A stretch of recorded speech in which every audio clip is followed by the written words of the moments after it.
In the darkness, voices could be heard. It's so cold. Huh, there's a child here. Wow, his clothes look decent. He doesn't seem like a beggar. Why would he faint here? There was some poking and prodding. Number 9, what are you doing? You don't have a thing for kids, do you? Regardless, number 7, look at this kid's bone structure. It's not bad. Since we need to find someone anyway, it'd be a waste to let him die here. Let's just take him back. More poking and prodding. He's a bit scrawny, but it doesn't matter. He looks like he's about to starve to death anyway. Let's carry him back. All right. What do they mean? What are they talking about? Suddenly, his eyes snapped open. Trained to be acutely aware of his surroundings, his gaze immediately locked onto the gun holstered at the man's waist. As the man leaned down, his hand shot out and snatched the gun. For a moment, all 3 of them froze. The child lying on the ground gripped the pistol tightly with both hands. The man who had leaned down instinctively raised his hands, while the other man in black instinctively reached for his own gun. The sudden burst of killing intent made them think they had walked into an ambush. However, the next moment, the 2 men exchanged surprised glances and chuckled in disbelief.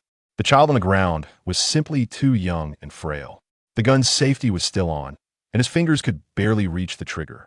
Wow. Number 9, your first gun loss is to a kid. Haha. Anyway, what sharp reflexes like a wild animal. He must feel so insecure. We've hit the jackpot. Hey, kid, that's not how you hold a gun. Before number 7 could finish his sentence, a sharp glint flashed in the child's eyes. As his finger flicked off the safety, the gun fired. Bang, the bullet tore through number 9's chest, blood spraying from his back. The recoil caused the child's hands to jerk backward. Number 7 reflexively drew his gun, but as he aimed at the child, he couldn't shake the feeling of disbelief. It couldn't be this kid. Who's ambushing us? This thought caused a brief moment of hesitation. Then, gunshots rang out simultaneously. A bullet pierced number 7's forehead, and he fell backward. The child, meanwhile, was hit in the right shoulder, blood instantly soaking half of his body. Trembling in the pool of blood, the child struggled to his feet. Shot in the same place as before, but this time, why does it hurt so much? However, the pain wasn't his biggest problem. The biggest questions were, where was he, and such small hands. Staring at his left hand gripping the gun, he muttered. These were clearly the hands of a child, and his height had shrunk to that of a dwarf. The night wind blew, chilling him to the bone. Looking around, he realized he was on the streets of a rather backward town. The buildings were outdated, and the streetlights cast a dim, yellowish glow. He felt his energy draining rapidly. With such a fragile body, he probably wouldn't last much longer. Memories of what had just happened flashed through his mind. He recalled Fire Phoenix's words. Then you will have a chance at freedom. A chance at freedom. There was no time to sort through everything now. In the distance, the wail of police sirens grew louder. Out of habit, he wiped his fingerprints off the gun and placed it back in number 9's hand. Clutching his shoulder, he took a few steps before the world began to spin around him. In his dazed state, memories of his childhood surfaced. In truth, his earliest memories began at the age of 10. That was when Pai Luja started training assassins, usually beginning at that age. Anything before that was a blank slate, with no impressions or clues. Later, he learned that every child recruited by Pai Luja would have their past memories erased. This brainwashing technique could potentially restore some memories if undone early enough, but by the time he became aware of it, it was too late. It only strengthened his resolve to rebel. From the age of 10, he was made to watch animals kill each other daily. In between, he was taught the basics of being an assassin. Then, starting with knives, he was pitted against animals in life-or-death battles, followed by competitions with other children. He was never the most outstanding, yet he somehow survived. A miracle, really. Of course, even then, his heart was never at peace, which perhaps destined him to rebel later. That period of his life was something he hadn't revisited in a long time, but now it came back vividly. In the darkness, the image of a struggling girl with a slightly chubby face appeared. Please don't kill me. Please don't kill me. Suddenly, his eyes snapped open. Instinctively, he reached for his waist, only to feel a sharp pain in his right hand. Then he held out his left hand, examining it closely. I really have become a child. Feeling around his waist, the scar from his first kill and his first injury was gone. That scar, a result of a moment of soft-heartedness, was now erased. Looking around, he found himself in what seemed like an old-fashioned hospital room. It was nearing evening, and through the window, the setting sun cast a reddish glow over the outdated buildings outside. On the white wall nearby was a daily tear-off calendar, its page still fresh. November 3rd, 1991. Without much surprise, he merely frowned, then smiled faintly. The smile gradually widened, and though his lips remained closed, his entire body trembled with silent laughter. Freedom, a new life. At this moment, he truly felt it. Now that he thought about it, his earliest memories also began in November 1991, when he had just started his training at Pailuja. The two men named Number 7 and Number 9 must have been the ones who delivered him to Pailuja. In his previous life, he had known nothing about it. But in this life, his early awakening had changed everything. His shoulder was still bandaged, and a dull pain throbbed from it. But to him now, it was nothing. Struggling to open the bedside cabinet, he searched for something that could confirm his current identity. Inside, he found 2 sets of clothes, a thermal lunchbox, and some fruit. After a moment's thought, he crawled to the foot of the bed and, sure enough, found an information tag hanging there. Gu Jiaming. Such a conventional name. The corner of his mouth curled into a smile. But no matter what, he finally had a name of his own, and a faint sense of warmth welled up in his heart. Just as he was getting sentimental, the hospital door creaked open. A little girl with 2 braids and a cute, oval face walked in, carrying a backpack. "Ah, Jiaming, you're awake?" The little girl rushed to the bedside, putting down her backpack. He instinctively wrapped the blanket around his bare body as the girl reached out to touch him. Fortunately, it was just a gentle pat on the bandage. "Does it still hurt? Are you better?" "Ah, wait here. He'll go call the nurse." With that, she dashed out of the room like a gust of wind. The child on the bed smiled faintly, his gaze falling on the girl's large backpack. Embroidered on it in red thread were 4 characters: Red Star Elementary School. Below there were 3 smaller characters, presumably the girl's name, Lingjing. Summer nights are invariably brief, leaving those who indulge in slumber perpetually yearning for more rest. The instant one's eyes close, dawn arrives in the blink of an eye. However, this was not the case for Jiaming. In his previous life as an assassin, there were times when his sleep schedule was inverted. Yet he found solace in maintaining a regular routine during his downtime. At 4:30 a.m., he opened his eyes to a faint light filtering through the window. Cautiously, he shifted his body like a serpent slipping from a fragrant shoulder, gently tucking the covers for Lingjing before stepping out of the bedroom. The kitchen remained shrouded in darkness. Yet it posed no hindrance to Jiaming. He effortlessly located the leftover vegetables from yesterday and retrieved some meat from the refrigerator. Chopping it into small pieces and setting it aside, he rinsed the rice, ignited the stove, and added the meat and vegetables, allowing a delightful aroma to waft through the air. Checking the time, he noted it was exactly 5 o'clock a.m. Quietly grabbing a towel, Jiaming stepped outside. For someone of his caliber, rigorous physical training was unnecessary. His daily movements naturally honed his physique. However, as he had made plans with someone, a jog seemed fitting. Draping the towel over his shoulder, he looked up to see the morning mist enveloping the air. As breakfast vendors began to set up their stalls and early commuters cycled past, he greeted a few elderly gentlemen out for their morning exercises with a smile before he began to run. The buildings along the roadside blurred into the background, accompanied by a subtle scent of cooking oil and the chirping of birds. The refreshing morning breeze caressed his face, and he admired the aged, black-tiled walls of a house at the street corner, framed by tall, verdant pines. It was a scene imbued with a sense of tranquility. As he inhaled deeply and rounded a corner, he noticed the sound of footsteps beside him. Falling half a step behind, he silently followed, not uttering a word. There was an unspoken understanding between them. Years ago, after publicly confronting her betrothed, Wei Sun had come to China, leaving her engagement in tatters.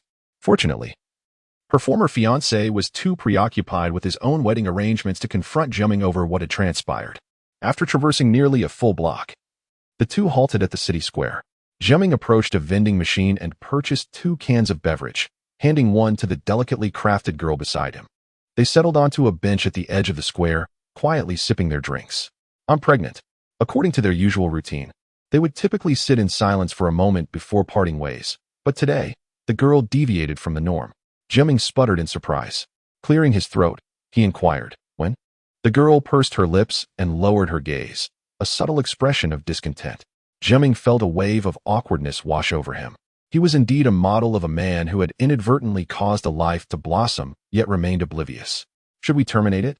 she asked, her exquisite face betraying no emotion, as if she were merely discussing the changing of garments. Yet in her eyes, Jiaming discerned a flicker of anticipation mingled with uncertainty. Without thinking, he reached out and pulled her into an embrace. "Move in with us. Lingjing and the others have more experience with children." A gentle joy danced within him, a sense of happiness unfurling. "Thank you, my teacher."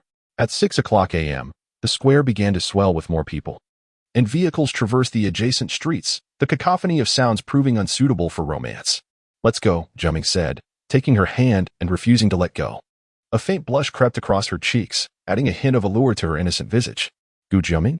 Hearing his name called, Jiaming turned to find a familiar face, Officer Mill. "Good morning," he greeted with a smile. The woman before him had once shared a roof with him for half a year. Though his memories from that time were hazy, he found himself reminiscing fondly. Mu Qingqing, clad in a crisp police uniform bearing the rank of inspector, eyed the girl beside Jiaming with curiosity. She recognized Lingjing and Xia and was vaguely aware of the peculiar dynamics between the three, yet wondered who this exquisite doll-like girl was. As Jiaming made no introductions, she chose to let her curiosity slide, reminding herself that she was not Jiaming's mother and thus had no business prying into personal matters. "Do police officers really have to rise so early?" she asked. "Not exactly," Mu Qingqing replied with a smile. "I was up all night handling a case and am just now heading back. How exhausting. And no overtime pay. Sometimes I think about quitting to sell candied chestnuts." After exchanging a few light-hearted complaints, they reminisced about Jiaming's past experiences, sharing a knowing smile. "Oh no, we were so engrossed in conversation that we missed the bus," Mu Qingqing exclaimed as a bus passed by. "I'll catch up with you later." She waved goodbye, dashing off in hopes of catching another vehicle. Watching her retreating figure, Jiaming felt a moment of nostalgia. "Gu Jiaming?" Sun asked, her tone laced with concern. "Oh, it's nothing. Just reflecting on the past." "Let us go," he replied, leading the girl away. Suddenly, the roar of an engine pierced the air as a large bus careened around the corner, skidding to a halt with an ear-splitting screech. Jiaming raised an eyebrow, estimating its speed to be at least 70 miles per hour. Is this bus out of its mind? A Chinese version of a death race? He pulled Sun back a step as the bus sped past, a gust of wind following in its wake.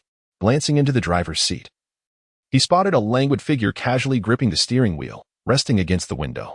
Jiaming's keen sight recognized the driver instantly, an elegant woman whose features he had meticulously replicated countless times before. "Jiansu Yuan." As the bus zipped by, she turned her head, nodding in acknowledgement toward Jiaming and Sun. Even at a blistering speed of 200 kilometers per hour, the bus thundered away, leaving Jiaming to observe the passengers. Their faces tinged with a green hue. An unsettling chill coursed through him, and he felt a twitch at the corner of his mouth. "Gu Jiaming, who was that?" Sun asked, her eyes widening in disbelief. How could a bus travel at such a speed? Jiaming rubbed his temples, feeling a familiar headache creeping back. "Forget about it. Let us just head home." The journey back was relatively tranquil. Upon entering his home, the aroma of vegetable and meat porridge enveloped him, and a small figure rushed towards him. "Daddy, Daddy." The 5-year-old, Tao, with a sticky face from his meal, nuzzled against Jiaming.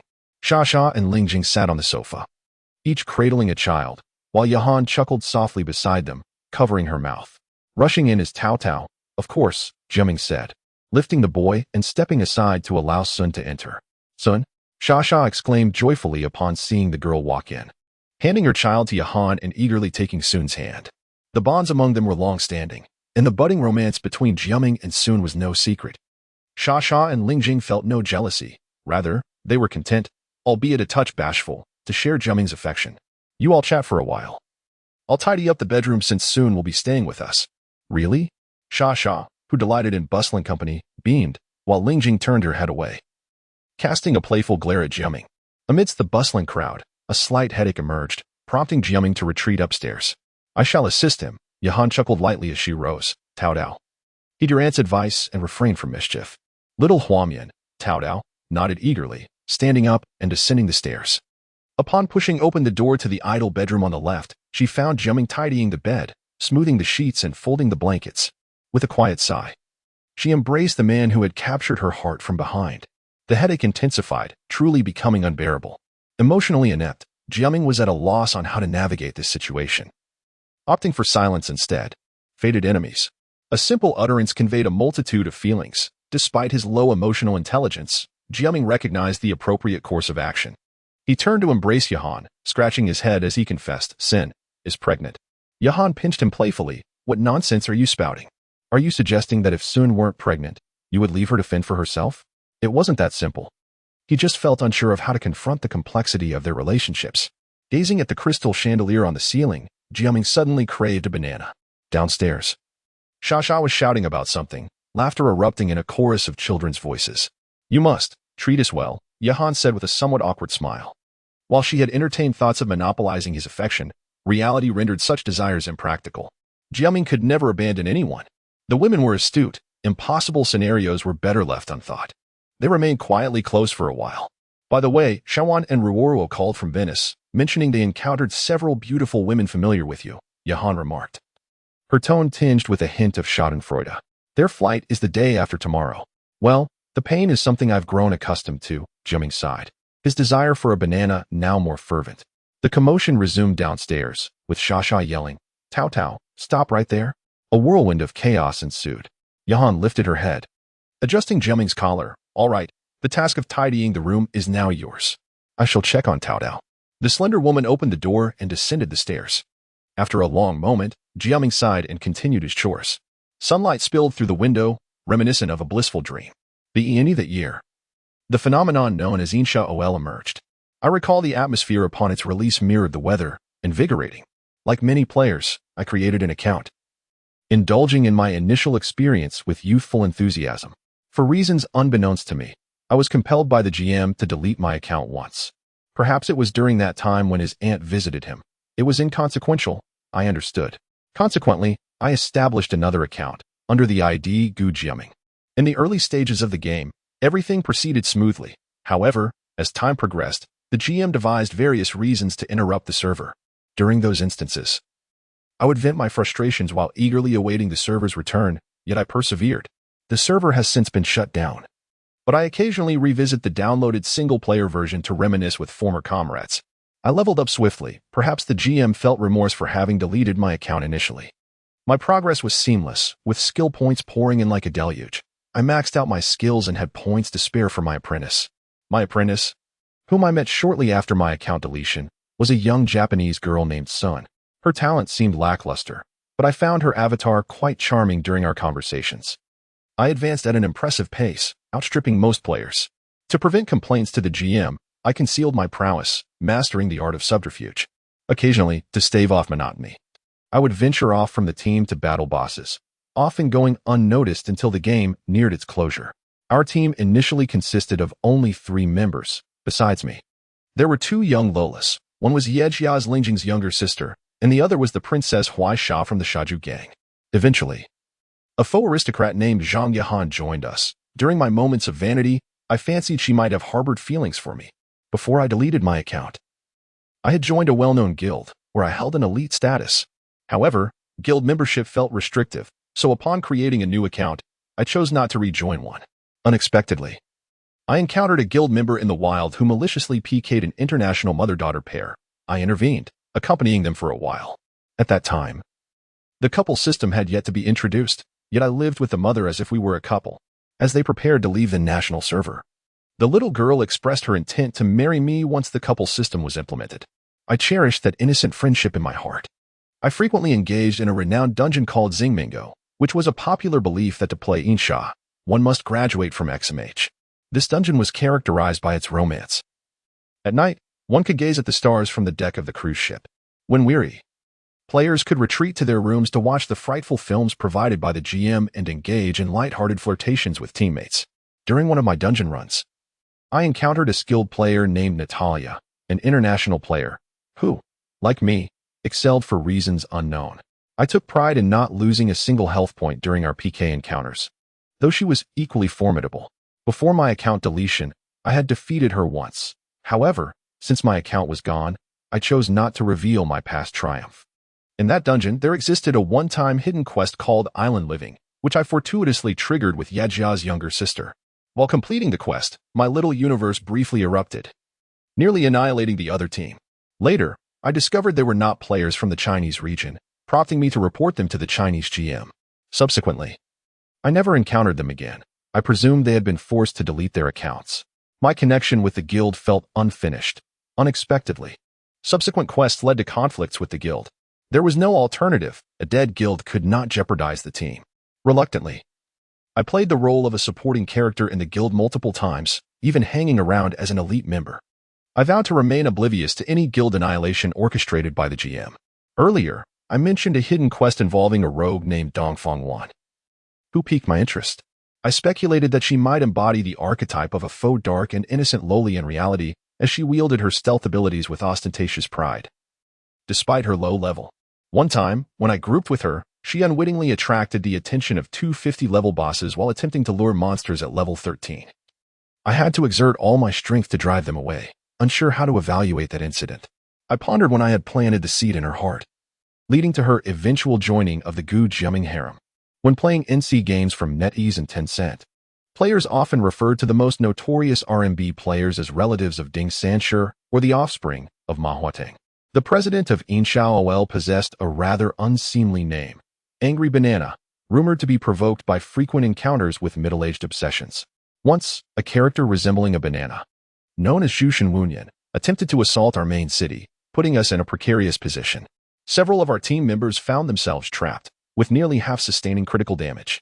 It took me a considerable amount of time and a precious name-changing cash item to resolve the crisis. Naturally, shortly after, that item revealed its formidable side effects. Numerous guilds began courting my then-used ID, Jianxuan. Indeed, a man as dashing as I am shines brightly in the darkness, drawing attention wherever I go. During the National War, I playfully taunted a self-proclaimed strategist who detested outsiders pretending to be well-versed in Huaisha culture. Despite the dissonance in ideology, I continued to scorn him, feigning interest while he became increasingly entangled in his own contradictions. Oh, a remarkable incident occurred during the National War. Yahan was possessed by an NPC, transforming into a plot character, fulfilling my long-held fantasies of intimacy with her. I likely surpassed even the mightiest of attacks in that moment, much to my amusement. Sometimes, while avoiding my teammates to farm alone, I would reminisce about another intriguing individual in the guild, known by the ID Yashuki, who held a peculiar aesthetic that revolved around the adoration of lowless, devoid of any semblance of purity. The reasoning behind my assertions is purely instinctual. Zhao Chuang once divulged certain aspects of his life to me. He resembles a tragic figure akin to the son of a boss, who, despite the triviality of the matter, spiraled into a state of mental turmoil. Oh, the complexities of human nature. At times, I ponder how much simpler my life would be had I continued collaborating with Zhao Chuang, sparing myself the trouble of incessant travels. This individual is undeniably a true relative of the banana, an eternal supporting character. Had it not been for the college entrance examination, I would not have departed from the realm of hidden kill during that period. My exit was discreet. I confided in no one. There had been subtle hints of my departure, as my hands would tremble in moments of indecision, and during episodes of daydreaming, I would incessantly rub my face, leading others to believe I was in pain. The pressures of advancing to higher education weigh heavily, a reality that those facing it are acutely aware of. During my solitary escapades in Mingsha, I was indifferent to the risk of exposure. During that time, Jitian and Xiao Lu must have been preoccupied with concerns regarding my situation. Nonetheless, it mattered little. They seemed destined for a life of toil. When the infant system was activated, Yahan and I hurriedly experienced it before I self-imposed a name change. I wished to leave behind a lingering memory to torment her. She must have had her own struggles. This served as evidence of my prior engagement with that account. At that juncture, I could no longer ascertain whether the game would endure until my examinations concluded. Prior to my departure, our group had disbanded, and I had implored friends within the game to look after my teammates, hoping they would continue to enjoy themselves. Wandering through the night often leads one to encounter ghosts. Excessive consumption of 3-star milk powder renders one naive. I have not consumed milk powder, yet I find myself exhibiting mild signs of foolishness, likely a consequence of overindulgence in review materials. Remarkably, I began to question whether Qing, who had studied diligently for over 2 years, might harbor feelings for me. I may indeed be quite fatigued. Regardless, time inevitably marches on. After the examinations, I did not indulge as I had envisioned. Instead, I succumbed to slumber for 20 hours a day to regain my vitality. In fleeting moments of lucidity within my dreams, I would utter phrases comprehensible only to them. The examinations have concluded. It is all behind me now. The game has yet to cease operations, which is truly splendid. I have always been aware of this and have never doubted it. From the moment I deleted my account and rebuilt it, I was certain. The dynamics of hidden kill have shifted in my absence. During my time away, the Yi family members had mastered their life skills, particularly piano, achieving a level of mastery. Huaisha remains unremarkable, but is no longer the naive novice she once was. A few adept players have emerged in the European server, seemingly drawn to a job transfer item known as Kong Jianji Chun in the Chinese server. Regardless, I am content to reunite with my former team. I assign my apprentice a task that may very well be on the brink of her capabilities. After spending so long together, there must be some emotional connection. She likely worried about me during my absence, haha. Simultaneously, in the wastelands of Tokyo, Japan, the rustling sounds of Raimi plants never ceased. A gunshot rang out unexpectedly among the grass, and in an instant, 4 individuals congregated at the source of the sound. The apparent leader among them surveyed the surroundings and, in a stern tone, addressed the shooter, Li Mingjun. It seems that girl's stealth has reached a master level. We have searched for so long without uncovering any trace. Please advise on our next course of action. Suddenly, gunfire erupted from both sides. Dressed casually, Li Mingdao Su exhaled the wisps of smoke from his firearm. Casting an intrigued glance at Yuchi Sun, whose stealth had been disrupted by the surprise shot, she regarded him coldly, her expression inscrutable. Li Mingdao Su initiated the conversation. It seems you've gained 4/10 of your strength. Commendable. Speaking of which, I truly miss the nights spent with Axie, creating chaos among the 9 illustrious families. Upon hearing the sensitive reference, the beautiful woman could not conceal her shock, her pupils constricting sharply, allowing Li Mingdao Su to nonchalantly turn and depart. This pressure was something I had only previously felt from teachers. At that moment, the woman could no longer withstand the crimson blood state of near death and collapsed weakly. Yet, a hand reached out, cradling her. It belonged to a seemingly harmless young man with a charming smile, muttering, "Knowing that I despise trouble, you've left me to deal with this alone." Has Xiao Sun Sun's charm diminished so greatly? The mysterious youth carried the woman back to the courtyard of the Moonpool Guild's old residence. As the woman gradually regained consciousness, her blurred vision restored, she was once more overwhelmed. The teacher, Gu Jiaming, maintained a faint smile. Speaking in a calm and measured tone, "After all, I only took you on as a disciple. Being hung up by others has truly cost me dearly. I must also attend to Lingjing and Xia. Once you're done here, if you find yourself bored, you're welcome to leave the guild and join our team." Of course, if, Teacher, is he inviting me to join the team? In that moment, amidst her dazed state, she could not comprehend a single word that followed from Jiaming. Exasperated, Jiaming rubbed his forehead, tightened the bedding, and exited the Moonpool's old residence. I have always felt a significant amount of pressure regarding our reunion. My departure had been abrupt. Though it was unavoidable, it was still hurtful, leaving a profound impact. That moment would eventually arrive. After my departure, Lingjing dedicated herself to practicing life skills, specifically the obscure skill of piano, within the Vienna dungeon. I had inadvertently mentioned some time ago that I rather enjoyed listening to others play the piano. Upon reaching Jianghai, I attended one of her performances. Stealthily infiltrating the venue and quietly listening from the back row. Her playing was indeed exquisite and soulful, a testament to the dedication she had poured into her craft over the past months. She was the sole master-level pianist in the entire server, remarkably impressive. Xia joined the Dark Celestial Harp. I had expressed my hope for this to Xiao Caesar, as she owed me numerous favors, and she had always been resourceful. I ponder whether girls hope their boys can ride upon clouds, vanquishing evil bosses to rescue them from captivity. I believe so. Very well, let it be. That is not a burden for me. Thus, I activated stealth in pursuit of few vampire players chasing the Dark Celestial Harp. In the heat of battle, I unleashed a long-forgotten skill. Thanks to the GM, my skills had not diminished with my absence. In fact, they had been enhanced. Additionally, a new ability appeared in my skill set, Heroic Aura, which granted me invincibility for a limited time. As anticipated, I effortlessly dispatched 2 of the vampires, prompting the remaining ones to retreat in alarm. The one who brings tears has returned. Lingjing and Xia no longer engaged in their previous antics of hitting and pinching me, nor did they scowl. Instead, they shed numerous innocent tears, crying continuously. The tumultuous nature of life. After slightly organizing my emotions for our reunion, I departed Jianghai for Venice. Why Venice? Because Axie was there. The game developers are struggling. And although they have cultivated a loyal player base, it is insufficient. In pursuit of maximizing profits, they will inevitably shut down the servers. Axie, with his obsessive tendencies, must indulge himself before the game meets its demise. I was determined to prevent that. The process unfolded more smoothly than anticipated. The GM, not to be underestimated, sensed that Axie might disrupt the game balance in its final moments, creating 2 accounts named Xie Baoshu and Jian Su Yin to intervene forcefully. In the celestial realm, The common folk ultimately cannot contend with the ruling powers, leading to Axi's misfortune. As a participant, I refrained from intervening, yet I faithfully observed Axi's downfall. Indeed, the game has little time left. I melancholically accompanied two young ladies through the final days, stealing moments to meet with little Heidi and her mother for one last time. Heidi had grown. The apple was ripe. That morning, I awoke with a profound sense of unease as I logged into the game, greeted by the ever-changing announcements. What was inevitable had finally arrived. I went to the bathroom to prepare a warm bath. After soaking for nearly half an hour, I dried myself and lay on the bed, lost in contemplation of a story titled that year, That Thing Called Hidden Kill OL, reminiscing deeply. Ding ding.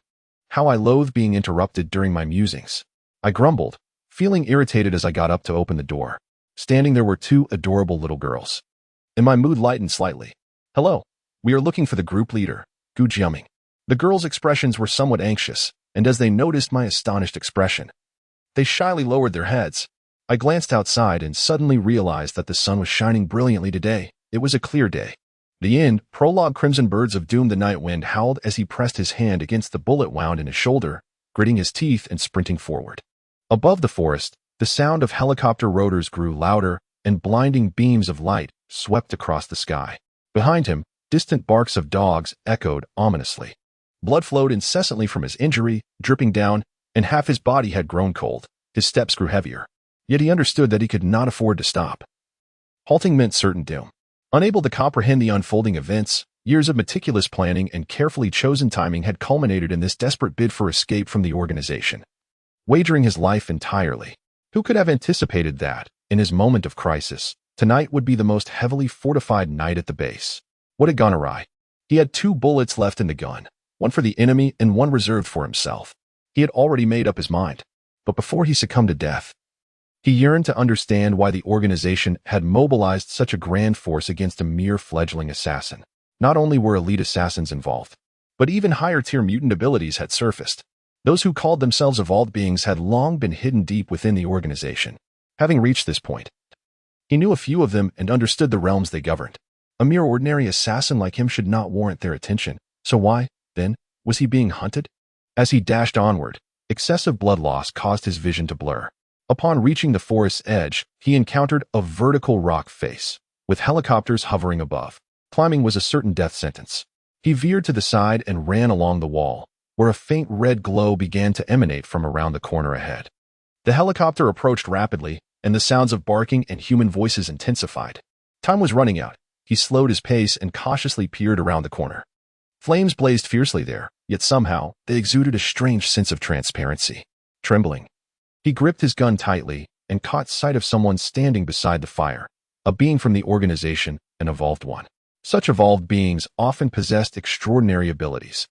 He had no idea how many mutants had gathered there and dared not look too closely. After all, he had only 2 bullets. He quietly raised his hand and aimed. He knew this was his last chance to take aim in his life. In his line of sight, the evolved being faced the flames, their back turned to him. Arms spread wide in a peculiar pose. Any assassin would never adopt such an unguarded stance. Yet, what did it matter? With a resolute breath, the gun fired. And the bullet struck the individual squarely in the temple, sending their body hurtling away. Regardless of their abilities, a bullet would still bring them down. As this thought crossed his mind, he swiftly turned the gun toward his own forehead. But in that fleeting moment, a peculiar, soul-chilling cry echoed, causing his hand to tremble. Suddenly, a colossal wall of flames surged forth before his eyes. The inferno consumed everything in its path, reducing trees to ashes in an instant. The flames erupted from the hollow in the rock face, sweeping past him. Yet, he felt no heat. Raising his gaze, he beheld a gigantic, fiery bird ascending into the sky, a phoenix as described in Chinese legends. The flames painted the night sky crimson, and the helicopters pursuing him were engulfed in the blaze. Exploding and plummeting to the ground, red embers rained down amidst the forest. Stunned, he watched in disbelief, then turned to see the pursuing soldiers. Equally astonished by the sudden turn of events. For a moment, they froze, forgetting to fire their weapons, and terror seeped into their expressions as they turned to flee. In that instant, the phoenix, enveloped in flames, dove directly toward him, a powerful gust of wind sending massive boulders flying. Then, he locked eyes with the creature. Boom! The flames engulfed him. There was neither death nor pain. As the shock faded, he found himself surrounded by a golden sea of fire. as if enveloped in a vast liquid, gently rising and falling. Silence enveloped him, still as if the world had just begun. He glanced back, beyond the flames. Everything appeared to move in slow motion. The enormous boulders, pursued by flames, peeled away as waves of heat surged around him. Each tree caught fire, splintering into ash in an instant, while those attempting to escape were consumed in anguished cries. In that moment, he understood everything. According to legend, the phoenix would shed its feathers and die periodically, only to rise anew from its ashes. Today, the very day he chose to flee, coincidentally marked the phoenix's day of rebirth. The organization had mobilized all its resources to confront this phoenix, for its moment of rebirth was also its weakest. Thus, the evolved beings were summoned to encircle it. His single shot had created a gap in that encirclement, allowing the phoenix to escape. In the depths of his being, a voice inquired, "Thank you. What do you desire?" He widened his eyes. "I wish for freedom." Chapter 1. A return to the past in the murk. A voice resonated. "It's bitterly cold," a man observed. There's a child here. Decently dressed. He doesn't appear to be a beggar. How did he collapse here?" There followed a moment of tactile assessment. 9. What are you doing? Don't tell me you harbor pedophilic tendencies. Regardless, another voice, presumably 7, interjected, "Observe the child's frame. We were tasked with finding a suitable candidate. Rather than let him perish here, we might as well take him back." More probing touches ensued. "He's somewhat deficient, but it matters not. He appears on the verge of starvation. Let's take him." Agreed. What does this signify? What do they mean? Abruptly, his eyes snapped open. His preternatural acuity, honed over years, immediately registered the firearm holstered at the man's waist. As the figure leaned in, the child's hand shot out, wresting the weapon from its sheath. The trio froze, suspended in a tableau of tension. The prone child clutched the handgun, his grip vice-like. The man looming over him instinctively raised his hands in surrender. The other, clad in black, reflexively reached for his own sidearm.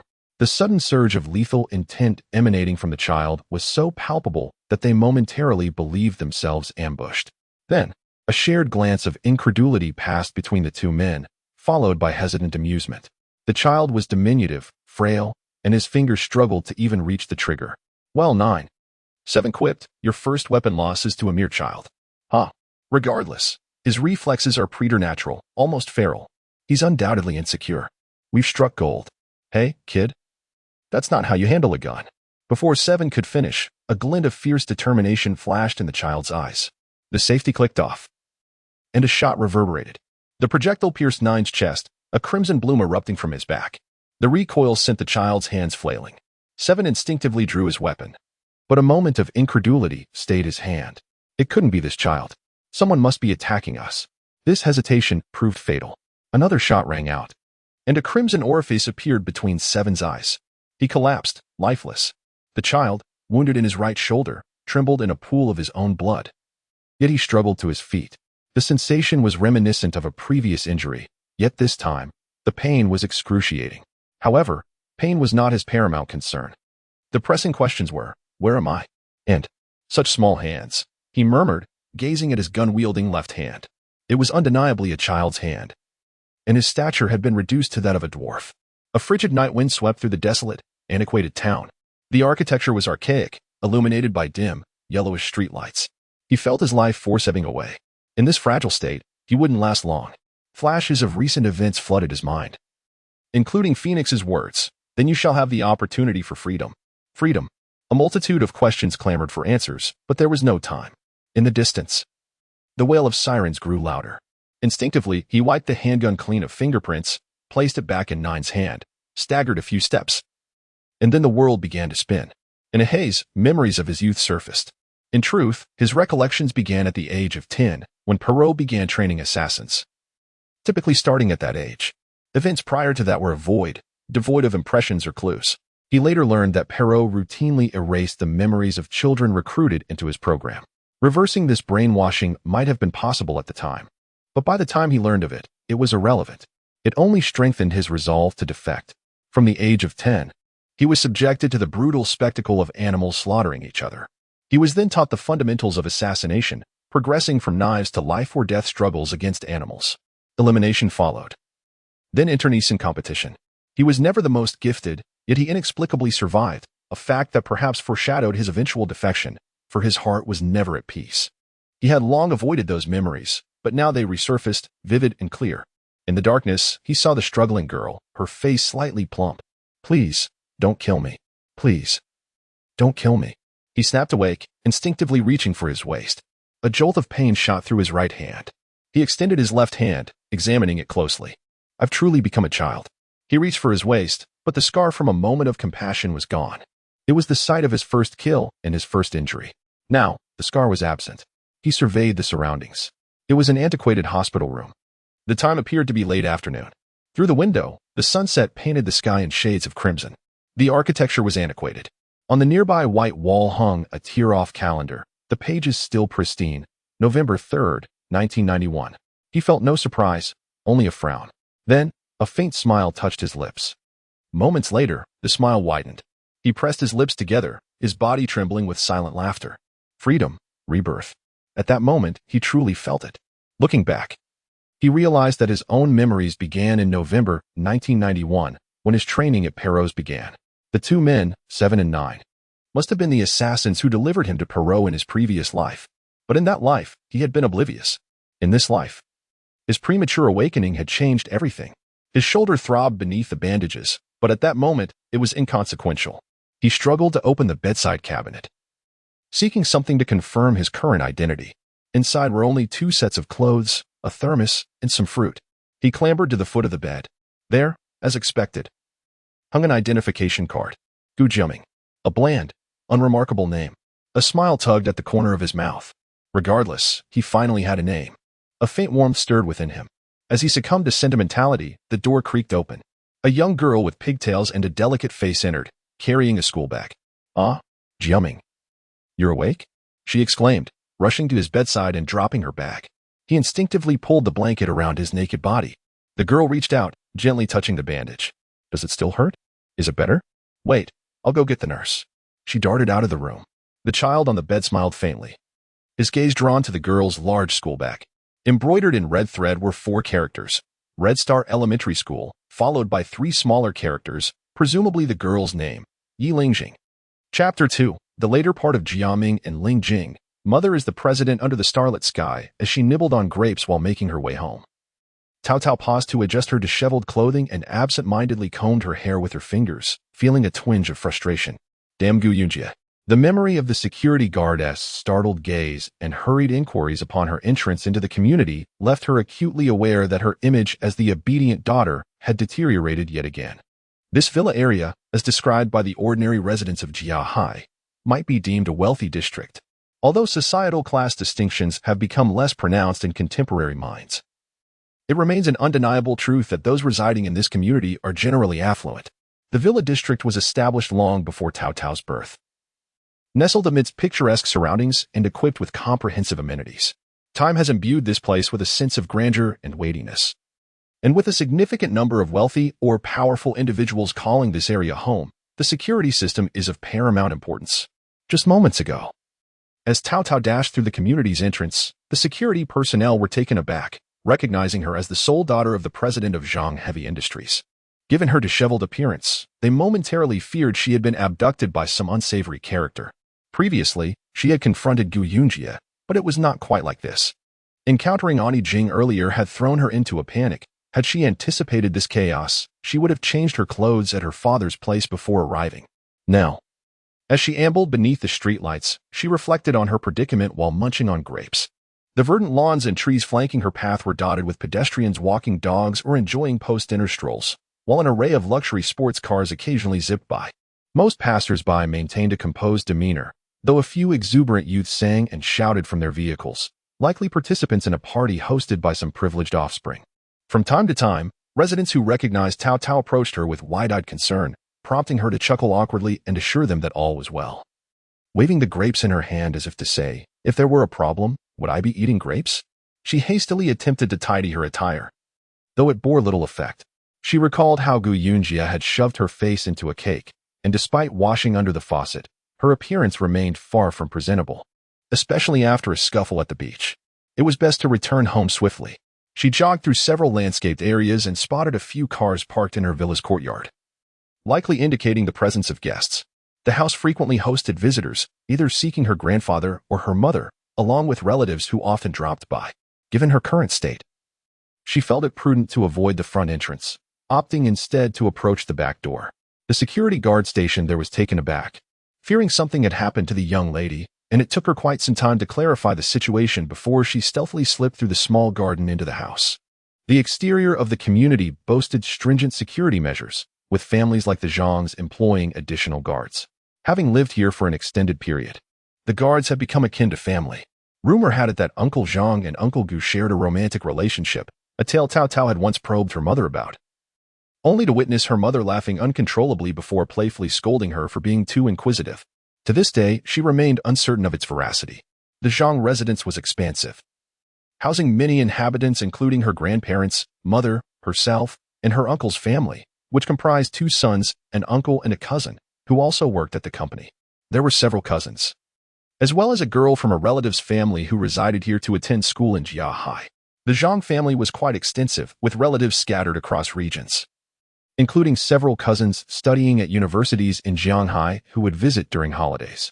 Her grandfather cherished familial gatherings, and during festive occasions, Lingjing, Huaisha, and the stunning Sun often graced the household with their presence. While her grandfather disapproved of her father's flirtatious nature, he held a fondness for Lingjing and her friends, even adopting them as goddaughters.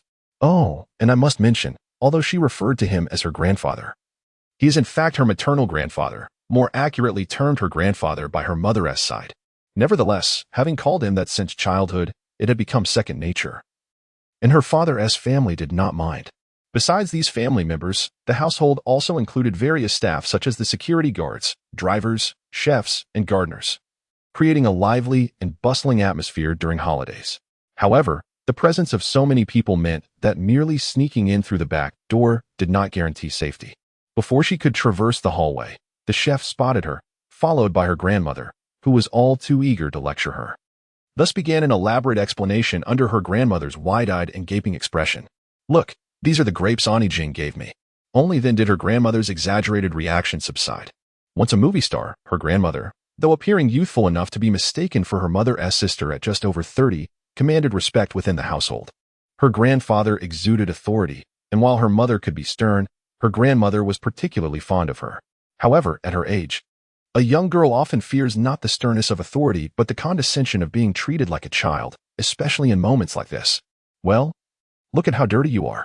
Just as it happens, I'm about to take a bath. The water is ready. Come along with me. The beautiful woman in her 30s took the little girl's hand. Cao Cao pouted. Grandma, I can wash myself. I know you can, but it'll be nice to do it together. Does that mean you don't like me anymore?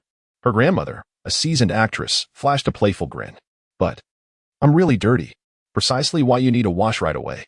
But with a stern gaze, the beautiful woman raised an eyebrow, pursing her lips as she regarded her granddaughter for a moment before declaring, if you don't accompany me for a bath, I'll summon your grandfather and mother immediately. Fine. The grandmother, triumphant, winked playfully at her, leading the little girl away. As they passed the living room, Cao Cao peeked in and saw her grandparents and mother engage with unfamiliar guests. Her mother, still clad in her work attire, wore glasses and sat gracefully on the sofa. Listening attentively to the conversation, her expression a blend of tranquility and beauty that inspired Cao Cao to aspire to such poise and authority in the future. Let us go. Wash up first, then we can come back down. Do you wish for your mother to see you like this? Hiki, I think Mom looks so authoritative. Oh, does she? Her grandmother leaned in curiously, and upon glancing at the scene, chuckled. I told you, when your mother wears that expression, it usually means she is distracted. The matters entrusted to her are likely to be overlooked. Humph, that expression is one I taught her. Come on, and I'll show you how to do it. Mother is the president. The Zhang Heavy Industries, the family business, is a substantial enterprise, though Cao Cao is not entirely aware of its full scale. Nevertheless, when others speak of it, they do so with admiration. Many of her classmates at Sacred Heart Academy come from well-off families, with parents who possess companies or hold positions of power. Yet, in comparison, her family likely stands at the pinnacle of affluence. Although her upbringing has instilled in her a certain indifference to such matters, she nonetheless grasps the concept of wealth and status. In her childhood, when her mother often brought her to the office, she observed numerous remarkable individuals who seemed to heed her mother's commands with great respect. This made her feel that her mother was indeed formidable. Comparatively, her grandfather, who had already retired, appeared even more impressive, while her grandmother also possessed a formidable presence. When she expressed her displeasure, she could silence even the most impressive individuals. Of course, her grandfather would humorously remark that while he and her mother were indeed formidable in their own right, her grandmother's strength transcended reasonings, making her the most powerful figure in their family. Upon hearing such assertions, her grandmother would spend several evenings instilling in herself the belief that her husband's words were mere fallacies, reinforcing her own wisdom and graciousness. Undoubtedly, her affection for her mother, grandfather, and grandmother was profound, and she could not discern any hierarchy among them. At times, she feared her mother's strictness, while at other times, she was wary of her grandmother's indulgence. Nevertheless, she cherished the moments spent with them, especially since her grandmother often engaged in playful antics with her, a rarity in many families, likely due to her youthful spirit and childlike heart. This household, perhaps more perfect than many, had its imperfections. She was a child born out of wedlock, and thus, their family was, in official terms, classified as a single-parent family, an obligatory label on school forms. Jiaming, a metropolis in sync with the international community, had progressed to 2013 post-apocalypse. The phenomenon of single-parent families had become commonplace, with many classmates experiencing parental divorce, rendering it an unremarkable circumstance. However, her own situation was considerably more peculiar than most. In her early years, she did not perceive the oddity of her circumstances, perhaps due to the natural atmosphere cultivated by her parents and grandparents. Yet now, at the age of 12, possessing her own discernment and critical thinking, she could objectively recognize the eccentricity of her family. A single-parent family typically arises from divorce or the death of a parent, yet her situation diverged from these norms. From an early age, she was aware of her mother and father's identities. Neither had passed away, nor was their relationship fractured, yet they did not reside together. Upon reflection, there was a third scenario that aligned more closely with her reality. Although the offspring of single-parent families were no longer a rarity, a particular subset still faced societal scrutiny: the illegitimate children of mistresses. She had heard of a classmate who was often bullied, whose mother had entered into a relationship with a corporate president for monetary gain, producing a child and establishing a household, a situation that had become an open secret. Strikingly, her circumstances bore resemblance to this narrative. Her mother was indeed a mistress, yet her relationship with her father seemed intact, albeit lacking in legitimacy. And while her mother disclosed her father's identity, she felt uneasy about proclaiming it widely.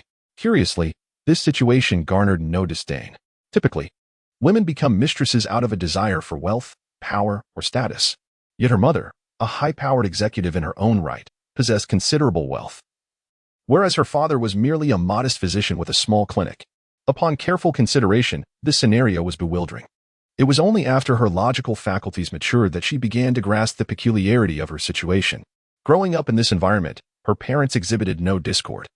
From an early age, she had formed close bonds with Aunt Jing and Aunt Sha, visiting them frequently, traveling together annually, and naturally accepting her unconventional family structure. At the age of 7 or 8, she perceived no strangeness in her relationships, viewing her playful banter with Gu Yunjia as typical sibling rivalry. If outsiders dared to bully them, they would unite against the intruder.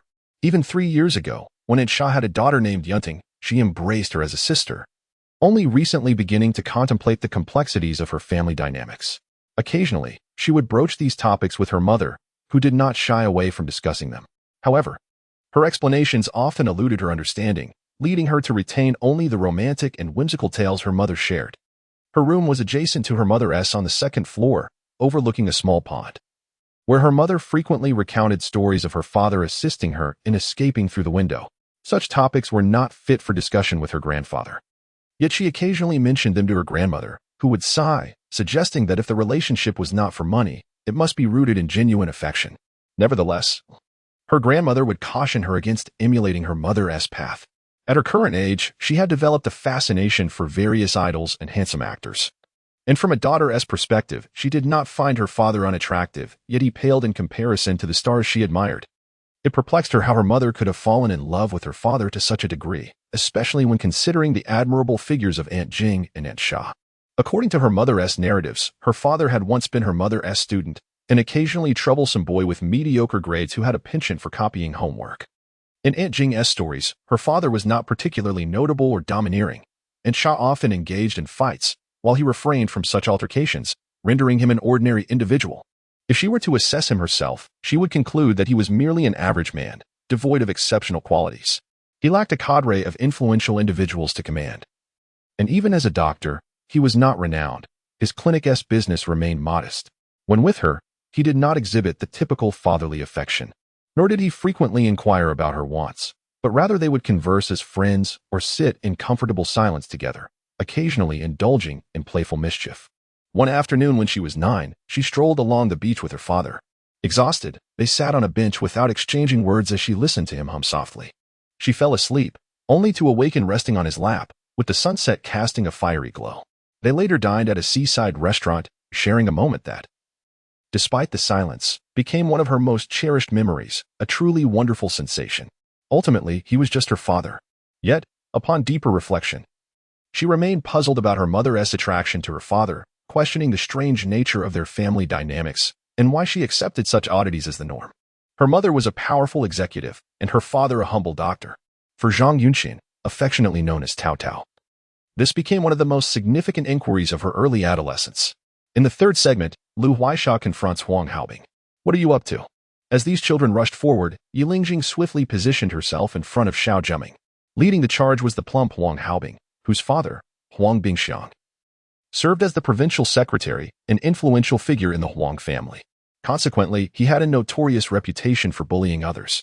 Lingjing, I'm here for him, not you. Step aside. In truth, the chubby boy felt a twinge of fear towards Lingjing. They were of the same age. And Huang Haobing was also in the 3rd grade at Hongsheng Primary School, albeit in a different class from Jiaming. Lingjing excelled academically and held the position of squad leader. She was formidable in fights and adept at reporting misdeeds, often with teachers believing her claims. However, with so many witnesses, it was inconceivable for him to lose face without a fight. You always bully him. I want to allow you to. Now that school is out. You can't go tell the teacher, Lingjing. Don't think I'm afraid of you. I'm not afraid of you either, Lingjing declared, assuming a martial arts stance. The chubby boy instinctively took 2 steps back, while the onlookers exchanged nervous huffs. Despite the bravado, no one truly believed they could best this girl in a fight. At that moment, the popularity of the television series The Legend of the Condor Heroes instilled a sense of awe for martial arts, and with Lingjing's current stance, everyone felt a flicker of trepidation, fearing she could easily subdue all 10 of them. Feeling embarrassed after retreating, Huang Haobing glanced at his companions. Regaining his composure and puffing out his chest. Don't be so arrogant. There are so many of us. Yet he dared not assert himself too much. Wary of entering her striking range, and instead, he punched himself. What if there are many? Lingjing retorted boldly, adding, if you're brave enough, let us duel one-on-one. It's shameful for a boy to bully a girl while relying on numbers. I'm not afraid of you. Although children are often said to be oblivious to concepts of face and dignity, in truth, they can be quite sensitive to such matters. Huang Haobing, feeling a tinge of guilt after uttering that line, darted his eyes around. But do I really need to fight you myself? Jiaming, you take care of her. My target is Jiaming. Jiaming, don't think you can escape. If Huang Bingxiang were to witness his son's clever maneuvering, he would undoubtedly be filled with pride. Admiring his son's political acumen, Jiaming, the largest among the group, had come along to accompany the provincial secretary's son, hoping to build connections. Though he was unsure how to forge such ties, he wouldn't dare defy Huang Haobing's orders, and thus, he hesitantly stepped forward. Seeing the chubby boy's cunning, Lingjing was not easily deceived. You're the one who should be ashamed, Huang Haobing. Step up and fight me yourself. Why should I fight you? I'm here to fight Jiaming. If you want to fight Jiaming, you must first deal with me. I refuse. Why can't I have someone fight for me while you can have Jiaming fight Jiaming? The chubby boy obstinately refused to step up. I've always fought for Jiaming because you all bully him. What does your bullying him have to do with me? Huang Haobing crossed his arms defiantly, spouting a sharp retort. What are you, his wife? Oh, Lingjing is indeed Jiaming's wife. The crowd erupted in laughter, recognizing that for a 10-year-old girl, this was undoubtedly the most potent insult imaginable. As Huang Haobing shouted this, his companions echoed the sentiment. In an instant, tears welled up in the little girl's eyes, threatening to spill over. Jiaming, standing behind her, remained oblivious to the unfolding drama, merely entertained by the amusing antics of childhood. Lost in thought, he suddenly heard Lingjing's tearful cry, "You're bullying me." Following that plaintive declaration, she launched a kick, sending Jiaming tumbling to the ground. As the martial arts prodigy unleashed her fury, the other children instinctively sought to flee. However, after just a few steps, they turned back to witness Lingjing pinning Chunming down, crying and striking him wildly. Both the assailant and the victim wept, while the onlookers were bewildered, with Huang Haobing contemplating whether to seek help from an adult or intervene himself. Jiaming observed from the side, preparing to whisk Lingjing away as the crowd surged forward. He knew that with their trained agility, they could outpace the throng of children who were unlikely to catch up. Just as he contemplated this, Huang Haobing gritted his teeth and shouted, "Everyone charge!" A swarm of children rushed forward. Jiaming quickly pulled Lingjing, urging, "Run." Yet she resisted, continuing to cry while flailing her limbs in a frenzied display. Although her body had only undergone 2 months of training with a bit of simple chi assistance, Jiaming's strength rivaled that of Lingjing, who had trained since childhood.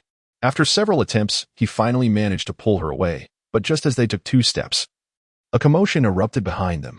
They turned to see a girl clad in a bright red cotton coat, brandishing a tree branch as she plunged into the fray, fiercely striking at her peers.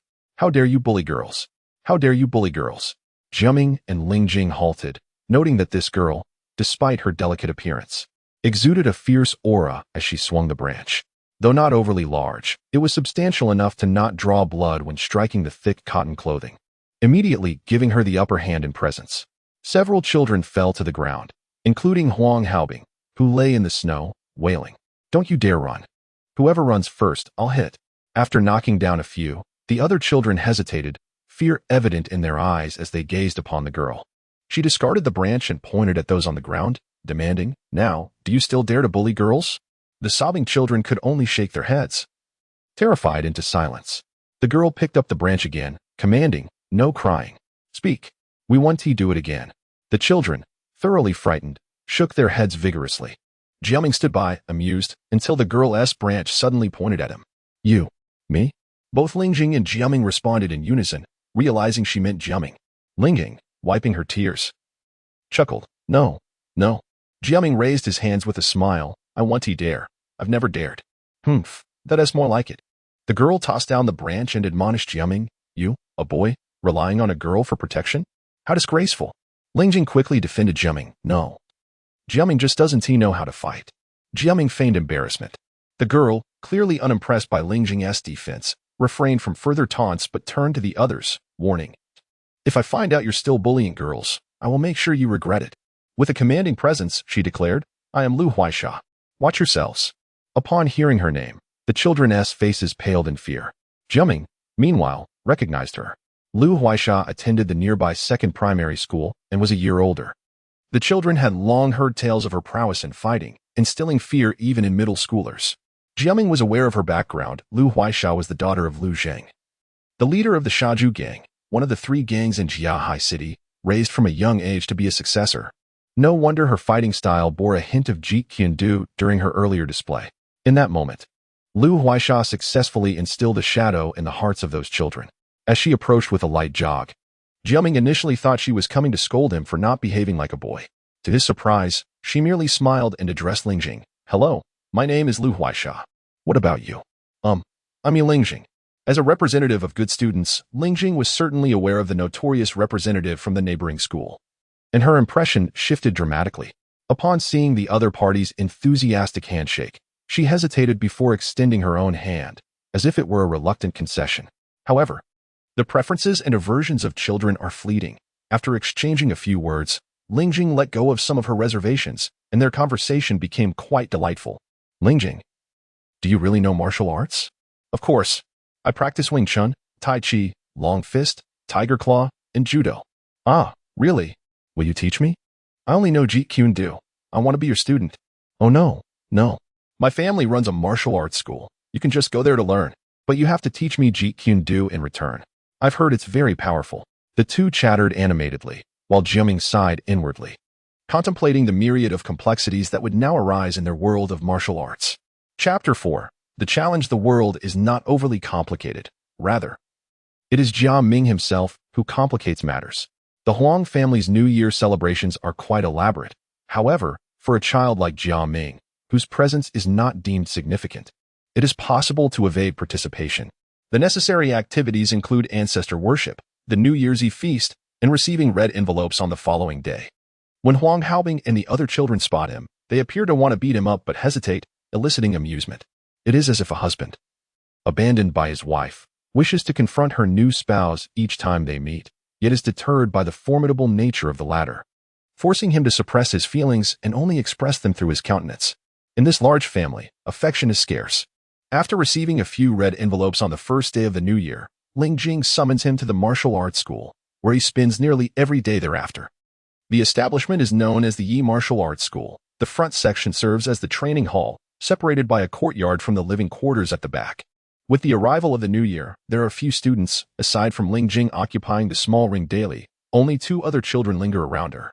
Yi father often sits in a corner of the hall, engrossed in a book, while Jiaming occasionally retrieves books from the shelf, only to be scolded by Lingjing for pretending to be studious. At times, Lingjing calls Jiaming to the ring to serve as a practice target. For him, witnessing the flawed techniques executed by others without intervening is a tormenting experience. Thus, whenever guests arrive to exchange New Year greetings, he takes the opportunity to help with serving tea. When guests inquire of old Yi about his son, he often replies, "This is my son." Lingjing is merely a child bride raised here. This remark invariably leaves Lingjing in a state of frustration for the remainder of the day. Naturally, it is impossible to remain at the martial arts school all day. Occasionally, Yi father takes the 4 children out for leisure activities. During the festivities, as bamboo dragonflies soar and firecrackers explode, Jiaming must feign enthusiasm, cheering and clapping. It is during these moments that he wishes the phoenix could transport him to a more favorable age. On the 5th day of the new year, a girl clad in striking red, Liu Huaisha, arrives to pay her respects and seek instruction. She appears around 9 in the morning. At that moment, Jiaming is using 2 pads as makeshift punching bags for Lingjing in the small ring. Upon seeing a child enter, he waves to Lingjing, while Yi father, assuming she has a visitor, greets her with a smile. "Hello, little one. Are you here to play with Lingjing?" "Ah, hello. You must be Lingjing's father." Liu Huaisha bows, removing her snow-covered red boots, her gaze fixed on the 2 figures in the ring. With a playful twirl of her finger, she declares, "No, I am here to challenge the school." "Ah, challenge the school?" Yi father's expression shifts to one of surprise, quickly followed by Liu Huaisha pointing at the ring, saying, "I want to spar with him." She is not referring to Lingjing, but rather to the bewildered Jiaming, who stands holding the protective pads. Her declaration leaves everyone astonished. Lingjing interjects, "He doesn't know how to fight." Jiaming nods in agreement. "That won't he do? He is wearing your school's uniform. That makes him one of you, right? Yesterday, he needed a girl to protect him.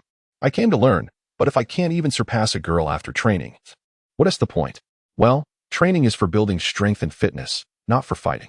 Yi father strokes his beard, glancing at Jiaming before altering his statement. "However, this is a matter of our school's honor.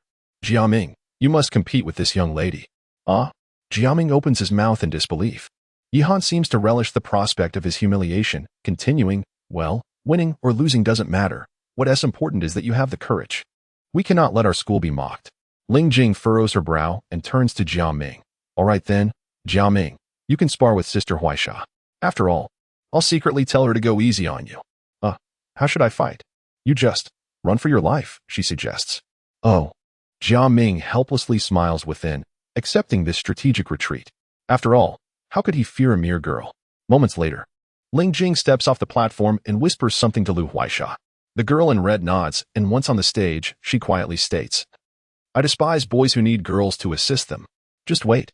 They bow to each other, and Yahan strikes a bell to signal the start. The girl shouts and throws a punch. Her strike appears formidable, bolstered by her fierce shout, yet it lands nowhere near its target because, at the moment Yi father calls for the match to begin, Jiaming yells, "Help," and bolts away. This ring is slightly smaller than a typical boxing ring.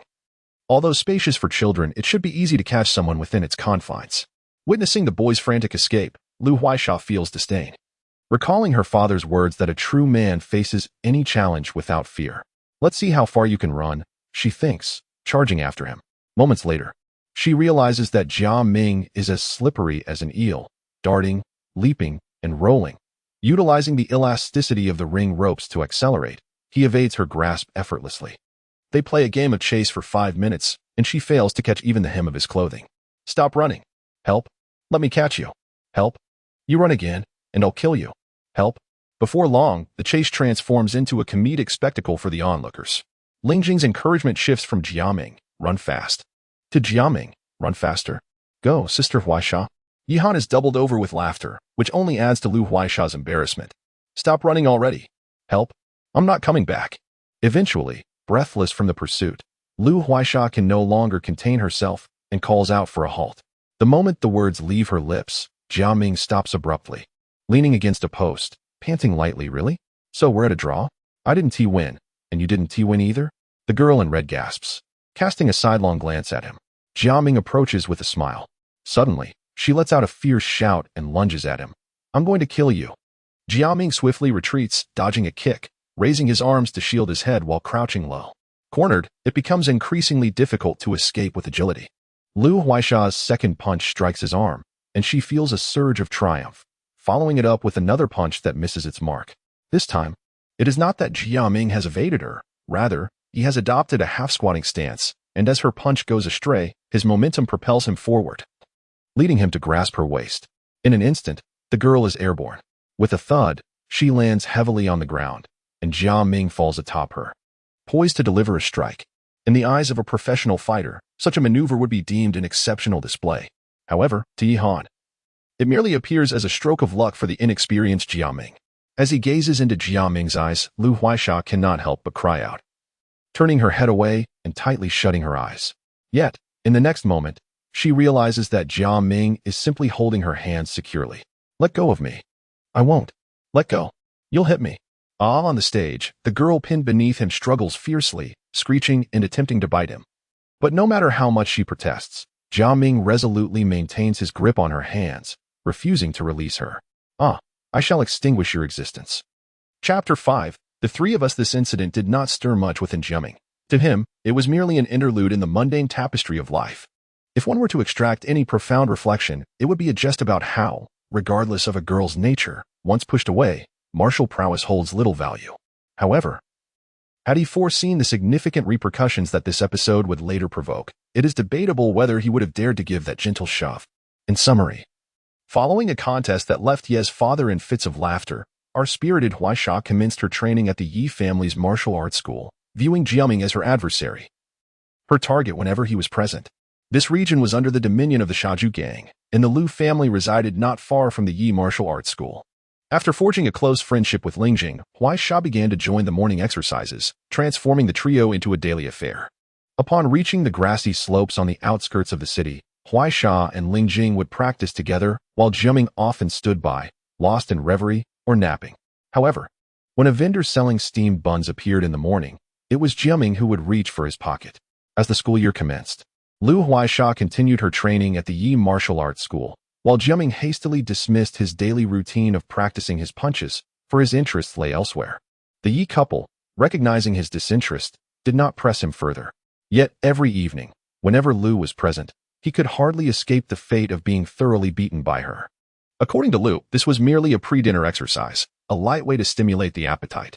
Outside the Yi martial arts school, Liu remained notorious for her rebellious demeanor, while Lingjing continued to excel academically, frequently participating in various competitions and securing commendable placements.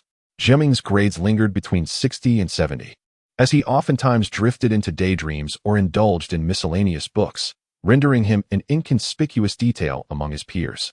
His relationships with classmates were neither distant nor overly familiar.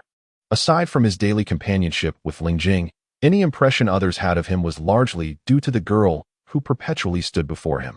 As the lunar calendar approached the end of March, Jiaming celebrated his 11th birthday. He felt indifferent until Lingjing, having saved her allowance, gifted him a radio, which prompted him to realize the occasion. The ever-bullying Liu, on the other hand, presented him with a baseball bat, expensive yet emblematic of her fierce character. Both girls, lacking any skill in baseball, likely viewed the bat as a mere weapon for brawling. Time passed in a leisurely manner.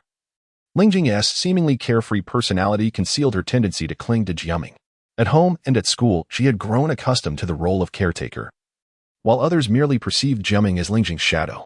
Occasionally, trivial disputes would lead to periods of silent treatment. For instance, one day at school, Lingjing got into an argument and was insulted as a tomboy, with predictions that she would never marry. Coincidentally, Liu happened to pass by and gave the offender a sound thrashing. Ironically, after the confrontation, Lingjing felt worse, That evening, on the grassy slope at the city's edge, she sulked for quite some time, with Jiaming keeping her company as they watched the sun dip below the horizon. What's wrong with being a tomboy? What's wrong with enjoying a good fight? They criticize me for not turning in my homework, and tomorrow, I'll definitely tell the teacher, she murmured, her eyes glistening with tears. Jiaming listened quietly, occasionally suggesting, how about I help you teach him a lesson tomorrow? Lingjing, laughing through her tears, replied, Jiaming, you can't fight. If it comes to that, Shasha has already taken care of it. Indeed, the likes of Shasha epitomize the term tomboy, quite fearsome. Indeed, Shasha is one, and so am I. Lingjing lamented. When I was younger in the countryside, people often said I looked like a boy, claiming I'd never find a husband. Humph, I detest such comments. Jiaming, realizing it stemmed from childhood insecurities, reflected on the era that still favored delicate and demure young women.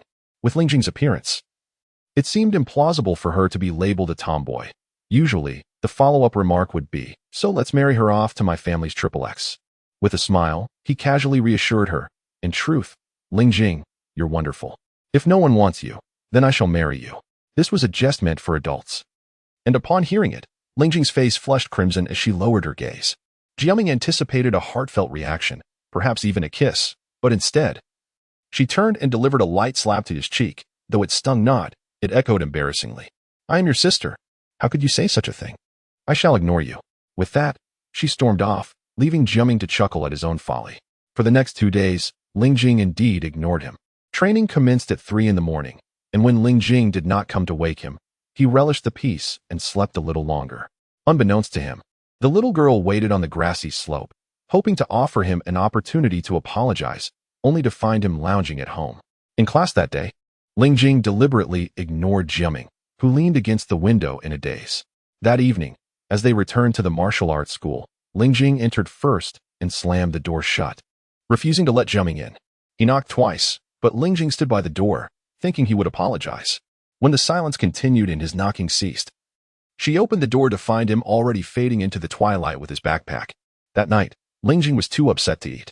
Jiaming's absence puzzled Yahan and his wife, but Lingjing could not admit, Jiaming wants to marry me, and I want to let him. The next day, as she ran to the grassy slope, Jiaming remained absent. Lingjing cried there, and nearby elderly couples comforted her, aching for her distress. If the shops had been open, they would have surely showered her with sweets. It happened to be Saturday when she returned home with red-rimmed eyes, leaving the Yi couple perplexed. Alas, Jiaming was unaware of the turmoil he had inadvertently caused. On the third morning, as she jogged past the Huang residence, Lingjing could no longer restrain herself. She dashed inside and knocked on Jiaming's window. Moments later, he emerged, dressed and ready, and the two raced to the grassy slope as usual. Lingjing softly said, You mustn't say such things again. Jiaming nodded, uttering an apology. Thus, their bond was restored to its former state. In truth, this brief period of estrangement allowed Jiaming to clarify certain sentiments. He had initially viewed Lingjing merely as a shield, akin to how some men married beautiful women to affirm their own heterosexuality. Lingjing had become that for him, since she insisted on clinging to him. He was content to let her serve as a buffer, allowing her presence to help him maintain a childlike demeanor. After all, if left to his own devices, he might simply drift into daydreams or engage in behavior unbecoming of a child. Yet these past few days, in her absence, he felt an unexpected void. Her deliberate attempts to mend their rift invoked a certain warmth within him. Had he become so small that his heart too had diminished? Or had he transformed into some sort of peculiar pedophile? Such thoughts flitted through his mind, but he recognized, in subtle ways, that this girl had become someone of great significance to him. As for Liu, aside from her weekly visits to the Yi martial arts school, she frequently skipped class to join them. On occasion, she would return with bruises from fights, prompting Jiaming and Lingjing to accompany her to the school for medicine. After a few such incidents, Jiaming found his backpack stocked with bandages, ointments, and medicinal alcohol, resembling a portable first aid kit. Whenever Liu was injured, she would come directly to him for treatment, sparing herself from receiving lectures from Ye's father about the virtues of martial arts for health and character development. In the autumn of 1993, Jiaming and Lingjing ascended to the 5th grade, while Liu Huaisha, due to her unsatisfactory performance, was compelled to repeat a year. The three of them found themselves in the same grade, and Liu wished to transfer to their school. However, her father did not consent, and she ultimately had to abandon the idea. To prevent her dear friend from being held back, Lingjing inspired the trio to study together frequently. By the summer of 1994, upon graduating from 5th grade, Liu's examination results were impressively commendable. Her father, who had not anticipated exceptional grades from his daughter, was astounded when the results were revealed, leaving all the younger boys in awe. In his delight, he acquiesced to Liu's request to attend Xinhui Middle School, which was a reputable institution in Jiahai City, encompassing both junior and senior high school, albeit outside the influence of the Shaju gang. After some spirited negotiations from his daughter, he finally relented, especially since Jiaming and Lingjing were also preparing to enroll in the same school, to celebrate their forthcoming attendance at the same institution. Liu proposed a camping adventure in the mountains during the summer vacation, having just received her father's approval. It was clear that 3 children of their age would not embark on such an expedition alone.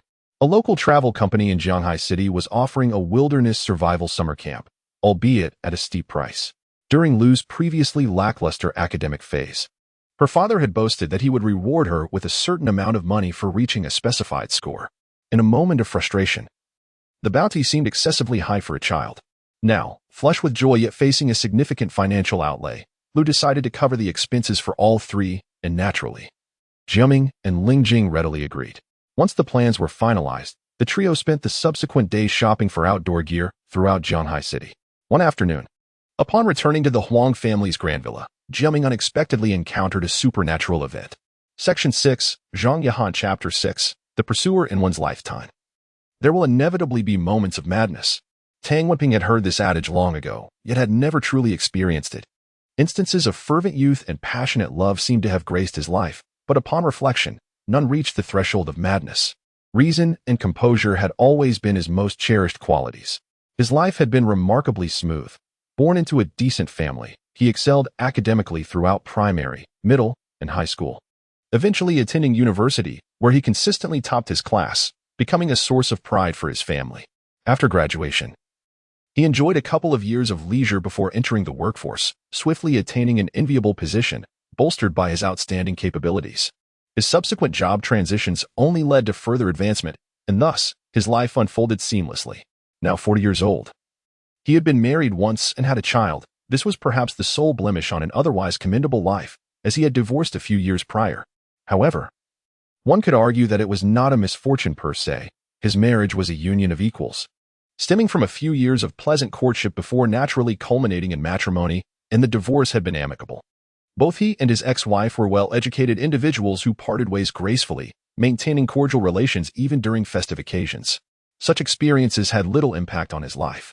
Though he bore the responsibilities of a single father, he embraced them without complaint, recognizing that such duties were inherent to parenthood. His professional journey remained unblemished. Despite fierce market competition, his experience and expertise ensured he encountered no significant obstacles. Presently, he served as a director at Jianghai's largest Wanning Electronics Group, earning a substantial annual salary with prospects for further growth. His status, income, and the maturity cultivated from his previous marriage rendered him an ideal candidate in the eyes of many women. To youthful maidens, he appeared as the mature and considerate older man. To seasoned women, he exuded stability and reliability. Numerous women had expressed interest in him since his divorce. Yet he had grown indifferent to romantic pursuits, having never placed great value on such matters. While he had harbored expectations of a blissful life during his courtship, the ensuing divorce had not shaken him significantly. Though he experienced some sorrow, it confirmed his lack of attachment to these notions. Recently, he had ventured into a brief romantic endeavor with a former university classmate, a woman of striking beauty. Initially, he felt a spark of affection, but after spending time together, he realized that his past feelings had faded, leaving him puzzled as to why he had ever been drawn to her. Consequently, he initiated a breakup, and witnessing her tears evoked little more than curiosity about why people place such weight on relationships. As one ages and experiences more of the world, life often reveals itself as rather mundane. Having always been a composed individual, he had navigated numerous challenges with this very temperament. While he could still engage in lively revelries, his emotional maturity had deepened. He had never encountered a sensation akin to heart-racing excitement or sleepless nights fraught with longing. Even amidst significant crises in the business realm, he could rest soundly, awakening the next day fully prepared. He understood that others might experience such feelings, yet he assumed those days were behind him until that perception was upended 6 months ago. Last winter, his son, Xiaojun, fell ill with a sudden high fever during an outing with classmates, necessitating a swift visit to a nearby clinic. Upon arrival, he found the establishment rather comical in its ambience. The clinic, well-appointed yet impractically spacious, housed a mere doctor and 2 nurses, all seemingly in their 20s, which hardly inspired confidence. As a businessman, he struggled to reconcile the existence of such a clinic. It felt more like a fantasy than reality. However, seeing his son receiving treatment, he decided to stay, initially intending to transfer him to a larger hospital the following day, but ultimately returning to the same clinic. He found himself captivated by one of the nurses. This unexpected attraction puzzled him. The clinic's youthful staff ensured that patients were few, yet the 2 nurses were strikingly beautiful. One nurse, tall and poised with a ponytail, was entertaining her young daughter by reading stories, seemingly neglecting her duties. The doctor, surnamed Gu, appeared somewhat immature despite his ability to prescribe the right medications. The other nurse, with her gentle and serene demeanor, radiated an ineffable charm that left a profound impression on him. That night, he experienced insomnia, and when he returned the next day for his son's treatment, he discovered that the enchanting nurse was Japanese, named Tsukichi Katsu, a name as beautiful as her presence. While the others in the clinic seemed unreliable, Katsu managed the tasks of cleaning and administering care with grace, embodying the elegance of a pure daffodil. The doctor, reportedly married, occasionally harassed her, which irked him. Fortunately, after 3 days, Xiaojun no longer needed to return, and the clinic's distance from his home and workplace provided a natural barrier to further visits, suggesting that their encounter would remain a fleeting one. He resolved to focus on his work. However, merely 3 days later, he inexplicably sought out an old acquaintance, an equally perplexing decision, as they had not been in touch for some time. On his drive home, he found himself stopping by the clinic, realizing that this was, in fact, his true intent. It was absurd. He had only exchanged a handful of words with Katsu, yet found himself grappling with feelings reminiscent of youthful infatuation. Convinced of his sudden immaturity, he pondered for a long time in his car before finally mustering the courage to enter the clinic and say hello. Once he had taken this step, it became clear that he would pursue her openly. After years in the business world, he found little discomfort in such pursuits. After all, it was a natural occurrence for a man to court a woman. What troubled him, however, was the inexplicability of his emotions. Gradually, he began to comprehend the meaning behind that earlier adage, as his feelings began to encroach upon his work and life. Nights of insomnia plagued him, and he found himself wishing to leave the office early, eager to see her at the clinic. In the past, he had experienced love and engaged in similar endeavors. Following his divorce, he was left with a child to care for. At times, he would prioritize attending parent-teacher meetings over work and meticulously arrange meals for his child. He had always managed his responsibilities with remarkable organization, completing one task before contemplating the next, never allowing himself to fall behind. Yet, this sudden feeling of restlessness was one he had never encountered before. At the age of 40, he found himself feeling like an inexperienced youth. And what was more perplexing was that he hardly knew the other person. Their interactions had not been profound, nor had their conversations delved deeply. In a rational analysis, he realized he had merely been captivated by her appearance, leading to an infatuation that could be described as love at first sight, or perhaps a twist of fate. Life often presents such moments when one unexpectedly encounters someone who, while not necessarily outstanding, ignites a spark within. Others often speak of such experiences. Moreover, as time progressed, he gradually became more acquainted with her. If necessary, he could always navigate social interactions with charm, exhibiting sincerity when conversing with the unreliable doctor, Gu, or with those in the vicinity. A nurse named Sun Yuqi had been working at the clinic for several years. It was said she had no family left in Japan, and many believed that Dr. Gu's family had taken her in, as she spent holidays with them. Dr. Gu's wife was rumored to be a pianist, albeit one of no particular renown, performing in a restaurant for income. Having conversed with her once, he found her to be a reliable woman, seemingly more dependable than her husband, and she maintained a good relationship with Sun. Sun was unmarried, and while she had no shortage of suitors, some youthful and naive, others successful like himself, she had never accepted any of them. There were whispers suggesting an affair between her and Dr. Gu, but he regarded these as mere rumors. The more he inquired, the more he heard another narrative, that Sun worked at the clinic with little to no pay from the doctor. He dismissed this notion as unlikely, considering the modern era. How could such exploitation exist? Observing the young woman smile, he sensed her contentment. She likely cherished her role as a nurse, albeit in such a humble clinic. She was a girl easily satisfied, embodying the kind of happiness he desired for her. a realization that had solidified in his mind over the past 6 months. He wished for her happiness to stem from him. Despite the presence of elite contenders vying for her affection, he believed he would not be outmatched. Admittedly, referring to her as a girl might have been too youthful a descriptor, yet he was still uncertain of her age, and she appeared youthful. However, an astonishing revelation struck him 2 nights ago. Sun was in China without even a passport, and although she had been taken in by Dr. Gu's family, she received no remuneration. The incredibility of such news, spoken by a child, suddenly linked credibility to the previous whispers he had heard. The deeper he delved into this world, the more he realized that life often surpassed the fantastical. Absurdities could indeed manifest. Yet, he would not hastily conclude that Sun was living a life akin to slavery. For she seemed genuinely happy, perhaps too easily content. He felt an urgent need to investigate the truth, and by the end of yesterday, he found himself restless. Certain matters required his attention and validation. Even if he were mistaken, it mattered not. If he could prove that Sun lacked a passport and was under someone else's control, he would find a way to liberate her. Even if she had reasons preventing her return to Japan, he could facilitate a more liberated existence for her in China. The more he contemplated, the more plausible it seemed. If there were no underlying issues, why would a vibrant young woman remain confined to this small clinic, quietly rejecting all advances? If he could unravel this mystery and help her untangle her predicament, he felt he had stumbled upon a key that others had overlooked. Considering the clinic's location, while Dr. Gu appeared to be an ordinary individual, he likely possessed some connections. Otherwise, such a property would have long been repurposed for development. If he had a certain background, harboring an undocumented immigrant from Japan without attracting police scrutiny was certainly feasible. Thus, it became imperative for him to uncover a deeper, more substantial network than Dr. Gu's. After evaluating the stakes on both sides, he believed the task would not be insurmountable. In summary, he resolved to establish connections and arrange for an investigation into the police records regarding her passport. If she truly lacked documentation, he could employ legal means to liberate her from her captor's grasp, subsequently ensuring her stay in China without fear of deportation, even granting her a legitimate identity, an endeavor within his capabilities. If she possessed a passport and legal status, the police's inquiry would be entirely reasonable.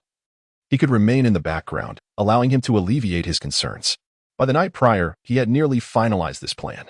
Yesterday was spent organizing his thoughts and seeking information regarding the clinic's background, although initial results were sparse. However, he managed to uncover information about Gu Jiaming, discovering his connections to a relatively modest Huang group, which had once held significant influence, but had since faced financial decline. Gu Jiaming's connections might stem from this turmoil, providing him with some minor political ties. Yet for Tang Wanpeng, such affiliations were trivial. The Wanting Electronics Group was now a colossal entity, a world-class corporation. Though he served as a technical director, his position within the Jiahai headquarters was akin to that of a branch manager, allowing him to engage with the executive president, Su Yuding, and boasting an extensive network that far surpassed Gu Jiaming's. In his pursuit over the past 6 months, he had refrained from flaunting any connections, instinctively suppressing his romantic intentions, reminding himself that his primary goal was to assist those who might be suffering. Subsequently, he reached out to acquaintances, consulting friends in law enforcement and legal circles, eventually connecting with Deputy Director Ji of the Jianghai Entry and Exit Administration Bureau. They arranged to meet at a hotel at noon to discuss the matter at hand. That day was a Sunday, the company was closed, and he had no pressing engagements. As the host, he arrived slightly earlier than scheduled. The meeting place was the historic 5-star Huayuan Hotel in Jiahai, known for its excellent reputation. Recently, a scenic restaurant featuring Western cuisine had opened on the top floor, and it was said that Deputy Director G particularly enjoyed the American-style roasted lamb chops, prompting his friend to secure a reservation there, in accordance with the customary etiquette of hosting. Particularly when significant matters are at hand, especially those tinged with the specter of collusion between officials and merchants, one cannot forego the necessity of a private dining room. Moreover, the sumptuous fare, including delicacies such as bird's nest and shark fin, typically demands a substantial expenditure, often amounting to several tens of thousands of yuan.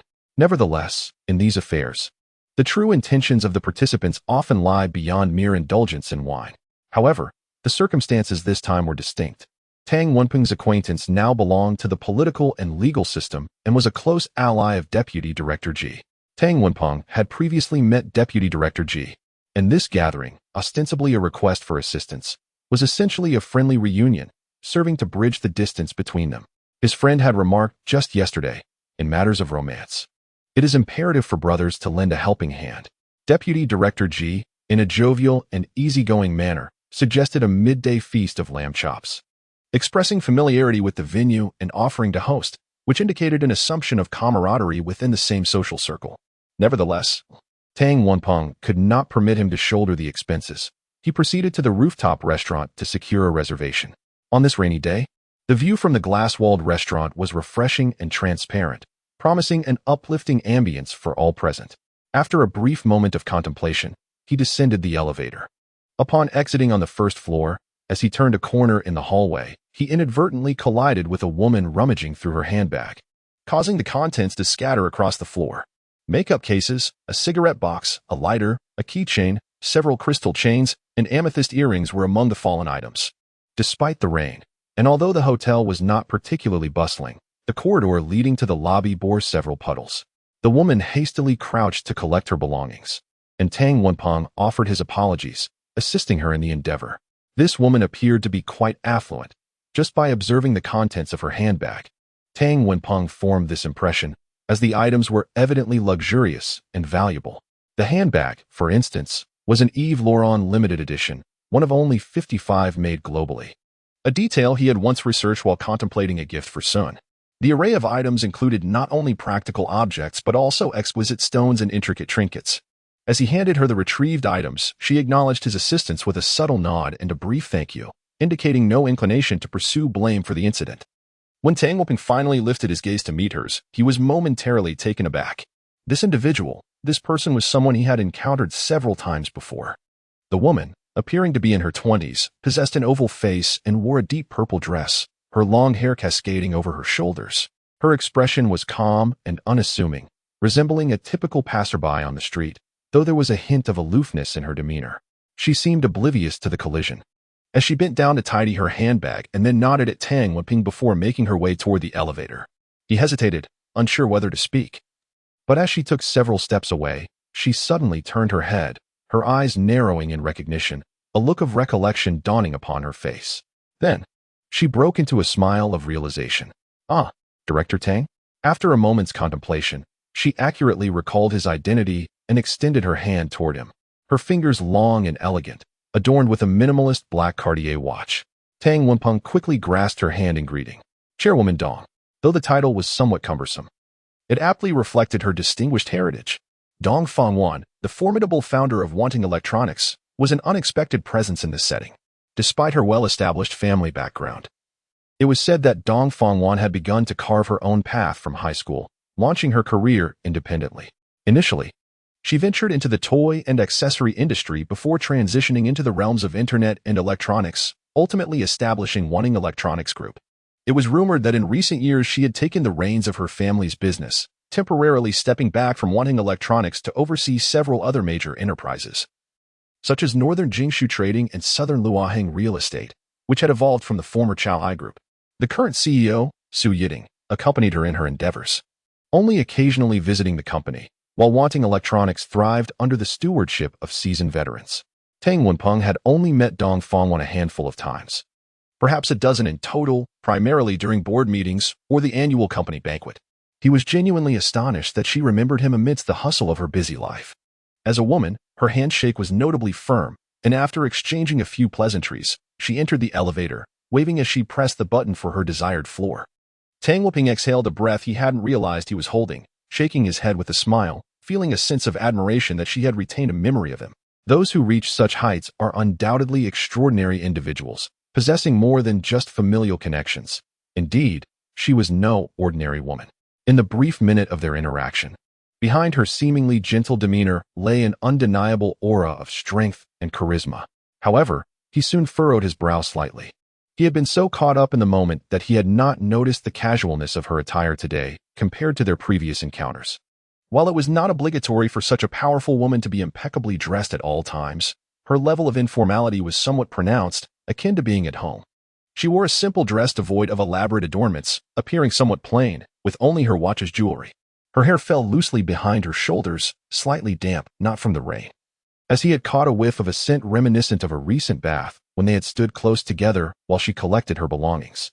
This suggested that she had not come directly from home to meet someone at the hotel. Rather, she was likely residing in the hotel itself, having merely stepped out briefly. Why would someone with a grand residence in Shanghai choose to stay in a hotel? He pondered this for a moment before shaking his head, opting to let the question remain unanswered. The minor discord forged at summer camp hardly constituted a significant enmity, thus precluding any notion of destined reunion. Nevertheless, upon seeing Jiaming, Zhang Yahan displayed palpable surprise, though she refrained from acknowledging him. Years hence, such excursions might be viewed by the young as thinly veiled matchmaking endeavors, yet in 94. Rapport between unfamiliar men and women was less facile. 3 girls, companions on the trip, commandeered the rear seats of the bus, engaging in playful banter. Jiaming and Lingjing, as usual, sat together, listening to the radio Lingjing had gifted him, each with an earbud. Among the passengers, they alone resembled a couple, and Lingjing's comeliness drew envious glances from the other boys. As for Liu Huaisha, she secured a single seat, indulging in a lollipop while engrossed in the latest handheld game, Tetris. Up front, Zhang Yahan occasionally conversed with the team leader, remaining aloof towards Huang Haoyun. Jiaming surmised she was newly returned from abroad, observing the students to prepare for future teaching engagements, while Huang Haoyun was merely a pitiable hanger-on. Occasionally, Zhang Yahan's gaze would fall upon Jiaming, recalling the previous night's events and simmering with resentment at the boy's audacity.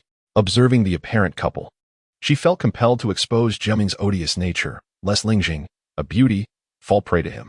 With her progressive overseas perspective, she did not assume innocence based on their youth. Aware that many children their age in England had already crossed certain boundaries. As the bus left the city, she observed the two listening intimately to the radio. She spoke a few words to the team leader, who soon produced a tape recorder and inserted a cassette, filling the carriage with the strains of Wei Chow's Swords Like a Dream. Though Wei Chow's album Wind and Rain was relatively recent, its quality was undeniable. The team leader, seeking to enliven the atmosphere, began to sing along softly, and soon, humming and harmonies arose throughout the bus. Jiaming and Lingjing ceased listening to the radio, joining in the song. Zhang Yahan felt a surge of satisfaction, but a fleeting glance seemed to reveal a mocking smile on Jiaming's lips, as if he saw through her intentions. Looking again, she saw him with his eyes closed, seemingly engrossed in the music, convincing her it was a figment of her imagination. Around 10 o'clock, the group arrived at the campsite. They began by preparing lunch in a clearing at the foot of the mountain, planning to hike to the summit in the afternoon and camp overnight. The location appeared carefully chosen by the travel agency, led by the team leader. They traversed a small copse, arriving at a central pond.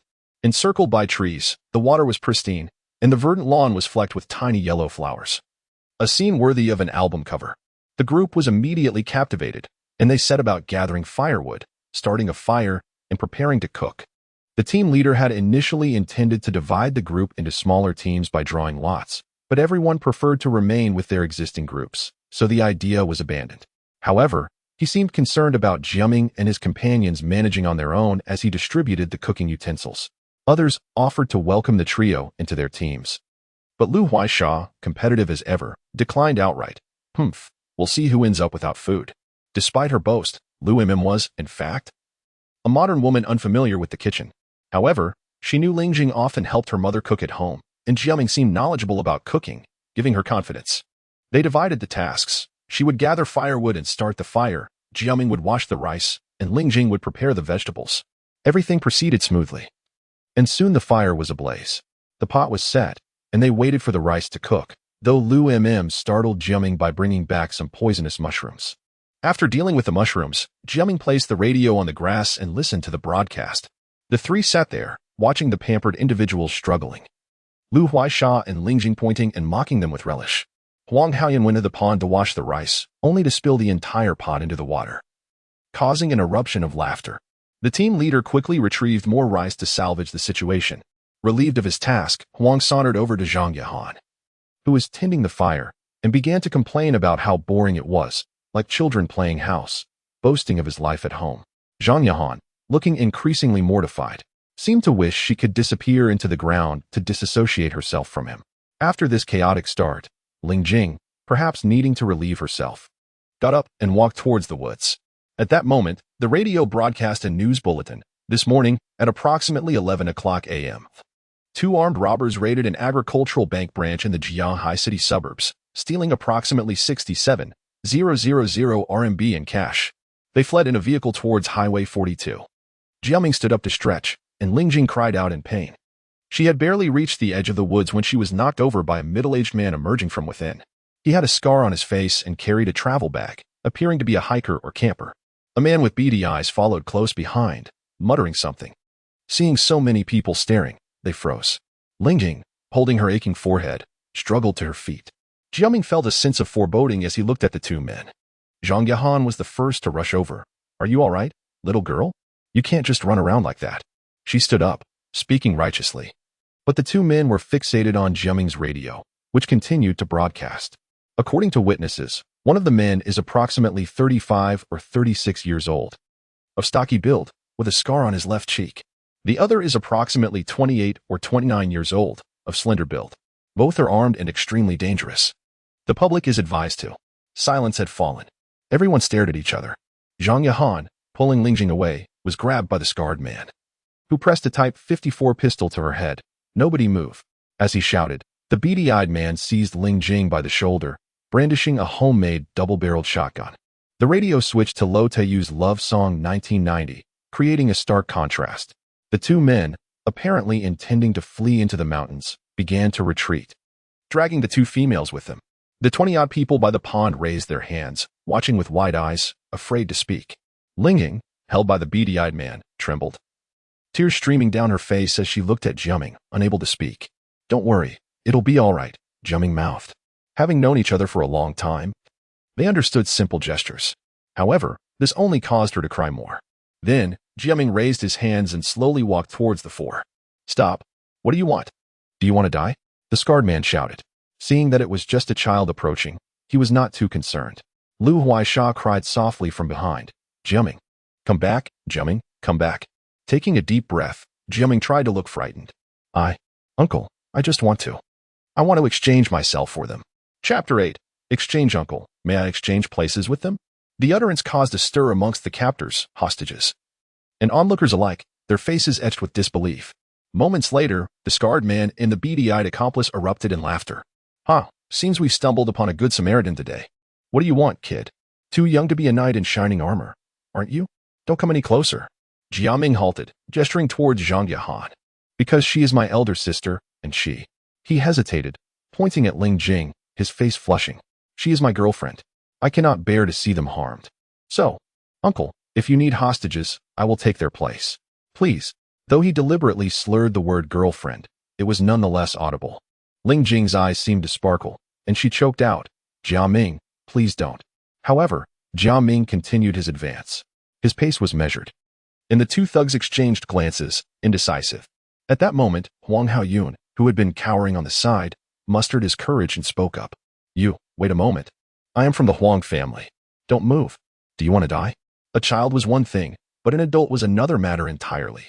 The moment Huang Haoyun spoke, the scarred man brandished his pistol, causing him to raise his hands and surrender, silencing him. Meanwhile, Jiaming had drawn near. "Boss," the beady-eyed man said, turning his head, "I think we should just swap the one you have for this kid. An adult tagging along might cause complications." What complications?" The scarred man glanced at the woman he held captive, inwardly contemplating. In truth, he harbored another motive. Among the women by the pond, this particular one was the most alluring. They planned to hide in the mountains for quite some time after the heist, and a woman would make life much more bearable. As he deliberated, Zhang Yahan, who overheard their conversation, interjected, "No, I refuse to be exchanged." "Damn it, do you think you have a say here?" The scarred man barked, pressing the gun against Jiaming's head and shoving Zhang Yahan aside. Jiaming grasped Lingjing's hand, whispering, "It's all right. Don't worry." Lingjing nodded, tears welling up in her eyes. "I'm not afraid." "Damn, first time I've ever seen a hero who's just a kid," the beady-eyed man remarked. Subsequently, the quartet began to ascend the mountain. Just then, Liu Huaisha burst forth from behind. "Let me exchange with Lingjing." Before the two thugs could react, Jiaming shouted, Sha, stay put. Go report to the police and save us." The girl froze in her tracks, bursting into tears. The scarred man patted Jiaming's shoulder. "Hey, you seem to know quite a bit. Let me tell you. We wouldn't be doing this if we were afraid of the police. Go ahead and report it." The four had advanced more than 10 meters and were about to enter the woods when Zhang Yahan suddenly dashed forward. Reaching close, the scarred man raised his gun, aiming it at her forehead. What the hell do you want? Are you really courting death? Do you think I wouldn't dare to kill you? I want to come with you, she declared, trembling, yet her eyes remained unwavering. I cannot allow 2 children to be with you. Either exchange me for them, or take me along. What is happening today? The scarred man stared at her in disbelief.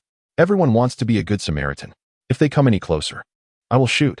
Then shoot, Zhang Yahan replied, seemingly embroiled in a fierce internal struggle, yet still keeping pace with the gun. Either kill me, or take me along.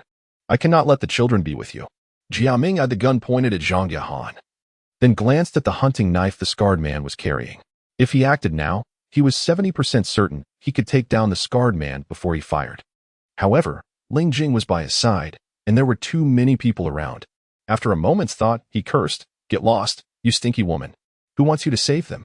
Go back and sleep with Huang Haoyun." Despite the crude insult, Zhang Yahan merely glanced at him without a word. Murder carried a heavier penalty than robbery and kidnapping, so the scarred man dared not shoot so easily. He retreated a few steps, surveyed the sky, and gritted his teeth. "All right, you want to come along, do you? Is that a tent on the ground over there? Bring 2 of them." He was referring to the travel backpacks with tents on the ground. Zhang Yahan nodded, returning to grab Jiaming's and Lingjing's packs. Then, she said to the weeping Liu Huaisha, "Remember to report to the police." As she turned around, Huang Haoyun grabbed her hand. "Yahan, you cannot go with them. Let go." Yahan shook him off. "You are worse than a child." With that, she ran towards the 4.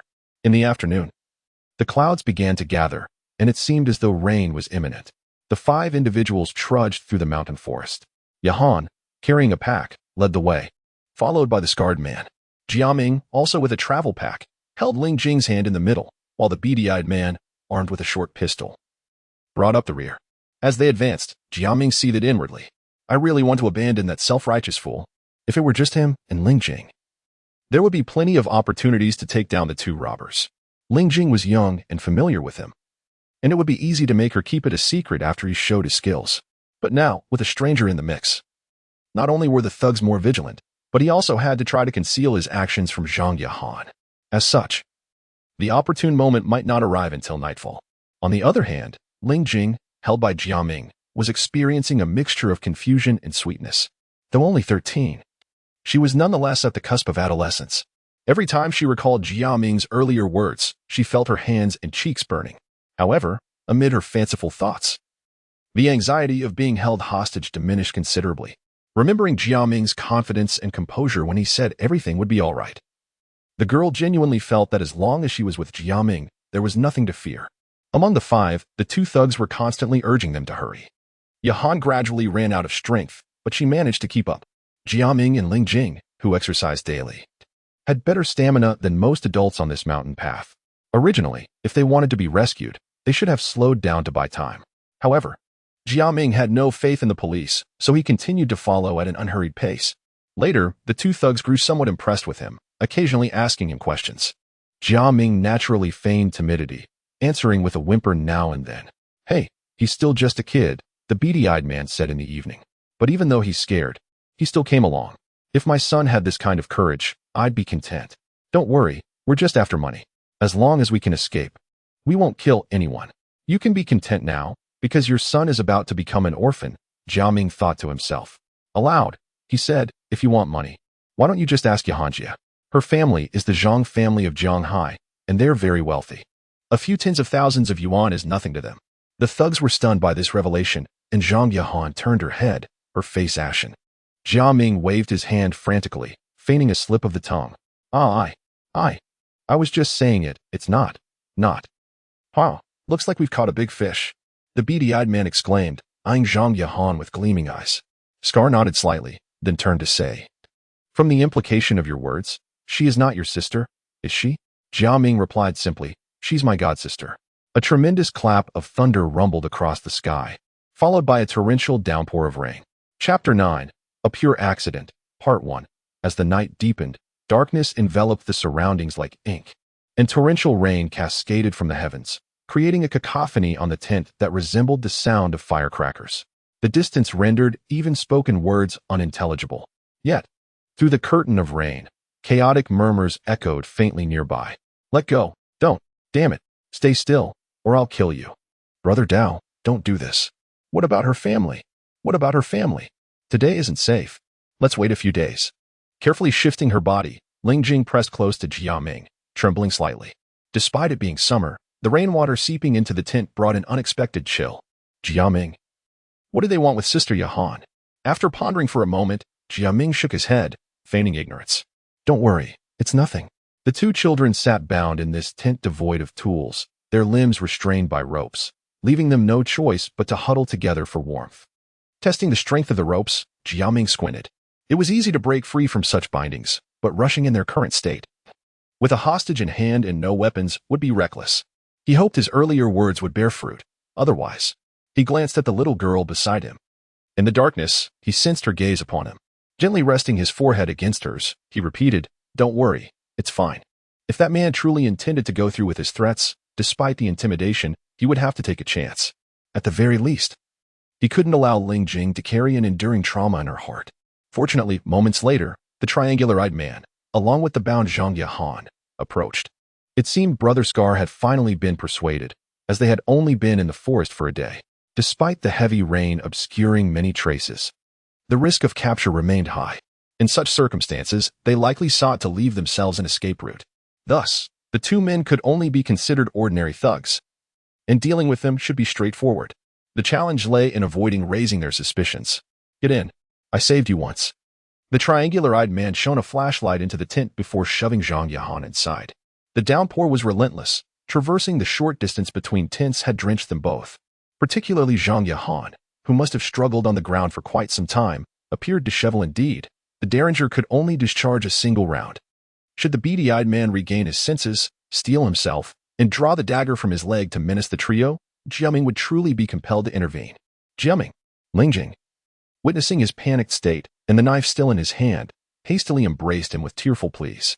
Zhang Yahan, equally cautious, gently reassured, it was a misfire, it's all right. Gu Jiaming, it's all right. Here, give me the knife.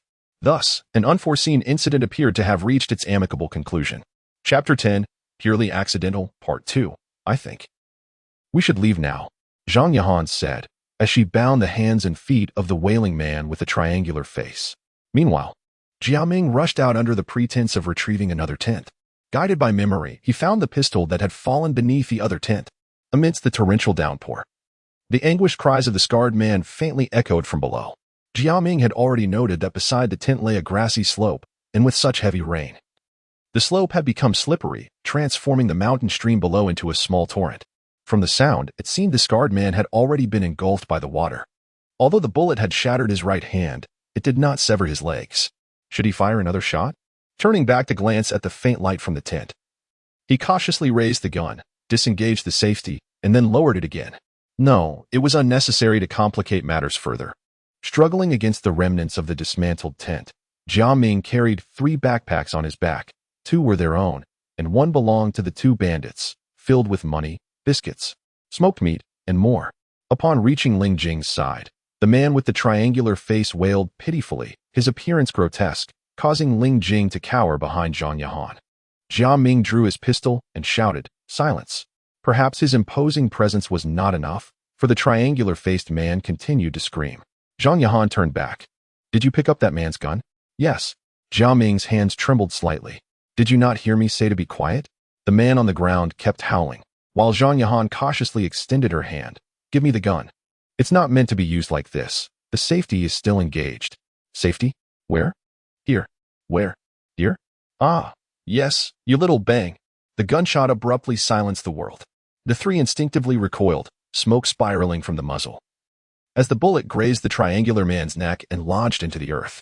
The man, who had been howling moments before, instantly stiffened, his mouth agape, unable to utter a sound. After a long pause, Jiaming muttered, it was a misfire. It's fine, it's fine. Give me the gun. Give it to me. Once she held the pistol and promptly engaged the safety, Yahan felt a measure of safety return. This boy was far too peculiar. Whenever a gun was in his hands, it seemed to misfire. With both guns in hand, a sense of resolution washed over Yahan, and she dismissed the idea of leaving. She secured the triangular-faced man more tightly, ensuring he could not escape. before she and Jiaming carefully ventured down to search for the gravely injured scarred man, armed with a flashlight. She held the pistol, while she handed the dagger to Jiaming, following the faint cries down the slippery grassy slope that had transformed into a rushing stream. As they approached, the scarred man's howls abruptly ceased. Jiaming suddenly switched off the flashlight. Be careful, he might still have a knife. In the midst of the storm, sounds were distorted. Rain streaming down her face, obscuring her vision. What? Before she could finish her thought, Jiaming dashed from the shadows, shoving her aside. In that fleeting moment, a tall man with a dagger brushed past her, and had Jiaming not intervened, she likely would have suffered a stab wound. The flashlight fell to the ground, plunging the surroundings into darkness. Yahan tumbled into the stream, panic seizing her as water surged into her mouth and nose. Though the water was not deep, her inability to swim combined with her terror made it feel as though she had plunged into an abyss. Flailing her limbs desperately only invited more water. In the chaos of darkness, sounds melded into a cacophony. Time seemed to stretch on until someone pulled her from the water, laying her on the grass beside the stream, where the rain continued its relentless assault. Still gasping for breath, two heavy fists struck her abdomen, forcing out several mouthfuls of water. Are you all right? The flashlight flickered back to life, revealing Jiaming's face. Struggling to rise, she finally discerned the scarred man's groans nearby. What are you doing? Why did you hit me? What happened to him? I was afraid you might drown, so, if that had not worked, I would have had to use the artificial respiration my teacher taught me. Jiaming hesitated slightly, and upon hearing the words artificial respiration, Yahan instinctively touched her lips. She then noticed Jiaming shaking his head. It's not my fault. He ran into me. I just swung the dagger a few times, and then it disappeared, so I came back to get the gun. Yahan's heart raced. When she fell into the water, both the flashlight and the gun had slipped from her grasp. She hurriedly searched alongside Jiaming and thankfully found the pistol soon. She disengaged the safety and cautiously approached the source of the groans. Under the beam of the flashlight, the scarred man lay propped against a large tree. His right hand wounded from the gunshot, and his left arm sliced to the bone. A deep gash marked his calf, while Jiaming's dagger was embedded in his hip. Buried to the hilt. Just swung it a few times. Yahan gazed at the equally stunned Jiaming, then at the blood-soaked ground, her thoughts racing. This boy was far too extraordinary. Could he truly be a reincarnation of a legendary destroyer? They were indeed fortunate, with such severe injuries. He seemed devoid of the strength to resist. Together, they dragged him up the grassy slope, binding him securely before retrieving some straps from their backpacks to staunch his bleeding, lest he succumb to his wounds. They hastily reassembled one of the dismantled tents, placing the barely conscious scarred man inside, while the lightly injured triangular-faced man was directly tied to a tree, left to endure the rain. After completing these tasks, both Jiaming and Yahan were thoroughly drenched. It was still only midnight. Jiaming removed his shirt and pants, and after a moment's hesitation, Yahan followed suit, hanging her damp clothing inside the tent. The three huddled together and soon fell into a deep slumber. When morning arrived, the rain persisted. Yahan noticed a sliver of light and saw that the tent flap had been opened slightly. The boy named Jiaming was already dressed, sitting there eating while watching the rain. Turning to herself, she realized she was clad only in a bra, a pair of panties, and hiking shoes, and her face flushed red. Surely, that little boy had seen her in her entirety when he woke up. Hastily donning her half-dry clothing, she felt a sense of security return.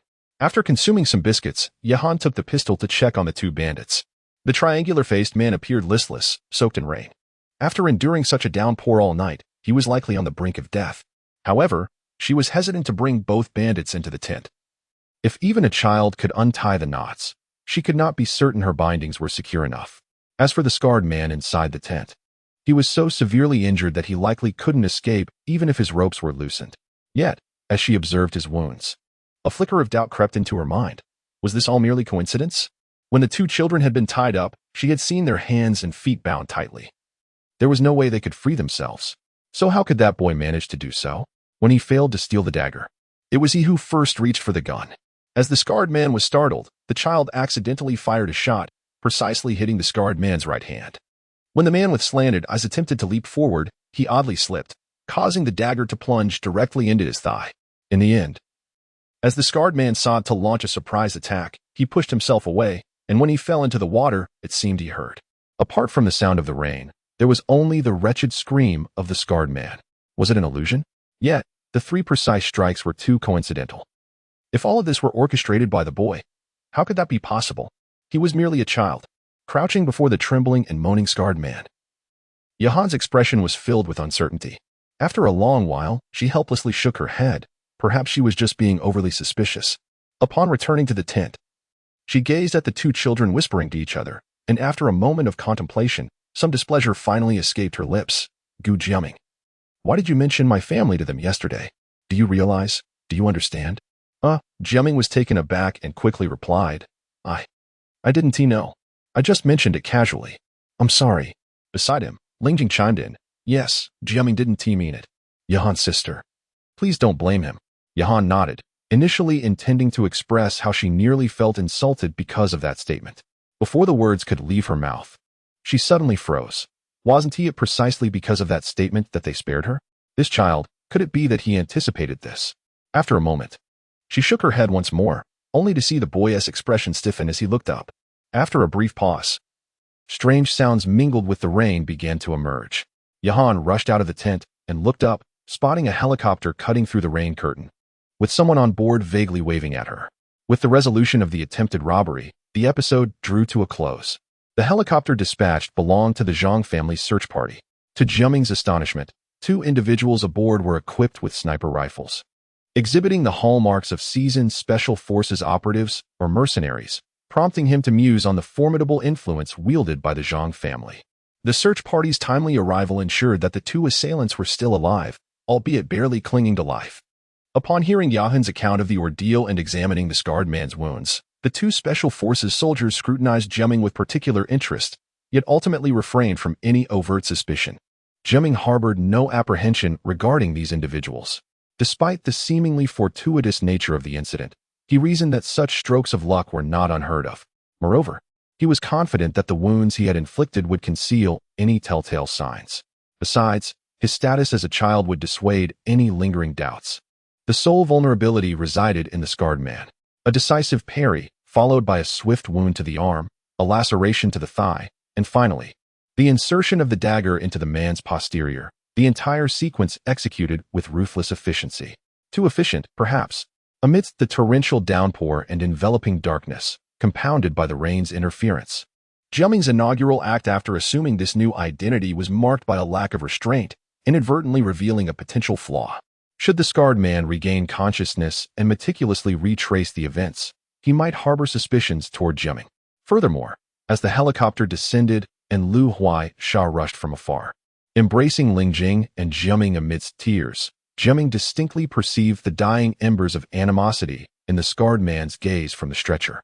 In retrospect, feigning a fumble and eliminating him outright would have been preferable.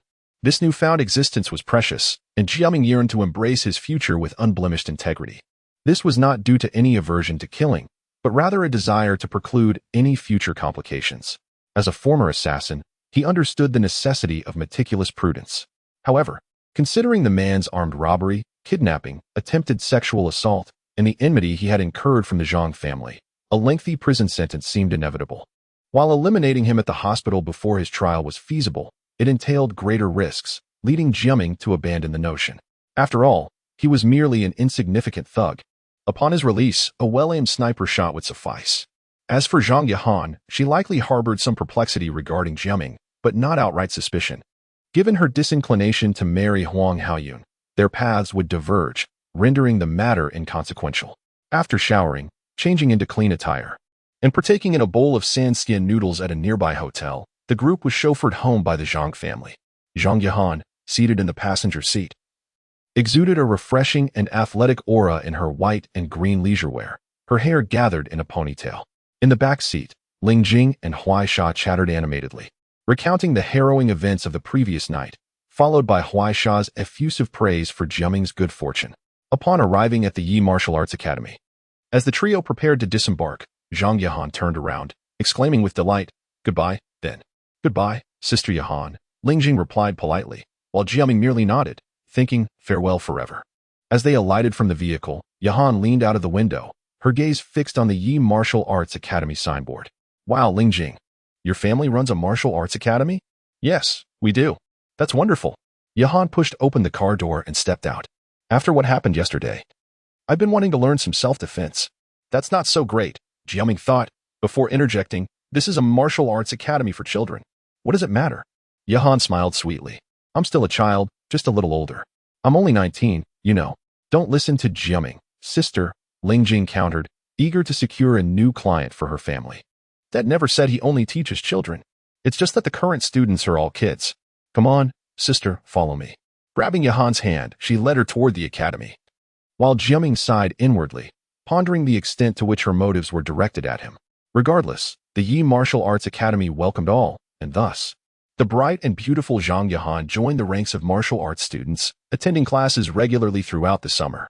Each time Jiaming witnessed her engaging in Wing Chun with Lingjing, he could barely suppress a smile. However, the recruitment of such a student proved to be a boon for the academy.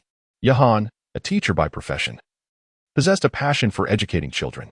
She frequently tutored Lingjing in advance of her junior high school curriculum, and soon, other children sought her assistance with their homework, which she readily provided. News of the Cambridge-educated teacher at the Yi Martial Arts Academy spread rapidly, prompting hesitant families to enroll their children. During the latter part of the summer, the academy experienced a surge in business, much to Lingjing's delight, further cementing her bond with Yahan. Only Jiaming, forced to endure Yahan's lessons alongside Lingjing, found himself driven to the brink of exasperation. Yet, he persevered. Zhang Yahan's fascination with him remained palpable. Jiaming surmised that she perceived him as a prodigy with an IQ of 180, concealing his intelligence due to his precociousness and lack of recognition within his family. He sensed this in her knowing glances. "Very well," he conceded. "Let her think what she may." In due course, the two robbers were brought to justice. The cross-eyed accomplice received an 8-year sentence, while the scarred ringleader was sentenced to 10 years, a harsh penalty, likely influenced by the Zhang family's intervention. In truth, their release would have been far more perilous, as Jiaming intended to eliminate them, and the Sand Bamboo Gang leader had vowed to kill them on sight. After enduring a protracted, tedious summer, punctuated by the probing of a presumptuous woman, the start of the school year in September marked the beginning of junior high for Jiaming, Lingjing, and Huaisha at Starshine Middle School. Chapter 12. The scandal of the leaked photos in early 1995, in the heart of Xinhua District, Jiahai City. As one of the oldest neighborhoods in Jiahai City, this area stands as the most vibrant, despite the government's intentions to shift the urban center towards several new districts. However, such plans cannot be realized overnight. Nostalgia resides in the hearts of the people. Anyone who has lived in Jiahai City for over 5 years inevitably finds themselves wandering through Xinhua District. This includes the chaotic yet historic Xiaolonkou vegetable market, the second-hand market for old books and furniture, the old street that showcases local delicacies, and the floating bridge that remains in use despite the construction of the Jiang River Bridge. These elements are familiar to the citizens of Jiahai, even after multiple expansions. The streets remain bustling and crowded, filled with the cries of small vendors, the sounds of haggling, the noise of demolitions in prime locations, and the clamor of construction sites. During rush hour, bicycles form long lines, creating a vivid impression of Xinhua District. Yet, for those who know the area well, stepping off the main commercial streets reveals a different scene. Clothes hanging between old residential buildings, elderly women peacefully dozing in bamboo chairs, the occasional ringing of bicycle bells. Ivy creeping up walls, neglected flower beds behind buildings, and solitary fig trees. As distant noise drifts in, one might feel as though they have stumbled upon a serene paradise. Yet, beneath this apparent tranquility lies a different reality. Like any city, this old district, where antiquity and prosperity coexist, inevitably harbors elements lurking in the shadows, what one might call the parasites of the city. Prostitution, drugs, firearms, and gangs flourish, with police records indicating persistently high crime rates. However, if one maintains a reputable conduct, they may find themselves distanced from such elements, relegating them to mere topics of casual conversation. Perhaps a youth who has just indulged in drugs greets you with familiarity, or a drug lord concealing half a kilogram of heroin appears merely as a friendly neighbor. The young man, who has just returned from a violent encounter, seems no more than a job-seeking teenager who dropped out of school, until one day they mysteriously disappear. And in conversation, you might casually speculate, oh, maybe they went to Hainan Island for business. The world is complex, yet it can also be simple. Nestled within this chaotic old district is Xinhui High School, the most prestigious institution in Jiahai City. As dusk descends, a narrow alley near Xinhui High School becomes the stage for a confrontation. Damn it, I see you this time. Where do you think you can run? The sunlight slants ominously across the alley's entrance. Deep within, 5 youths, seemingly aged 16 or 17, brandish sticks and advance menacingly towards a cornered girl. Around 14 or 15, with short hair. She clutches a baseball bat, limping backward, her left leg visibly injured, a trickle of blood at her mouth. Yet, despite the odds, her eyes blaze with defiance. If not for her evident femininity, one might mistake her for a boy. At the forefront of the group stands a chubby boy clad in a Xinghua uniform, blood dribbling from his mouth as he curses and approaches. Liu Huaisha, weren't you all high and mighty before? Where is your bravado now? Are you going to fight back? Or should we take matters into our own hands? Liu Huaisha, while retreating, retorts defiantly, come on then. Let us settle this one-on-one. Go to hell.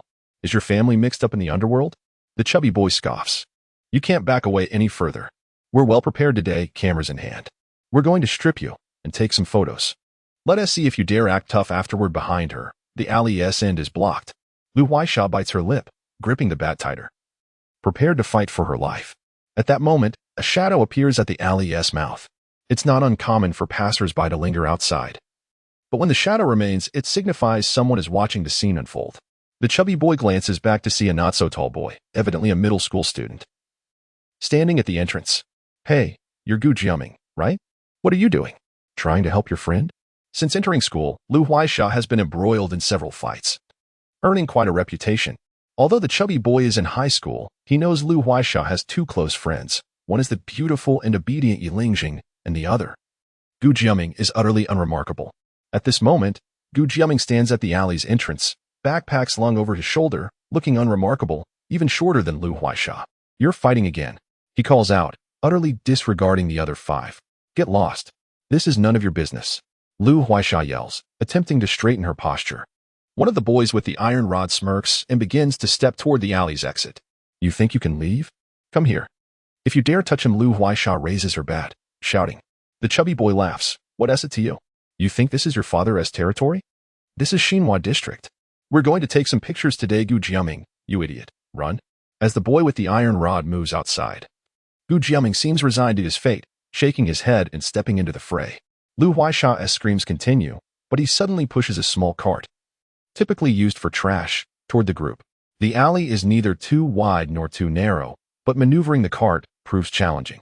The boy with the iron rod sidesteps, only to be clumsily knocked by 2 falling trash cans from the cart.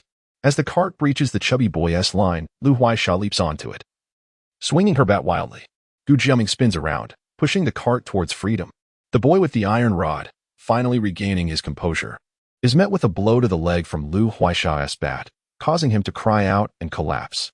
The remaining 4 pursue relentlessly. After all, Jiaming is merely a 13 or 14-year-old child, awkwardly pushing a cart with a person on it, and they quickly close the gap. The chubby boy lunges twice to grab Jiaming's backpack, narrowly missing both times. Just then, the cart bursts out of the alley. As it turns the corner, Jiaming loses his balance, instinctively raising his left hand while still gripping the cart. The chubby boy charges forward, colliding with Jiaming's face. With a dull thud, the chubby boy's body is propelled slightly upward, appearing to hover momentarily before crashing into another pursuing boy, sending them both tumbling to the ground. The cart barrels ahead, twisting and turning, finally crossing a street and halting at Jianghai City's coastal embankment. Jiaming, gasping for breath, squats down and murmurs, They didn't follow us. Unbeknownst to her, just around the corner of the alley, someone was pinned beneath her. The corpulent fellow was still reeling, his vision blurred, as blood gushed from his round face like a geyser. I want to kill, he sputtered, before a final, desperate plea, help. Why do you always have to fight? Do you even realize they're high schoolers? Well, that fatso was acting all high and mighty, hogging the court. I just couldn't stand it. Ouch, be gentle. Serves you right for being in pain. On a bench along the seawall, Jiaming removed the shoe and sock from Liu Huaisha's left foot and rolled up her pant leg. He was tending to her injuries, applying medicated oil and massaging it in. The girl winced occasionally, swatting at the boy's shoulder before reclining and munching on an apple, allowing him to tend to her leg. This was a familiar routine. Don't think you're invincible. Taking on 4 or 5 high schoolers with a baseball bat. So what if your families are gangsters? There's her too. If there hadn't been a garbage truck to drag you out, I would have run off and left you to be photographed.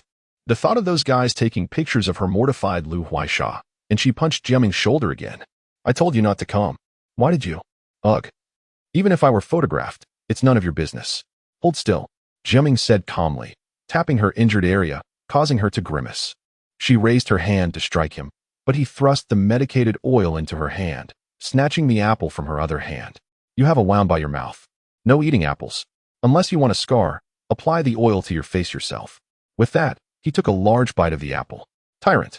With her injured leg in his grasp, she was at his mercy. Huaisha had no choice but to suppress her anger and apply the oil to her face. She had been injured countless times growing up and was adept at applying the ointment, but she always felt that Jiaming did a better job. His touch seemed to soothe the pain. He's a professional, she mused, smiling. Jiaming, you should become a bone setter. Mother you could teach you. Oh, where's Lingjing? She was supposed to meet us here. Being a doctor might not be a bad choice, the boy thought, lost in contemplation as he rubbed the oil into her skin. Observing the somewhat dazed expression on the boy's face in the sunset, the girl giggled. Just kidding.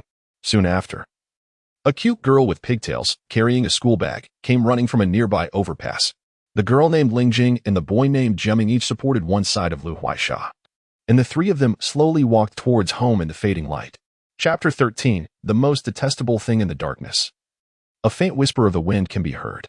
This is a small hillside on the outskirts of Jiahai City, surrounded by sparse woods. Atop the hill stands an ancient stone pillar, beside which a young boy sits, his hands engaged in monotonous and tedious exercises.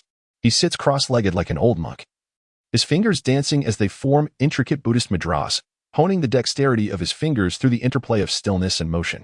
These mudras encompass every conceivable gesture of the human hand. In this tranquil space, he listens to the sound of his fingers brushing against the air, completely unaware of how much time has passed until he finally pauses, opens his eyes, and exhales a breath.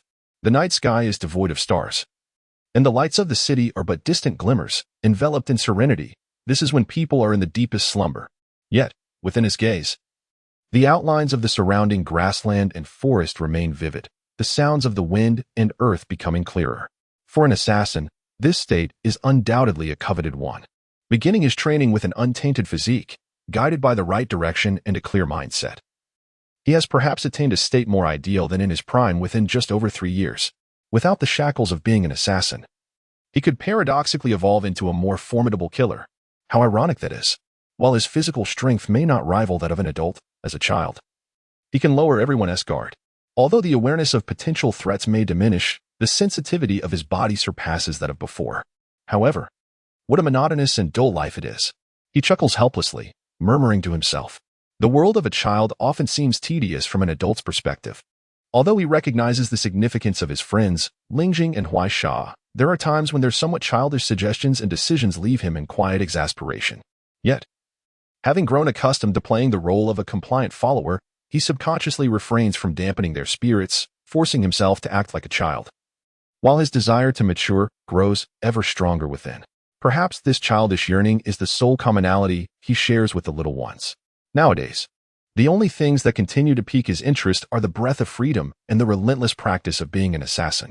Despite striving to break free from the constraints of his profession, when he finally gains control over his own life, he discovers that habits die hard, and he finds himself repeating the assassin's training. Nevertheless, he does not believe that this power is solely meant for killing. Often, one requires such strength to navigate life comfortably in this world. Moreover, freedom, breathing in the unrestrained air. This feeling has never once led him to experience even the slightest tinge of boredom. Although daydreaming may render him foolish in the eyes of others, he wonders, what should he ultimately pursue in the future? Becoming a doctor, as Shasha suggested, seems appealing. Yet how absurd it would be for an assassin to become a physician, transforming into a lamb among wolves. As he skillfully assembles a firearm from a pile of parts in the dark, a smile creeps across his face at this thought. In truth, as an assassin, he is a restless soul, but as an ordinary person, he is easily satisfied. Having completed the assembly of the handgun, he disassembles without time for contemplation. He abruptly redirected the gun's muzzle, poised to depress the trigger when, in that instant, a spark ignited in the space before him, with a muffled report. Akin to those bodyguards he had dispatched moments prior, a projectile pierced his brow, expelling a plume of sanguine fluid from the rear of his cranium. His existence was suspended at that incandescent, fleeting juncture. I harbor a profound aversion for those who brandish firearms in my direction. A voice, tinged with the timbre of adolescence, resonated softly amidst the nocturnal expanse. Chapter 14. United efforts as the school bell rang, Jiaming slumped over his desk and began to doze. Sleeping late every night and rising in the early hours was detrimental to a child's health. However, he had grown accustomed to this routine. During moments of idleness, he habitually drifted into a daze to compensate for his lost rest. Today, the harrowing encounter with the mother and daughter had not lingered in his mind.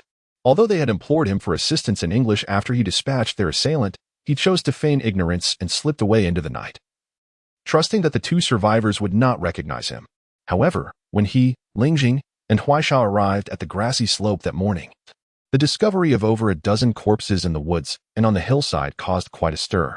In fact, Jiaming had recognized the identity of the assassin from their first encounter. He was a killer affiliated with the Pyrogia organization, codenamed Aki. Having officially assumed the mantle of an assassin at the age of 17, Jiaming noted that this individual continued to thrive, known for his reckless and flamboyant demeanor. Despite his notoriety, Pyrogia had only rated him as a B-level assassin, though his capabilities were more akin to that of an A-level. Eliminating a madman was merely a trivial matter. The real issue lay in the certainty that Pyrogia would investigate the incident. While it was improbable that the trail would lead back to him, the thought nonetheless lingered in his mind. Moreover, he found himself reflecting on the small girl's cries of help me, as he departed into the darkness, a chilling thought, yet oddly captivating. Though he attended the same school as Lingjing and Huaisha, the three were not in the same class. Xinghua High School had 3 classes for each grade, generally placing exceptional students like Lingjing in Class 1, average students like Jiaming in Class 2, and troublemakers like Huaisha in Class 3. This separation allowed Jiaming the freedom to daydream and rest, although during breaks, Lingjing and Huaisha often sought him out. The classroom was chaotic and boisterous.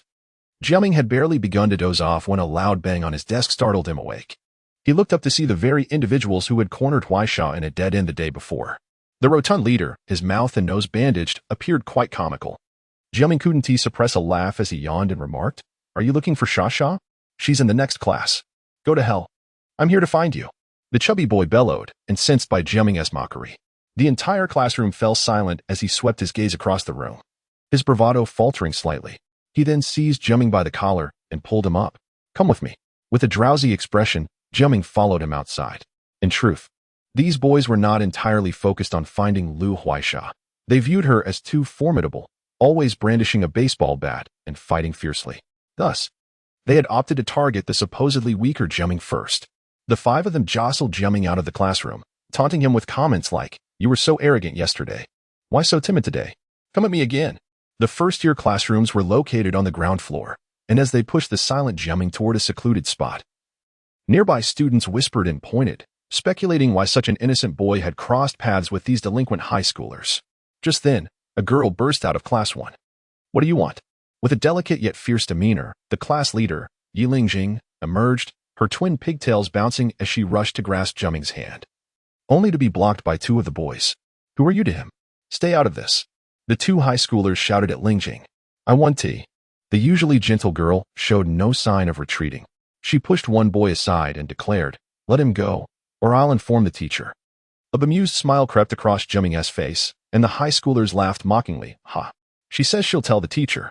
Before they could finish their taunts, Lingjing swiftly kicked one boy in the calf and forcefully shoved another, sending him sprawling onto the grass. Though Jiaming perceived her martial arts skills as somewhat superficial, he recognized that her strength surpassed that of most girls. The boy on the grass was merely dazed, while the other, struck by Lingjing's red boots, stumbled back and fell, clutching his leg in agony. Such is the influence of bad company. Jiaming mused inwardly. The tibia is one of the most vulnerable areas of the body, a technique Huaisha had taught Lingjing during their leisure time. As Jiaming was being dragged out, middle schoolers playing nearby had already taken notice of the unfolding drama. Just then, the rotund boy hesitated, taken aback by Lingjing's unexpected fury, and was about to charge forward when Jiaming, without a hint of hesitation, lifted his left leg. With a resounding thud, the boy fell flat on his face, his large cheeks meeting the ground with an unceremonious thump. When he raised his head, tears pooled in his eyes, grass clippings stuck to his face, and blood streamed from his nostrils, further staining his bandages. Fighting among children lacks sophistication. The remaining 2 boys, seeing their leader downed, lunged at Jiaming, towering over him. They felt emboldened, but Jiaming feigned a stumble, evading one boy's push. The force of the second boy's charge sent them crashing into one another. As they contemplated their next move, a girl wearing the blue and white Xinghue uniform charged out of the classroom. It was Liu Huaisha, wielding a baseball bat over a meter long, rushing towards them with unrestrained energy. Her fierce demeanor momentarily stunned the two high school students, while Jiaming found himself momentarily captivated. Did this girl intend to cause serious harm? Liu Huaisha, Gu Jiaming, Yi Lingjing, what are you three doing? Just then, a thunderous voice echoed as the middle school's disciplinary head rushed down from upstairs, finally aware of the commotion.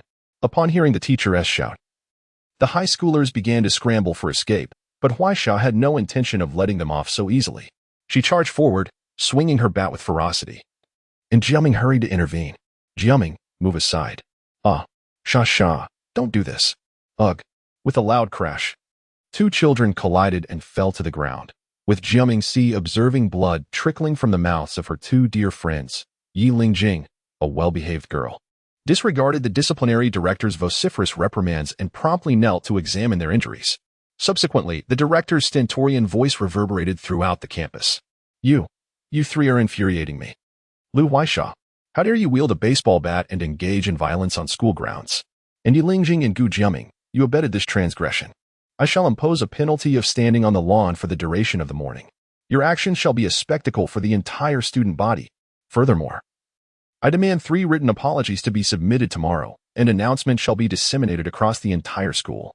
As the bell signaling the commencement of classes resounded, the trio found themselves isolated on the lawn in front of the teaching building, their figures visible to any student who glanced out the window. Damn it. That bald-headed imbecile dared to yell at me. In a few years, I'll hire someone to obliterate his entire family. Liu Huaisha expressed her vehement discontent with the bald-headed disciplinary director. He had dared to confiscate her baseball bat. No matter, I possess several more at home. Tomorrow, I shall bring an even sturdier one. Are your mouths all right? Lingjing inquired with concern, eliciting a multitude of eye rolls from Huaisha directed at Jiaming. Lingjing, you must keep a watchful eye on your boyfriend. He brazenly stole my first kiss in front of everyone. Despite her attempt at nonchalance, Huaisha's face flushed crimson. Lingjing playfully chided her, her own cheeks suffused with a rosy hue. Huaisha, accustomed to associating with members of the underworld, had a proclivity for uninhibited speech. Lingjing had once been reduced to tears by the phrase "you are Jiaming's wife," but after prolonged association, she had gradually become desensitized to such remarks. Nevertheless, being merely 13 or 14 years of age, and with so many eyes upon them, she eventually smiled knowingly, remarking, "Now, my reputation as a well-behaved girl has been completely ruined by you two, having attended junior high school for over a semester." This marked their first instance of engaging in a public brawl akin to their elementary school days. After a moment, Jiaming, who had remained silent, yawned. Standing here is quite tedious. I propose we play truant. Upon hearing these words, the two girls' eyes gleamed with excitement. Chapter 15, The Blossoming of Flowers, Part 1. A popular saying goes, a wife pales in comparison to a concubine. A concubine is inferior to a secret lover.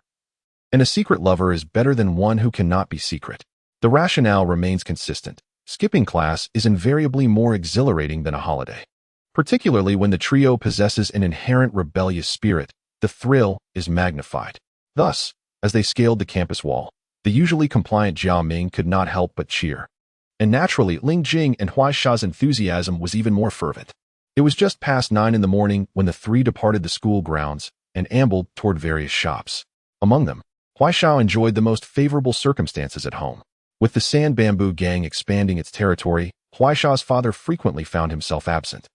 And the three soon decided to spend the entire day skipping school at Huaisha's residence. After all, Jiaming had little standing at the Huang household, while Lingjing consistently played the role of the obedient child, making Huaisha's home the most appealing destination. The two girls giggled and raced ahead, flitting between the counters of the shops. By midday, their arms were laden with bags, primarily filled with items purchased with Huaisha's money. 2 outfits, a pair of shoes, a floral dress for Lingjing, a plethora of videotapes, game cards, comic books, and even a few whimsically acquired plush pillows, along with an assortment of fruits, vegetables, pork, beef, and several pounds of rice. It was evident that the two girls treated this escapade as a delightful game of house, and indeed, that is precisely what it was. Huaisha's villa was situated on the hillside by the sea in the eastern part of Jiahai City, an area widely acknowledged as affluent. However, Due to the wealth of the surrounding residents and the considerable distance from the territory managed by the Sand Bamboo Gang, Huaisha's father seldom resided there. The villa, having been purchased, saw little of its owner, and due to its considerable distance from the school, Huaisha typically stayed at the gang's headquarters with his father. The trio took a bus across the river via the Grand Bridge, preparing to transfer when Jiaming unexpectedly spotted two familiar figures beneath a bridge pier. It was the mother and daughter from that morning. Initially, he presumed they would have returned to their residence following the demise of the assailant, yet here they were. Huddled beneath the pier, clad in thin pajamas, the blonde mother cradled her exquisitely delicate mixed-race daughter, seated there as if lifeless. Shanghai was a bustling coastal metropolis, where sightings of foreigners were not uncommon. However, the sight of this mother and daughter in their sleepwear was indeed striking. Lingjing and Huaisha exchanged glances, pondering the identities and circumstances of the pair. However, when Jiaming scrutinized them closely, the little girl seemed to recognize him, breaking free from her mother's embrace, cautiously approaching with her hands clasped before her. Her neatly arranged black hair framed her tear-filled eyes, and her pale yellow pajama enveloped her adorable bare feet. It was only early March, and the sight of the little girl, barefoot and clad in such thin attire, was both charming and pitiable. Jiaming felt a pang of distress. While the blonde mother failed to recognize him, this little girl had somehow sensed his presence, though she could not be entirely certain. Her pitiful demeanor as she timidly called out brother, brother, made it clear to Jiaming that trouble was brewing, as they had all entered middle school. Lingjing and Huaisha could now comprehend basic English, although they felt a slight twinge of dissatisfaction that the little girl referred to Jiaming as brother rather than sister. They could not help but feel sympathy for the 10-year-old mixed-race child. They quickly deliberated and offered the girl the 2 outfits, shoes, and a few loaves of bread they had purchased that day. Lingjing, her English somewhat awkward, managed to say, "For you, sir, help." The little girl, tears streaming down her face, accepted their gifts, speaking softly to Jiaming. The 2 girls, noticing her unwavering gaze upon him, were puzzled, and ultimately, Huaisha emptied nearly all the remaining money from her pockets, handing it over to the little girl. Though the amount was modest after their shopping spree, it would suffice for a few good meals. Despite their compassion, neither girl entertained the notion of bringing the little girl and her mother home. After all, even kindness has its limits. The little girl, under Jiaming's perplexed scrutiny, began to suspect she might have mistaken him for someone else, her tearful eyes following the trio as they walked away. Though they felt a pang of empathy, they were essentially strangers to one another.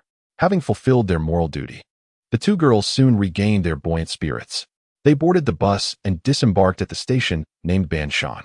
Before them lay a vista of lush greenery dotted with magnificent Western-style buildings adorned with red tiles and white walls. A clean, tidy road wound its way up the hill.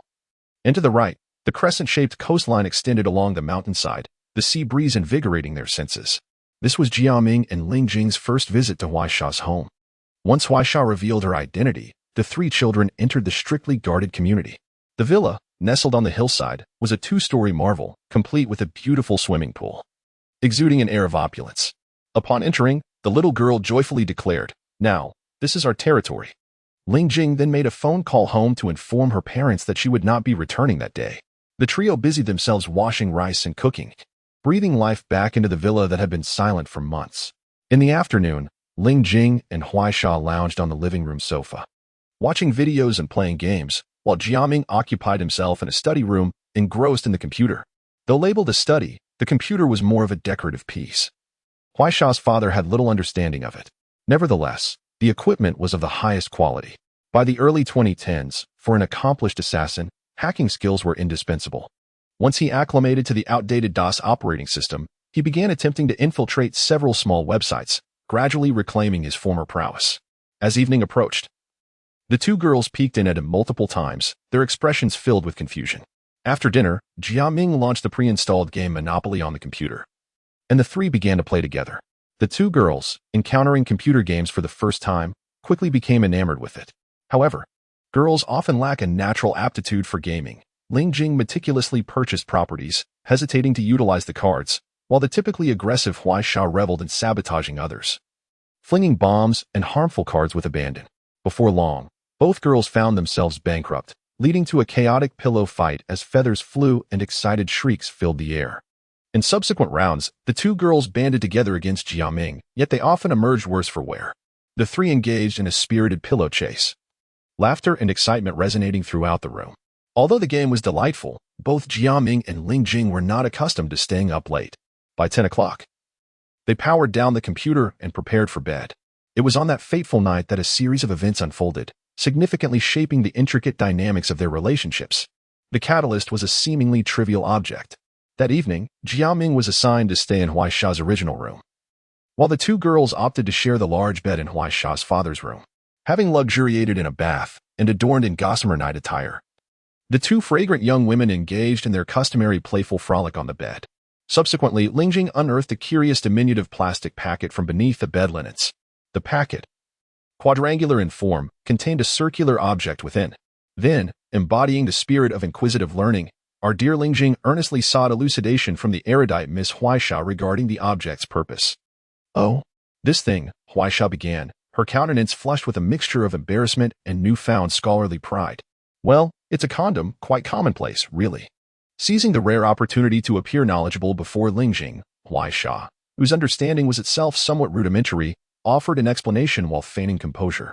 Esteemed readers must appreciate that in the year 1995, the entirety of China was still largely innocent, as pristine as the meticulously sterilized, vacuum-sealed, and conspicuously labeled condom. Even Shasha's understanding was not comprehensive. Following a rather circumspect explanation, Lingjing shook her head, her confusion deepening. Eager to capitalize on this exceptional chance to showcase her erudition, Shasha commenced a thorough search of the room, eventually unearthing several clandestine videotapes, intending to provide Lingjing with a more objective exposition. Papa thought I was unaware. But I discovered them nonetheless. "Lingjing, these are quite intriguing," she declared with glee. Fortunately, Shasha's father's chamber was equipped with both a videocassette recorder and a television, obviating the need to venture into the living room. With doors and windows secured and the lights extinguished, the television screen soon illuminated with images of two unclad, buxom foreign women moaning and groaning. The vernal evening, though mild, held a certain chill. Enveloped in the warmth of the blankets, the two intellectually curious girls huddled together, their gazes fixed on the television screen, each hesitant to utter a word. Presently, their respiration quickened, and their bodies, imperceptibly, began to radiate heat. The following morning, Lingjing awoke to a rather compromising tableau, her face flushing crimson. The previous night's frolics had left the bed in utter disarray, strewn with pillows, condoms, videotapes, and their discarded sleepwear. Both young women were bare from the waist up, clad only in pristine white panties, entangled like octopuses. Lingjing's nascent breasts were clasped in Huaisha's grasp, while Lingjing's own hand had ventured mischievously into Shasha's panties, gently ensnared by her thighs. Heavens, what transpired last night? She wondered, aghast. All she could recall were the risque videotapes that had incited a playful tussle between them. Shasha had pinned her to the bed, and she, not to be outdone, had reciprocated, mimicking the suggestive caresses they had witnessed on screen. Yet, all she felt was a blend of shyness and ticklishness. After a series of giggles, they had drifted off to sleep in that very position. Overwhelmed by a maelstrom of emotions, the young girl bit her lip, attempting to extricate herself from Shasha's embrace without causing a stir. Alas, her efforts proved futile, and she inadvertently roused her slumbering companion. With a soft murmur, Shasha's eyes fluttered open, and the two locked gazes, speechless for a moment. "Ah, Lingjing, you. I. As if propelled by unseen springs, their bodies recoiled, their faces now as scarlet as if doused in tomato juice. After an extended silence, Shasha regained her composure first, drawing the quilt around herself and inching closer to Lingjing. Nothing happened last night. Nothing. Lingjing echoed, shaking her head vigorously in agreement. We're both girls, so it's all right. We didn't do anything." They reassured each other, each reaching for their sleepwear, when Lingjing suddenly interjected, her voice laced with tears. "Oh no.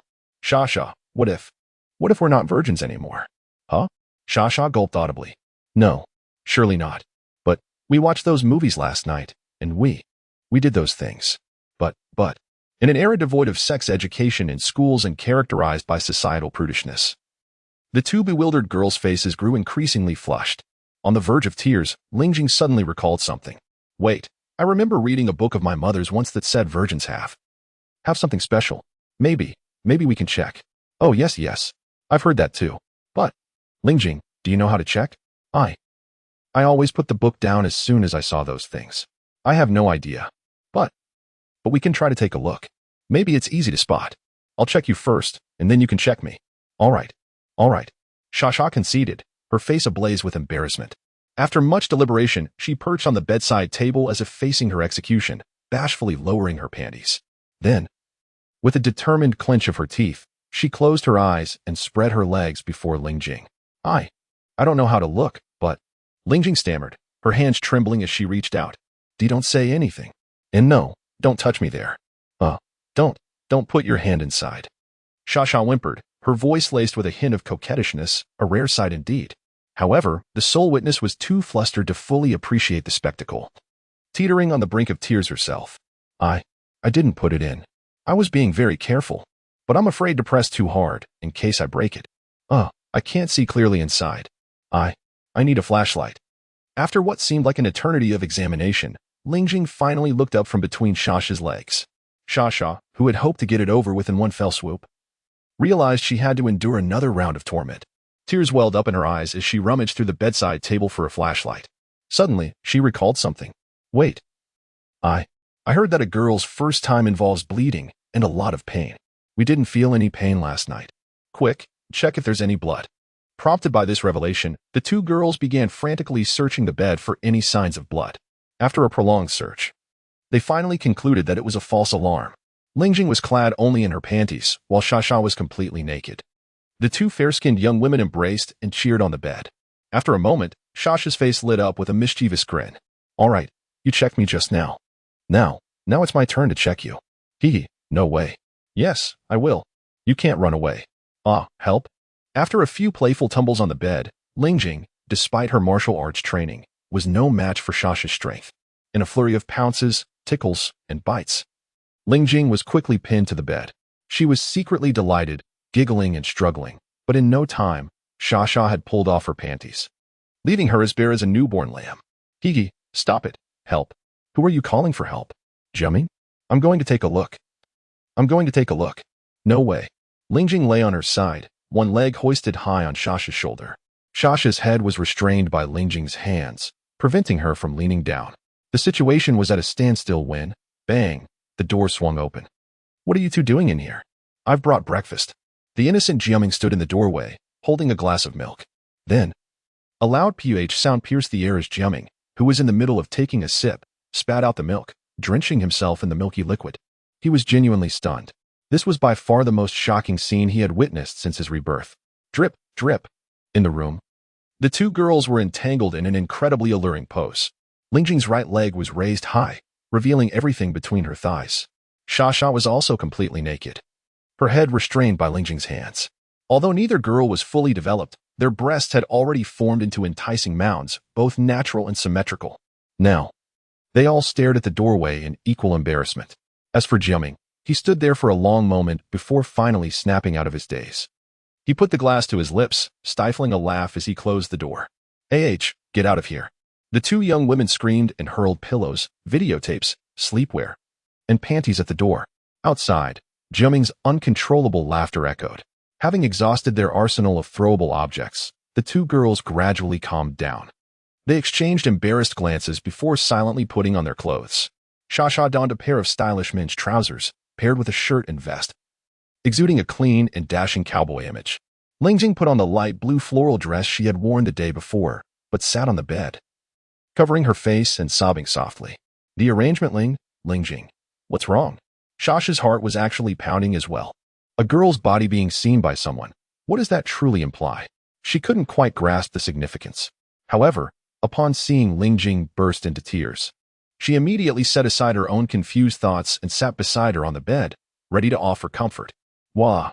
Jiaming, he. Yes, Jiaming is awful. He barged in without knocking.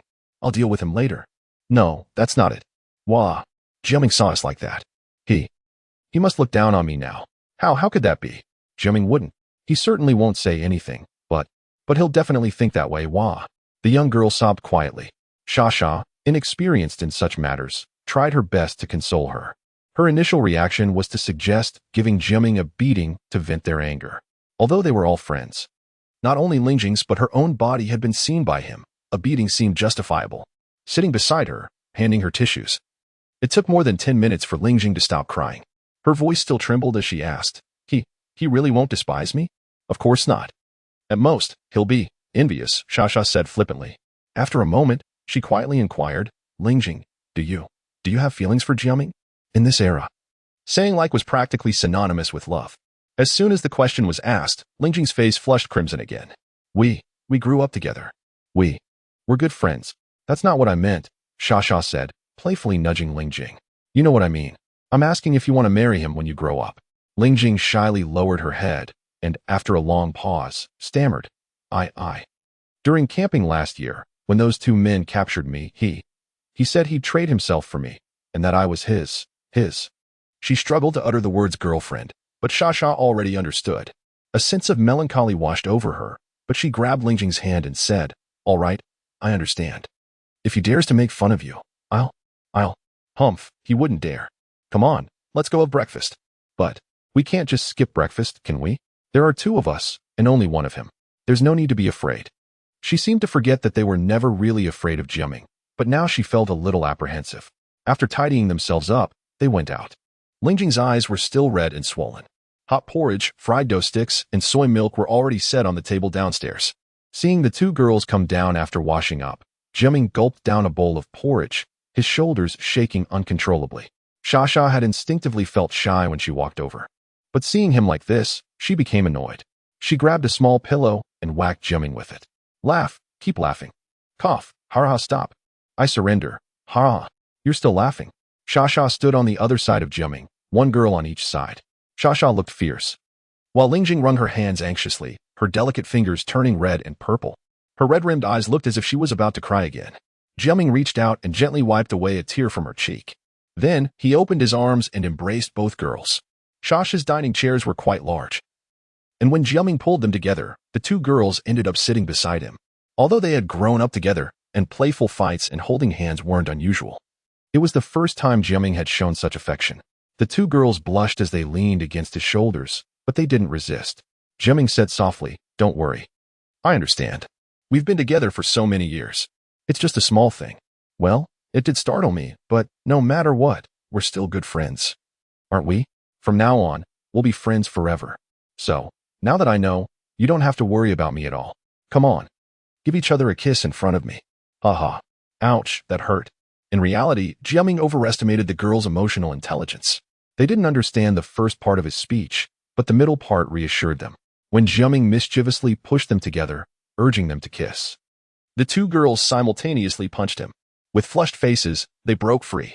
Xia was about to say something when she saw Jiaming, usually a peaceful person, suddenly jump up, grab a down cushion, and start hitting Xia with it.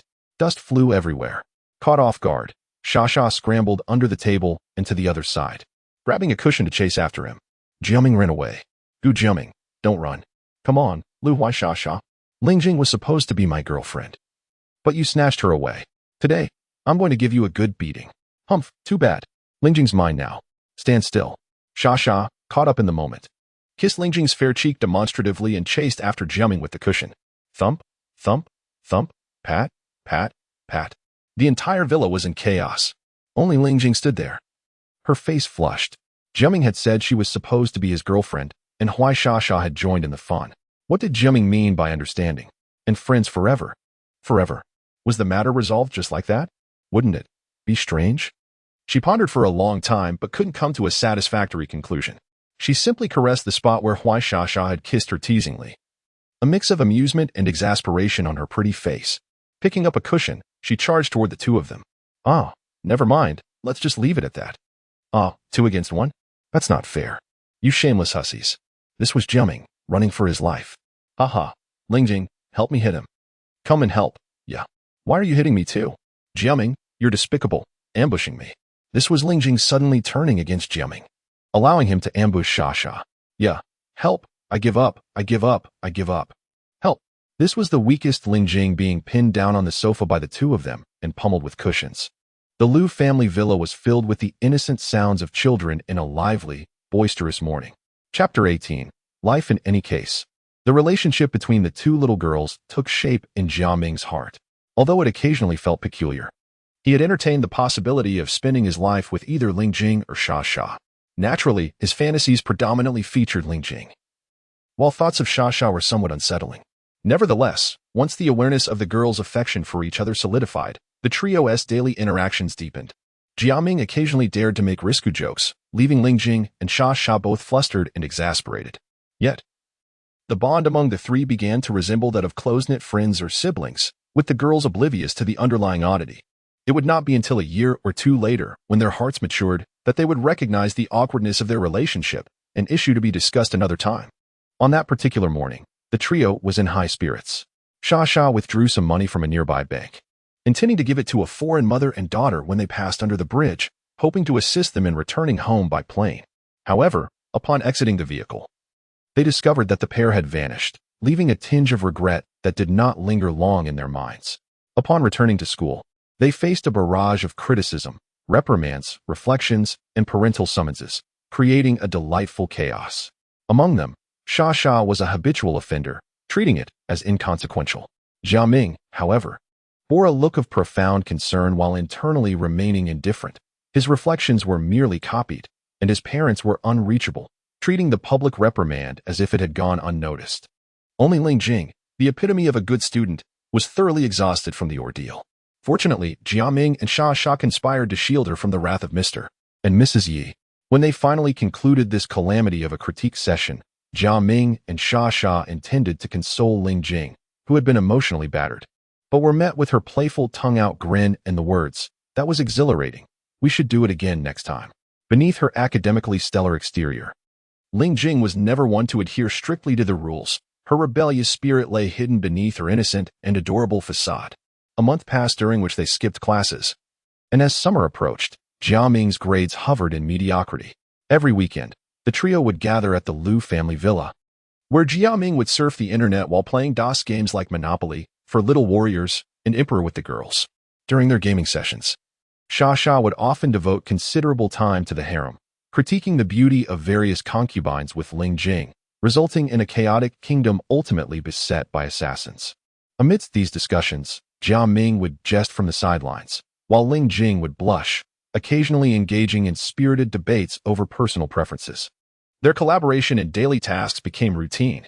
Lingjing would shop for ingredients, Jiaming would cook, and Sha would assist.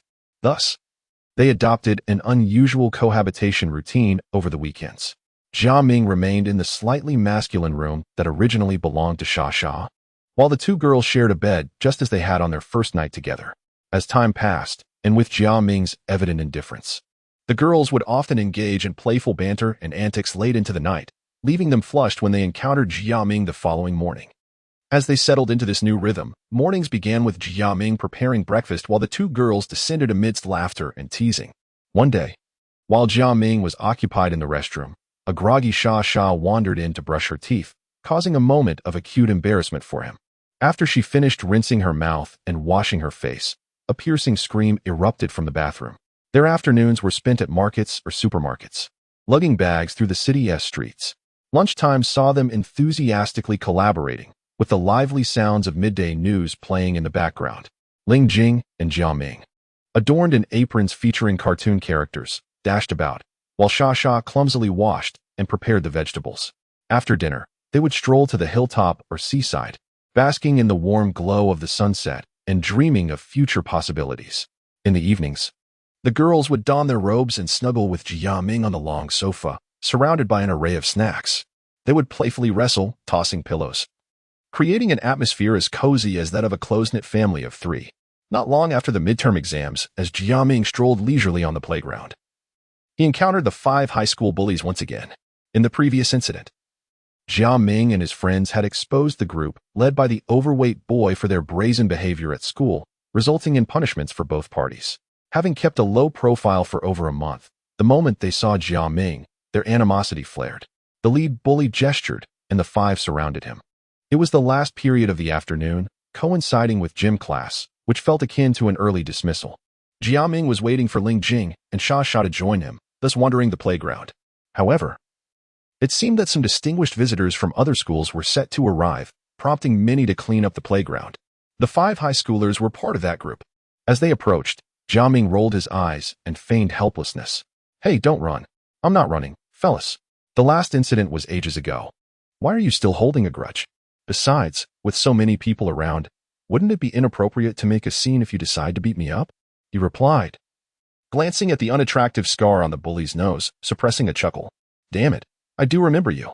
Just so you know, I'll make sure to remember you. The bully instinctively touched his nose, his expression sinister.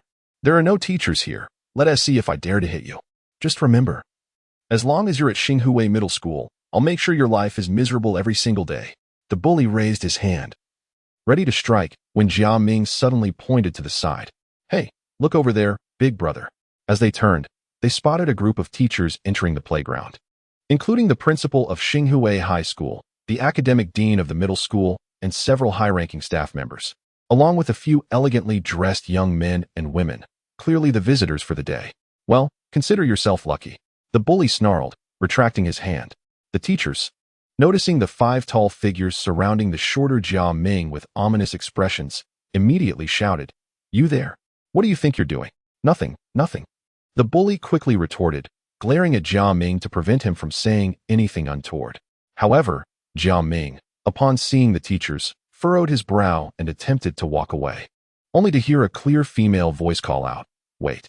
With no choice, Jiaming halted. The bully, seeing the approaching group, brightened. Hey, it's Teacher Zhang. He turned to his companions and exclaimed, Did you see the most beautiful female teacher? That's Teacher Zhang from the Noble Academy. I visited her with my dad a few days ago.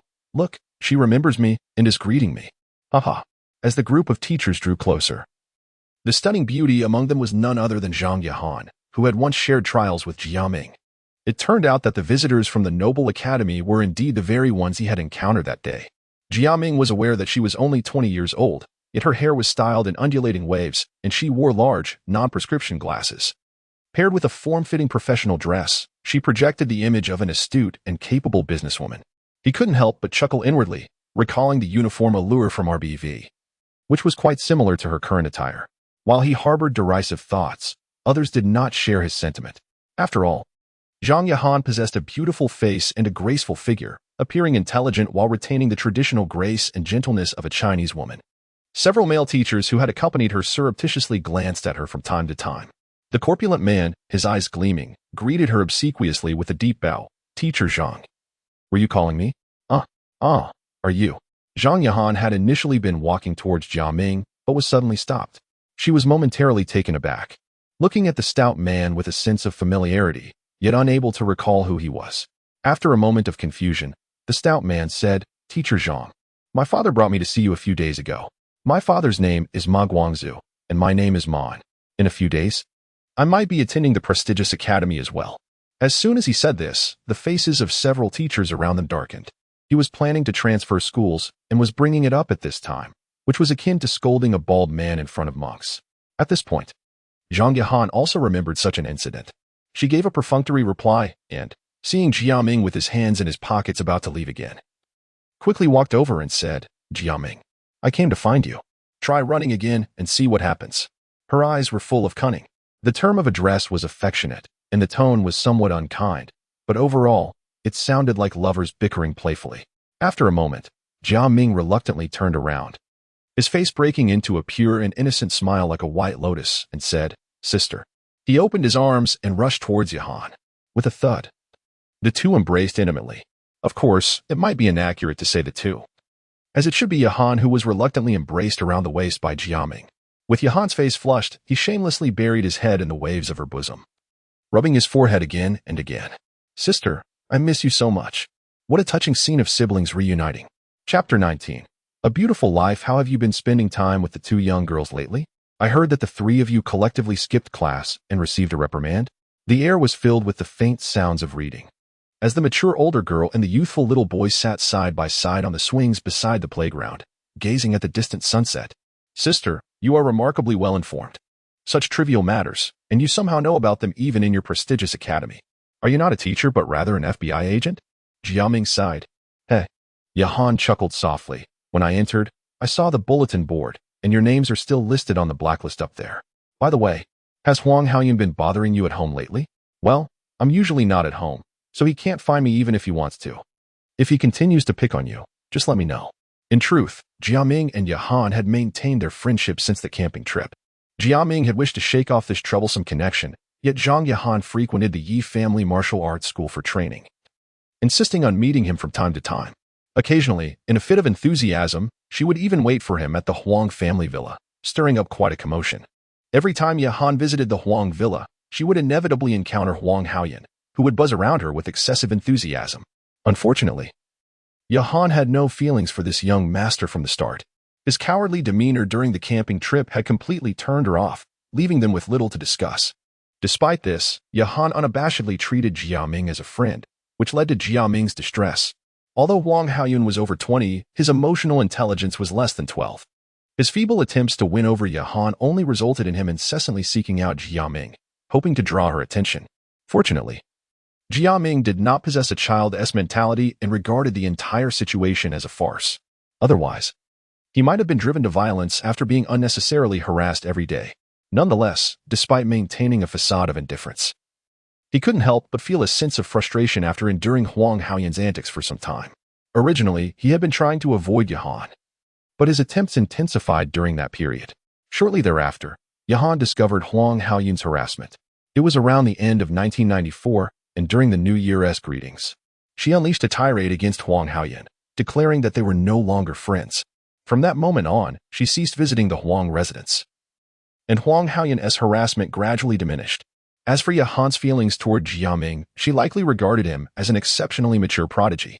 Given their shared experiences of life and death, it was only natural for her to see him as a friend. After rebirthing into this life, Jiaming had always interacted with two childish kids, and encountering a friend who could converse from an adult perspective was a rare delight. Understanding this, he no longer resisted Yahan's company.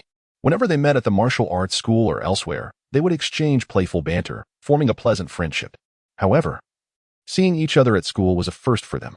Upon hearing Yahan mention Huang Haoyan again, Jiaming chuckled, "Oh please, if he dislikes me, your involvement would only intensify his disdain for me. Of course, if you're willing to sacrifice yourself to accompany him to bed, that could resolve everything." Yahan's face flushed. "What are you saying? I need some milk." As she referred to herself as a child, Jiaming jumped off the swing, playfully lunging at her chest. Moments later, a bottle of milk landed in his arms with a thud. Yahan's face turned red, and she wore an expression of exasperation.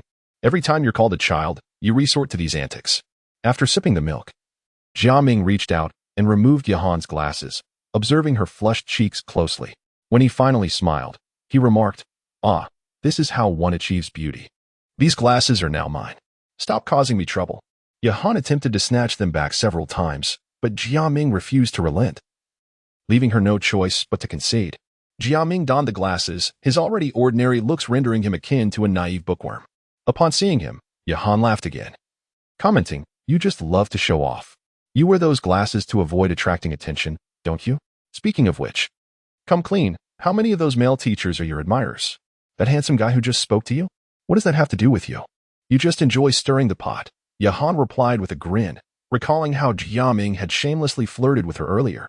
One of her colleagues, bemused, had inquired, "Yahan, is this your younger brother? I've never heard you mention him." "No, Yahan is my child bride." He had wrapped an arm around her waist in a manner reminiscent of a romantic couple, though she promptly pushed him away. The astonished expression on the man's face was undeniably amusing. As Yahan reminisced, she couldn't help but laugh again, glancing at Jiaming, who was still engaged in playful antics with the teachers lingering on the playground, casting secretive glances at her before quickly turning away. Don't underestimate him. That male teacher, Su Mo, is a top graduate from Peking University. His family is involved in overseas shipping, but his brother Su Ran manages the business, so he has interfered. Although their scale cannot compare to the Huang or Zhang families, they are still a force to reckon with. He must have told you something about wanting to forge his own path without relying on family connections. Yahan's eyes widened in surprise. How do you know? Jiaming took a sip of milk. Silly girl, haven't you read any novels? Playboys often say such things when courting women. Well, that guy is now my rival. Go to hell. Yahan laughed, giving him a light shove on the shoulder. In truth, she was well aware of her own beauty and family background, confident that combined, they attracted numerous suitors, each harboring various intentions. Because of this, she generally maintained a low-key attitude, treating others kindly yet inadvertently keeping them at a distance. Such an approach inevitably limited the number of close friends she could make. However, Jiaming was different. He was a child, though a bit mature for his age, occasionally sharp-tongued and cunning, yet undeniably a good friend. Notably, during their camping trip, He willingly volunteered to become a hostage in exchange. How many people in today's world would do such a thing? Moreover, in critical moments, he demonstrated the qualities of a responsible man. If not for him, Zhang Yahan might have fallen victim to a dire fate. Reflecting on this, she felt grateful for having found such an intriguing friend, accepting that being teased occasionally was a small price to pay. Ah, by the way, when I came up earlier, I saw that chubby guy surrounded by a few people. They wouldn't be planning to hurt you, would they? Remembering this, Yahan couldn't help but ask. His father brought him here a few days ago, wanting him to transfer to this academy. Just say the word, and she pretended to slice her throat with her finger, laughing, I'll take care of him. Well, there is a bit of a history. Jiaming nodded, noticing the gleam in Yahan's eyes. He quickly added, don't make things worse. I prefer him to stay far away. Hurry up and ensure he leaves this school to avoid further trouble. Leave it to me. Yahan cheerfully patted her chest, but upon seeing Jiaming's dazed expression, she quickly added, don't get any funny ideas. Alas, immobile. Jiaming glanced at his watch. The class was almost over. I need to visit the restroom. Carry on with your affairs. I'll be meeting Lingjing and Shasha after school. Indeed. I drove here today and intended to visit the martial arts hall. By the way, Yahan approached Jiaming. Return my glasses. In your dreams, have you ever seen anyone return something they've already consumed? Hurry up. You wouldn't dare kill me. You think I wouldn't dare? Give them back, or I, young lady, will fight you to the death. You wouldn't dare kill me. You think I wouldn't dare? If you don't give them back, I'll truly resort to violence. You wouldn't dare ravish me. You think I wouldn't dare?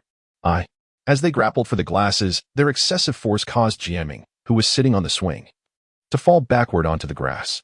Yahan's entire body landed on top of him, pinning him beneath her. Ugh, help, I'm dying. Due to their uneven heights, Yahan's chest pressed directly against Jiaming's head. Suffocated between the two soft mounds, Jiaming struggled to breathe.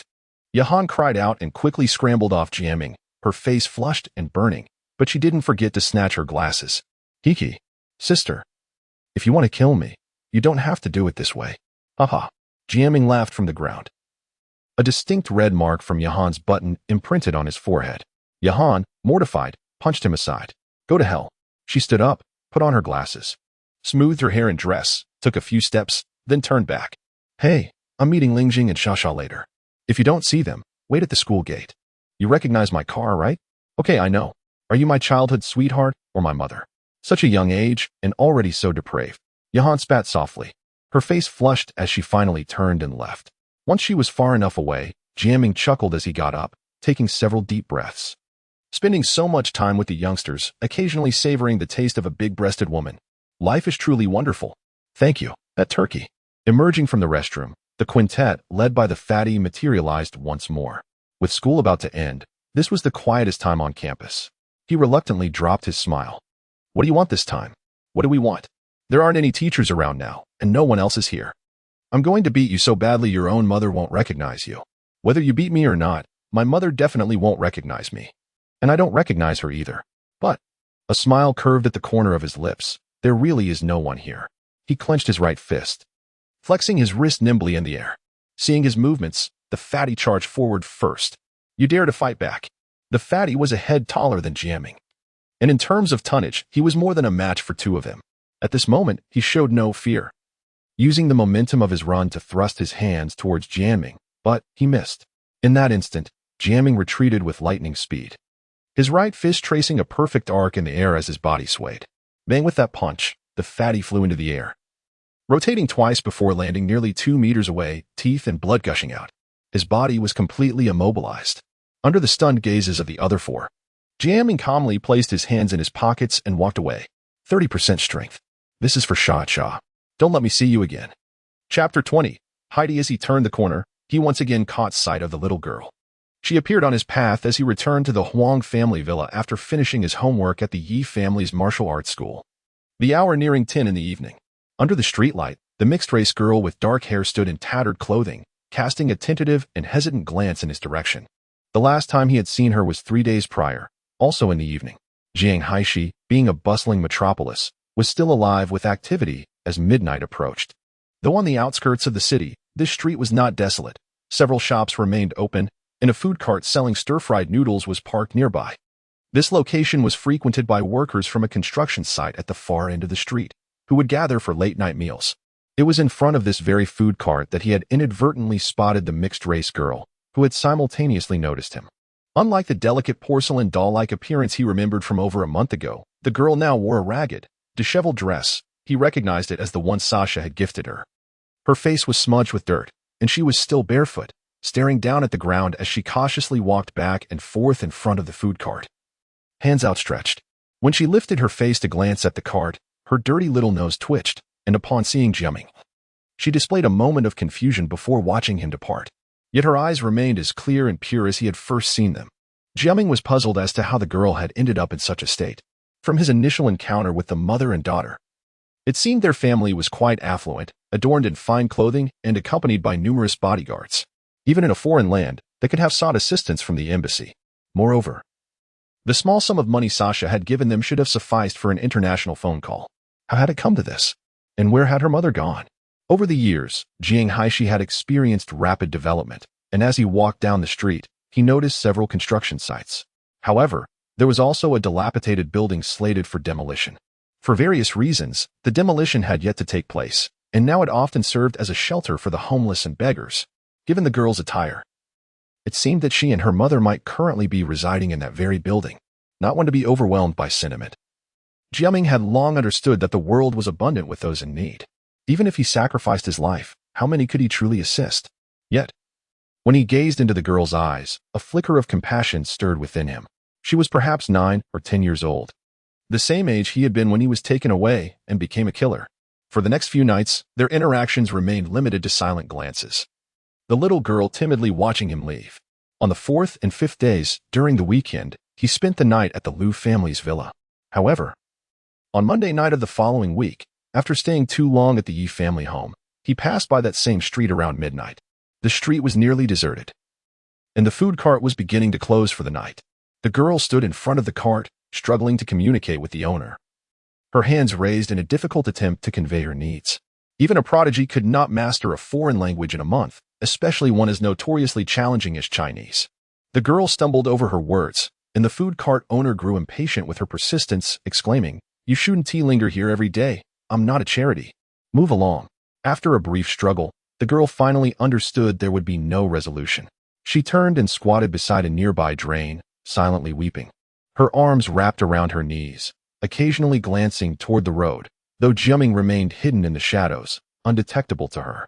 Though summer had arrived, the nights were still chilly, and the girl rubbed her feet together for warmth. After watching her for a while, Jiaming sighed, feeling a sense of helplessness as he approached her. Upon noticing his sudden presence, the girl lifted her head in surprise, as if she might run to him, but ultimately she remained still.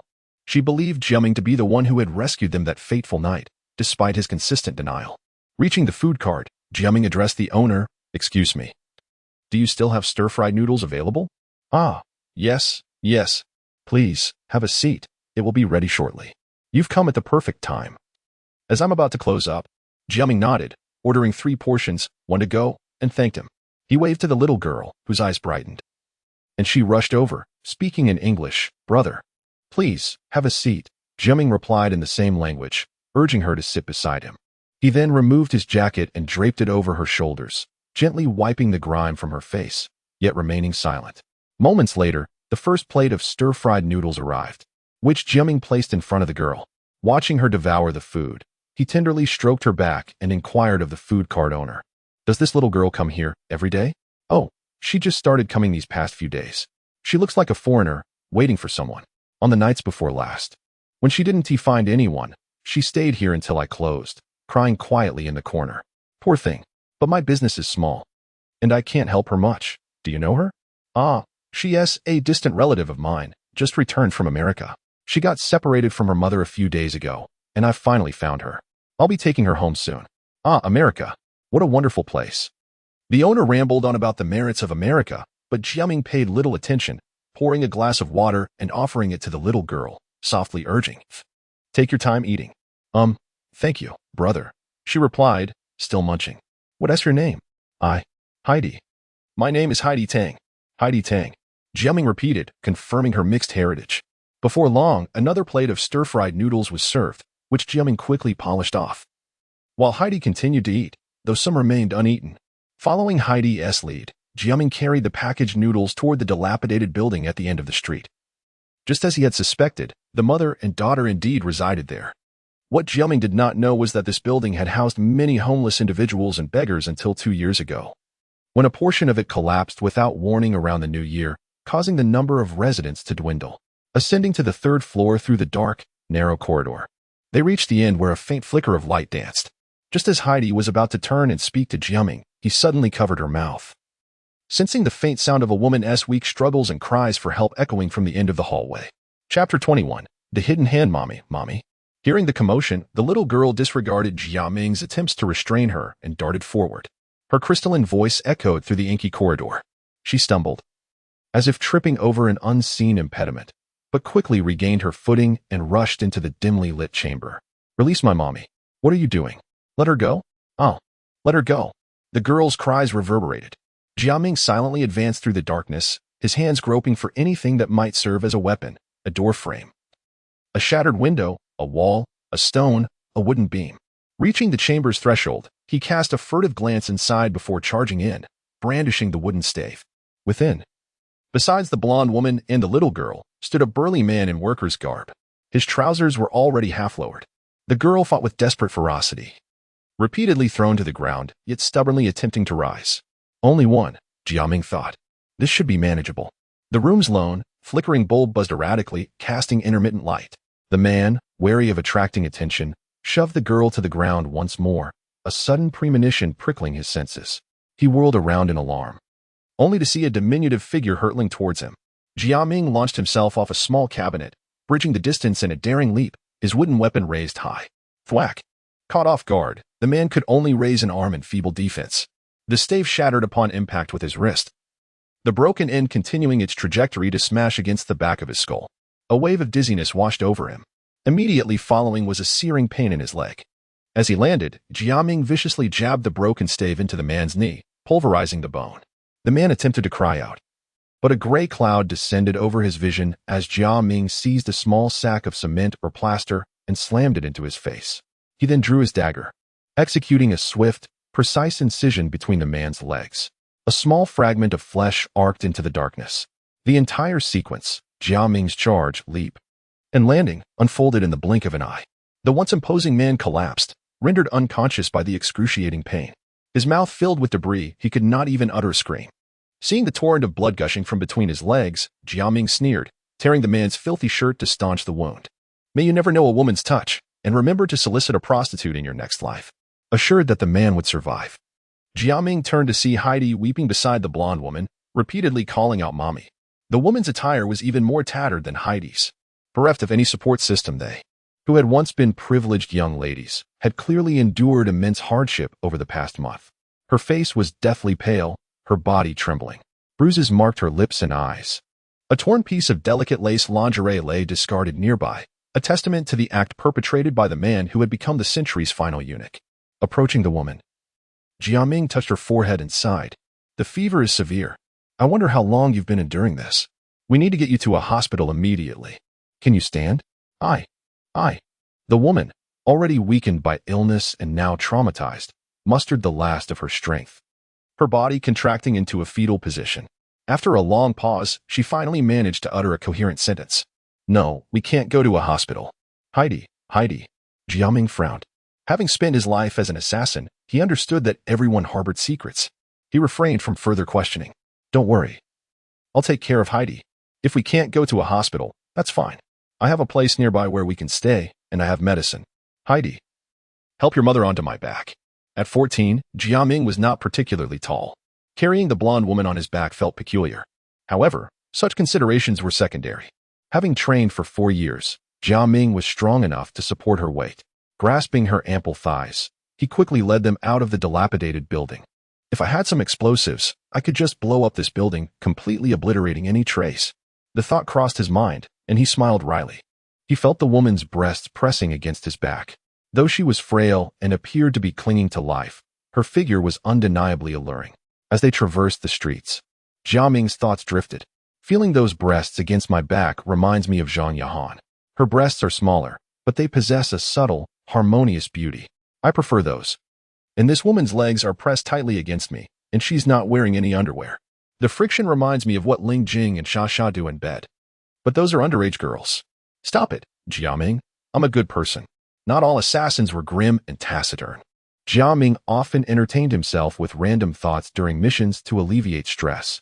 Over time, it had become a habit. Before long, they arrived at a modest residential area and entered an old apartment building. Jiaming unlocked the door to his second-floor apartment and stepped inside. This was the apartment his parents had purchased before their untimely deaths. Upon their passing, the property had become part of the Huang family's assets. However, the Huangs were not interested in such trifles. Jiaming had received the keys to the apartment when he was 12. It was a simple 3-bedroom apartment with dated furnishings. He gently placed the blonde woman on the bed in the master bedroom. He went to the kitchen, lit the gas stove to heat water, and retrieved a medical kit containing remedies for minor ailments and injectable medications. I could handle broken bones or severed limbs, but you just had to get a prolonged fever. I hope it hasn't developed into pneumonia or some other complication. Otherwise, we'll have to go to the hospital, no matter what. He fed the woman some medicine, then had her lie prone on the bed. He lifted her soiled nightgown and administered 2 injections to her buttocks. Despite the lascivious thoughts swirling in his mind, his actions were firm and precise, as always. A competent assassin often doubled as a semi-qualified surgeon. After completing these tasks, the woman, wrapped in blankets, finally stopped shivering. Though appearing exhausted, she managed to ask, Who are you? Was it you who saved us the other day? Me?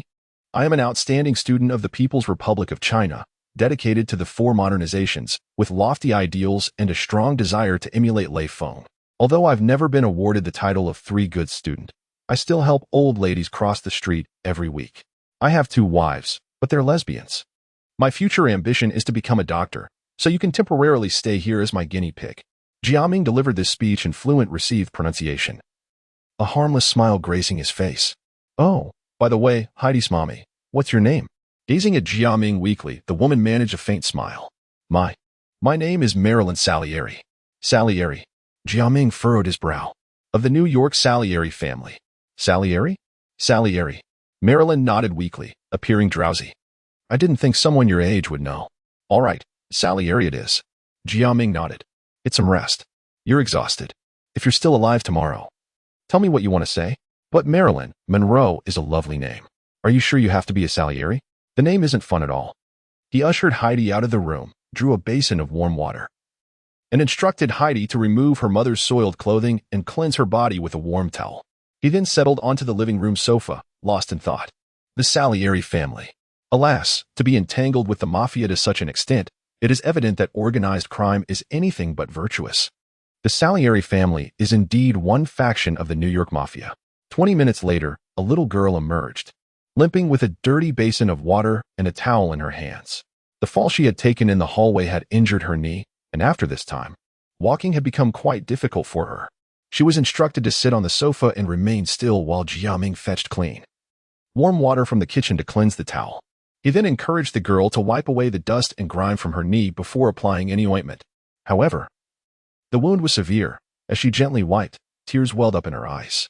She then timidly extended the towel to Jiaming, her plea soft and pitiful. Brother, surely you jest. Are you asking me to help you wipe? He replied. Perhaps you should do it yourself. My sense of pain is rather dulled. And if I do it, you will undoubtedly cry. You must learn where it hurts, so be a good girl and do it yourself. I won't cry. The girl insisted stubbornly. With that, Jiaming ceased his protests, lifting her dirty little leg to rest before him. He wrung out the towel and began to gently clean her injury. Despite his careful pace, the little girl winced in pain, biting her lip and puffing her cheeks in a display of steadfastness, which amused Jiaming greatly. After a while, her knee and foot were finally cleaned. Her skin was fair and smooth, delicate and glistening. Jiaming, in a playful spirit, tickled the soles of her feet, provoking a cascade of giggles from the girl on the sofa. After applying the ointment and wrapping her knee, Jiaming prepared a bath, placing a small stool for Heidi. Be careful not to wet the bandage. Sit here and clean yourself up while I fetch you a new nightgown, all right? He playfully tapped her dirty little nose and closed the bathroom door, searching for clothes as Marilyn's cough echoed occasionally. After a prolonged search, he found only a long shirt that could serve as a makeshift nightgown for the girl. He approached the bathroom door, knocking, but received no response. Heidi, I'm coming in. Using a wire to unlock the bathroom door, he discovered the little girl, completely nude, perched on the stool beside the bathtub. Having fallen asleep with the towel in her hand, her body only half dried. Sighing, he approached and gently patted her cheek, but only illicit. Chapter 22. The reason that evening. I dozed on the sofa until past 4 in the morning. Upon awakening, I descended the stairs. Adjacent to the residential complex was a moderately sized vegetable market. Although it was still early, farmers and butchers from the countryside had already begun their preparations. A nearby bakery had also turned on its lights. I knocked on the door to inform them that my cousin, who had been living abroad, had arrived and was restless from jet lag, demanding food at such an hour. I subsequently purchased 2 large bags filled with bread, ham, condensed milk, and butter to take back. As I closed the door, I heard a commotion from the master bedroom. Realizing that the golden-haired woman named Marilyn had also risen, I set down the 2 bags of food and poured a cup of hot water, which I handed to her just as the bedroom door swung open. Thank you, cough, cough. You still have a rather severe cough. It seems the fever has subsided much. You should rest a little longer. I coughed, can't sleep. Heidi, as Marilyn spoke. She caught sight of the little girl peacefully sleeping in another room. After a brief pause, she sat down with the cup, saying, "Thank you. This is what a young pioneer should do." I smiled, taking a moment to observe the mature woman before me. The room contained scant belongings of my father. The clothing she had retrieved from the wardrobe was likely that of my mother-s, who was petite. The shirt she wore was stretched across her chest, almost bursting at the seams, while the trousers resembled low-rise pants of a later era, quite aesthetically pleasing. I inquired, "So why not go to the hospital?" "The hospital? They would find us there. Who are they?" I furrowed my brow. I doubt the Salié family or the Gambino family has extended their reach this far. Previously, I had been associated with the Pyroga organization, a global assassin group headquartered in Japan. Unlike typical gangs, their roots ran deeper, even connecting with the rare individuals possessing extraordinary abilities. Although I was a killer for the Asian division, I had some exposure to organizations like the mafia. Presently, there were over 20 prominent mafia families in New York, with Salieri and Gambino among them. Based on my limited recollections, the Salieri and Gambino families had been embroiled in fierce conflict over the years. Although the Salieri family appeared to be at a disadvantage, they had not reached a point of total annihilation until I encountered the Fire Phoenix. Stepping back, even if the Salieri had been completely eradicated, it would be difficult for the Gambino family to extend their influence to China. In China, the triads dominated Hong Kong, while the mainland was under strict regulation.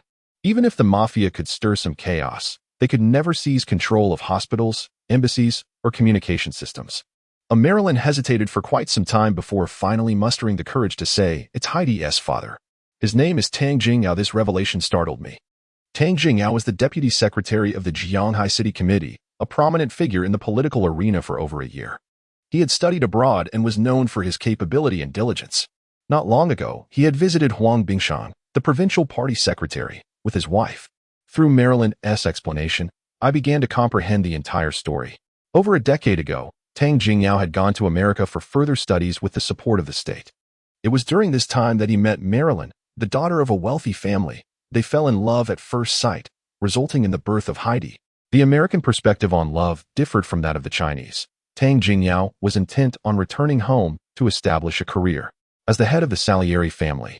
Marilyn's father disapproved of Tang Jingyao, fearing for his daughter's well-being in the so-called primitive and barbaric China. Due to a multitude of reasons, Tang Jingyao ultimately abandoned his wife and daughter to return to China. It was not until early this year that he seemed to remember his family in America and sent someone to bring them back. By then, the Salieri and Gambino families were openly at odds, and Marilyn's father was forced to compromise for her safety. However, it was only upon arriving in China that Marilyn sensed something amiss. Although she lacked proficiency in firearms and combat, she was still a woman from a mafia family. For 10 years, Tang Jingyao had kept the 2 women secluded in a remote villa. Despite visiting frequently, he subtly inquired about the internal affairs of the Salieri family. Little did he know that during his absence, Marilyn had long ceased to concern herself with family matters, and thus could not provide any valuable information. Through her own investigation, Marilyn realized that Tang Jingyao had amassed considerable power in Jiaming City, had connections with the Gambino family, and had taken another wife. Before any confrontation could occur, he had already hired Pyroga assassins to eliminate her as an expendable pawn, leading to the events of that fateful night. Upon hearing this, I began to piece together the situation. However, since there were no warrants out for them, It indicated that Tang Jingyao was still wary of the police. Although he could easily fabricate a crime to enlist their assistance, he feared that someone among them might uncover his secrets. If the government could not exert control, then the power he had built would merely be a facade of organized crime. The pressing question remained, why not call back? No matter how powerful Tang Jingyao was, he could not intercept every overseas call. Had you made the call initially, I believe they would have brought you back by now. It made sense why customs had been so stringently enforced recently. It must have been his directive. Although I was merely a student, I was still aware of many happenings within Jiahai, a professional hazard of sorts. I coughed, noticing the indecision in Marilyn's demeanor. I realized after a moment that since her father had disapproved of their relationship back then, he likely still did. Although he believed it prudent for Marilyn to come to China for safety, there might still be unresolved tensions between them. Most likely, upon leaving, Marilyn had severed ties with her family. Understanding Tang Jingyao's influence now made her even more resistant to any involvement from her family, a pride that nearly cost both her and her daughter their lives.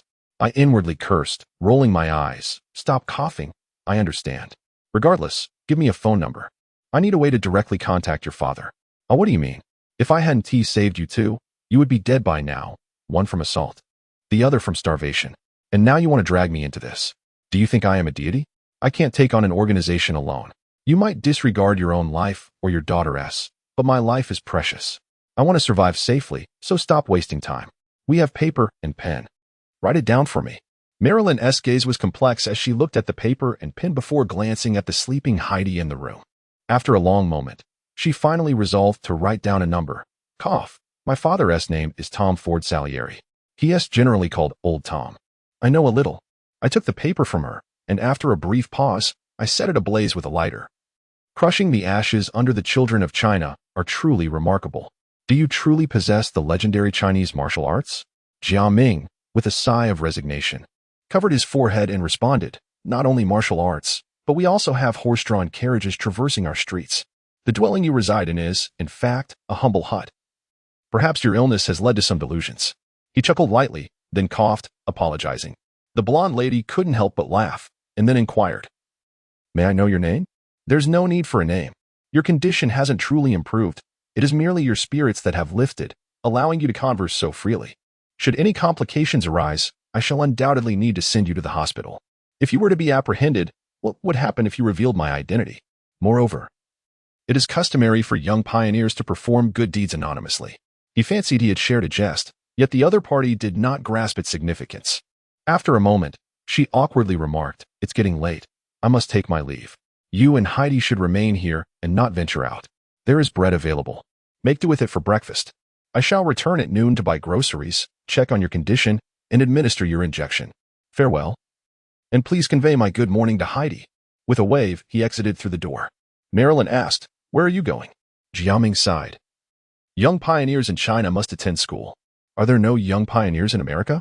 This was a rhetorical question, and upon receiving a shake of the head, he feigned deep sorrow. To think there are no young pioneers, what a barbaric and backward country. As he stepped outside, the sky had brightened. Jiaming hurried towards the Huang family's villa. Upon nearing the back entrance, he spotted Lingjing about to enter. He quickly dashed forward, covering her eyes from behind, and gruffly exclaimed, Guess who I am? Guess wrong, and I shall poke you with my mustache.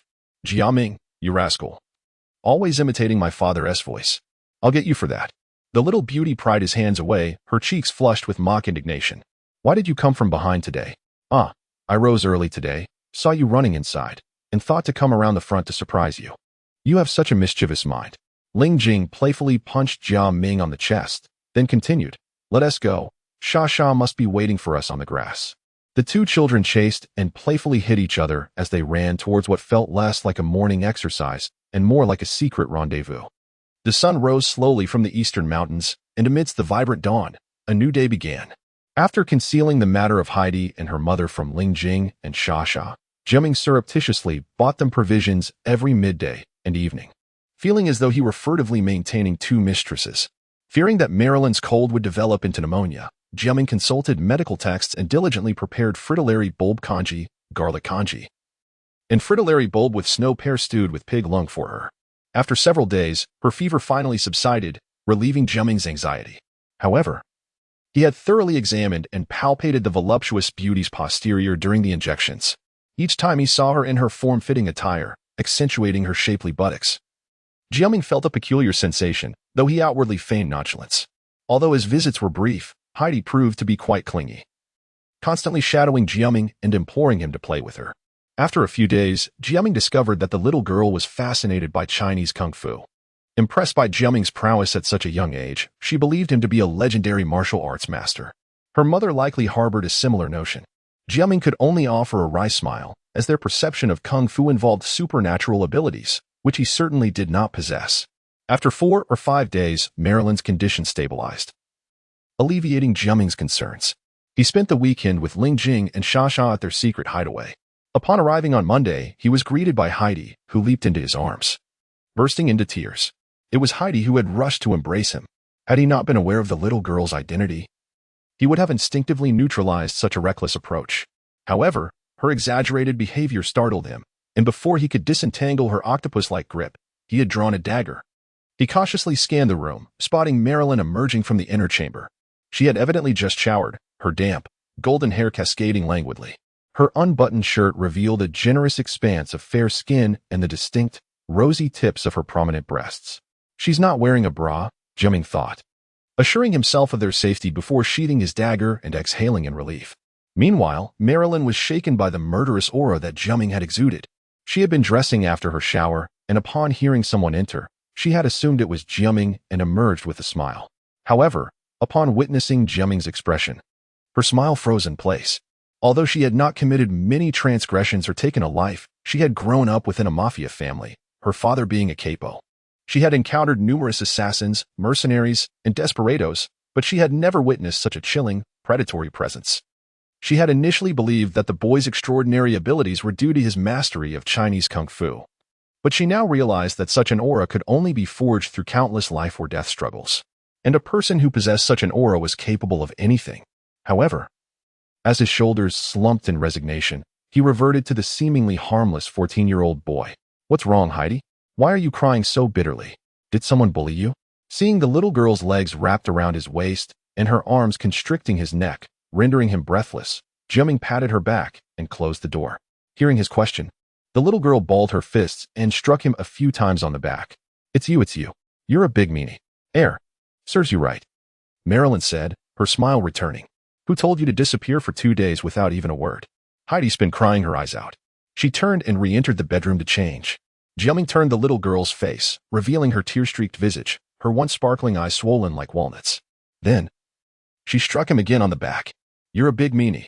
"Okay, it's my fault. I'm a big meanie. Heidi is a sensible girl. Can you forgive me, please? If you cry like this, our little beauty won't be pretty anymore." He sat down on the sofa with the little girl in his arms. But she refused to release him, clinging to his neck with her arms and legs. If they were older, it would resemble a standard SL position. But this was merely the author's salacious imagination. "You're a big meanie. Wah, I thought you weren't going to take care of us anymore." The little girl sobbed, striking Jiaming's back again with harmless blows. "Helpless," he said gently. "How could that be? I still want to teach you Qigong. I'm sorry for the past 2 days. Can you forgive me?" Upon hearing the word Qigong, the little girl seemed to light up. She said, choking back tears, Really? Of course, but Qigong is difficult to learn. You can't complain about it being boring or hard." He took a tissue and carefully wiped the little girl's face until her delicate features were restored. "That's better. You looked awful with a face full of snot and tears. But the swelling around your eyes will take a while to disappear." Heidi isn't afraid of hardship." The little girl smiled through her tears. But she still found it difficult to stop crying. She desperately wiped her eyes with her sleeves while trying to smile, making her look particularly endearing. Jiaming was touched by her expression. He smiled, then had the little girl sit cross-legged on the sofa. Although Chinese kung fu was not as miraculous as it appeared on television, many Qigong techniques had excellent calming and focusing effects. With prolonged practice, they could also improve immunity to minor ailments. After teaching her the basic methods, he couldn't help but laugh at the sight of the little girl sitting cross-legged, her eyes tightly shut, afraid to move. Marilyn had emerged from the bedroom. Jiaming regarded her as an equal, consenting adult, but she clearly saw him as a child. Gazing at the two on the sofa with maternal tenderness, this unequal treatment made Jiaming feel degraded. "You two look like siblings. If only I had a child like you." If I'm not mistaken, the next line should be about asking me to take care of Heidi after you croak, right? This thought made the little girl shudder. Jiaming caressed her shoulders to reassure her. Marilyn's expression betrayed her anxiety. I don't care what you're planning. My intention is for you two to stay here until your family comes to pick you up. That way, no one will be inconvenienced. If that doesn't convince you, just think about Heidi's situation. Besides, I'm just a kid. Don't think I'm omnipotent. After uttering these cold words, their gazes met, sparking a silent conflict. Women are often irrational creatures, as Jiaming had long known. Judging from her words and actions over the past few days, Marilyn seemed to have the intention of entrusting her daughter to him. Jiaming had done his best to preempt this, but everything still came to pass. On that Thursday evening, the setting sun painted the streets and buildings of Jianghai City in a beautiful shade of orange-red. Shortly after school, groups of students meandered home. Among them were Jiaming, Lingjing, and Xia. Upon spotting a little girl across the street who was crying and gazing around, Jiaming instantly sensed something was amiss. Heidi, unaware of the exact location of his school, had a vague idea of the possible routes he might take home. It was evident that she was waiting here because Marilyn had gone out and had yet to return, prompting the girl to risk venturing out in search of him. Almost simultaneously with Jiaming's sighting of Heidi, Xia also recognized her and tugged at her companions, saying, "Look, it's that mixed-race girl we saw the other day. We even gave her some clothes. Is she lost, separated from her mother? Let us go ask her." So she isn't taken by any ill-intentioned individuals. Following Xia's lead, the trio made their way toward the girl. At that moment, the little girl noticed Jiaming too, her eyes lighting up with surprise as she prepared to wave. Suddenly, a yellow van screeched to a halt beside her, obstructing her view. This is bad. Before Lingjing and Xia could react, Jiaming darted forward like an arrow, leaping over a meter-high barrier with remarkable agility. As he surged ahead, the blaring of a car horn pierced the air, causing him to lean back just in time as a sedan zoomed past him, nearly grazing his body. The van began to drive away. This stretch of road was a no-parking zone, and the driver of the truck that had nearly struck Jiaming merely leaned out to curse into the night. The two girls, still shaken, sprinted over and began to pound on the barrier in distress.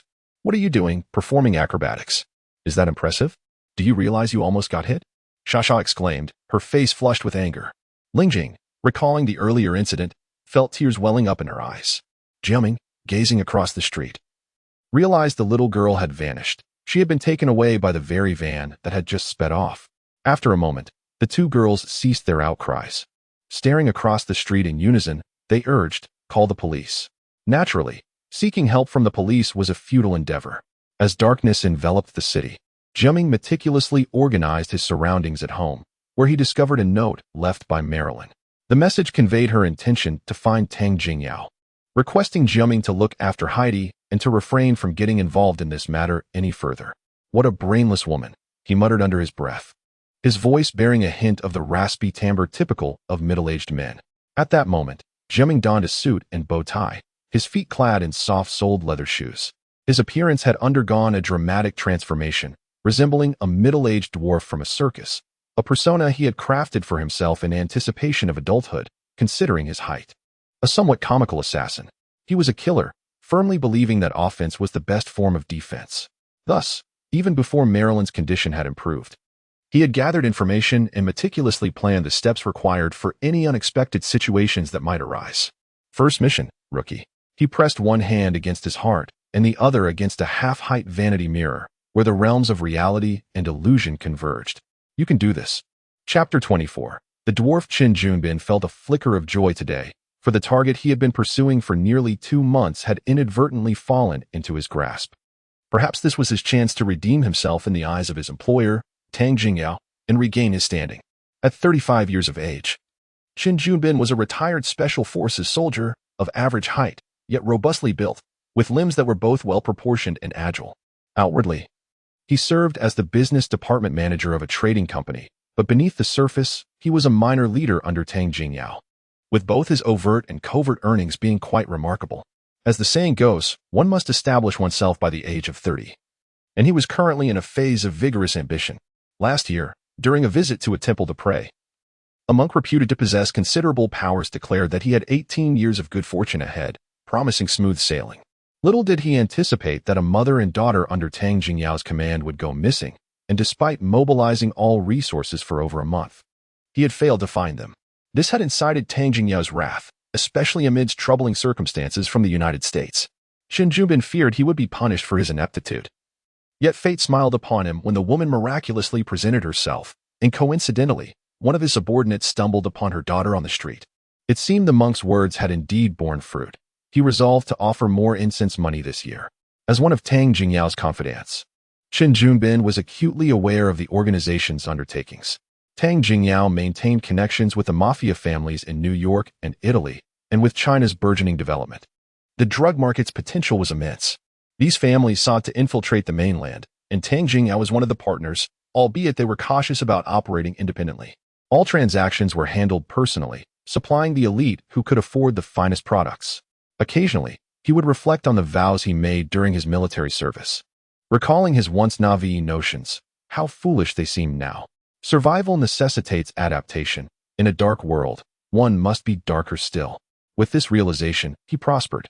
When he received the news of success from his subordinates, he was engaged in discussions regarding a significant deal at the company. Although he knew he should prioritize Tang Jingyao's matters, the commission from this deal would be substantial. Aware that his boss was also busy, he figured he would have to wait until the evening to assess the situation. Thus, he settled down, and by the time the order was finalized, night had fallen. Politely declining an invitation to dinner from his counterpart, he called his boss's secretary, estimating that he had a moment to spare. He planned to return home to gather a few items before heading over, convinced that with the situation resolved, a slight delay would pose no issue. Now that he had money, he contemplated purchasing a small villa. Upon arriving home and opening the door, he found the living room engulfed in darkness. But water could be heard running from the bathroom upstairs, indicating his wife was likely bathing. The thought of her alluring, naked form brought a mischievous smile to his face. In moments of joy, one's spirit soars. He quietly closed the door, refraining from turning on the lights, intending to sneak upstairs to share in his delight with his wife. However, just as he took 2 steps, a sudden crash illuminated the bathroom, and a figure lunged out, collapsing onto the floor.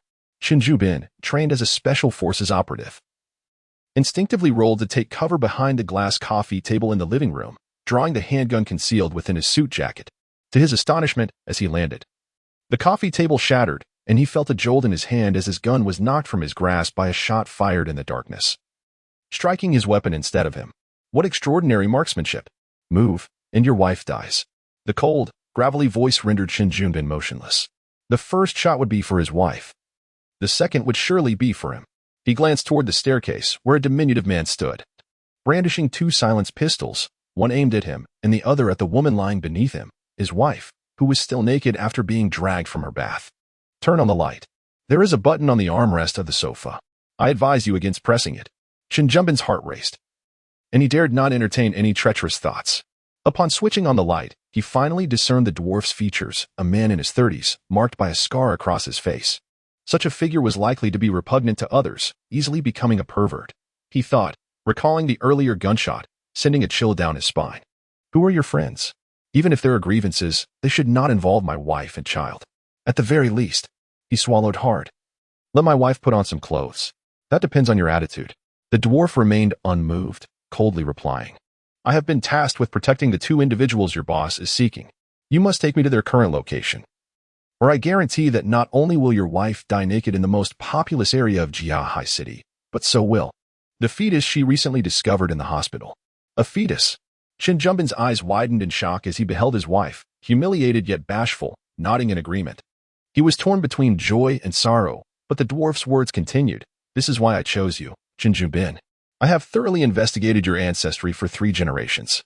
Do not presume you can play tricks in my presence. I give you 3 seconds to decide. 1, 2.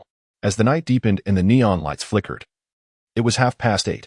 The main street of Jiahai City remained bustling with traffic. Various shops and supermarkets blazed with light along the roadside. A black SUV cruised along the airport road at a moderate pace, containing Qin Junbin and his wife, accompanied by the dwarf assassin. Qin Junbin was at the wheel, while the dwarf sat motionless in the passenger seat, his eyelids lowered as though in repose.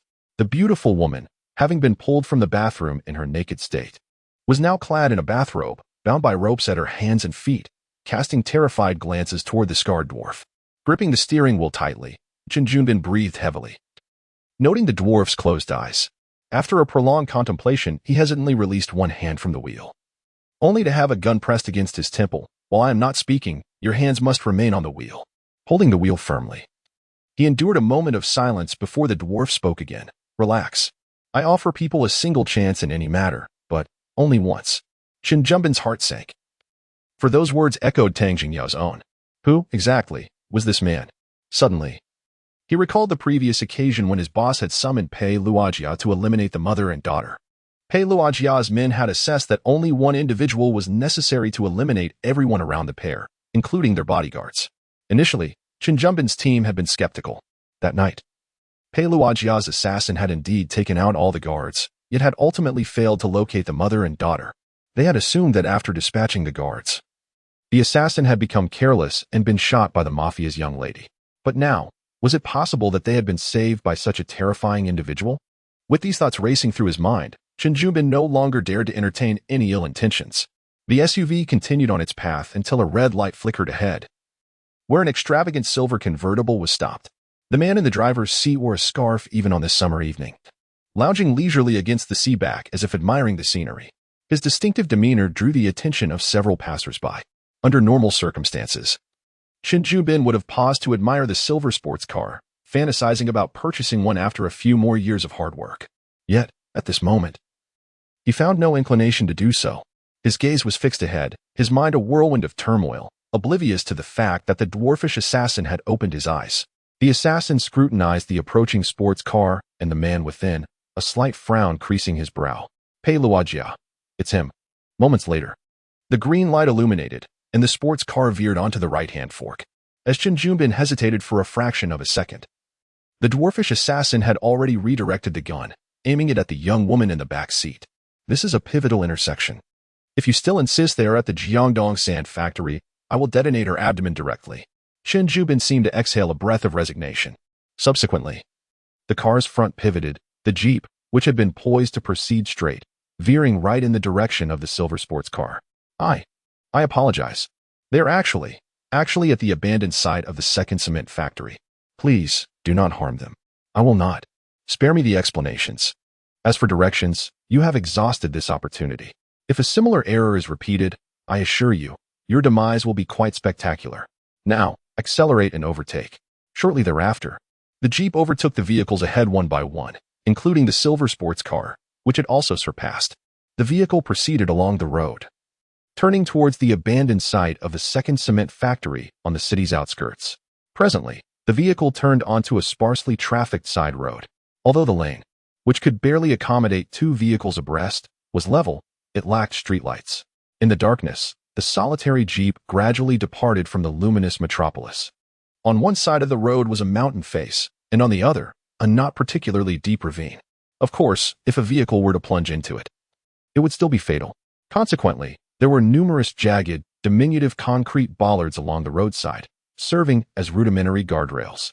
In accordance with the assassin's instructions, the Jeep maintained its speed in the darkness, occasionally brushing past a small car.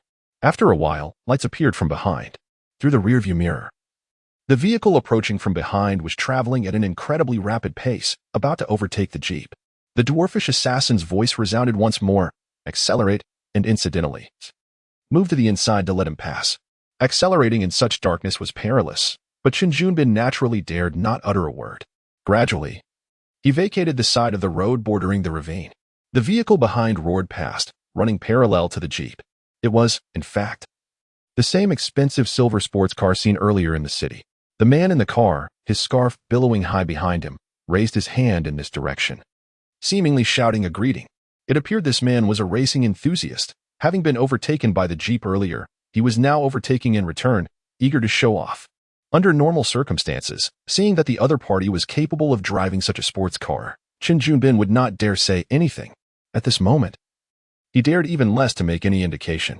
Simultaneously, a handgun was abruptly pressed against his temple.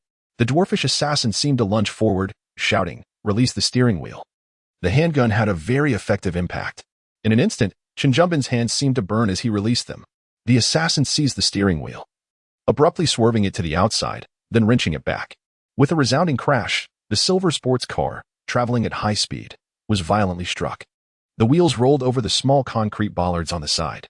Subsequently, the entire sports car, along with the man who had been wantonly showing off, soared into the air. The car body rotated, the lights tracing a beautiful arc in the sky before plunging into the ravine below. The Jeep swerved erratically for quite a distance before experiencing a violent tremor. The sports car behind exploded in the ravine, transforming into a massive fireball that ascended into the sky. Excellent, quite powerful. Let us proceed. Withdrawing his complex gaze from looking back, the dwarfish assassin issued the command indifferently. Chapter 25, The Elite Assassin of Pai Luoja. Why did he have to kill him? The Jeep continued its journey. And as Qin Junbin recalled the heap of worthless debris worth millions lying in the ravine, a shiver ran through him. The person beside him was undoubtedly a demon, capable of killing without a flicker of remorse. He himself had once been a lawless figure, but as one's wealth increases, so too does one's cowardice. A person capable of driving such a sports car surely possesses significant connections. Even if he survived this encounter, it was evident that he would face numerous troubles stemming from today's events. Amidst his turmoil, the assassin spoke calmly. Pai Luoja has an excellent post-event management system. I assume they have already informed you that someone would be dispatched by this afternoon, right? Huh? Qin Junbin was taken aback by the unexpected question, but after a moment, realization struck him, and his eyes widened. Pai Luoja's method of assassination began with reconnaissance of the target, followed by a strength assessment to determine the appropriate level of assassin to deploy. Should the mission fail, the assassin's rank would increase, along with an analysis of the reasons behind the previous failure. A Chi's rank within Pai Luoja was merely B-class. With his demise, another would surely follow. The A-class assassin from the Asian division, codenamed Blue, excelled in outdoor survival, close combat, and the operation of various vehicles. However, akin to eunuchs, assassins are fundamentally flawed beings. Prolonged exposure to violence and destruction can render certain aspects of their personalities exceedingly sharp. He pursued speed, be it in racing cars, speedboats, or aerial stunts, yet this pursuit would forever prevent him from ascending to the rank of elite assassin, as he bore a fatal flaw. Hearing the assassin enumerate these details, Qin Junbin inhaled sharply. You know him so well. Could it be that you were also I once belonged to Pai Luoja? The dwarf turned his head. A cold smile etched upon his scarred face. Elite. As they neared the cement factory, the Jeep's lights were extinguished, and it came to a halt in a thicket by the roadside. Following previous habits, the two would have been executed on the spot. Yet now he found himself reluctant to proceed with such actions. Perhaps the child in that woman's womb was one reason. If they were wise, they would distance themselves after this encounter. After subduing the two and binding them in the back seat, he cast a final glance back at the darkness. The assassin known as Blue had once been one of his mentors, now easily dispatched, and he let out a breath of relief tinged with a hint of melancholy. His gaze shifted to the dilapidated factory, now completely devoid of warmth. From the day he learned his opponent's name, Tang Jingyao, he had begun his preparations for nights on end. Without Tang Jingyao's knowledge, he had meticulously gathered intelligence on him, his frequent haunts, the locations his subordinates occupied, and the routes for shipments were all comprehensively understood. He had previously scouted the abandoned cement factory, and though not entirely familiar, it was more than sufficient to handle the current situation. This was the prowess of Pai Luoja's top-tier assassins. Had it not been for such skill, he would never have escaped their base. At this moment, the factory, despite housing many individuals, dared not illuminate itself like a military installation. From afar, it appeared a patchwork of light and shadow, and Jiaming found himself smiling quietly. The danger level was low, yet the first strike had to be executed with finesse, for he was still a novice. Meanwhile, in a room on the third floor of the abandoned factory, Tang Jingyao sat on the sofa, impeccably dressed and smiling, flanked by two menacing foreign men. Opposite him, across a coffee table, sat Marilyn and her daughter Heidi. Marilyn held her daughter tightly, her eyes fierce and unyielding. How many times must I say it for you to believe me? The assassin that night was not sent by me. If I truly wished to eliminate you, would I have dispatched such a foolishly weak assassin? He sighed. You are my wife and daughter. How could I possibly wish you harm? Having climbed the political ladder over many years, from the lowest positions to his current standing, Tang Jingyao spoke earnestly, his rhetoric polished. Heidi, nestled in her mother's embrace, softly called, Daddy. Yet, the blonde woman shook her head resolutely, coldly mocking. You play the part well, Tang. If you had displayed such character a decade ago, perhaps not only I but even my father would have been swayed by you, and we wouldn't have reached this juncture. There's nothing to discuss, do you hear? Heidi is calling for me. She is my daughter, and you are my wife. I have never deceived you. Trust me. Tang Jingyao persisted for over an hour, growing increasingly impatient. This was not a report. There were no attentive listeners taking notes. and even a perfunctory applause at the end would have been welcome. Yet this woman was acutely aware of her predicament. To extricate himself from this monumental lie without resorting to violence was an insurmountable challenge. Regardless, he was a traditional Chinese man, and before him sat his true wife and daughter. Until the very end, he did not wish to completely sever ties. This woman had waited for him in America for a decade, signifying a profound love. Perhaps there was still a chance to persuade her. Damn it. All this trouble was caused by those Italians. He glanced at the two bodyguards, originally having no intention of hiring an assassin. But they had taken it upon themselves to do so. The situation in America was precarious, and he needed to find a way to mend things, extract intelligence. But previous attempts had yielded nothing. What could he do now? He loosened his suit, loosened his tie, and paced the room a few times before finally making one last effort. Believe me, will you? Deep down, he understood that she would never trust him again. Yet he clung to a sliver of hope. Since she loved him so deeply, would she not understand his actions? At the very least, could she feign belief to provide him with the information he sought? She was a clever woman and must now realize there was no retreat. If she divulged the desired information, he would certainly treat both her and her daughter well. All right, I believe you. After a long pause, a seductive smile graced Marilyn's face. But I have nothing to tell you. Since you left America, I have not participated in any family business. I knew you would return to China for politics and did not wish to leave you with any negative influences. I have said this multiple times, and my answer remains unchanged. If you truly haven't done anything wrong, you wouldn't need information from the mafia, would you? Tang Jing took 2 steps back, finally losing hope. Fine, I will tell you everything. The assassin was not hired by me. They took it upon themselves. He suddenly shouted, pointing at the 2 men beside him. Do you think I truly hold the reins here? They are the ones in charge. I am merely a pawn executing their orders. They need your information. They sent the assassin to kill you. I had no choice. You refused to speak, and you damned well still refuse to speak. Do you realize that whether your family comes or they send others, we will be the first to die? We are all doomed. He shook his head, his eyes reddening. I want to protect you both. This is the only way I can do it. You are the ones I love most in this world. Are you finally tired of pretending? Marilyn smiled faintly. You love us, but what about your other wife? She is merely a political pawn. Her family's support has been paramount to my success. The one I love, well, perhaps I do now. Although it may not have been so in the past, it is now. You have changed. You are no longer the of a decade ago. Now, everything is a bargaining chip for you. Your affections lie solely with wealth and power. Was momentarily taken aback as a foreigner beside him aimed a handgun at him. I apologize. You have had ample time. I do not wish to witness your flirtations any longer. From this moment on, she is to be dealt with by us. Marilyn, please, speak up. Marilyn shook her head. I know nothing, but if you possess even a shred of humanity, spare Heidi. After all, she is your daughter. I recall that for the Chinese, biological children hold great significance, do they not? Attempted to persuade further when suddenly the intercom on the nearby table crackled to life, with someone urgently reporting in Chinese. The words were too rapid for the 2 foreigners to comprehend, and Marilyn and her mother were equally perplexed by the unfolding situation. S' expression turned grave as he issued several commands, then abruptly opened a drawer, retrieving a handgun.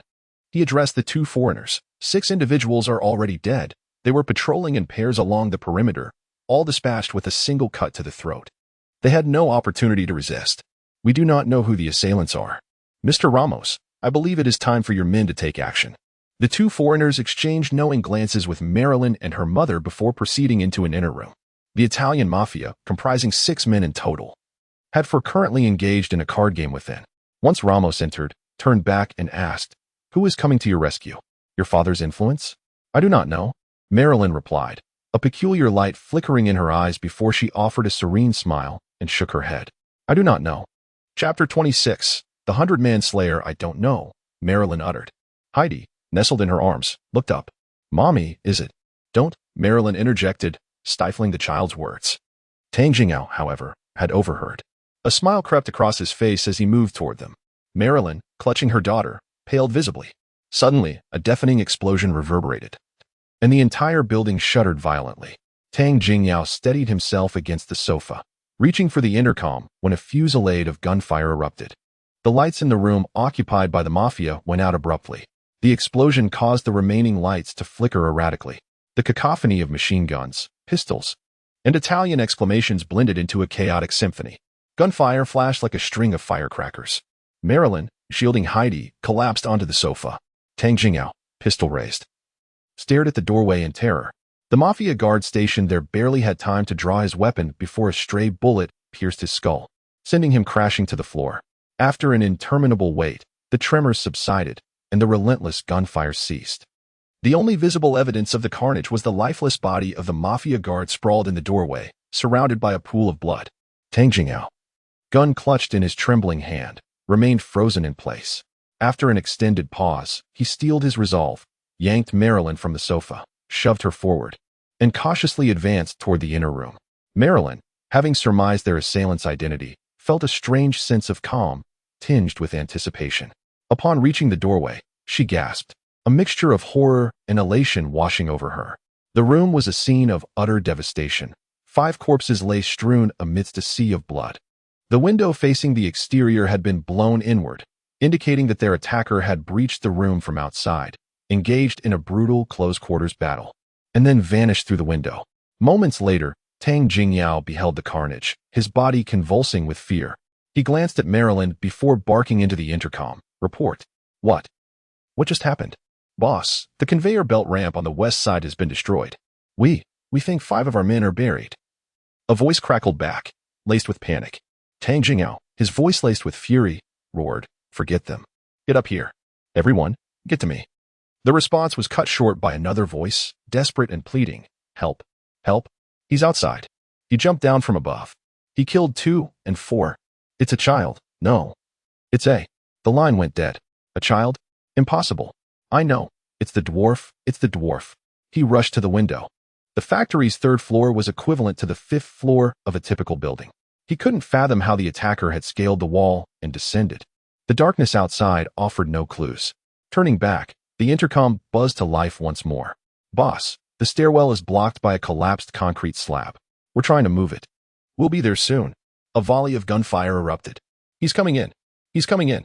The relentless gunfire outside sent shivers down Tang Jingyao's spine. He glanced at Marilyn and Heidi, the sounds of battle gradually receding. Finally, he pressed the intercom. What's the situation? Did you get him? A voice, strained and frantic, responded. No, not yet. He's too agile, like a monkey. Several men were shot the moment they showed their heads. Now. Tang Jingyao, realizing the cause of the reduced gunfire, erupted in a tirade of rage. What? You're telling me that one man is holding off all of you? Boss, he's too accurate. Anyone who goes out is instantly killed. You useless. Tang Jingyao sputtered incoherently. He slammed the intercom button and bellowed. Everyone. On the count of 3, charge out and fire. I refuse to believe he can kill us all at once. 1, 2, 3. As the final word echoed. A broadcast boomed throughout the factory. Do you really think so? The men, fueled by adrenaline, charged out, only to find themselves unable to locate their enemy. The broadcast sent a wave of terror through their ranks. As they fired wildly, a hail of machine gun fire rained down from above, instantly felling 4 men. The survivors scrambled back to cover. The small leader, his voice trembling, stammered into the intercom. Boss, be careful. He's at the broadcast room. Then get up here. Tang Jingyao shrieked, his voice laced with fear. Tang Jingyao had installed a broadcast system when he took over the factory. The broadcast room was located next door to his own. How was this possible? The stairwell was blocked, preventing reinforcements from below, but he had stationed guards outside this floor. Had they been silently eliminated? He imagined the scene, envisioning the murderous demon creeping toward his door. He frantically retrieved a submachine gun from a drawer. As he considered using Marilyn and Heidi as hostages, the voice that had echoed through the factory now filled the intercom. Mr. Tang, allow me to introduce myself. My code name is Junyao. Someone has paid a considerable sum for your life. Please don't hold it against me after you're gone. Tang Jingyao's teeth chattered. He recalled the fate of the Italians. The attacker hadn't stormed the room to rescue the mother and daughter. He was here solely to kill him. How much did they offer you? I can. A resounding crash echoed as someone slammed against the door. Tang Jingyao's finger instinctively tightened on the trigger, unleashing a torrent of bullets at the door. The voice on the intercom remained calm and unhurried. Don't be foolish, Mr. Tang. If I were motivated by money at this point, I wouldn't be worthy of being called an assassin. Accept your fate. The voice, hoarse and gentle, was almost sympathetic. Had he been facing a large force, Tang Jingyao might not have succumbed to such terror. But the events of the night were too bizarre.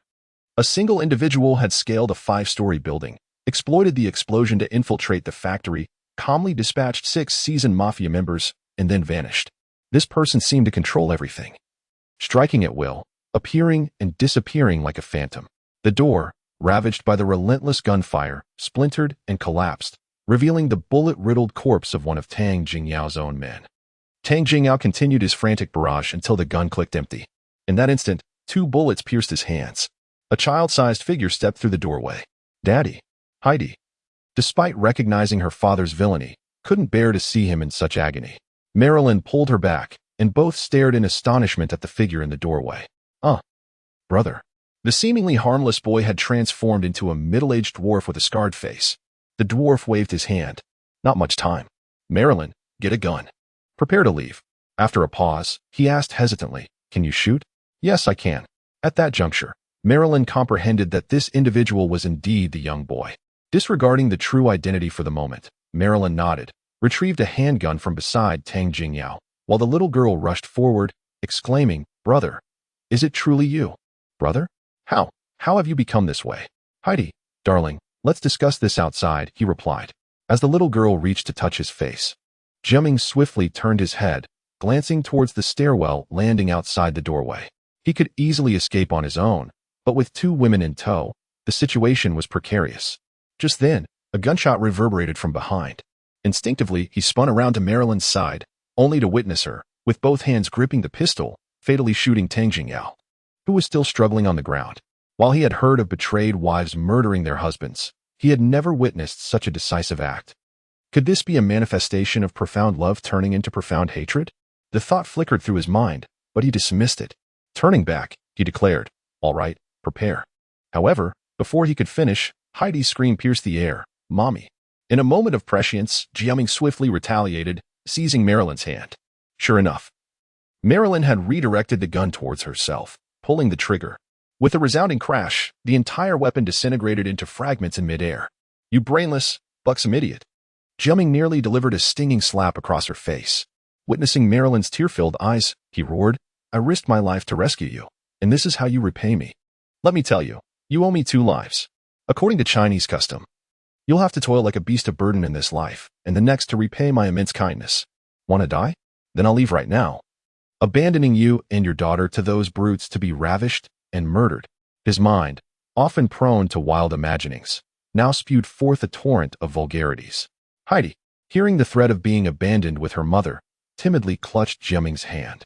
Marilyn trembled, her face streaked with tears as she gazed at the lifeless man on the floor. After a moment, Jiaming shoved another handgun into her hand, coldly stating, Follow behind me. I'll guide you to the safest path. I won't waste words.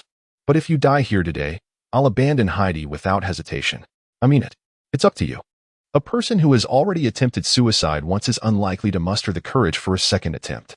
Jiaming raised his submachine gun, instantly dispatching the 2 figures who had poked their heads around the stairwell landing. The removal of the stones below, signaling the imminent arrival of more attackers, meant that the ensuing battle was about to erupt. This is becoming rather challenging. It has to be this way. A faint smile tugged at the corners of Jiaming's mouth, accentuating the scar on his face, lending him a cold and menacing air.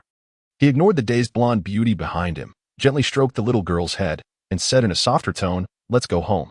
Chapter 27. We are home. At that moment, I understood that as long as I followed that figure, I would never be lost or harmed. Years later, Heidi Tang. Gunfire erupted incessantly. Each sound was a deadly threat capable of snuffing out a fragile life, reverberating through the partially collapsed factory like firecrackers. The once beautiful Heidi, now a stunning young woman, was just a frightened little girl at that time. She had spent an entire day in fear, trembling through the night, exhausted and hungry in a perilous environment. The gunfire was deafening, and the walls nearby crumbled under the onslaught of bullets, the cement and plaster chipping away. Clinging tightly to her mother, who was anxiously holding her, the little girl shivered uncontrollably, stifling her sobs. In that cramped vantage point, Jiaming stood at the corridor's edge. 2 submachine guns aimed downstairs, executing a precise and merciless sweep around the staircase corner. The factory's high-wattage lights had been shattered, plunging most areas into darkness. Yet, his shooting was mechanically accurate. The slightest sound would elicit a bullet's swift response. On the other side, Tang Jingyao's remaining subordinates were on the brink of madness. One man, just a single individual, had them completely subdued. The factory had nearly succumbed to shadows, yet the enemy's eyes seemed sharper than an owl's. Any attempt to abandon their makeshift cover would inevitably result in immediate retribution. Even if someone dared to shoot back, they would face a sharpshooter on the opposing side. And they were far from being marksmen themselves. Realizing their boss was dead, many sought only to flee, while others contemplated tossing grenades. Yet, with the adversary perched over 10 meters high in the corridor, one reckless attempt to throw a grenade resulted in a broken arm and the demise of that individual and 2 companions. Another, in a panic, misthrew and injured a comrade. Soon, no one dared to use grenades anymore. Let it be, let this demon depart. Ultimately, that profound sense of helplessness led most to consider this route. Though their boss aspired to forge a Chinese mafia, the caliber of these men was far from commendable. Most were mere ruffians from the streets. Absorbed after passing a relatively stringent test. Armed, they fancied themselves outlaws, yet deep down, they remained bullies, fearful of the strong. Even those like Qin Junbin, retired special forces, had seen their resolve eroded by money. Safety, move 4 steps along the wall, that's the dead angle. Safety, follow my lead and turn left. Hide in the corner.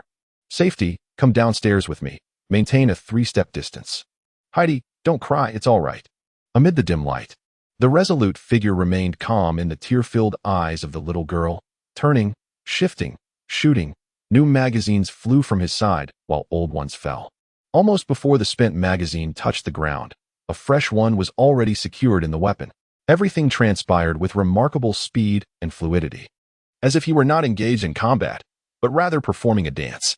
Occasionally glancing back, he even managed to comfort her softly. Reaching the second-floor corridor, with walls that had been blasted away, Jiaming calmly instructed, I need you to jump down with Heidi. Can you do that?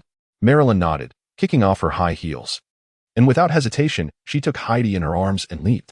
The drop was nearly 3 meters, landing on a pile of rubble made treacherous by the explosion. Upon landing, Heidi distinctly heard her mother let out a soft grunt, followed by Jiaming's descent. Let's find a car in that shed. We will be safe. Move quickly. Holding 2 guns as cover, the individuals inside hesitated to emerge. Upon reaching the shed, Jiaming spotted an Audi 100 with the license plate 000035. Immediately recognizing it as Tang Jingyao's vehicle, now deceased. In 1995, government cars predominantly bore this model, and those within the first 100 license plates were seldom harassed by traffic police. As Marilyn intended to take the driver's seat, Jiaming casually connected a couple of wires, and the vehicle roared to life. She settled into the back seat with Heidi, while Jiaming, being of shorter stature, appeared somewhat comical behind the wheel. The car sped away, hurtling onto the road at an astonishing pace. Throughout that night, no words were exchanged among the three. Jiaming had little to say. Marilyn wore a dazed expression, and Heidi merely gazed at Jiaming's profile from her mother's embrace. As he drove, he removed his disguise and suit, returning to a state reminiscent of a schoolboy. Soon, they reached a section of the road where a sports car had plunged into a ravine. Police had cordoned off half the road, and several cars were halted for inspection. A traffic officer waved them down, but Jiaming, indifferent, pressed the accelerator and barreled through. Did you twist your ankle? He asked, glancing at the rearview mirror to see Marilyn rubbing her ankle. It was the only question he posed during the drive. Marilyn nodded in response. Returning to Shanghai City around 10 o'clock that night, the main street bustled with crowds, while other areas had fallen into stillness. They parked in an isolated stretch of road, wiped their fingerprints from various surfaces, and exited the vehicle. Heidi, let me carry you. Holding the bag containing the disguise tools, Jiaming noticed Marilyn limping and took the sleepy little girl into his arms. Moments later, Heidi nestled against his back, falling into a peaceful slumber, while Marilyn, now only in stockings, walked alongside them. The streetlights cast a dim glow, the night breeze rustled softly, and the tranquil street resembled that of a family of 3. Upon returning to their second-floor apartment, it was already 11 o'clock. After laying the sleeping Heidi in a small side room, Jiaming helped Marilyn remove her tattered stockings and washed her feet, tending to her swollen ankle that resembled a dumpling. In the bedroom, the two sat on the edge of the bed. Marilyn leaned back, biting her lip, tears filling her eyes as Jiaming roughly handled her injured foot with the medicine bottle. It was intentional. He must have done it on purpose. After a long silence, Marilyn finally spoke. Do you still want to scold me? I have already done so, Jiaming replied coolly, massaging the swollen area. Are you still thinking about him? Marilyn tilted her head back, and after a prolonged pause, she sighed softly. There is a flower called cuscuta that must cling to trees to survive. I once thought of myself as that kind of person without that man. I would surely perish. Now I realize I didn't desire the man himself, but rather the feeling of being in love. I think I don't resent him for having another wife, nor do I hate him for deceiving me. What I despise is that I gave so much and received nothing in return. I have nothing left. Heidi remains. Jiaming glanced at her. So, does this mean you wish to forget him? Indeed. Marilyn raised her face, smiling, but her expression quickly twisted in pain from her foot, casting a reproachful glance at the little boy who was clearly taking revenge. Once, she believed she loved him so deeply that she immersed herself in Chinese novels, savored Chinese cuisine, embraced all things Chinese, and even conformed to the image of a dutiful woman, rarely stepping outside her home. Yet now, upon seeing him clearly, she found it astonishing how swiftly she could let go 10 years of affection, just like that. As she spoke these words, tears streamed down her face. The cause unclear. Was it sorrow or the anguish deliberately inflicted by Jiaming? From now on, I suppose my only concern will be Heidi. I will raise her until she marries, until she no longer needs me. Is that so? You should find a good man and remarry. How old were you when you had Heidi? I remember distinctly, it was just the day after my 18th birthday. Jiaming rolled his eyes. It was no wonder her father opposed their relationship. To be pregnant at 17 and give birth at 18. If he ever had children of his own, he would ensure they were never allowed such indiscretions. Yet he remarked, 28? You're still very young. There are plenty of men out there. To remain a widow for Tang Jingyao? You are simply a voluptuous fool. But isn't China very concerned with chastity? A woman who has borne children is undesirable. In that moment, Jiaming felt an overwhelming urge to silence this woman, who possessed a devilish figure but harbored the innocent heart of a Jiangnan girl, willing to contemplate suicide for Tang Jingyao. How could she utter such words? It was already a rare feat for him to offer comfort. How could he possibly console her? Please, you are American. You were using drugs at 12, sleeping around at 14, pregnant at 17, and a mother at 18. Isn't promiscuity a commonplace affair for you? Don't tarnish the beautiful image of America in my heart. However, I find the Chinese perspective quite beautiful. Face reality. The streets of China are not lined with horse-drawn carriages, and we do not dwell in straw huts. Jiaming slumped his shoulders and sighed. You foolish woman. Women are meant to be used. It is enough that they provide pleasure without the hindrance of a barrier to break through. He had previously harbored such thoughts, but, constrained by his identity as an assassin, kept them hidden, devoid of emotions or expectations. Now, reborn and maintaining the guise of a child, he found a peculiar satisfaction in articulating these sentiments, especially as the woman before him seemed accustomed to his adult-like reasoning. Lacking the ability or motivation to threaten his current situation, Marilyn blushed slightly, and after a prolonged silence, Jiaming spoke, I have called your father. Someone will come to fetch you in about a week. Marilyn appeared lost in thought, absent-mindedly nodding. After a while, as her ankle gradually subsided in swelling, Jiaming was about to release her when he heard her speak. Gu. Jiaming. I was wondering. She lifted her head, smiling. You're actually an adult, aren't you? I mean, your mentality seems to be that of an adult. My situation is quite complex. But treating me as an adult like yourself is not incorrect. But you look like a child. I understand what adults should know. And I grasp what they should not. Does that suffice? Then, hypothetically, if I were to strip naked in front of you, would you despise me? Would you think I am vulgar? Jiaming's mouth fell open, frozen in place, unable to utter a word for a long while. Chapter 28. Farewell. The atmosphere in the room had grown somewhat eerie. Marilyn's cheeks flushed a faint hue, yet she had evidently embraced the bold spirit characteristic of Americans. Her gaze fixed intently upon Jiaming, her calves resting comfortably in his lap. As for Jiaming, after a brief moment of bewilderment, he shrugged slightly. I suppose not, but it feels rather strange. In truth, to Jiaming, the situation was quite straightforward. It was merely a matter of physical connection. Throughout his previous life, he had avoided any semblance of vulnerability, forsaking relationships and love, and even trusted companions were exceedingly rare. The profession of a hitman was inherently solitary, with trust afforded solely to oneself. Nevertheless, in such circumstances, he would engage with women. When not on a mission, he might occasionally seek the company of a high-class escort. Enjoying a night of anonymity, or when encountering a female assassin with whom he shared a respectable rapport, they would exchange techniques while exploring various complex positions, culminating in mutual ecstasy. After enduring a significant assignment, even devoid of desire, it felt necessary to rent a room and spend a night together, lest everything feel unresolved. Such encounters did not require justification. Sometimes they stemmed from primal urges, and at times, there were no urges at all. The current scenario bore a resemblance. The notion of this woman claiming to have fallen for him, a mere boy, over the course of 10 days was utterly implausible. Ultimately, it was merely a reaction to the emotional turmoil inflicted by today's events. Even if she outwardly professed to have forgotten that man, she required some form of indulgence to numb her feelings. For someone like Jiaming, who had navigated the precipice of life and death countless times, this minor descent into debauchery hardly registered as a diversion. On the other hand, Jiaming considered himself no longer a child in physical terms. He harbored thoughts regarding this mature woman's body, yet it struck him as odd. Marilyn spoke softly, recalling the day he administered her injection. In the fleeting glances he cast her way, I thought you might be interested in this, and perhaps you would like. Despite her display of courage, she felt an unsettling awkwardness as the words left her lips. A 14-year-old child was still a child. Would her actions affect his life forever? In their interactions, Jiaming discovered that this elegantly proportioned foreign woman possessed a heart akin to that of a Jiangnan girl, gentle, meticulous, and sensitive. She never hesitated to reveal every facet of herself, be it a virtue or a flaw, even sharing her most embarrassing little secrets as if they were whimsical tales meant for Jiaming's amusement. While it may not have been love, she indeed offered herself wholly to him, expecting nothing in return.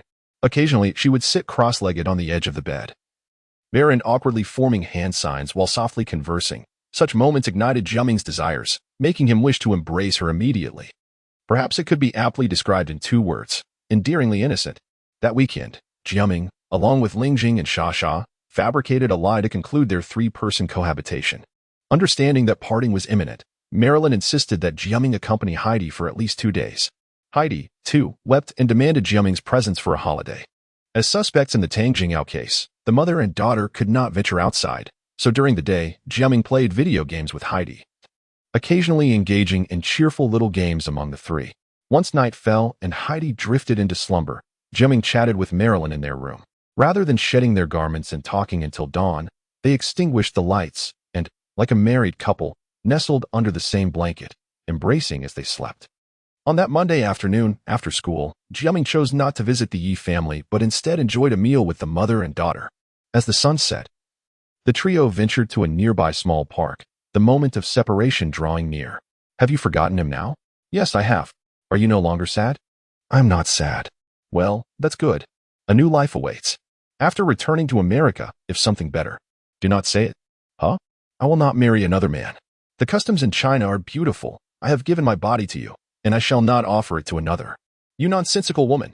When carriages filled the streets and people lived in shanties, such customs may have existed, but times have changed, and I cannot offer you anything. I am 14 now, precisely half your age. When I turn 20, you will be 40. When I am 25, you will be 50. Oh dear. Such nonsense. The blonde woman playfully nudged the small man beside her, her tone laced with affectionate reproach. What I have decided will not change. Regardless of whether you belong to me or not, I shall always be yours, as long as you occasionally remember me, give me a call, or come to see me. If you need me, I will rush to your side. The little girl, bouncing ahead, could not decipher the conversation between her mother and brother. She merely pointed excitedly towards a gathering of children nearby. Brother, what is that? Ah, that is cotton candy. Would you like some, Heidi? Jiaming glanced in that direction, spotting a small machine that produced cotton candy. A middle-aged man poured white sugar into the machine, which transformed into delicate strands of sugar, swirling and coiling around small bamboo sticks to form magnificent fluffy clouds of sweetness. Can we eat it? Yay. The trio approached the stall, and Jiaming paid for 3 servings of cotton candy. Due to the crowd, several children had to wait in line to receive theirs. Heidi stood mesmerized before the machine, her eyes sparkling with wonder, her expression utterly adorable. Jiaming and Marilyn settled onto a row of nearby chairs. I hope you do not speak of my affairs to anyone, nor contact me unnecessarily. It would trouble me greatly. Understood. Marilyn gazed at her entwined fingers, nodding in agreement like a shy bride. Of course. If there is ever a real danger to you or Heidi's lives, I have an emergency contact number. Leave a message, and I will come. He handed her a note, which she accepted and tucked away. Yes. Marilyn received the note, her nod more resolute this time. I personally believe it is best to keep Heidi away from the mafia. It is a perilous world. Of course, I have no authority over your decisions. But if you and your father feel, I will listen to you. Marilyn smiled and nodded. I promise to serve you for 2 lifetimes. So I will heed your words. Ah, just serve like a cow and horse in bed, Jiaming quipped with a smile. Before long, Heidi returned with 3 Straw Chapter 29. The performance after escorting Marilyn and Heidi away, life resumed its previous rhythm. Each day unfolded in a predictable manner, with weekends still indulging in the blissful cohabitation with the 2 young ladies, while secretly honing this physique. During the encounter at the abandoned cement factory, Jiaming had already realized that, in terms of sensitivity, this body surpassed his previous peak. This was attributed to the accumulated training experience from his former life, understanding his strengths and how to elicit them. Thus, his physical training had avoided any missteps, maintaining an optimal foundation. If he continued on this path for a few more years, he would gain the confidence to confront any perilous challenges, even facing the renowned king of assassins, Minamoto no Yuritamo, who had once been his partner. One could not deny that among assassins, the Japanese possessed a multitude of exceptional individuals: Shinji no Nin, Tingyu Sijin, Ritsu Ming Dao Su, and Omamori-ki. Merely recalling these names from memory, he realized he had no assurance of victory against any of them. Of course, he had no intention of getting involved in the affairs of Pyroja. After Lansei's pitiful demise, Pyroja would likely have dispatched elite assassins to investigate, but they would probably return empty-handed, as that incident could be deemed a mere accident. According to Pyroja's code, a first failure is considered a mistake, while a second is unforgivable. Therefore, they would no longer trouble Marilyn and her daughter. Marilyn should also recognize the significance of her identity. As long as the assassins could not uncover the truth and were diverted elsewhere, the ensuing amusement would be substantial. The middle-aged dwarf assassin he had disguised himself as did indeed exist. He was a perverse individual with extraordinary abilities. In his previous life, years later, when his physical condition reached its zenith, he had encountered Minamoto no Yuritamo, and after a fierce battle, although he had slain the dwarf, he had narrowly escaped with his life. Yuritamo, the king of assassins, had perished while protecting him. If Pyroja were to find him now, the consequences would be dire. Of the 2 individuals in Pyroja with whom he had some thoughts, one was Minamoto no Yuritamo. Despite his cold demeanor and Japanese heritage, during their partnership, Yuritamo had treated him quite well. His subsequent death could be attributed to a tragic misfortune. Presently, knowing the sequence of events, he could certainly prevent it from recurring. However, given the circumstances, he harbored no murderous intent and had no personal connection to him. Offering assistance would likely result in Yuritamo eliminating him instead. The other individual was the perverse militarist known as Shinji no Nin, who harbored animosity towards the Chinese. In his time with Pyroja, he had received assassin training from a young age, cultivating a rather indifferent view towards national and ethnic identity. Yet, owing to that perverse individual, he had suffered greatly from a young age, creating a substantial grudge. When he had stolen confidential information and defected from Pyroja, he had engaged in a minor confrontation with this man, which had ultimately left him at a disadvantage, causing him much frustration. Yet, this was merely a fleeting thought. Past events belonged to a bygone era, and if not necessary, he wished to avoid crossing paths with that lethal pervert. As June drew to a close, school began its summer vacation. The long holiday was spent predominantly at the Liu family's villa, where the 3 children engaged in games, recording videos, playing on the computer, and swimming, enjoying a delightful time. Not far from the community lay a splendid beach, which attracted many visitors during the summer. The trio camped there for 3 days, indulging in barbecues until their teeth ached, thus fulfilling last year's camping wishes. As special students of their school in early August, Lingjing and Sha participated in a national-level junior martial arts competition. Jiaming was not a competitor and originally could not attend. However, since Lingjing and Sha insisted they would not go if Jiaming did not, those who knew them well recognized their deep friendship from childhood, without any romantic implications. Ultimately, Jiaming was assigned as a cheerleader, accompanying the team to the capital for the competition. However, this competition would later embroil the 3 in considerable trouble. Among the competitors from Xinghua Middle School was a second-year student named Chao Dongfang, who, while not closely acquainted with Sha, was considered a family friend due to his father, Chao Jinghao, being a prominent figure under Sha's father. Coming from a family involved in the underworld, he had already experienced 2 levels of delinquency. At 16, he was tall and robust. And since he had just reached the age limit for the junior martial arts competition, the school regarded him as a key member of the martial arts team. Upon seeing Lingjing, he was utterly captivated, showering her with flowers daily. At 16, as a main competitor with a notorious family background. The teachers dared not reprimand him for his behavior, while Lingjing was understandably repulsed. Xia Xia, upon witnessing this, was likely to unleash a tirade of insults. One day, during a break in the competition, he even attempted to confess his feelings to Lingjing in a secluded spot at the gym, but fortunately, Lingjing was prepared. She called out Jiaming and Xia Xia, then took Jiaming's hand, sweetly kissing him on the cheek, declaring, "He is my boyfriend." Had Lingjing been single, Jiaming might have had to contemplate the repercussions of such a rumor, but knowing that Lingjing and Xia Xia were in a relationship, he naturally became the best guys to shield this peculiar romance. Almost immediately, they portrayed an affectionate couple, with Xia Xia eagerly running over to Jiaming, exclaiming, "He is also my boyfriend." Chao Dongfang looked utterly bewildered. At this moment, the two girls not only had Lingjing's delicate beauty but also Xia Xia's striking appearance. Though she had a fiery temper, her tall and athletic figure, tied back in a ponytail, exuded a refreshing and healthy image that could easily turn heads on the street. Yet here stood this ordinary, no, this repugnant man, who was even shorter than both girls, claiming both of them. Chao Dongfang, accustomed to wealthy men keeping mistresses, had 2 girlfriends himself, yet in this instance, he felt an overwhelming urge to commit violence. It was simply intolerable that these 2 girls were aware of each other's existence and maintained such a friendly relationship. Rumors circulated around campus about their weekend cohabitation. And it turned out to be true. Coming from an underworld background, he was determined to act on his feelings. However, when he confronted them, the 2 girls were fully prepared, shielding Jiaming behind them. "If you see something you dislike, just run," Lingjing advised. "There's no need. We can handle him." Xia Xia comforted. Thus, a grudge was formed. Little did he know, this man was not only despicable, cowardly, and diminutive, but he also feasted off the happiness of the 2 girls. Recognizing he could not defeat them, Chao Dongfeng retreated in defeat. From that day forth, Jiaming became the target of daily mockery and lethal glares. Naturally, Jiaming did not take him seriously, focusing instead on perfecting his portrayal of a feeble, dependent boyfriend. He understood that the more pathetic he acted, the angrier Chao Dongfeng became. On the other hand, Xia Xia was well aware of Lingjing's affections for Jiaming, and they devised numerous scenarios together. Whenever they were alone, and if Chao Dongfeng spotted Jiaming and Lingjing together, Lingjing would promptly kiss Jiaming on the cheek. Unbeknownst to her, this was a public display of affection. And Jiaming would respond by wrapping his arms around her waist, both reveling in their happiness. During the competitions, as a cheerleader and general helper, Jiaming was ever diligent, handing out towels, serving refreshments, and even offering back massages. His actions could be deemed benevolent. However, such individuals often invite scorn.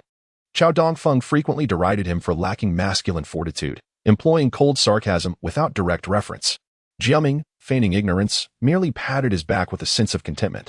Whenever Lingjing had a competition, Xia Xia would mischievously toss 2 large pom-poms at him, compelling him to fulfill his cheerleading duties. Jiaming, brandishing the vibrant spheres, became a spectacle on the field. Deep down, Chao Dongfeng held disdain for him, yet after each match, Lingjing would prioritize Jiaming, offering him a towel to wipe the sweat from his brow, inquiring if he was fatigued. The interactions among the 2 girls and Jiaming transformed in Chao Dongfeng's eyes into playful banter and thoughtful consideration, igniting jealousy that caused his eyes to redden and his teeth to grind. Meanwhile, Jiaming and the girls would retreat to a secluded spot, convulsed with laughter. Regrettably, the martial arts competition concluded too swiftly, with Xinghui Middle School securing 2nd place. Chao Dongfeng returned home, his heart brimming with frustration. Lingjing's public displays of affection had yet to progress from a kiss on the cheek to one on the lips. Upon returning, he felt disheartened. While Jiaming relished the wicked delight of toying with younger children, his spirits considerably uplifted. As September ushered in a new school year, the trio entered the 2nd year of junior high. Several times, Chao Dongfeng attempted to provoke Jiaming at school, only to have him evade confrontation or to find himself outnumbered by the trio. He dared to confront Lingjing, but Xia's father was a formidable figure he could not provoke. In October, a minor clash ensued, though it lacked genuine physicality. With the release of the King of Fighters 95, arcade gaming became a sensation, and the 3 young adolescents occasionally indulged in it. One day after school, they visited a nearby arcade. Lingjing favored aircraft games but perished quickly, screaming in frustration. Meanwhile, Xia Xia and Jiaming faced off in KOF 95. For Jiaming, the game posed no challenge, yet to appease Xia Xia and prevent her from losing her temper, he allowed her to win several rounds. After a few victories, Xia, in high spirits, decided to relinquish the machine to the unfortunate Jiaming for his enjoyment and went off to assist Lingjing. Once Xia departed, Jiaming found the game tedious, yet he feigned amusement, clumsily pressing buttons and preparing to orchestrate a simultaneous demise in 3 rounds. In the midst of this, Chao Dongfang entered the arcade, accompanied by 4 or 5 delinquent companions, lifting the curtain as they made their entrance. As for the names of the Japanese characters, they were hastily concocted. Such names likely do not exist among the Japanese, and I had no intention of researching them. Let us simply observe the narrative. The last name, Yashuki, was inspired by the frequent sight of the characters in Japanese media, which I found quite catchy. It is amusing to see such a brilliant idea finally come to fruition. Chapter 30. Electronic games business is thriving today, boss, a voice remarked. Indeed, quite satisfactory. What brings you here, Feng Xiao? The proprietor responded, his face beaming. Just encountered some acquaintances and decided to take a leisurely stroll. Oh. Chao Dongfang leaned over the counter, accepting the protection fee with one hand while peering into the back room. Observing Jiaming's clumsy and rigid button-pressing technique, he burst into laughter. Boss, give me a few coins. I'd like to try my hand as well. He approached the game, coins in hand, and leaned against Jiaming's machine with a thud, partially obscuring the screen. Well, isn't this a coincidence? How about we all play together? His gaze, however, bypassed Jiaming, fixated on the 2 girls playing the airplane game nearby. Given their strained relationship, Xia immediately scowled. How unfortunate. I knew we shouldn't have come here. Lingjing merely glanced over before turning away, her eyes fixed on the game screen with an icy expression. The 2 young women pounded on the machines while Jiaming's screen was partially blocked, causing his character to be quickly defeated. He sighed and gently nudged Chao Dongfang. Please, could you move? I can't see. Having been rebuffed by the 2 women, Chao Dongfang's face turned frigid when this boy, whom he had always looked down on, dared to speak. He slammed his hand on the machine. Who do you think you are whining here? As he straightened up from the impact, Jiaming's second round was about to begin. He nodded with satisfaction. Thank you. Obstructing someone's game is not a commendable habit. You. Chao Dongfang pointed at Jiaming, but before he could speak, a young thug rushed forward. How dare you speak to Feng Ge like that? The newcomer, unfamiliar with Liu Huaisha, standing nearby, raised his fist to strike. However, the others quickly restrained him.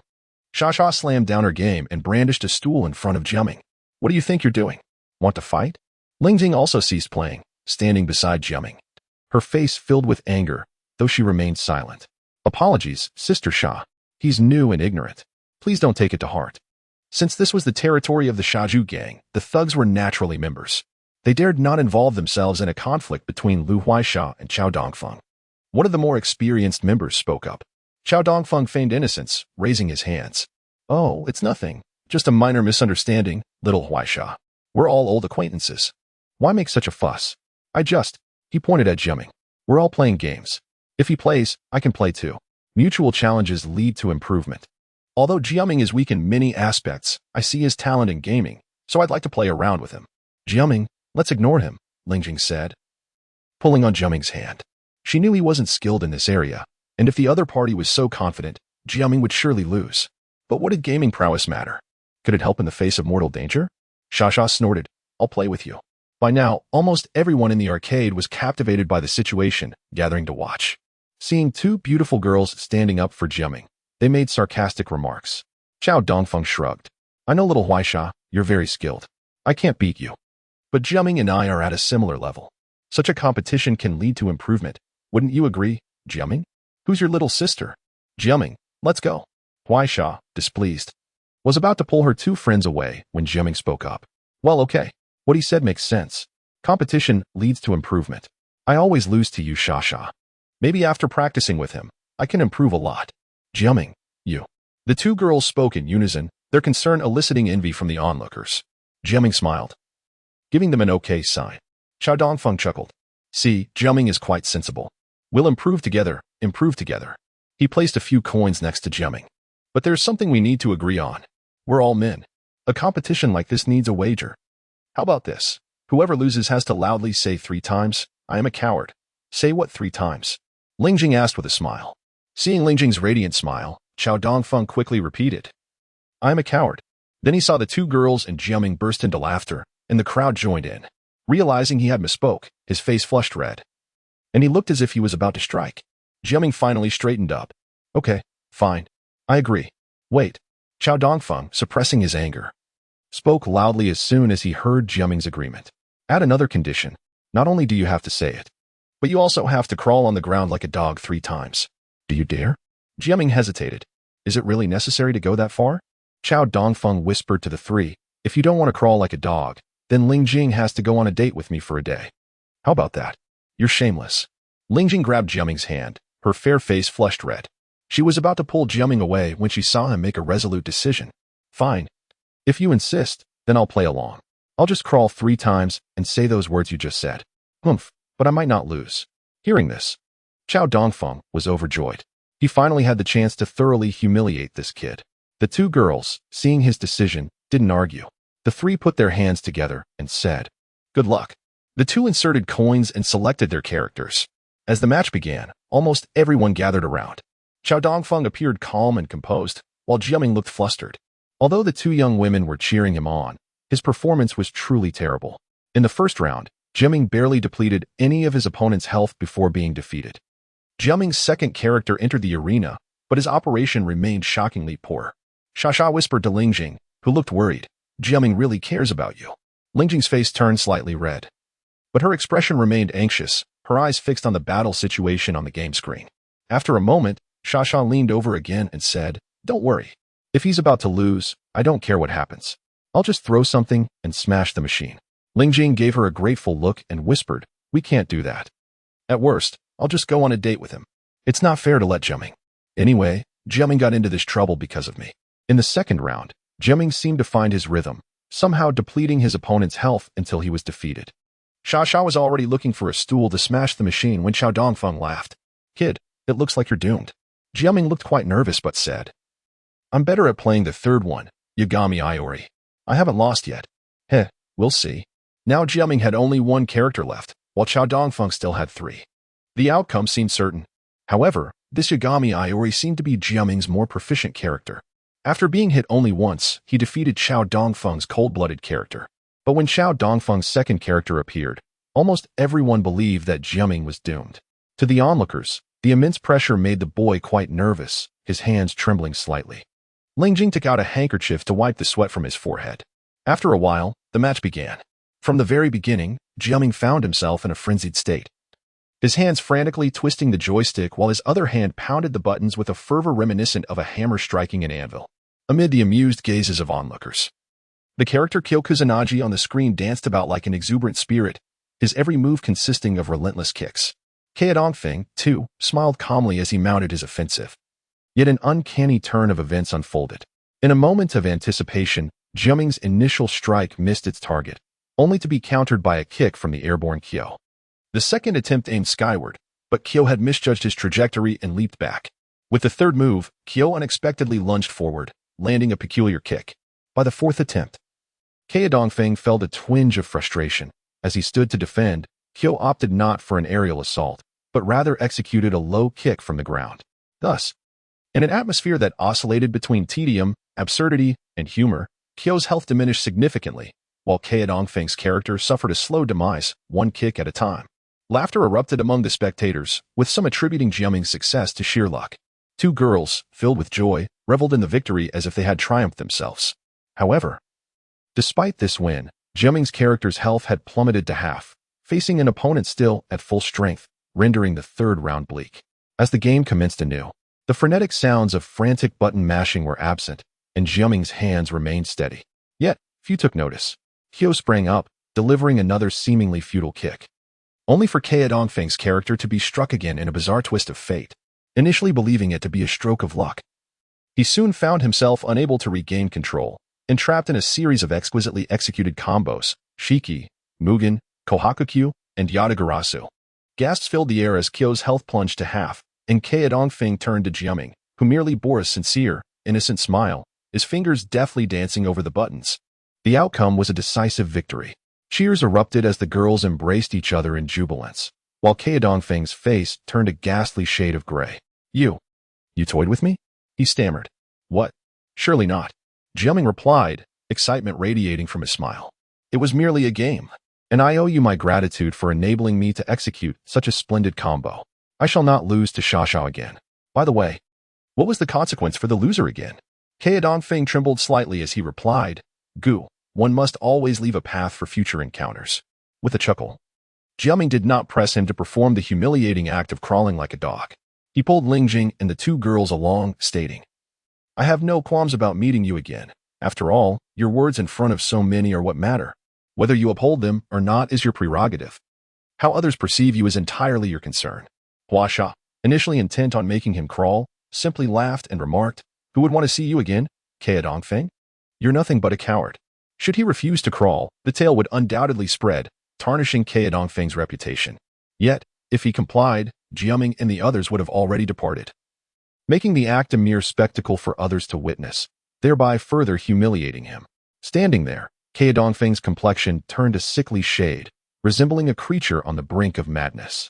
Outside on the street, Jiaming, the victor, found himself in the tight grip of Lingjing and Xia, their playful aggression causing him to gasp for breath. Spare me. Oh, valiant heroines. I'm at death's door. We're going to squeeze the life out of you for making us worry, the girls laughed, playfully tormenting Jiaming as the trio dashed along the long street. Above them, the sky blazed with fiery crimson clouds. It seems that without completing the old story, no new one shall be signed. What shall I do? Chapter 31. The kidnapping. After that peculiar gaming competition, Chao Dongfeng ceased to actively trouble Jiaming. However, whenever they crossed paths at school, Jiaming could always feel that pair of eyes, brimming with resentment, revolving around him, a sensation that left him quite uncomfortable. October had ushered in late autumn, with cotton-like clouds drifting across a panorama of gold. On their way home from school, the three of them walked amidst the falling leaves of the sycamore trees, and the rustling of the season seemed to have quieted considerably. In truth, Xia had not been her usual boisterous self lately. Unless provoked like Jiaming, she exhibited moments of remarkable tranquility. Since returning from the martial arts competition over the summer, she had taken to reading romance novels incessantly, occasionally sharing her finds with Lingjing, under the guise of offering tactical insights. The two girls harbored their own little secrets, oblivious to the fact that Jiaming had already categorized them as a couple in his mind. Whenever the trio was together, the girls would whisper away from him, their cheeks flushing with color, prompting Jiaming to muse on the depth of their camaraderie.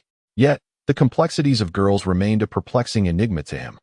On the 5th day of the 9th lunar month, which corresponded to October 28th, Xia celebrated her 15th birthday, accompanied solely by her good friends Jiaming and Lingjing. Xia's father was absent, reportedly preoccupied with pressing matters. Rumor had it that the underground factions in Jianghai City were embroiled in significant turmoil, largely attributed to the aftermath of the incident involving Marilyn and her daughter, which had claimed dozens of lives, including Tang Jingyao. This turmoil had led to the most stringent crackdown on the city's underground groups in its history. This crackdown persisted for nearly 6 months, and as the dust settled, various factions had shrunk, with some being entirely eradicated, leaving a vacuum that became a battleground for power struggles. As one of Jianghai's 3 major factions, the Xia group could not afford to lag behind. In recent days, upon exiting the school gates, Jiaming frequently spotted ostentatious bodyguards trailing Xia, undoubtedly sent by Liu Zhang to secretly protect his daughter. While they feigned nonchalance, both Jiaming and Lingjing could discern that Xia was somewhat affected by it. The three of them spent a delightful day playing at the Liu family villa, but in the afternoon, Lingjing's mother called, requesting their return home for dinner and to celebrate Xia's birthday. Upon entering, the typically obstinate girl with a boyish demeanor already had tears welling in her eyes. When Mr. Yi suggested that Xia should join them for dinner regularly, her tears flowed freely. Ah, does that mean I'll have 2 child brides? Jiaming interjected, attempting humor in the midst of Xia's tears. It was a familiar jest in the Yi household, yet it was the first time Jiaming, usually kind-hearted, had said it. The Yi couple exchanged knowing laughter, while Lingjing, blushing, playfully scolded him. Xia immediately ceased her sobbing, leaping from her chair to chase after him. This time, Jiaming's escape skills faltered. After circling the small arena about 10 times, he was ultimately pinned to the ground by Xia, who delivered a playful thrashing, thereby distracting her from her earlier tears. The day following Xia's birthday, a significant event transpired. After school, Lingjing remained behind to assist a teacher with some paperwork, while Jiaming and Xia left first to wait outside the school gate. They stood for a moment at a small stall outside the campus when suddenly 2 vans sped towards them, encircling the pair. The bodyguards, who had been covertly protecting them, rushed forward but were obstructed by the oncoming vehicles. Several masked individuals leapt from the vans and began dragging Xia towards the vehicle. At that moment, Jiaming realized he could easily dispatch the assailants, yet there were too many. In a sheer test of strength, neither he nor Xia could possibly contend against several adults. In a split second, Jiaming firmly grasped Xia's hand, only to be thrown into the van alongside her. The van sped away, and moments later, the two children found themselves bound and gagged, their eyes covered. However, during the binding, Jiaming had discreetly concealed the elderly man vociferously proclaimed something, but receiving no rejoinder, he struck the girl severely with a bamboo sword. It was evident to Jiaming that the blow was delivered with genuine force and without leniency. Yet, the girl merely swayed slightly, her facial expression remaining unchanged, save for a fleeting trace of pain in her eyes. The old man spoke in Japanese, unintelligible to those around. However, Jiaming discerned his words. I have granted you 2 days. Still, you refuse to speak? Very well, if you remain silent tomorrow. Do not blame me for ruining your entire life. That girl. Jiaming rummaged through his memories for a similar countenance. It turned out that, 8 years hence, he had encountered her as an adult, a solitary occasion, in that room where she had purportedly resided for 8 years without ever stepping outside. The girl had slashed her wrists. The flowing blood had stained the floor, resembling a colossal cherry blossom petal. At that time, she was also attired in a vibrant kimono. Elegant and immaculate, her gaze as serene as glacial ice. He had then mused that the Japanese were indeed perverse, that an exceptionally beautiful girl could commit suicide with such composure. Even he, having undergone extensive training, conceded that he could not maintain such an expression at the moment of death, let alone during suicide. Now, reflecting upon it, if the butterfly effect of his presence in this world was not yet so pronounced, then she must have experienced some ordeal here. Recalling, the Japanese family was named Tsukichi, practitioners of an astonishing branch of ninjutsu. Ikazukura Senator her name was. Keiru. Chapter 32 That night, Jiaming and Xia found themselves confined in a room on the first floor of a small building. The windows had been welded shut, and the iron door was locked tight. However, the captors had kindly untied their ropes and provided them with a meal. Jiaming initially anticipated a brutal beating from Chao Dongfang, yet it never transpired. After a moment of reflection, he realized that Chao Dongfang preferred tranquility. When he imprisoned Jiaming and Xia, he had insisted on fetching Lingjing, likely intending to torment Jiaming in her presence to evoke her sympathy. Given this, Jiaming decided to bide his time for another day, believing it would be more advantageous to act when Lingjing was nearby. After all, if he took action now, it would complicate matters if a hostage emerged on the other side. Besides, he was curious about what had befallen Yu Chixin. The meal presented to them lacked any poisonous substances, so Jiaming settled down to eat a few bites. Meanwhile, an energetic Xia relentlessly kicked at the door, hurling curses until, exhausted, she fell silent as night enveloped them. The room was devoid of electric light, and Xia groped around the table to eat. She was quite particular about her food, refusing to eat ginger or garlic, and would occasionally misplace her chopsticks, spitting out the wrong dish. Midway through her meal, a thought struck her. What if the food were poisoned? Jiaming chuckled inwardly, contemplating that if it were the case, he would already be dead. After a moment's hesitation, Xia inquired if he felt any stomach pain. Although he assured her he did not, her appetite had vanished, and she could eat no more. The iron door, iron windows, and concrete walls rendered any escape for Jiaming a Herculean task. The room contained merely a table, a bed, and a small toilet in the corner, making up the entirety of their surroundings. Xia sat at the head of the bed, muttering curses and devising escape plans, occasionally offering Jiaming a word of comfort not to be afraid. Jiaming responded half-heartedly while listening to the sounds from the next room. You cannot blame me for this. Everything today is your father's debt to me. He used despicable means to take your mother, who was once my fiancée. He dared to steal my brother's wife. For years, I have endured humiliation and hardship to gain the support of the dark celestial liar. The Yu family is finished, son. I capture you to save you, to ensure that Qiang Qianhuan receives a better legacy. I was the eldest son of the Yu family. I am the most qualified to inherit Qiang Qianhuan. Push me too far, and I will do anything. The speaker was the old RB man, his voice high-pitched and sharp, reminiscent of a eunuchess. In a matter of moments, a loud crack echoed as he struck the RB girl with a bamboo sword. It was clear that he wielded considerable strength with pinpoint accuracy, inflicting pain without causing any lasting harm. Jiaming wondered if this man was a master of sadomasochism. As the night wore on, both Jiaming and Xia found themselves growing weary. Eventually, Xia, having lost her spirit for cursing, yawned several times. Jiaming, you should sleep, she suggested. And you?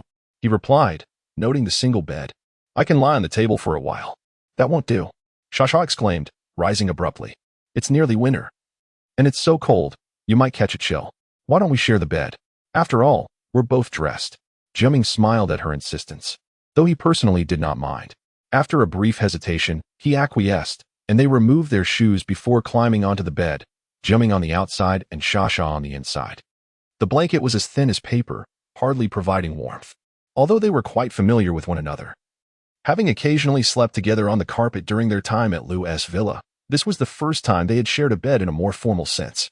For the first several minutes, Xia lay rigid, resembling a statue, until she finally muttered, "There ice and even a pillow." Soon after, she began to shift uncomfortably on the bed. Jiaming, whose sleep was light, could discern every movement she made, finding it rather amusing. After about an hour, she finally drifted off, curling up against the cold, only to soon wrap the entire thin blanket around herself. Around 3 hours into the night, after midnight had passed, Xia began to fidget again, half rising and waving her hand in front of Jiaming's face, seemingly attempting to climb over him to get out of bed. However, halfway through, she changed her mind, carefully pulling the blanket over Jiaming's shoulders and adjusting it around him, akin to a newlywed wife still learning to care for her husband. Once she ensured he was covered, she waved her hand in front of him again before finally getting out of bed. What is she up to? Jiaming wondered. Perplexed, Xia, usually so brash, was behaving with such caution. He cracked open his eyes slightly to see her move to the corner of the room, removing her pants. And it dawned on him. He closed his eyes again, and a faint sound of water trickled from the corner. Moments later, Xia returned to bed, lifting the inner blanket and lying down like a zombie. Due to the absence of a pillow and the chill of midnight, Xia began to curl up uncomfortably again. After rolling over a couple of times, she quietly grasped Jiaming's hand, gently positioning it across the bed. Sorry, Lingjing, just this once. Jiaming heard her softly murmur, and then she used his arm as a pillow, settling down comfortably. Shortly after, the girl rolled over and nestled against Jiaming, falling into a deep sleep. Jiaming, bemused, wrapped his arm around her shoulder. This girl, in her innocent affection, was embracing him while still feeling the need to apologize to her partner. In that fleeting moment, Jiaming felt a surge of emotion. This was love. The night passed in this manner, and when morning arrived, Xia's face was as red as a tomato. To alleviate her embarrassment, she erupted into a torrent of curses. Soon after, someone tossed 2 buns through the window as breakfast. Through the gap in the iron door, Jiaming could see the RB girl in her bright red kimono, quietly enduring her punishment in the small square outside. In the morning, the lumber mill was unusually tranquil. It seemed that Xiao Jinghao and Xiao Dongfang had both gone out, leaving only the old RB man's shrill voice and Xia's occasional spirited insults echoing in the small square, their Chinese and Japanese blending into a comical cacophony. By the afternoon, the father and son from the Qiao family returned in a fury. Upon arrival, Qiao Dongfeng commanded the iron door to be opened and ordered the children's hands to be bound before dragging them out. They seemed unprepared for Xia, simply tying her to a chair while pulling Jiaming to a 2-meter-tall pillar, securing his hands behind him. Not far away, Yu Chixin, who had been punished, was positioned beside him, stirring memories of valiant martyrs who had suffered under torture. Damn it, I'm too impatient to wait for Lingjing to arrive. Armed with a similar bamboo sword, Qiao Dongfeng approached, cursing as he did so. Xia shouted, Qiao Dongfeng, what are you doing? If you dare lay a hand on him, I want to let you off. Humph, you little wench have no place to speak here. Let her be silent. As Qiao Dongfeng spoke, 2 of his subordinates had already produced wads of cloth and used them to gag Xia's mouth. Listen up, Gu Jiaming, he continued. To be frank, I've been suppressing a mountain of frustration today. Now, I intend to loosen up my muscles at your expense. With that, he swung the bamboo sword horizontally towards Jiaming's chest. With a resounding crack, the bamboo sword descended fiercely upon Jiaming. Across from him, Xia struggled against her restraints, emitting muffled cries. Haha, our Jiaming is quite resilient. Enduring this without a peep, Qiao Dongfeng remarked smugly, resting the bamboo sword on his shoulder. But why the commotion, Huaisha? It's evident Jiaming feels no pain, otherwise he'd be vocalizing it. He chuckled, then relentlessly struck Jiaming with the bamboo sword, chanting, You feel no pain. I knew I was being too gentle. As he ferociously delivered the blows, the elderly Japanese man wielded his bamboo sword, its sharp report echoing as it struck the Japanese girl named Witchy Soon. However, save for the sound of the impacts, an eerie silence prevailed. Witchy Soon sat there as if devoid of her spirit, each blow causing her to tilt, then right herself. Similarly, Jiaming, bound to the pillar, remained stoic, gritting his teeth and enduring the pain. After a time, Jiaming noticed Witchy Soon's icy gaze flicker towards him, seemingly intrigued by his own capacity for endurance, prompting a wry smile within him. Of course, if he truly wished to, he could emulate her complete lack of reaction. However, he was portraying a child, and exceeding his limits only marginally would suffice. The expression of gritted teeth was a necessary performance. While the two being struck remained silent, Xia, bound to the chair, watched each blow land on Jiaming as if it were her own flesh being torn. Her struggles intensified, her muffled cries escalating, and the chair legs danced violently against the floor. Finally, the chair toppled, sending Xia crashing to the ground, where she remained kneeling, her head raised. Tears streamed down her face, whether from the pain of the fall or from the anguish she felt for Jiaming. Hearing the thud of Xia's fall, Dongfang finally paused, his gaze fixed on Jiaming, filled with astonishment. I never imagined you could endure so much. Are you immune from being beaten regularly? He delivered the jest and turned to Xia. However, your girlfriend has directly kneeled. What does Huaisha want to do? Want to beg for mercy? Come and help her untie the mouth. Listen to what she says. A subordinate removed the gag from Xia's mouth, and she cried out, Dongfang, whatever you want. Come at me. Have the guts to face me in single combat. Single combat? Dongfang arched an eyebrow. Impossible, I can't beat you. This sentence is not pleasing to the ear. As he spoke, he delivered another blow to Jiaming. Exerting all one's strength to strike someone who remains as unresponsive as wood is an exceedingly frustrating endeavor. It's akin to a singer performing without applause or a comedian telling jokes to a silent audience. However, while Jiaming remained silent, Xia's incessant curses filled the air, fueling Dongfang's vigor. Dongfang, you bastard. You're not a man. You're a coward. You're afraid to fight a woman. Hit me if you dare. The curses gradually morphed into sobs, pleas for mercy. Stop hitting him. Please, don't hit him. You'll kill him. Witnessing the tears streaming down Xia's usually resolute face and her desperate cries, Jiaming sighed inwardly. An ordinary child would have succumbed to such torture long ago. However, Dongfang seemed disinclined to kill him outright, so the blows were aimed away from vital areas. Now, with precise timing, he should be able to act without much difficulty. But should he act in front of her? And how would he explain it later? He sighed inwardly, a slight headache brewing. The interrogation had been ongoing for over an hour, and Xia's throat was raw from crying. Kneeling on the ground, her bound knees could only inch forward, leaving a trail of drag marks a meter long. The onlookers treated it as mere entertainment, paying it no mind. Dongfang raised the bamboo sword. But with a sharp report, the elderly Japanese man blocked his blow, furrowing his brow and uttering something. A translator fluent in Japanese conveyed, Brother Feng, Mr. Yuichi says he can't bear to watch any longer. The purpose of interrogation is to inflict the greatest pain. Prematurely crippling the limbs will only shorten the duration of the suffering. He wants you to observe how he strikes. Dongfang's eyes gleamed, and he respectfully replied, Please instruct me, master. Please instruct me. He knew the Japanese man was exceptionally skilled and eagerly seized the opportunity to learn. Mr. Yuichi wielded the bamboo sword, instantly causing Jiaming an excruciating pain that resonated deep within his bones. Mr. Yuichi meticulously explained the method of applying force, how to stop precisely at the right moment, how to keep the wrist steady, and how to make it seem effortless. Dongfang listened attentively, nodding obsequiously. After a long while, the old man glanced at the sky and said in Japanese, The time has come. He returned to Yuichi-sun and asked, 3 days have passed. If you still refuse to speak, don't blame me for doing something that will embarrass you. The old man returned, and Dongfang, filled with excitement, prepared to put his newfound knowledge into practice. Xia had inched forward again, and now sobbed softly, No, don't hit him. The cry only heightened Dongfang's excitement. He breathed on his hands, glanced back at Xia with a triumphant grin, and with a loud shout, brought the bamboo sword down. Crack! The sound was louder than any previous strike, and Jiaming's small body convulsed as he spat out a mouthful of blood. Then his head slumped. Dongfang excitedly checked. Aha! Knocked out, knocked out. Xia froze, her eyes filled with a sense of desolation. Then she cried out softly, Jiaming, Jiaming. Her knees began to move towards him with greater urgency. Dongfang turned around. about to order someone to bring water to revive Jiaming when the elderly Japanese man stopped him again. Mr. Yuichi says to strip the Japanese girl naked right here and then defile her. The translator leered obscenely. Here, in front of everyone? Chao Dongfeng hesitated slightly. But Chao Jinghao, who had been watching the spectacle all along, had already shouted, do whatever Mr. Yuichi tells you to do. Why are you asking so many questions? Oh. Chao Dongfeng rubbed his hands together. Although he found it absurd, he reasoned, what does it matter?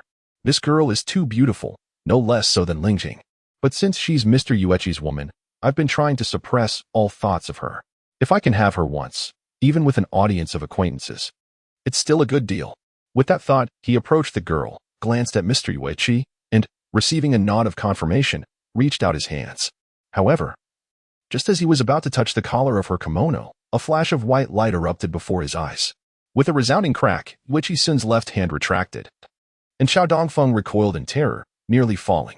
Noticing the few drops of blood dripping from Yuichi Sun's wide sleeve, he realized that the porcelain-like girl had struck. Had Mr. Yuichi not struck her first, she might have slit his throat. What was it? Mr. Yuichi wouldn't allow her to carry any weapons, so, a fingernail. As the thought crossed his mind, the old man from the moon pool gently patted his back with a bamboo sword, urging him to proceed without delay. The translator beside him assured, Mr. Moonpool wants you to rest assured. He will watch over you. With a chuckle, he responded, then I shall feel at ease. This time, Chao Dongfeng approached with determination, ready to strike, when suddenly, Yuichi Sun leapt up, attempting to flee. The old man beside her moved swiftly, and with a sharp sound, the girl fell to the ground like a butterfly with broken wings, her wide kimono unfurling, cascading down like a waterfall of black hair. Yet, beneath the fabric, her exposed calf bore gruesome scars. The old man had made her wear a striking red outfit, appearing alluring on the surface, but beneath that kimono, her body was likely marred with injuries. Chao Dongfeng hesitated for a moment but still reached out towards the girl on the ground. At that instant, she moved again, her right hand thrusting out fiercely.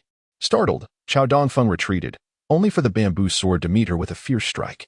This time, he could see her lying on the ground, her delicate fingers stained crimson, trembling slightly from the pain. He instinctively glanced at the elder beside him, took a deep breath, and leaned down once more. Meanwhile, Shasha had stealthily moved to within a meter of Jiaming, watching the unconscious boy with a heartache that was unbearable. A pain she had never felt before. Why? Suddenly, she noticed Jiaming raising his head, his eyes opening wide. Before he could utter a sound, he froze. For at that moment, his gaze was filled with a vacantness reminiscent of the dead, which quickly transformed into a vivid crimson. Jiaming. The sound caught in her throat morphed into an unknown fear and bewilderment. On the other side, Chao Dongfeng grasped the collar of Yuichi Sun's kimono, slowly pulling it apart, revealing the horrifying scars hidden beneath. The shocking scene unfolded before them, and gasps filled the air. The elder beside him trembled, causing the bamboo sword to shatter, and a glint of cold light shot forth. However, this time, he was too late to intervene. Chao Dongfeng was lifted off the ground, the collar tightly grasped. A sharp point pressed against his back, while before him, the elder's sword halted inches from his throat, its tip glinting ominously. Do not move, let go. Jiaming. Amidst the cacophony of voices, the Japanese girl lying on the ground quietly lifted her head, gazing at the boy standing beside her. The dagger in his hand pressed firmly against Chao Dongfeng's lower back, blood trickling from his lips, and within his garments, was he not also marred with wounds like herself? Then she saw him smile. Old man, you are not formidable enough.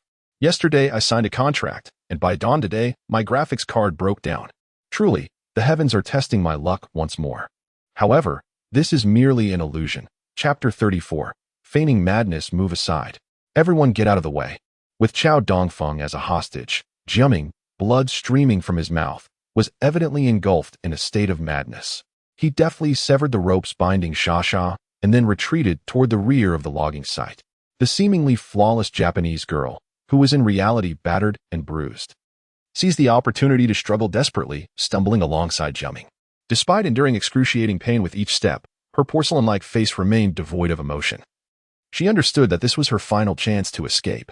Meanwhile, Shasha followed closely, her gaze filled with concern for Jiaming. Although the bamboo sword had not struck his face, blood stained the corners of his mouth, and his eyes shimmered with a trembling red light. This boy, who usually appeared timid and honest, was now screaming hysterically. He must be in immense pain and fear. From where had he summoned this unexpected courage? At the dojo, Uncle Yi had often forced him to practice martial arts. But Jiaming had always sought to evade responsibility, preferring to perform menial tasks like fetching water and towels rather than train. Occasionally, he would reluctantly throw a few punches. His form impeccable, yet in actual combat, he could never hold his ground, darting around the ring like a slippery eel. According to Uncle Yi, his fighting style was merely a mechanical imitation. The sequence looked impressive, but he lacked any real understanding of its application. However, just moments ago, Jiaming had executed a series of movements that were unmistakably techniques previously taught by Uncle Yi. Charging forward, grappling, evading, each motion fluid and swift.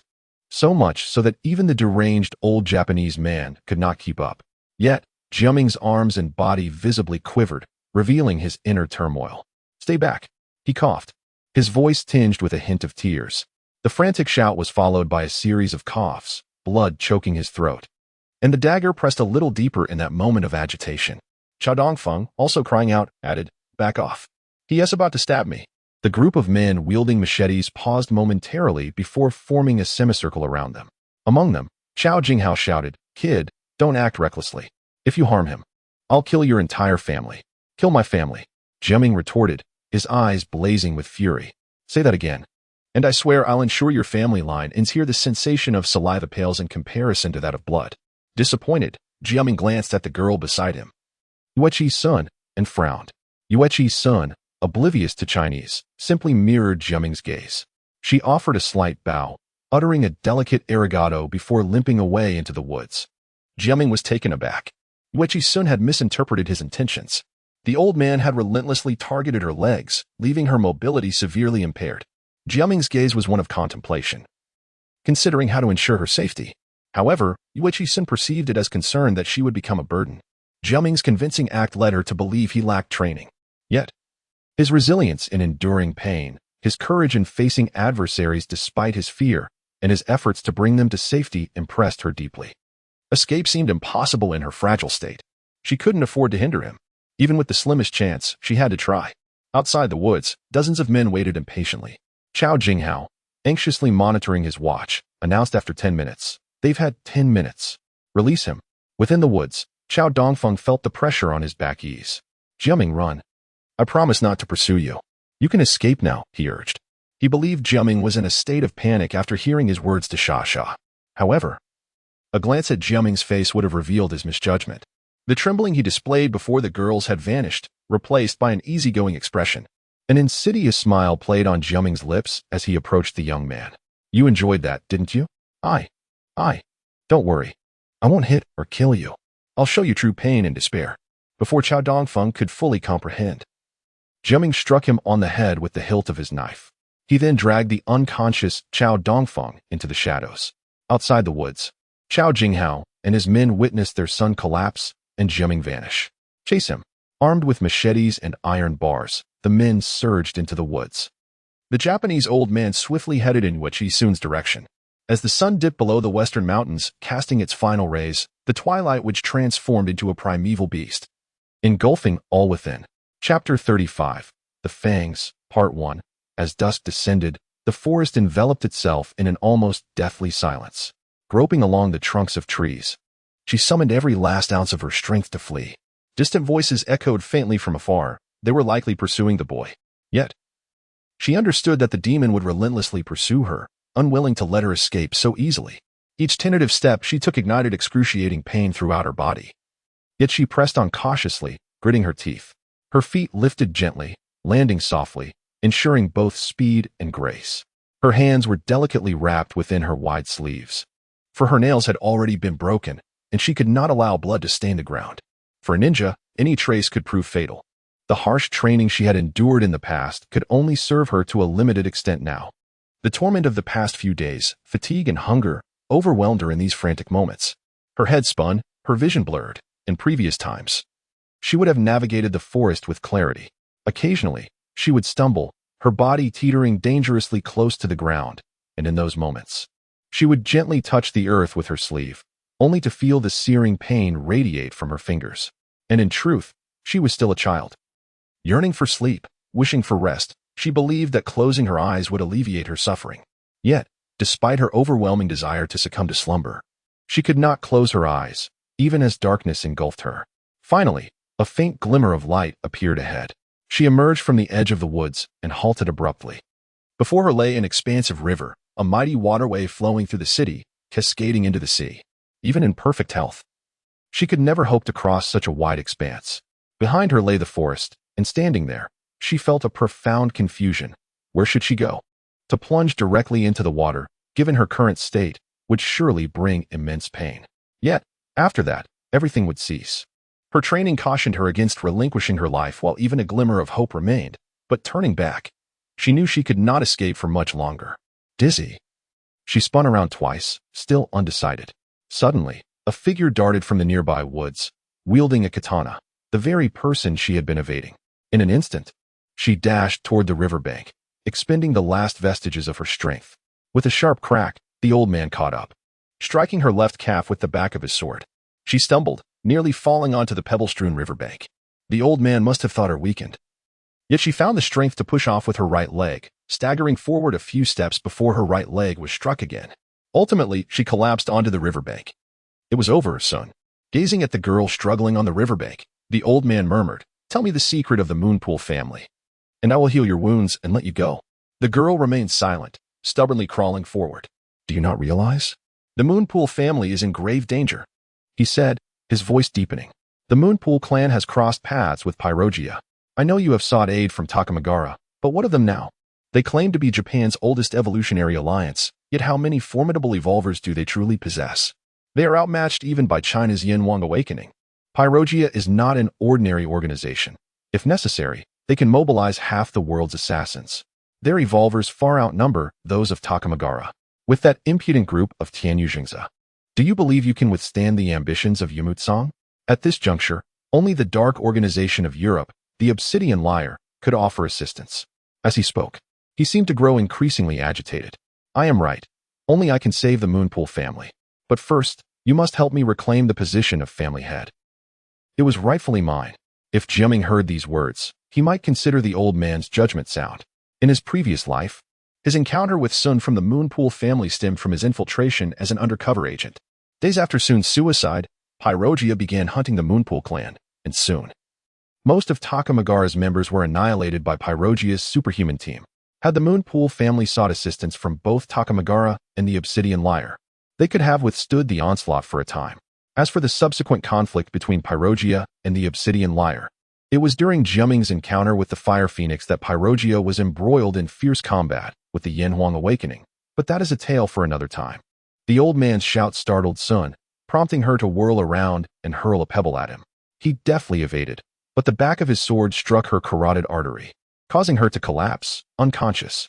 I am right, murmured the old man, staring out at the vast river. After a long moment, he hoisted the girl onto his shoulder and began his slow retreat. As winter approached, night fell swiftly once the sun dipped below the horizon. Lights flickered to life in the small square, and on the second floor of a two-story building, Chao Jinghao was on the phone. "I tell you, hurry and sign him." Fine.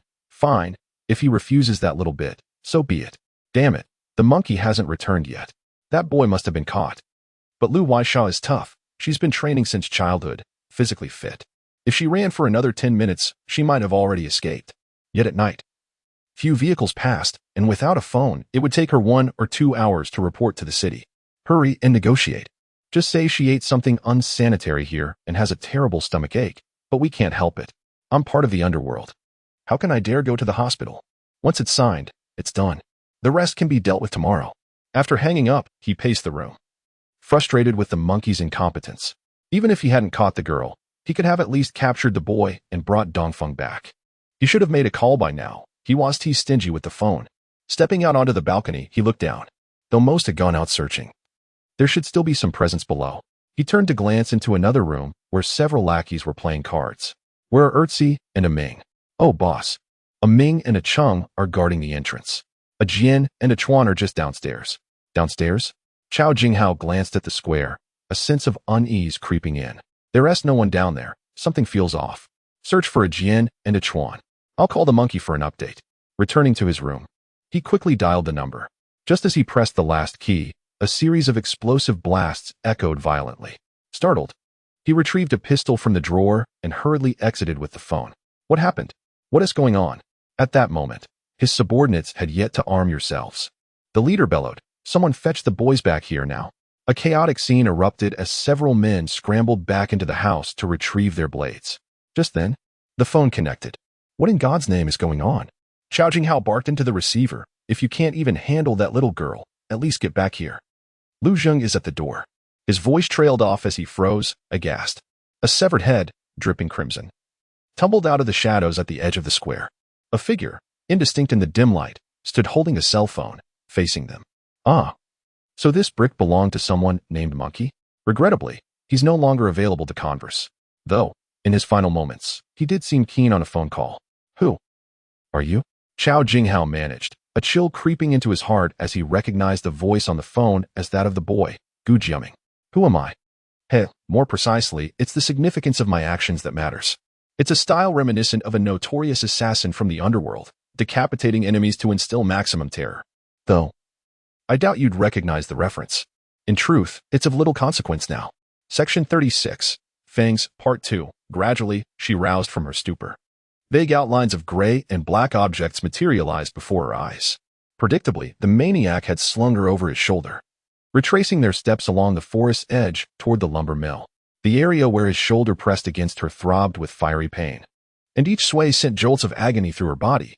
The depraved old man was likely aware of her awakening, yet he remained silent and still. Perhaps due to her fingernails having been shattered. But that was of no consequence. Her arms hung limply, seemingly useless.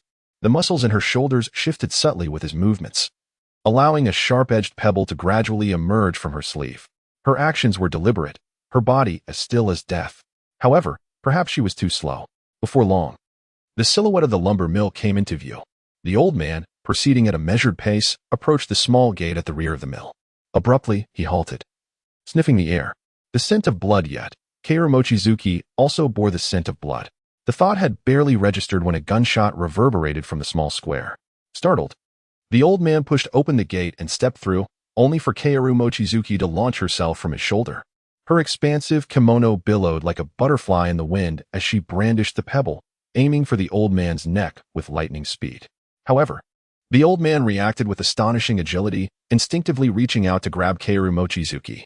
His hand closed on empty air. The airborne body glided eerily through the air, covering a surprising distance to position herself behind the old man. The pebble's sharp edge sliced into his unguarded nape. Ikazakura Ginmu. Crimson clouds unfurled in the darkness. The instant they made contact, the girl's body arced through the air as the old man flung her away. Somehow, he had managed to seize her garment. Beneath the kimono, she wore no undergarments. Her bare body, clad only in white socks, was sent hurtling through the air for what seemed like 15 feet before crashing onto the illuminated ground at the edge of the square. Her barely developed form was marred by a tapestry of lacerations, a horrifying crimson spectacle that resembled a full-body undergarment or a flayed layer of skin. She writhed instinctively on the ground, a trickle of blood escaping her lips, her right hand still clutching tenaciously to the stone. It was her only weapon, though now it seemed utterly futile.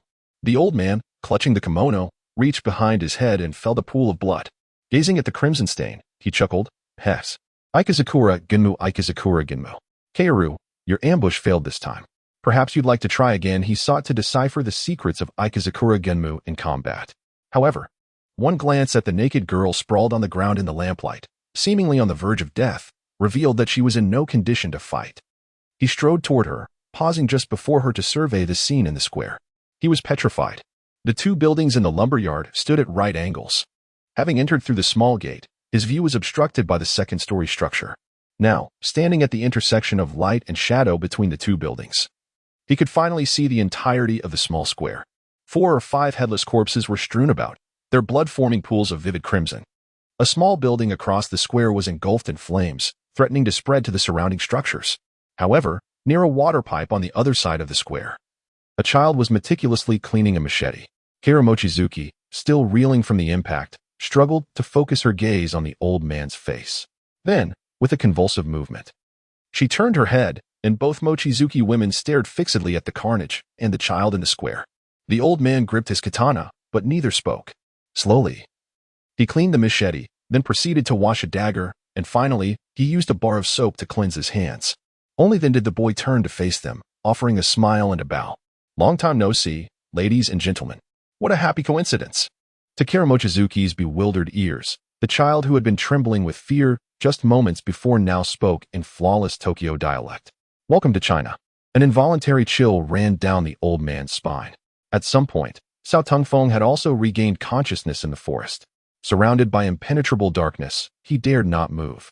After familiarizing himself with his surroundings, he surmised that he was perched in a large tree. How did that mongrel Jiaming manage to hoist me up here after composing himself? He fumbled for a pack of matches in his pocket, struck one, and estimated the tree's height above the ground before climbing down the trunk. As he landed, he recalled Jiaming's parting words. It's despair. He neither understood nor believed the statement, of course. However, since he had been abandoned in the tree, even if the others captured him, they would likely not kill him immediately. When he returned, he would make Jiaming pay dearly, ensuring that he truly wished for death, but could not find it. With these thoughts fueling him, he ventured forward, only to be tripped by something. He retrieved the matchbox, and the first match sputtered out. The second flared to life, illuminating the object that had felled him, a human leg. The match traveled upward along the leg, revealing familiar attire, leather pants, then a leather jacket, and finally, Aowa. A scream of utter terror echoed through the forest. Cao Tungfeng scrambled backward, clinging to the thick trunk of a tree, his heart pounding violently. It was a headless corpse. Its despair. The words seemed to echo softly in his ear. Unsure where to place his hands, he groped tremulously on the ground. Suddenly, his fingers brushed against something fleshy. He recoiled in horror, retreating several steps before daring to light another match, which he then held shakily toward the object he had touched. A human head. This time, his teeth chattered uncontrollably, but he managed to stifle the scream. After what seemed like an eternity, he let out a low sob. Help me, someone. Please help me. He gathered a pile of leaves on the ground, and after several attempts, he managed to ignite them with a match. The flickering flames illuminated the area within a few yards. Headless corpses, human heads, the deceased was indeed one of his father's men. And in the darkness not far away, another body leaned against a tree, also seemingly headless. Trying to avert his gaze from the gruesome remains, Cao Tungfeng shakily added a few branches to the fire, creating a makeshift torch. He then fled in the direction devoid of corpses. After a few steps, he came to an abrupt halt and vomited violently. Before him lay a headless corpse, its abdomen slashed open, viscera spilling out. And beside it, the human head belonged to yet another of the men his father had sent to rescue him. The sight of someone fleeing while simultaneously vomiting would have been a rare spectacle, but alas, there was no one nearby to appreciate it. He changed direction, taking a few more steps, only to encounter another corpse, another head, another corpse, another head. All the bodies bore various injuries, but each was, without exception, one of his father's men, and each had been decapitated. In a frenzied, aimless sprint, he abruptly realized that he had been veering away from cadavers, only to find himself back where he started. The fire he had hastily kindled was now ablaze, engulfing the nearby trees. His gaze fixated on the initial headless corpse sprawled on the ground, the final words of Jiaming echoing in his mind. It is despair. No. My father must be all right. He's in charge. He wouldn't come here. He must be fine. Unfamiliar with the area under normal circumstances, and with visibility severely limited by the darkness, he disregarded the corpses and, estimating the direction of the lumber mill, groped his way forward. Chapter 37. Fangs, Part 2. Who are you? The old man tightened his grip on the katana, adopting a formidable stance as he spoke in a low voice to the boy approaching with a machete. Who I am is inconsequential, the boy replied with a smile.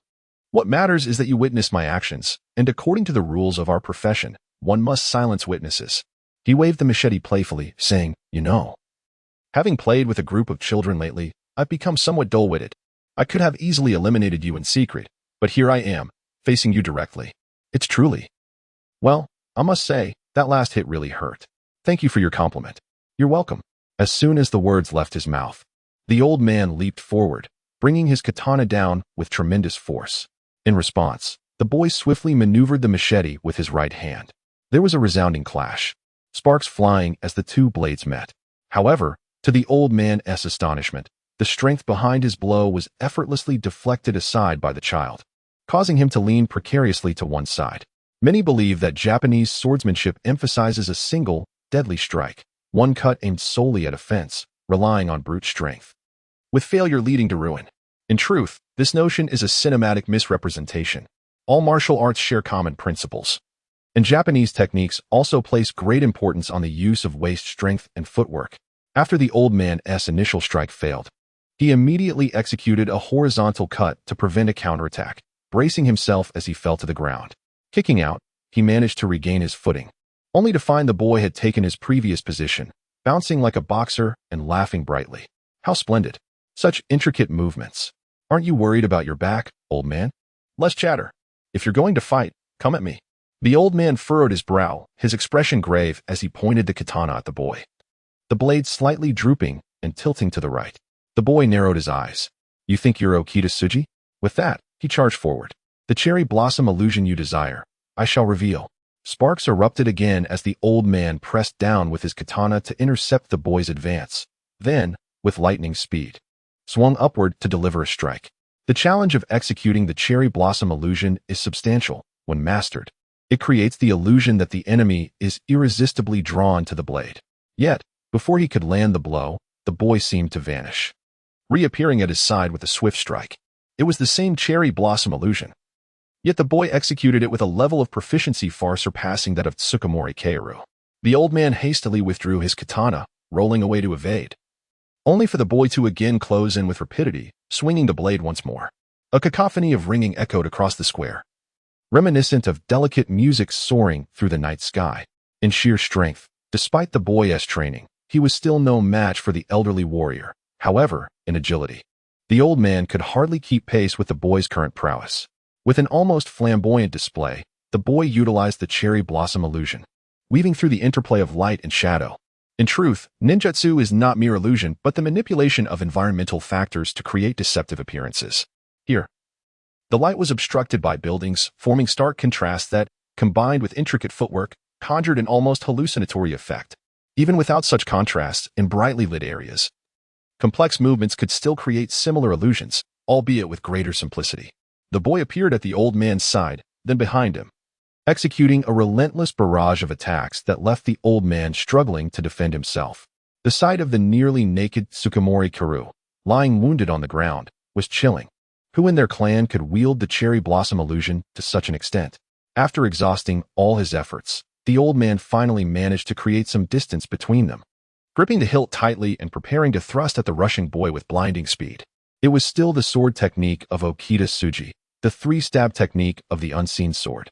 He timed his thrust perfectly, knowing the boy would attempt to close the gap too fast for the cherry blossom illusion to evade. Indeed, he struck true.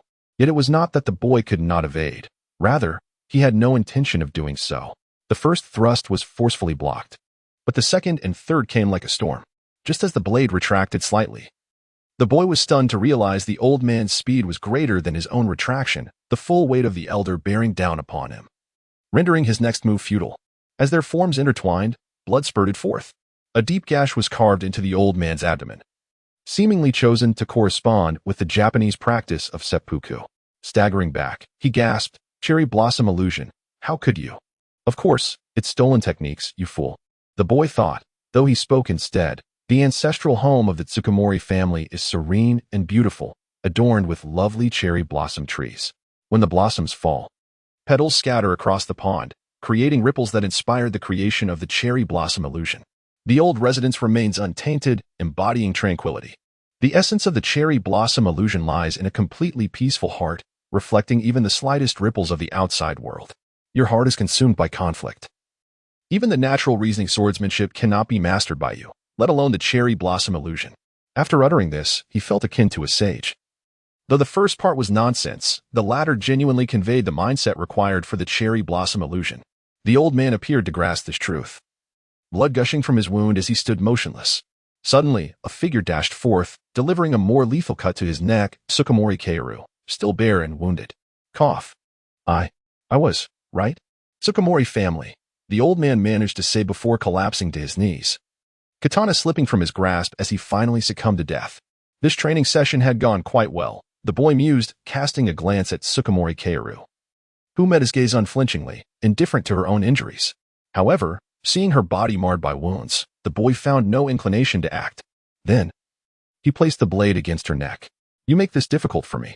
I cannot allow anyone to know what transpired today," So I must eliminate you. Wait, wait. Let me finish speaking before you fall. Supporting the girl, who had finally fainted in his arms, he felt a sense of exasperation at her apparent stubbornness. He had never truly intended to kill her, but at the very least, he wished to discuss a means of confidentiality before she succumbed. Honestly, you're so badly injured. Is there any medicine upstairs? We'll see how your character holds up. Over an hour later, a considerable number of police arrived at the lumber processing plant, greeted by a scene that was strikingly gruesome. In the reception area lay 2 decapitated corpses, and a significant portion of the factory was engulfed in flames. The sight of the headless bodies in the square was shocking, with just a glance. The officers sent leading the police to the scene. The disheveled young woman, Liu Huaisha, was aghast at the sight before her, tearfully searching for Jiaming. However, instead of Jiaming, she discovered the Japanese girl on a second-floor bed, barely clinging to life after enduring severe maltreatment. Her wounds appeared to have received rudimentary care, yet she remained unconscious. Based on Shasha's information, the Yakuza members at the lumber mill numbered more than just one. A group, accompanied by tracking dogs, ventured into the adjacent woods. Before long, they encountered Chao Dongfang, who was wandering aimlessly with a small torch. Shasha rushed toward him, striking him while crying, "What did you do to Jiaming? What have you done to Jiaming?" Chao Dongfang, utterly terrified, could only utter, "Dead. People are dead. Help." Assuming Jiaming was dead, Shasha, unnoticed by the police, attacked Chao Dongfang once more before collapsing to the ground, sobbing uncontrollably. Soon after, the police discovered a clue ahead. Shasha rushed over, and nearly everyone was visibly shaken by the sight of the decapitated corpses. Several officers vomited on the spot. Shasha searched aimlessly for Jiaming. Finally, the tracking dogs located the boy, cowering in a concealed thicket. Upon seeing that Jiaming was alive, Shasha excitedly embraced him, only to cause him pain, making him cry out, a doctor, quickly! Jiaming is injured." Chao Dongfang beat him for a long time. Shasha cried out, bursting into tears again. The accompanying medic quickly arrived and removed Jiaming's clothes, revealing horrifying wounds that rivaled those of the abused Japanese girl. The group promptly brought over a stretcher, and Shasha excitedly trotted alongside as a policewoman questioned Jiaming. Naturally, Jiaming had hastily hidden in the woods and, upon hearing screams, was too afraid to emerge, offering no useful information. Considering the boy's young age and the abuse he had suffered, no one doubted his story. "By the way, Shasha, did they try to capture Lingjing?" "Don't worry," Shasha said, grasping his hand. "As soon as we went missing, they reported it to the police. Lingjing was almost captured once, but Papa Yi picked her up and drove those guys away. Now the police are protecting her. Papa Yi is incredible, and so are you, Jiaming." Hee hee. Jiaming responded with a silly grin. Having attended to 2 children subjected to appalling abuse in a single day, the medic complained incessantly during the journey back to the lumber mill. Upon seeing Chao Dongfang, Shasha indignantly reported, "He's the one who did it. He's the one who did it." She attempted to rush at him again, but was restrained. Amidst the commotion, Chao Dongfang saw Jiaming, on the stretcher, make a grotesque face at him before foaming at the mouth and collapsing to the ground in convulsions, succumbing to an epileptic seizure. From that moment on, he fully understood the meaning of despair. As the group boarded the ambulance, Shasha remained by Jiaming's side, holding his hand. Seeing that the oblivious boy had fallen asleep on the stretcher, gently snoring, she felt a sense of frustration, realizing that she still had so much to say to him. Lost in thought, she awkwardly adjusted the blanket over Jiaming. The vehicle traversed the long night, heading toward the distant, shimmering city.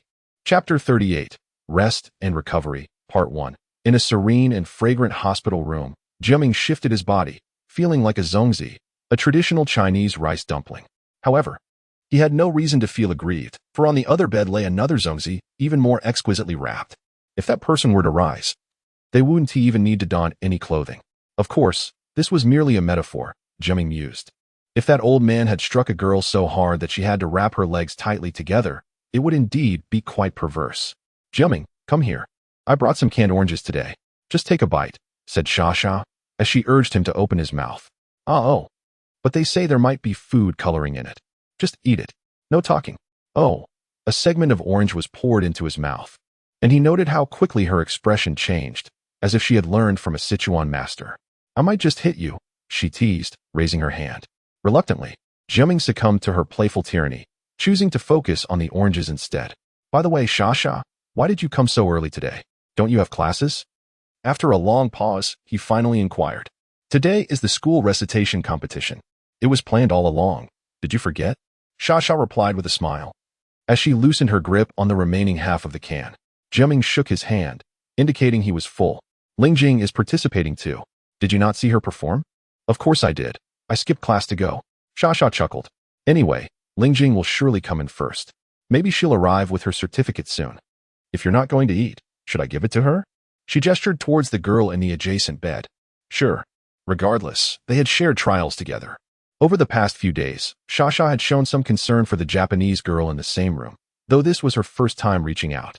Noticing the approach of others, Tsukichi Katsu sat up slightly, her entire body wrapped in white bandages. However, the girl exhibited remarkable resilience, having previously fought without treatment. And now she appeared even more capable of movement, elegantly half-reclining as she bowed to Xia. Hello. Here, this is for you. Faced with such grace and politeness, Xia seemed somewhat flustered as she handed over the can of oranges, hurriedly returning the bow. Tsukichi glanced at the half-can of oranges, but her gaze drifted past Xia to Jiaming, who was engrossed in the view outside the window and offered no response. After a moment's hesitation, she extended her bandaged hands to accept the can. Arigato. Yes, arigato. Xia replied, lacking cultural knowledge, before rushing back to Jiaming. Jiaming, what does arigato mean? Thank you. Jiaming rolled his eyes. Oh right, arigato means thank you, and sayonara means goodbye. I completely forgot. Xia stuck out her tongue. Did I just respond with the wrong words? Clearly, Jiaming replied. But why are you so afraid of her? It's not fear, exactly. But I think she is quite impressive.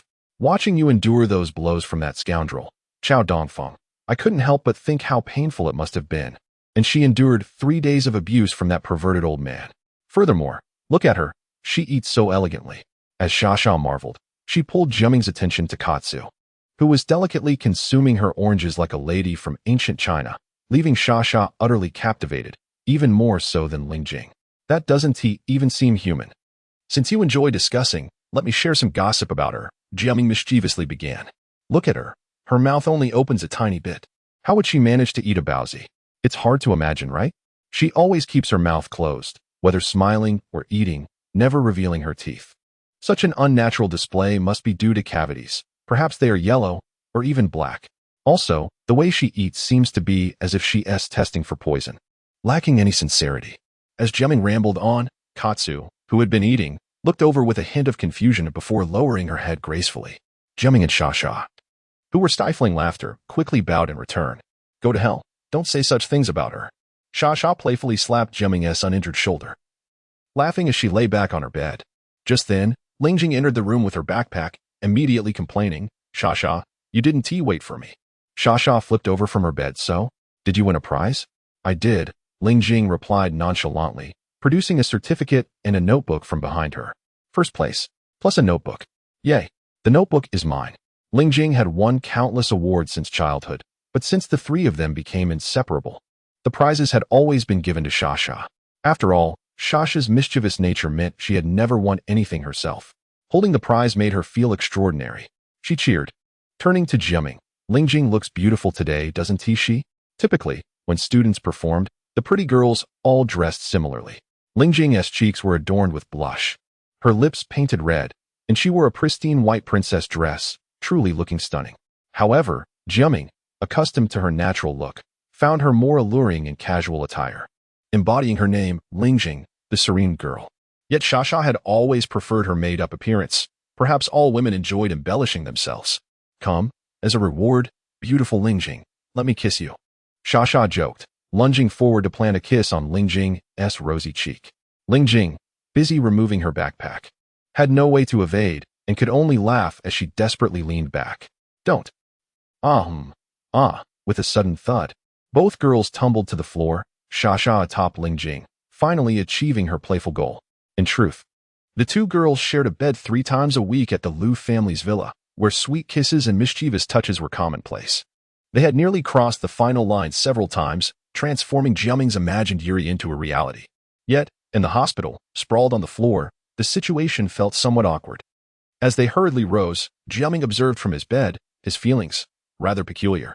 In his past as an assassin, he had encountered women of similar orientations. Life in the underworld was perilous, with no one truly assured of seeing the next sunrise. Thus, some exhibited a rigid demeanor akin to asceticism, while others bore twisted personalities bordering on the perverse. He once shared a room with two female assassins after completing a mission, and upon emerging from the shower, he found them fervently engaged on the bed, watching them with a mix of curiosity and detachment. The next morning, one woman wondered why he hadn't joined, while the other expressed gratitude for having a formidable bodyguard nearby, allowing her to feel particularly relaxed and fulfilled. However, if there were no psychological distortions involved, what would happen to two little girls who had grown up together and harbored mutual affection when they fell in love as adults? Would they live together happily ever after? He couldn't help but feel a sense of curiosity and anticipation. Section 39. Recuperation, Part 2. Lingjing's makeup was largely consumed by Xia, leaving her cheeks bare, while Xia's lips bloomed a bright red. The two girls hurried to the restroom, and upon their return, Lingjing had washed away all her cosmetics. Her hair transformed back into a fresh ponytail, clad in a princess dress that made her stunningly beautiful. Shortly thereafter, Mama Yi, who worked at the hospital, brought dinner, and the three of them began to eat in the ward. At that moment, a nurse also delivered dinner to Liu Huaisha, though she was alone in the hospital. It was known that her family in Japan belonged to a powerful and affluent clan, which ensured she was treated with respect, despite the arrangement of a special nurse. The hospital was short-staffed. Liu Huaisha was usually quiet and capable of attending to her own needs, such as using the restroom. Although the bill reflected high nursing fees, nurses were frequently called away to assist elsewhere, only coming to attend to her during meals or when she summoned them with the nurse call button. The hospital food prioritized nutrition, yet it was rather unpalatable. Observing Liu Huaisha taking small bites, Lingjing suggested that they share a portion of Mama Ye's homemade meal with her, having heard of Liu Huaisha's plight. She felt a pang of sympathy for the seemingly unfortunate girl who had suffered alongside Jiaming. When Liu Huaisha expressed her gratitude, she did so not in Japanese, but in English. "Thank you." Lingjing, having excelled in her studies and learned English for a year and a half, seized the opportunity to engage in simple conversation with her. They exchanged a few words during dinner, and Liu Huaisha inquired about their names, repeating Jiaming's name several times with curiosity. Once dinner was finished, the two girls settled in the ward to complete their homework. Soon after, Jiaming asked about the reading competition. Lingjing's melodious yet gentle voice filled the room as she began to recite. "As I slowly navigate this garden in my wheelchair, I often feel that I have been playing alone for far too long. One day, while sorting through my old photo albums, I came across a picture from over a decade ago of a young man seated in a wheelchair, with an ancient cypress tree behind him, and in the distance, an old altar. I ventured into the garden to find that tree. By following the background in the photo, I quickly located it, and by matching the shape of its trunk, I was certain it was the one. However, it was dead, entwined by a vine as thick as a bowl. One day, I encountered an old woman in the garden. She exclaimed, 'Oh, you're still here?' She asked me, 'How is your mother?' 'Who are you?' I replied, 'You don't remember me, but I remember you. Once, your mother came looking for you and asked me if I had seen a child in a wheelchair.' Suddenly, it struck me that I had been playing in this world alone for far too long. One night, while sitting alone under a street lamp by the altar reading, I was startled by the haunting sound of a swana emerging from the dark altar, surrounded by towering ancient trees. The square altar stretching across hundreds of square meters lay open to the heavens. I could not see the musician, yet the swana sang softly into the star-speckled night. At times melancholic, at times joyous, weaving in and out of time. Perhaps these words cannot fully encapsulate its essence, but I clearly discerned its resonance in the past, present, and future, echoing eternally. One day, I will hear the call to return. From me and the altar, the girl's enchanting voice, reciting me and the altar, would undoubtedly earn accolades, yet to Jiaming's ears, it seemed somewhat pretentious, a sentiment he would never voice. Around 9 o'clock, the two girls returned home with Mama Yi after her shift. Nurses would visit occasionally, but for the most part, the two children remained quietly in the ward. Jiaming would read for a while on the bed, while Liu Huaisha lay on her cot, staring at the ceiling, occasionally directing her gaze toward Jiaming, only to shift her eyes back when he noticed her. After 10, Jiaming got out of bed to turn off the light, assuming Liu Huaisha, who often seemed lost in thought, wouldn't mind. Not long after, however, he heard Liu Huaisha's voice. "Gu. Jiaming. Thank you. Please keep my secret, and I will be grateful." Jiaming replied in Japanese. The following day was Saturday, and the two girls arrived early, bringing warm century egg and lean pork congee for Jiaming, with Liu Huaisha receiving her own bowl as well. Lingjing eagerly engaged her in English conversation, aware that mastering the language required dialogue with proficient speakers. Though she had only a year of foundation, she was keen to converse, asking Liu Huaisha to write down phrases she struggled with, while she referred to an English dictionary to grasp their meanings. Whenever she found herself at a loss for words, she would sift through the dictionary for vocabulary, and Liu Huaisha would help her refine the grammar, providing the correct sentences. Bored, Liu Huaisha accompanied Lingjing in speaking English and composing sentences. By mid-morning, the two had evidently become friends. Xia occasionally wandered over to check on them, her head spinning at the sight of their scrawled notes, prompting her to retreat and chat with Jiaming by the bedside. Around 10, Mama Yi returned to inform them that the police would come by in the afternoon to take statements, advising Jiaming to clarify his thoughts. In truth, he had already fabricated a narrative about the events of that day, which the police had largely accepted, so this visit was merely procedural. Shortly after 2, a female officer entered the room, and Jiaming's gaze sharpened upon seeing her. Something felt amiss. The person entering was laden with suspicion in Jiaming's eyes. The brim of her hat was pulled down slightly, and she appeared quite young, no older than a high school student. While some women possess naturally youthful features, Jiaming could ascertain, through her demeanor, that she was indeed still a student. The holster for her firearm appeared awkward, and her attire ill-fitted. This was peculiar. In such odd circumstances, Jiaming sensed a potential threat. Perhaps someone was testing him or had dispatched a young assassin to eliminate him. He glanced at the fork on the nearby cabinet and then at Liu Huaisha, noticing a hint of confusion in her expression, albeit not as pronounced as his. Cough. You must be Gu Jiaming, the officer said, deliberately adopting a mature tone. She first stowed the items from the cabinet, including the fork, into a drawer, before placing a notebook atop it. This only solidified Jiaming's suspicions. I am Mu Jinjin, here to take your statement. The officer displayed her badge, though it was impossible for anyone to discern the photo and name inscribed upon it. Glimpsing Lingjing and Xia still present in the ward, Jiaming's mind raced. He had barely managed to conceal his true capabilities from Xia. If the situation escalated, all his secrets would be laid bare. Should he entrust everything to this Japanese girl instead? Over 20,000 views, yet barely 1,000 votes. This book cannot be this dismal, dear readers. I implore you, do not let the banana suffer too much humiliation. Chapter 40. The Two Sisters' Sister. Did you become a police officer at such a young age? That's impressive.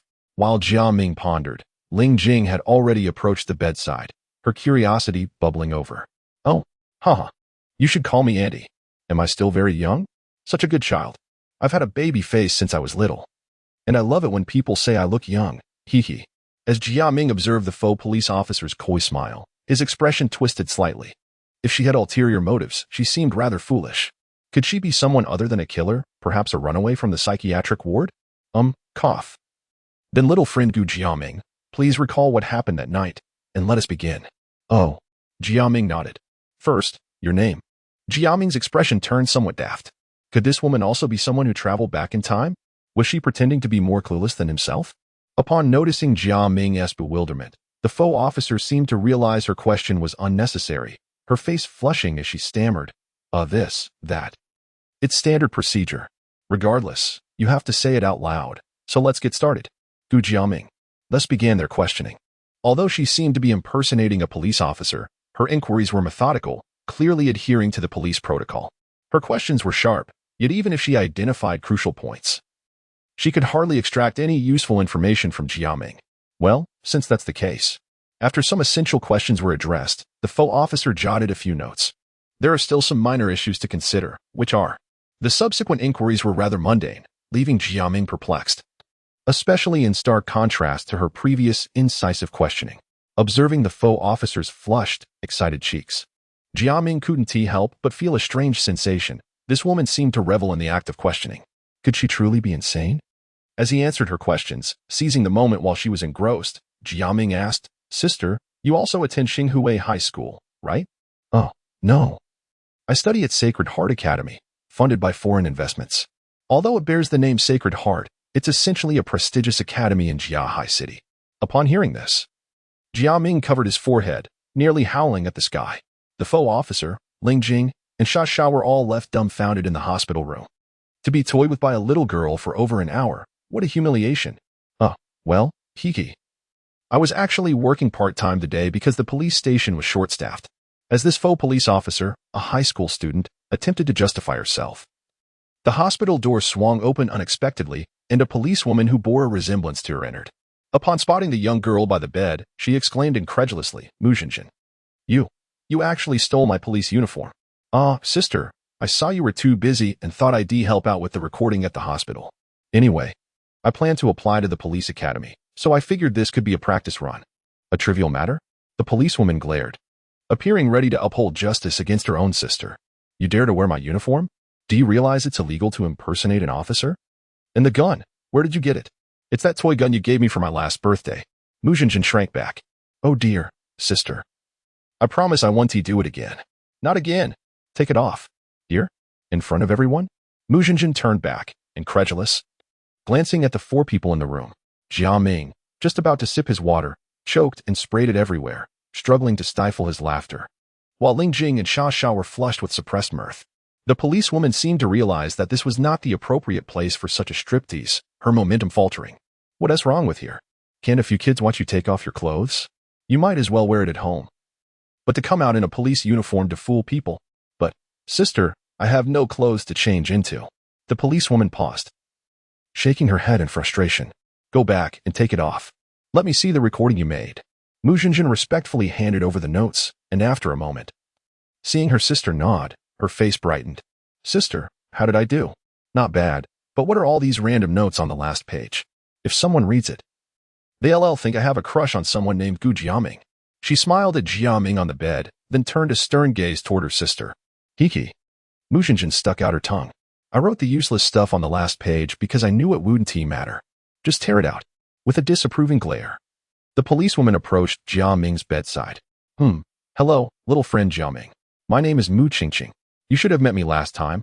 I also visited the factory. Today, I was supposed to take your statement, but since Jinjin has already asked you, there is no need for me to repeat it. I'll just confirm a few things with you, all right? Jiaming nodded, listening as Mu Qingqing repeated several questions. In truth, this was merely a routine procedure. And the notes matched what Jiaming had said previously. Everything was resolved in no time. As she stood up, her warm smile turned as rigid as iron as she smacked her sister on the head. Let us go home. Sister, don't hit my head. It'll make me stupid. Can you possibly get any more foolish? I'm so pitiful. Ever since Dad died, you've been torturing me. Once I have a brother-in-law, I'll surely be kicked out to sleep on the streets. I've only been too good to you. As they bickered back and forth, the lively banter of the two sisters echoed down the corridor. Inside the hospital room, Jiaming and the others finally burst into laughter. The day after the statement was completed, someone from the Yuichi family finally arrived, but it was not a relative of Yuichi Sun. Instead, it was a steward responsible for managing the Yuichi family's businesses outside the region. He had many matters to attend to and initially intended to transfer Yuichi Sun to a better environment for recovery. However, she had refused. So he paid a substantial sum for the hospital to enhance her care. According to him, Tianyu Jingze would arrive shortly to take her back to Japan. Such arrangements did not surprise Jiaming, as, in the original timeline, without his involvement, Yuichi Sun had also been rescued after enduring torment from that perverted old man. The Tianyu family is a significant faction within the Japanese supernatural organization, Takamagara, and Tianyu Jingze, as the eldest son of this family, later became engaged to Yuichi Sun. Yet, Jiaming was well aware that there was never any genuine affection between them. After returning home, Yuichi Sun isolated herself in her room, and 8 years later, when Jiaming encountered members of the Yuichi family while preparing for Pei Luojia's attack, she had committed suicide by cutting her wrists in her room. Now that he thought about it, that was likely around the time of her impending marriage to Tianyu Jingze. However, in this altered timeline, everything would naturally proceed in an entirely different direction. What might that future hold? In any case, it no longer concerned him. That night, Jiaming thought peacefully. Chapter 41. Strategy. As autumn waned, the golden leaves of the phoenix trees fluttered down, often carpeting the courtyard of the hospital. In the fountain's pool, various ornamental fish glided gracefully, while the occasional leaf fell, creating serene ripples across the water's surface. Clad in white hospital gowns, middle-aged patients strolled leisurely, some assisted by family members, while others wandered in small groups. Despite being there for treatment, they appeared remarkably relaxed. However, Jiaming often felt like a misplaced mental patient whenever he stepped out of his ward, particularly with an ever-present shadow trailing him. Given Jiaming's physical condition, he could normally move about freely after receiving his medication and proper bandaging. Hospitalization seemed unnecessary. Yet, the Huang family, while perhaps indifferent to Jiaming as an individual, was concerned with appearances. Now that Jiaming was in trouble, they displayed no genuine concern but were willing to lavish money without hesitation. The hospital, well aware of the Huang family's circumstances, naturally exaggerated Jiaming's condition, leading him to spend an exasperating week confined within the hospital's walls. The shadow trailing him was not Lingjing or Sha, who were busy attending classes, but rather his hospital roommate, the enigmatic Yu. Since their admission, their interactions had been limited to a brief exchange of thanks one night. However, during a weekend when Lingjing and Yu conversed in English, Jiaming, noticing the Japanese girl lying in bed all day and a daze, suggested occasionally taking her outside for some fresh air, although he did not explicitly agree. From that point on, whenever Jiaming ventured out, Yu silently followed him like a specter. As Jiaming ambled through the courtyard, Yu trailed quietly behind him. When Jiaming sat on a bench, she quietly took a seat beside him. When he crouched by the pool, she did the same. Even when Jiaming engaged in a game of Go with the elderly in the pavilion, Yu remained quietly observant. Most disconcerting was the way her delicate fingers would tap the board lightly whenever Jiaming held the advantage, prompting the elderly opponent to cheerfully exclaim, "Oh, you should place it here, and thus turn the tide against him." This left Jiaming feeling despondent. Was it possible that his past misdeeds had summoned an unrelenting spirit to haunt him? While it was true he had committed many wrongs in a previous life, that particular Yu had taken her own life, which was hardly his burden to carry. Moreover, was it even reasonable to assume that a vengeful spirit could traverse the boundaries of time? In truth, Jiaming was not one to obsess over trivial matters. Despite his inner turmoil, he refrained from voicing his frustrations, as he had no desire to interact with a family member associated with Pei Luojia, choosing instead to maintain an air of indifference. Lingjing and Sha visited daily, bringing meals for Yu and although Jiaming often ignored them, Lingjing seemed to forge a tenuous friendship with Yu through her awkwardly emerging English. Jiaming occasionally pondered whether this newfound bond might bring him unforeseen trouble. After several days in the hospital, Jiaming finally reached the point where he could be discharged. That evening, Lingjing likely bid farewell to Yu In the dead of night, amid a haze of sleepiness, Jiaming heard Yu tentative voice. "Gu Jiaming." Her tone was soft and cautious, as if testing whether he was asleep. After a moment, Jiaming responded with a non-committal mm. "You. I apologize for intruding. But could I ask you a favor?" "No, thank you," Jiaming replied in Japanese. Silence ensued, and as he turned to drift back to sleep, her voice broke the stillness again. "I'm sorry, but this matter is very important to me. May I ask you to hear me out before deciding?" Jiaming remained silent, only to hear her continue. "I would like to inquire if you have any experience with girls?" Jiaming rolled his eyes, feeling mocked. "Sure, but it was with a foreign girl, not with a petite Japanese girl." "What, do you want me to get involved with you?" His tone was casual, as he did not particularly care for her. He had assumed that, being a girl of noble upbringing, his bluntness would leave her speechless, and he could return to sleep. To his surprise, she murmured, "Yes. I wonder if it would be possible." "Forget it. You're not mature enough, and you're covered in scars, looking dreadful. I'm a healthy adolescent still in my developmental phase. A single encounter could leave psychological scars that affect my entire life, even if you wish to repay a debt. This isn't the way. Simply disappearing from my sight would suffice. If it weren't for the hospital's bed shortage, I wouldn't want to share a room with you. I mean, a ward." He rambled on, though he harbored genuine confusion. What was with women these days? Did they all think of offering themselves after being rescued? He had never noticed such high moral standards in society before. But then again, he had been in training at that time. Had the moral fabric of society deteriorated in just a couple of years? This was all a jest. And after a brief pause, he heard Yu apologize again. "Yes, I'm sorry, but I don't know if you're aware. Our family is currently facing a crisis." Jiaming was all too familiar with this situation. The overseer of Pei Luojia in Japan, Yu Shotsang, had long orchestrated plans against the Yu family but had yet to find a suitable pretext. It was only when his son, Yu Shoshi, set his sights on the still 14-year-old Yu that everything began to unravel. This thought caused Jiaming to frown. Did this young girl see his capabilities and wish to sacrifice her virtue to redirect the calamity toward him? In that moment, he felt an urge to kill. She was among the most formidable supernatural beings within Pei Luo, on par with the powers of the gods themselves.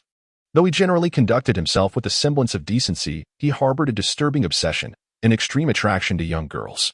He found women over 18 repugnant and preferred to pursue innocent 13 or 14-year-olds, taking their virginity before discarding them completely. Though Yu Chisun's engagement to him was merely a pretense, the Yu family would not consent, providing Pei Luo with a pretext to strike. Despite his perversion, Shi was not one to resort to force. He typically overwhelmed young girls' families with vast sums of money, then lured the girls into compromising situations with candy and toys. He was the epitome of a monstrous brother, a combatant of peculiar depravity. Anyone could see that the ruthless tactics employed against the Yu family were orchestrated by his twisted father's machinations. Regardless of the outcome, the Yu family was bound to face dire consequences. Thus, Jiaming's family sought assistance from Takamagara to solidify this alliance. His father had mentioned during their previous visit to Japan that he intended for Jiaming to become engaged to the eldest son of the Tianyu family. Jiaming had never met Jingzi from the Tianyu family, but upon returning, he could not defy his father's wishes. Therefore, he hoped to at least reserve his first time to give to your father. I said no. Unless you have a pencil handy, you might as well just stab it through. Stab it, right through. Yes, just stab it through. And then let Pei Luo show it to Shi. The person known as Shi possesses a rather unsettling aesthetic. Although he was exploited by his father this time, it is certain that once it is known you have lost your virginity, he will fervently proclaim to the world that you have no relation to him whatsoever, and that he has never harbored any intentions towards you. Thus, you need not marry Tianyu Jingzi. Huh, how clever I am. He mused aloud, realizing that his thoughts were surprisingly coherent, and he praised his own intellect. Feeling quite accomplished, as he rose and took a sip from a glass of water on the bedside table, he heard a rustling sound behind him. The girl, clad in a hospital gown, had gotten off the bed and approached him. What are you doing? Jiaming had merely jested earlier, not taking it seriously. However, he soon saw the girl extend her hands. I would like to borrow a pencil. Pooh. In an attempt to avoid the porcelain doll-like seriousness of Yu Chisun's face, Jiaming accidentally spat water all over the quilt, then doubled over, clutching his stomach and rolling about in laughter. Ha ha ha. Are you out of your mind? I was joking. Do you actually want to use a pencil? Ha ha ha ha. His mind conjured an absurd image of a beautiful girl like Yu Chisun, under the moonlight, spreading her legs and poking herself with a pencil, which made him laugh uncontrollably. After a while, he managed to suppress his laughter, still clutching his aching stomach as he patted the wet spots on the quilt. Looking at Yu Chisun's face, he chuckled again. Go back to sleep, silly girl. Pei Luo has been coveting your family for quite some time. Even without an excuse, what is meant to happen will happen. Using a pencil. Ha ha ha, that would only serve to irritate that pervert Shi for a bit. You should suit his taste quite well. Gu Jun, do you know Pei Luo well? No. I have no connection to Pei Luo and do not wish to get involved. He lay back under the covers, contemplating that he should reward Yu Chisun for making him so happy. Rest assured, once you become familiar with Tianyu Jingzi, you may find him to be quite a decent person. However, regardless of whether you like him or are engaged to him, he cannot harm you. He already has a girlfriend. Gu Jun. Do you know Tianyu Jun? Jiaming turned away, choosing not to answer any further questions. In Yu Chisun's heart, it seemed she took this silence as an implicit agreement. At that moment, Jiaming was unaware that this moment of neglect would leave the first crack in his reborn life. Fortunately, it did not lead to any significant trouble later on. The next day, he was discharged from the hospital and returned to school, not contacting Yu Chisun again. A few days later, on the Thursday of the second week, he left the Yi family dojo late at night and returned home. Before even entering, he sensed that something was amiss. Someone had been in his room. After a cautious inspection, he pushed the door open. On the desk beside the bed lay a note, inscribed with neatly written Chinese characters, the precision of which was rather embarrassing. Tomorrow afternoon at 2 o'clock, at the Shidu CAF on East City Road, I shall meet you. Do not be late. Tianyu Jingzi. The following afternoon, the education committee conducted inspections, and the entire school was given a holiday. The other party had already figured this out. Chapter 42. The rain and its patterns. If we consider Jiaming's current disposition, when the other party insists on a rendezvous without fail, the wisest course of action would be to forego the meeting altogether, allowing them to await his arrival indefinitely. Yet, such a notion remains merely a whimsical thought. For given their comparable standings, the earnest invitation from the other party cannot be dismissed lightly. A refusal may provoke an undesirable reaction. Though one could argue that Tian Yu Zhengze possesses a rather affable nature, the circumstances soon reveal a predicament. The following morning, while Jiaming, Lingjing, and Xia were having breakfast on their way to school, an unexpected issue arose. The West Sea Road Cinema? 3 o'clock? The Moonlight Treasure Box? Xia exclaimed, recalling the 3 movie tickets her father had gifted her the previous night, suggesting that the film was quite entertaining and likely to appeal to them. Remember to walk home together after school, she added cheerfully. However, Jiaming was already committed to another engagement at 2 o'clock. He pointedly gestured towards the 2 girls, pondering why they needed him as a third wheel on their date, though he refrained from voicing this thought. Noticing the hint of irritation on Liu Mm's face, he quickly laughed. Haha, no worries, I'll definitely make it. Why the glances?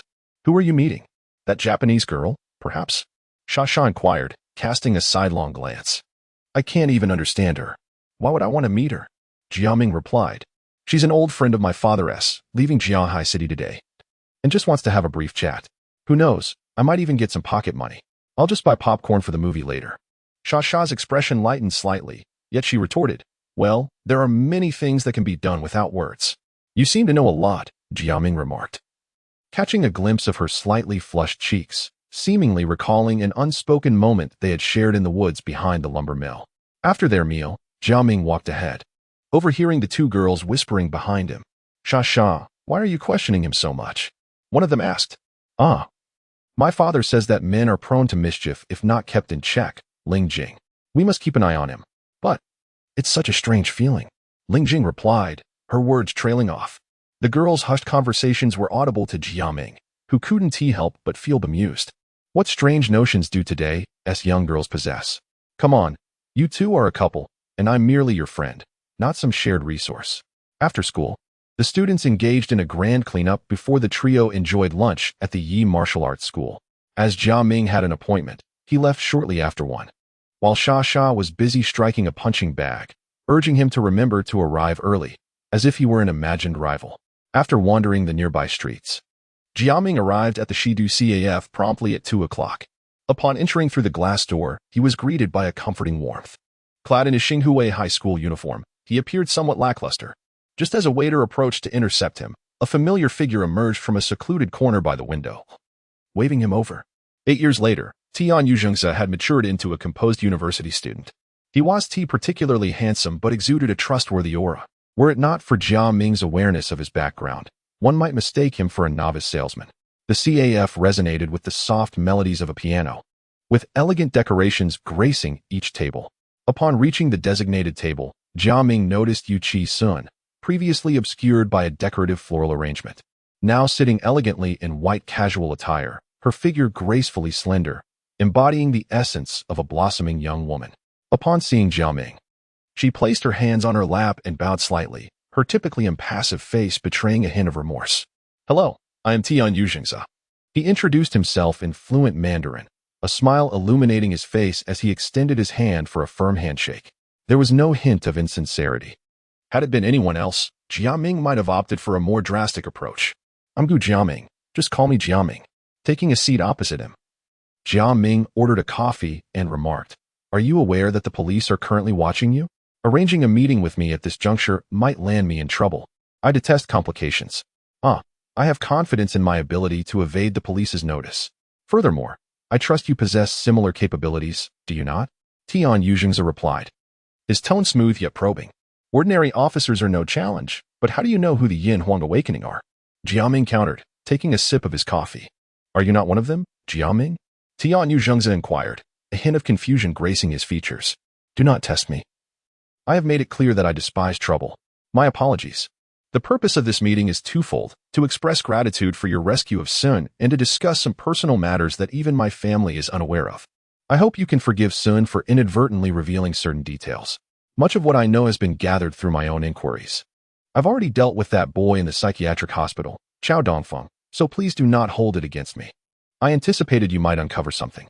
Chao Dongfang was indeed my oversight, Jiaming replied with a smile, glancing at the poised yet visibly anxious Yu Chi-sun. She was still quite immature. By the way, Wei is also at Dong University, correct? If memory serves, she is in her second year and has quite the aptitude in home economics. This remark shifted the atmosphere at the table as Tian Yuzheng's demeanor suddenly chilled. After a moment's pause, he relaxed slightly. Do you know her? How do you know my affairs? That doesn't quite add up. Although the Longtang family faces exclusion everywhere, they have never favored China, and Wei has never visited here. So, you must have been to Japan. As Jiaming analyzed the situation before him, it became evident that Tian Yuzhengze was reluctant to engage in an unpleasant investigation behind the scenes. Jiaming stood with a smile. My circumstances are intricate, and there is no need for you to probe. I have no ties to any factions, nor do I wish to become entangled. However, should you insist on investigating, I am indeed the second son of the Uchiha Kyuke's family in Japan. Enough of this, I have matters to attend to. I wish you both safe travels. With that, he departed the CAF. Moments later, Sun inquired, Tian Yukuan, what did Gukuan say? Oh, he claimed to be the second son of the Uchiha Kyuke's family. Tian Yuzhengze replied, his expression a blend of amusement and intrigue. The Uchiha Kyuke's family. Second son. Yuchi Sun echoed, repeating the peculiar name. Observing her earnest demeanor, Tian Yuzhengze chuckled. To interpret that in Chinese, he would be known as Uchiha Jiro. Our flight departs in 3 hours. Let us prepare to return to Japan, Sun. Exiting the CAF and boarding a crowded bus. Jiaming glanced at his watch, 2:35. He still had ample time. Although it was not the peak hour for commuting, the interior of the vehicle remained as cramped as a can of sardines. As Jiaming steadied himself by the door, he caught sight of a somewhat familiar figure, Mu Jinjin, the high school girl who had impersonated a police officer to take his statement a few days prior. Clad in a spirited blue tracksuit, her shoulder-length hair framed her face as she was tightly squeezed among the passengers.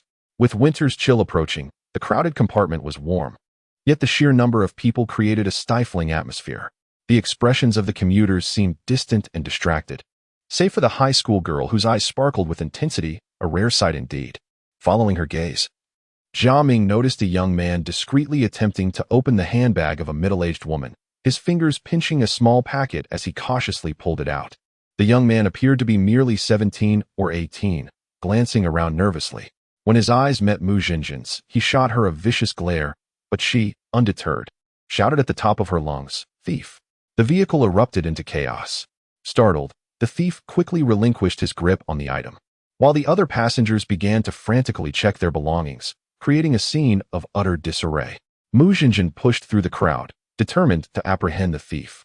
2 young men pretended to obstruct her path, while the thief instinctively made a dash for the exit, trampling on countless feet along the way. It was remarkable how much strength Mu Jinjin possessed. She managed to part the throng and seize the thief by his arm, just as his foot inadvertently collided with Jiaming. Though the kick lacked considerable force, it left a clear imprint on Jiaming's chest, and he helplessly grimaced at the smudge it left behind. Very good. Indeed, Chapter 43. The chase the thief was apprehended, and finally, the elderly lady whose bag was snatched let out a piercing scream. However, the subsequent events grew increasingly complicated. Don't pull me, you unreasonable woman. Why do you accuse me of being a thief? He protested. I saw everything, and you still want to deny it. Which of your eyes saw me do it? On what grounds do you claim it was me? I could just as easily say it was you. What evidence do you have? If you weren't guilty, why would you run? She retorted. I wasn't running. With so many people in the car, where could I possibly run to? You clearly tried to flee. I did not. There was no concrete evidence, and the passengers in the vehicle were generally reluctant to testify. The elderly lady, after confirming that nothing was missing from her bag, tugged at Mazin's sleeve and said, well, since nothing was stolen, let's just forget about it. Forget it? You may not have lost anything. But who knows how much he has stolen from others? No way, we can't let him go. What do you mean by not letting me go? On what basis? Hearing that even the victim was unwilling to pursue the matter, the thief gained confidence. Let go of me. Don't hold my hand.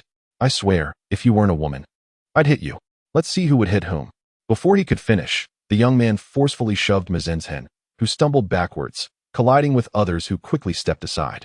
At that moment, the car felt as if it were packed to capacity, but as Mazin's fell, she realized there was much more space than she had anticipated.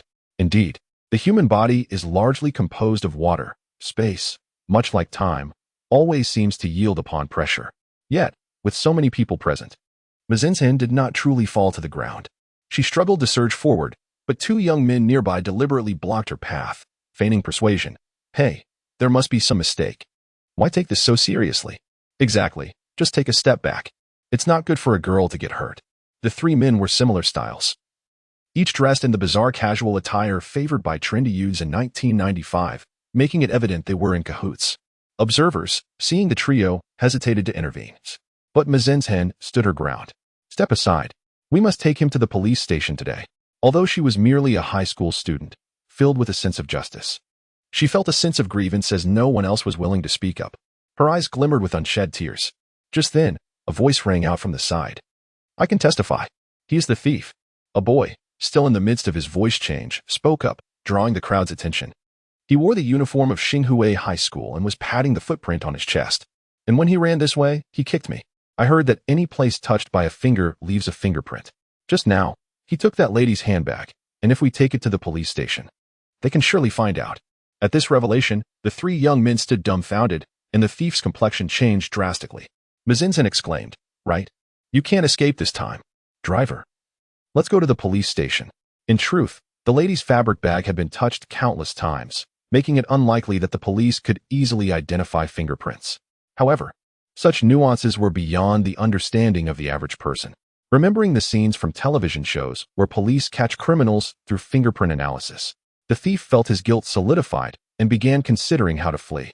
As he contemplated his escape, the young boy innocently added, Jinjin, he can't run away. Isn't Qingqing a detective? She catches murderers. If you remember what he looks like, she can definitely find him in Zhanghai City. Oh, you're right. My sister works in the detective team, so there's no way he can escape. Driver, hurry to the police station. The driver, initially hesitant, softened at the mention of the woman's sister working in the police force. After all, it is human nature to avoid trouble but enjoy a spectacle when someone else steps forward. Yet he replied, But the nearest police station isn't on our route, and everyone seems to have urgent matters. At that time, there weren't many with urgent business. Once the thief's guilt was established, the crowd grew increasingly agitated. Some murmured, I've thought this guy was suspicious for a while. Others chimed in, if I had known earlier, I'd have given him a beating. The car soon turned onto another road, leaving Jiaming in a state of confusion. This was turning into a disaster. To reach the nearest police station from the cinema, they had to take a considerable detour. While sulking in the car, Mazinhen turned to the young man beside her. You're that Gu Zhaying from the other day, right? I'm really sorry about that. He managed a bittersweet smile. It's nothing, Jinjin. Are you really interested in becoming a police officer? Of course. I graduate next year, and my goal is to apply to the police academy. Haha, but you better not get any funny ideas. I'm a third-degree judo black belt. The latter half of her statement was directed at the now pale thief. Jiaming chose not to respond, and the thief's companions were also silent. When the car arrived at the police station, the moment the door opened, the thief made a desperate bid for freedom. Mazinhen seized his clothing, and in the ensuing chaos, both she and the thief stumbled out of the vehicle. Run, will you? You think you can escape? The fall was quite brutal, with the thief landing face first, having little time to brace himself. Mazinhen fell atop him. But she was unharmed and quickly got to her feet, pulling the thief up. Blood gushed from his nose, and he bore cuts on his forehead and face. Looking utterly defeated, the elderly lady, along with several selfless witnesses, escorted the thief into the police station. Jiaming claimed he had other matters to attend to, declining Mazinhen's offer of sweets, and exited the vehicle, opting to take a shortcut to the cinema. Just around the corner, two figures lunged at him, the accomplices of the thief. You're quite the show-off today, huh? A big hero. One of them taunted, shoving Jiaming's shoulder. Jiaming sighed. I don't have time to play with you. Go home and drink your milk, kid. How dare you? Hey, don't run. Before they could finish their curse, Jiaming swiftly dashed between them. The two quickly turned to give chase. Damn it, you better not let me catch you today. If I do, I'll wipe out your entire family. The chase unfolded through the streets of Zhanghai City, with two older boys pursuing a smaller one. Despite their efforts, the agile child remained just ahead. In no time, the older boys found themselves breathless. The child was remarkably fast, darting across streets and vaulting over barriers, making it a formidable task just to keep him in sight. Have you ever seen a kid run so fast? After traversing several blocks, the two individuals, engaged in a heated pursuit, began to exhibit signs of fatigue. As they turned a corner, the sudden sound of a bicycle bell rang out, resulting in one of them being struck on the thigh and tumbling to the ground. Forget about me, pursue him, chase him. Despite their efforts, their stamina paled in comparison to that of a 14 or 15-year-old boy, leaving the young ruffian feeling somewhat humiliated. Even after being knocked down by the bicycle, he called out to his companion to assist him in reclaiming his dignity. His companion glanced back momentarily before gritting his teeth and hastening his pace, desperately closing the distance. They eventually found themselves in a narrow alleyway where the boy was just ahead, seemingly within reach. To their delight, the alleyway ended in a clutter of garbage bins and plastic bags, presenting itself as a dead end. Let us see how you escape now, he shouted, gaining confidence as he closed in. He felt as though he could grasp the boy's arm several times but ultimately failed. As they approached the end of the alley, the young boy showed no signs of slowing down. Just as he was about to collide with a metal garbage bin, he leaped onto it and vaulted over to the adjacent wall. A cacophony of sound erupted as the young ruffian, unable to halt his momentum, crashed into the refuse, losing his balance in the process. Just before a pile of garbage bags engulfed him, he witnessed the boy effortlessly clear the wall. How could this be possible? Beyond the wall lay the bustling street in front of the cinema. He glanced at his watch. It was 2:58. Thank goodness, he thought, hastening towards the entrance. There, two brightly dressed girls were idly spinning in circles, waiting. Lingjing surveyed the surroundings while Xia wore an expression of impatience. Upon seeing Jiaming emerge, both girls rushed towards him with excitement. Had the ensuing exchange not included playful punches and kicks from the girls, it would have resembled a heartfelt family reunion. Where have you been? Xia inquired, punctuating her question with a few playful jabs. How did you manage to come out from there? Lingjing, more gentle in her approach, merely brushed off the dust from his clothes, her gaze curiously fixed on the dead-end alley. Oh dear, it's 3 o'clock. I sprinted here at great peril. Xia, please stop hitting me. Look, it's only 2:59, Jiaming asserted, raising his hand in protest. But it's already 1 minute past 3, Lingjing retorted. Mine has 2 minutes past, Xia chimed in, displaying her watch. My watch is off. This isn't my fault, Jiaming replied with a rueful smile. Before Xia could respond, she followed Lingjing's gaze towards the alley, her face darkening in realization. A dead end. So, you weren't late at all, but rather waiting inside to give us a fright? Help. Jiaming sensed trouble brewing and swiftly turned to flee. Xia, with a playful snarl, and Lingjing, lifting her skirt, chased after him, laughter trailing behind them as they recreated the earlier chase through the streets of Jiahai City. I'll get you. Don't run. Chapter 44, The Great Escape from Marriage. Why are you trying to burn me with flames? Why have you shaved off your beard? Do you not realize that without it, you have lost all semblance of character? Is that so? Alas, neither in intellect nor in martial prowess do you excel. If you do not wish to be a bandit, what aspirations do you hold? To become a top scholar? I have contemplated that. Spare us. Change what image? Embrace your promising career as a bandit. In the cinema, the iconic dialogue between Stephen Chow and Karen Mok reverberated, and as a Chinese odyssey swept across the continent, it is hard to fathom how. Back in 1995, when the film first premiered on the mainland, it was met with mere indifference. The jokes, often incomprehensible, became the epitome of cold humor. Could a film be made in such a manner? Could Journey to the West be altered in such a way? Consequently, the audience was divided. Some were bewildered. Others laughed scornfully, while still others sat agape in utter silence. Perhaps only someone like Xia, with her rebellious spirit, would laugh uproariously while playfully striking Jiaming's shoulder in disbelief. Is he really Sun Wukong? How could he possibly be Sun Wukong? Haha, I'll hit you. I'll hit you. Oh dear, Xia, stop laughing. So many people are watching you. Lingjing chuckled softly from the side. Xia, in her moments of sheer joy, had a tendency to strike out playfully and naturally. Jiaming often bore the brunt of her enthusiasm. Jiaming understood the parody within a Chinese odyssey but could only chuckle along, feeling that Xia's antics had become increasingly eccentric since the incident involving the Chow family. Indeed, Xia felt somewhat peculiar herself lately. The memory of the kiss that wiped away the blood from Jiaming's lips frequently replayed in her mind. She yearned to see him more often. His presence enveloped her in a sense of safety and comfort, sometimes even causing her cheeks to flush and her heart to race. Judging by the romantic novel she had read, she might very well be developing feelings for Jiaming. Yet, how could that be? Jiaming was her dear friend, the object of affection for her other close friend, Lingjing. Logically, she should not harbor such feelings. But what, then, was the appropriate attitude if she did not like him? Having grown up together, the boundaries among the three had long since dissolved. Their playful scuffles were trivial matters, and due to several embarrassing incidents, Jiaming had glimpsed their bodies, just as they had seen glimpses of his privacy. However, if she ought not to like this boy, what distance should she maintain? Should it be even more distant than before? Such perplexities led to Shasha's erratic behavior. When she drew close, she thought of Lingjing and felt her cheeks flush. When she distanced herself, she felt as though she might be excluded from their circle of friends, a sensation Shasha found utterly intolerable.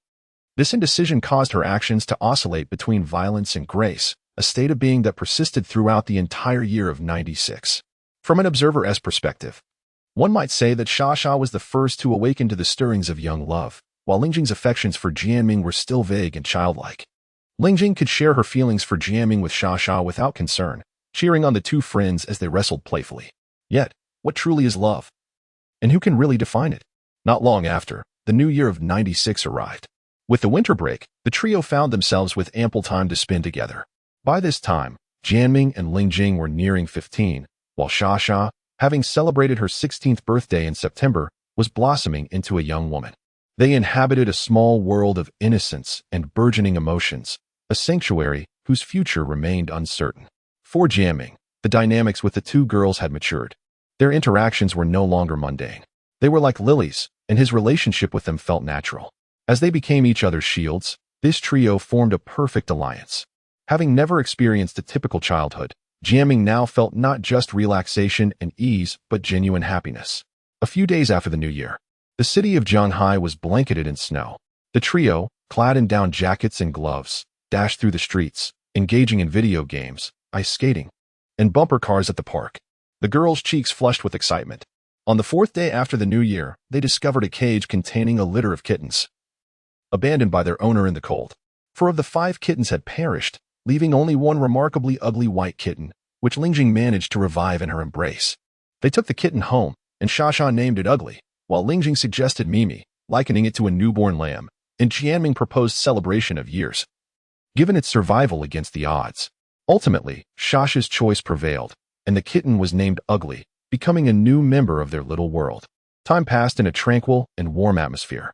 Jiaming occasionally gleaned information from secret channels about the tumultuous affairs of the Salié family and the Gambino family in America. Yet he paid little mind to it, for this was not the first conflict between these two clans. Little Heidi had won first place in a children's singing competition in New York the previous Christmas, but due to the limitations of the internet at the time, Jiaming could only access written records, unable to find recordings. As spring arrived in April, a letter appeared on Jiaming's desk via secret channels, announcing the engagement of Tian Yuzheng and Yu Qixuan. Jiaming glanced at it before burning it, thinking, what does this concern me? While spending time with the two young girls, Jiaming occasionally found himself teasing the attractive and seemingly sophisticated teacher, Zhang Yahan. At times, he mused that perhaps, given their familiarity, he might marry her one day. Then he would dismiss the thought, chiding himself for such foolishness. One evening in June, shortly after Jiaming, Lingjing, and Shasha returned to the Yi family martial arts school, Zhang Yahan unexpectedly arrived at their door. However, this time was different. She was dressed to the nines, her nose devoid of the unattractive glasses she usually wore.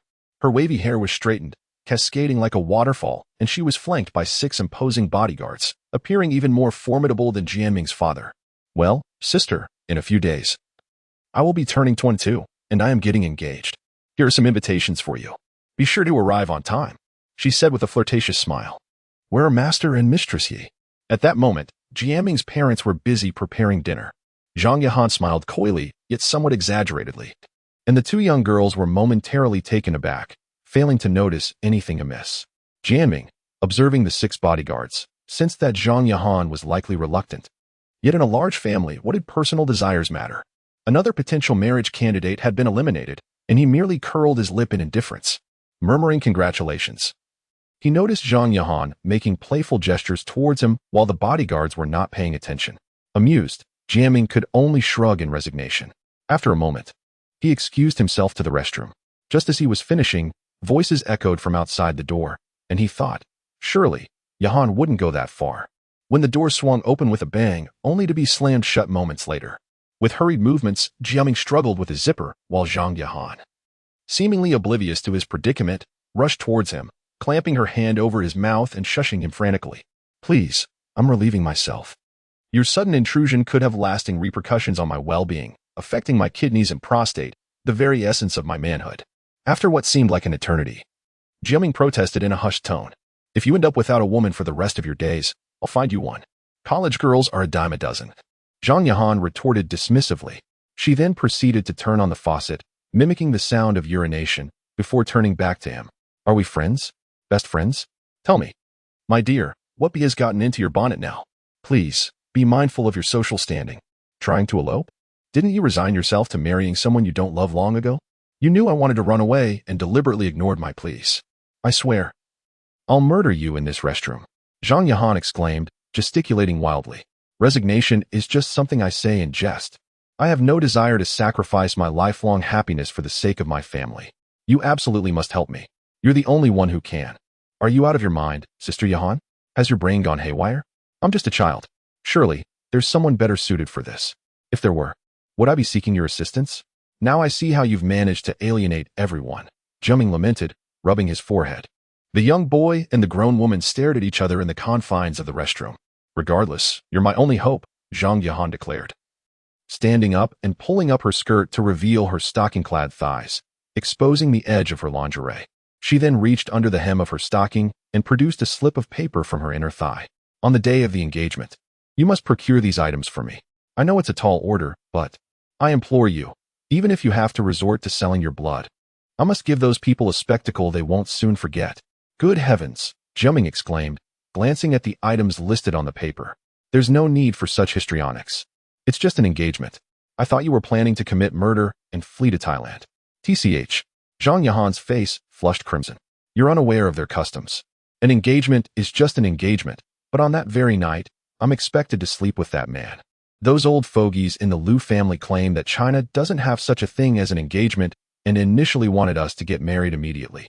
I fought tooth and nail to settle for an engagement, but they insist on consummating it. Isn't that the same thing? I'd rather give my first time to a stick of chalk. So, you're still a virgin, Yahan? Since you're so willing to part with it, why not just give it to me here and now? You smell divine, Jiaming said, sniffing the paper. In response, Yahan flicked her fingers against his forehead. Ouch. Is that any way to treat someone you're begging for help? I swear I'll start screaming. All right, you little pervert, calm down, Yahan responded, her cheeks flushed. Jiaming knew that his earlier action had embarrassed her. Before he could formulate a response, Yahan pulled him close and pressed his head against her bosom. Is this better? Remember to get everything on that list. My lifelong happiness rests in your hands. She blurted out these words in a rush, her face scarlet, and fled from the restroom. Jiaming examined the list once more before shaking his head, tearing it into pieces, and flushing it down the toilet. Chapter 45. The gathering at the pavilion. To embody the essence of humanity, one must embrace kindness. To engage with literature, one must cast their vote. Having savored the fruits of another's labor, one cannot turn a blind eye to their needs. This matter, while seemingly trivial, bears significance. In Shanghai City, the 5 prominent families are led by the Dongfang clan, followed by the Huang, El, Zhang, and Liu families. Each a renowned lineage within the nation, most entwined with political affairs. For instance, the Huang family boasts a provincial party secretary among its ranks. Since the onset of reform and opening up, these families have ascended rapidly, exploiting advantageous circumstances. The Zhang and Liu families have historically formed a strategic alliance in the commercial realm, with the Liu family focusing on raw materials and production, while the Zhang family specializes in sales. Over the years, they have successfully expanded their trade overseas. However, as prosperity flourished, certain individuals began to sense an impending crisis. It was 1996. As a descendant of the family, despite his previous life as a hitman, Jiaming was acutely aware that a monumental financial storm would sweep across Asia starting in June 1997. Although China would remain largely unscathed, it would nonetheless face considerable repercussions. While the Zhang family lacked prophetic abilities, they gradually recognized the perils of rapid growth and unstable foundations. Consequently, that year, the Zhang family resolved to refocus their development within the country to solidify their enterprise, a decision met with refusal from the Liu family, thus straining their relationship. In truth, while the previous generation of these families enjoyed a close bond, the current generation, particularly Zhang Yahan, found themselves at odds. The younger members failed to connect, causing concern among the elders. At this juncture, the Liu family had a pampered scion, Liu Wenli, who had been doted on by his grandmother since childhood. The two were of similar age and had shared many childhood jests, though they had little real connection. However, upon Zhang Yahan's return from her studies abroad, Liu Wenli clung to her like a fly, captivated by her beauty and the allure of her title as a brilliant overseas student. This dynamic left Zhang Yahan feeling quite distressed. The discord in their development plans was one issue, the lack of rapport among the youth was another. Ultimately, in an effort to mend the rift, Liu Wenli, after a night of pleading before his beloved grandmother, proposed a condition: Zhang Yahan should marry him, and in return, the Liu family would fully support the Zhang family's development plans. Otherwise, the inevitable confrontation among the younger generation would lead to irreparable damage, making it wiser to sever ties now. While it was indeed impossible to completely sever the familial connection, Liu Wenli, despite his unpleasant disposition and questionable character, was poised to inherit the Liu family legacy. In contrast, Zhang Yahan, no matter how brilliant, was destined to be cast aside, and her union with the Liu family could yield substantial economic benefits while fostering relations between the younger generations of both families. Thus, Zhang Yahan sought Jiaming's assistance. In Yahan's mind, she likely envisioned creating a scene at the engagement banquet, followed by a frantic escape to another city, where she would hide for a decade or so before returning. Jiaming, however, perceived this as a ludicrous notion, perhaps born from her overindulgence in novels or films. Such a dramatic exit risked failure, and he might even find himself entangled in her escapade. After much contemplation, he began to investigate Liu Wenli's ancestry that very night. This task posed little difficulty, and by the following evening, he had gathered valuable information. By the third night, Jiaming arrived at the Zhang family's grand villa with a tape in hand, deftly bypassing what was rumored to be the most sophisticated surveillance system of the time. He stealthily entered the villa, heading towards the second-floor room where Yahan resided. Despite not having conducted a meticulous reconnaissance, he had gleaned from past conversations that she occupied a room with a lavish windowsill. To acquire an exact blueprint would require him to delve into the archives of a near-bankrupt construction firm situated 1,000 miles away, a cumbersome endeavor. After determining that the villa's security posed no threat, Jiaming navigated the premises with the agility of a shadowy figure. The villa's design was remarkably user-friendly, with expansive windows artfully protruding, creating a staircase-like structure ideal for a voyeur like him. He leaped from one windowsill to another, moving fluidly as if in a dance. After witnessing 3 intense encounters within, he finally identified Zhang Yahan's room through a ventilation window in the bathroom, where she was just finishing her bath, drying herself with a towel. He had barely glimpsed her before he noticed someone emerging from the windowsill above him. With a swift motion, he leaped onto Yahan's balcony, pushing open the glass door to slip inside. The room was cloaked in darkness, with only a sliver of light emanating from the bathroom. As he entered, the bathroom door swung open, and at that moment, Jiaming decided against hiding, shutting the glass door with a decisive click, illuminating the room. Hushing Yahan, who might scream in surprise, he placed a finger to his lips, signaling her to be quiet. The two stood frozen in disbelief. Jiaming, with a mischievous demeanor, resembled a monkey, while Yahan, emerging from the bathroom completely unclothed, exuded an unintentional allure. Though summer had yet to arrive, the night still felt chilly. She darted from the bathroom towards the bed, her delicate feet rising on tiptoe, her hands rubbing her arms for warmth, before abruptly stopping. Her form reminiscent of a fully matured female monkey. With no modesty to shield her, her flawless curves and immaculate figure were on full display. They exchanged glances for a fleeting moment before Yahan instinctively covered her mouth in shock and bolted towards the bathroom. She stumbled, falling to the floor, but disregarding the pain, scrambled back inside and shut the door behind her. A moment later, wrapped in a large bath towel, Yahan emerged, her cheeks flushed. Cautiously, she opened the glass door, peering out to assess the situation before confronting the boy in black rummaging through her belongings at her desk. "How did you get in here? You can't just," she stammered, lowering her voice in anger, gesturing towards the door to indicate someone was outside. Hold on, let me explain," Jiaming replied, struggling to suppress a grin. "Who knew you would come running out without any clothes? At least you could have wrapped yourself up before dashing out." "In my own room. Why should I have to cover up?" Yahan retorted, raising her voice, though it grew quieter as she finished her statement. Climbing onto the bed, she wrapped herself in a blanket and demanded, "Now, tell me how you got in here. I always suspected you were up to something." "I only know a little, okay? The real genius is my teacher. He helped me uncover the layout of this villa, find my way to your room." and discover a trove of Liu Wenli's secrets. I just happen to be good at climbing walls. Your teacher? I find that hard to believe. Yahan eyed Jiaming, who sat innocently at the edge of the bed, suspicion evident in her gaze. Yet, her curiosity soon overtook her, and she urged, quick. Tell me what you found about Liu Wenli. Of course, it's something valuable. Jiaming produced a videotape from his pocket, waving it slightly before pointing to the nearby television and VCR. Can that work? Of course it can, Yahan replied in a hushed tone, but keep the volume down. There are two guys keeping watch outside. Jiaming turned off the room lights, and moments later, the television flickered to life with static. Yahan, cocooned in her blanket, watched him intently as he prepared to play the tape. Hey, during the camping trip, you were just pretending, weren't you? Were those two individuals truly vanquished by your hand? That occasion was merely an unforeseen event, a happenstance. Jiaming cast a glance at her, subsequently removing his shoes and ascending the bed, feigning to seize her blanket. In the obscurity, Zhang Yahan adorably pouted, extending her foot from beneath the blanket to playfully nudge him. Begone, you shall not. To claim friendship. Yet in such frigid weather, to selfishly hoard the blanket. I would offer my utmost support, yet you repay me with callousness. I am indeed tempted to retaliate in kind.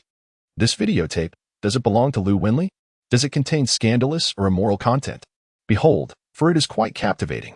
Moments later, the screen unveiled a nude female form, bound and restrained. Perish. Did you infiltrate my chambers in the dead of night solely to partake in Liu Wenli's collection of adult films? Zhang Yahan promptly attempted to kick Jiaming. Yet her slender foot was directly seized by him. Pray, continue watching before rendering judgment. Release my foot. Zhang Yahan, flushed with embarrassment, retracted her delicate foot. The two reclined against the headboard as the moans of a woman emanated from the recording device. The scene depicted a couple engaged in a sadomasochistic encounter. Initially, the man's back was turned to the camera, and Zhang Yahan merely found him somewhat familiar.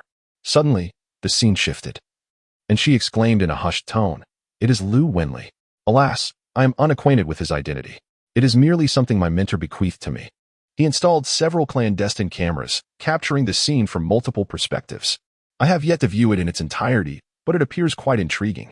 After a minute or two, as Liu Wenli raised a leather whip, Zhang Yahan abruptly snatched the remote control from Jiaming's grasp and switched off the television. Nay, it shall not be viewed. You shall not gaze upon such a thing. Bah, observing the woman, nestled within the blanket and evidently in a state of nascent arousal, Jiaming offered a simple expression of disdain before softly uttering, "In any event, your family, being of such prominence, must possess projection equipment or similar devices. If this tape were privately shown to your family, it would likely be disregarded for the sake of the family business. However, you must devise a means to display it to all attendees at the engagement banquet on the evening after next.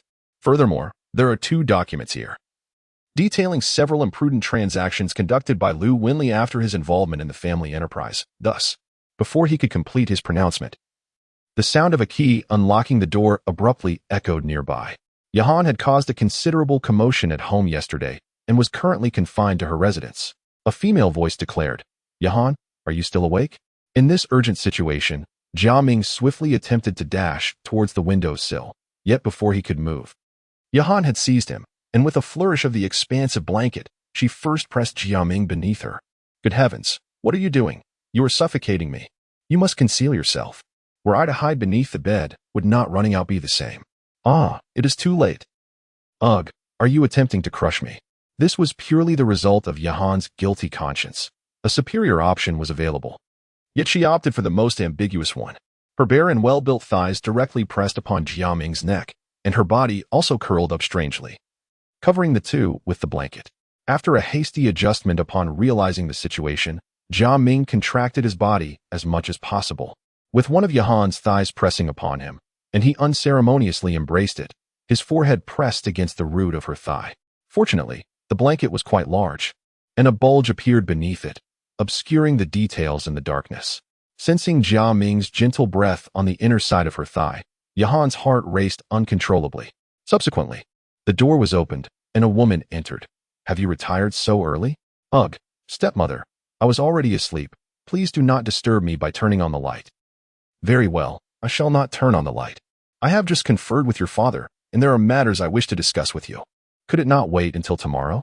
"Heh, you know that stepmother cannot keep things bottled up. Only after speaking will stepmother be able to sleep soundly tonight. Just listen. The woman chuckled, closed the door, approached, and gently sat upon the bed. Chapter 46. Deciding to elopement. Hello. Stepmother. What would you like to discuss with me? As the woman settled on the edge of the bed, Yahan's heart raced uncontrollably, even with Jiaming merely clinging to her thigh. He could feel her pulse pounding like a drum. Instinctively, she shifted further into the bed, her powerful thigh sweeping from Jiaming's neck to his armpit, pulling him closer. This foolish woman. With his neck and chest pinned beneath the weight of her thigh, Jiaming found himself struggling to breathe.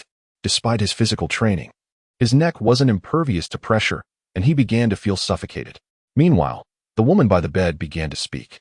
Yahan, we understand you don't favor liberal arts, but your father has made his decision. Please don't provoke him further. I know you dislike hearing this, so try not to be angry. Oh no. No anger here. Unaware of Jiaming's predicament, Yahan attempted to pull him closer as she moved further into the bed. After a few feeble struggles, Jiaming's hand, still grasping her thigh, moved upward, making contact with her voluptuous and resilient buttocks. Yahan tensed, her thigh instinctively pressing down on Jiaming's neck. In response, Jiaming boldly seized her flesh. Oh, what's wrong, Yahan? Nothing, stepmother, please continue. Normally, the mention of Liu Wenli would have triggered Yahan's temper, but her subdued demeanor led the stepmother to believe that her confinement had broken her spirit. She continued, your father understands this isn't entirely fair to you. While modern couples advocate for free love and marriage, how many actually practice it? You've returned from abroad and may find it difficult to accept marrying first and cultivating love later, but you'll gradually adjust. Beneath the covers, Yahan's body began to contort as Jiaming's touch intensified. She instinctively shielded her buttocks with one hand while tugging at Jiaming's hair in protest. Her legs tightened around him, preventing further movement. Jiaming retaliated by attempting to pry her fingers loose and tickling her feet, hoping to make her release him. Rustling sounds filled the air as a silent, intense battle unfolded beneath the blanket, while the woman by the bed continued her monologue. Your father feels he owes you something. He's decided to buy you the sports car you've always wanted, the one you said you'd earn the money to buy yourself. You're stubborn, but it's still your father's gesture. So please accept it. Also, the jewelry box your mother left behind, which your father initially entrusted to me, can now be given to you as part of your dowry. Would you like it now, or should I bring it tomorrow? It's a testament to your parents' love, and I always feel envious when I see it. Perhaps tomorrow. Stepmother, if there's nothing else. What's wrong, Yahan? Nothing. Why is the blanket moving so much? I'm embarrassed to admit, stepmother, but I've recently developed athlete's foot. It's terribly itchy. Beneath the blanket, the struggle reached its climax. With Yahan's legs clamped tightly around Jiaming, he dared not struggle too violently, and after another intense exchange, Yahan managed to pull out more of his hair. In agony, he instinctively thrust forward. Both of them felt something soft and furry. Then, silence descended. Yahan, feeling the furriness, naturally recognized Jiaming's hair. As for Jiaming froze, and Yahan suddenly seemed to lose all strength. A moment later, Yahan's voice emerged from beneath the covers, laced with embarrassment. It's better now. Not so itchy. Then, a soft groan escaped the stepmother, as if she had inadvertently sat on something. Immediately afterward, the television was switched on. Oh, that hurts, but feels so good. Master, have mercy. Yahan had turned off the television earlier, but she hadn't switched off the VCD player. When the television suddenly flickered to life, a scene of explicit passion filled the screen. For a moment, the only sounds in the room were the moans and gasps emanating from the television. Eventually, the two women exchanged glances. The stepmother awkwardly waved the remote control and chuckled. Well, there's no harm in watching. Is there? No harm at all. The television screen didn't show Liu Wenli's face, and the stepmother assumed it was a typical BDSM film. She pressed the remote control and switched off the television again. To appear affectionate, she reached out and patted the blanket. So, Yahan, what's this? With a whoosh, a dark figure burst from beneath the blanket. Before the woman could cry out, she was struck heavily on the back of the head and collapsed onto the bed. After ensuring she was unconscious, Yahan kicked Jiaming, and as he fell, he retaliated with a kick to her backside. How could you do that? What exactly are you trying to do, you fool? They both hissed in unison. This time, Yahan's voice was tinged with tears. I thought of you as a friend. I knew you were a little lecherous. But how could you do something like that? She felt wronged, and Jiaming was equally indignant. How could I do something like that? I risked my neck to rescue you. Not to be killed by you. I wasn't trying to kill you. Do you know how much pressure your thigh was putting on my neck? I was only trying to move you in a little. A little? I kicked you on the thigh, and you kicked me away. Did you think I was admiring your sexy legs? Those two things nearly twisted me into a pretzel. But you shouldn't have done that. What should I have done? Get up and issue you an ultimatum? I warned you, but you only intensified your grip. You didn't warn me. You were just taking advantage of me. So of course I tightened my grip. You were trying to murder me. So of course I grabbed you. Jiaming didn't care much about women's bodies, so he felt no guilt. They glared at each other from the bed, then kicked each other again before finally calming down. What do we do about her now? Yahan glanced at Jiaming, then wrapped the scantily clad woman in a bedsheet. Jiaming shook his head. Not my problem. But if she doesn't leave soon, someone will come in. Yahan said worriedly, and that videotape isn't available outside. The projection equipment at home is for movies. So we'd have to convert it to film. Are you kidding me? How can your house be so outdated? Those old men like watching authentic movies. And they often show them in the courtyard. What can I do? I'm screwed. What do we do? I can convert the VCD to film. But what about this woman? There is no other choice. Yahan pondered for a long time, gazing blankly at Jiaming. We must elope at this very moment. Chapter 47. A brief interlude. Elopement? In an instant, the world was taken aback, as Jiaming gaped in astonishment. Come on, at this juncture. What choice do we have but to elope? I had already planned to leave this morning, Yahan declared, rushing to rummage through her wardrobe for attire. Jiaming sighed with a smirk. Then don't call it elopement. That's something for a clandestine lover. If you're running away, it's not my fault. Hurry and change, and no peeking. Yahan, clutching her clothes, retreated into the bathroom, only to poke her head out, whispering, and don't peek at my stepmother. Jiaming felt an overwhelming sense of helplessness, wishing he could scold her. A moment later, Yahan emerged, donned in a swimsuit. Of course, beneath my windowsill is a small pond. How else could I go out? Naturally, I will assist you in climbing out.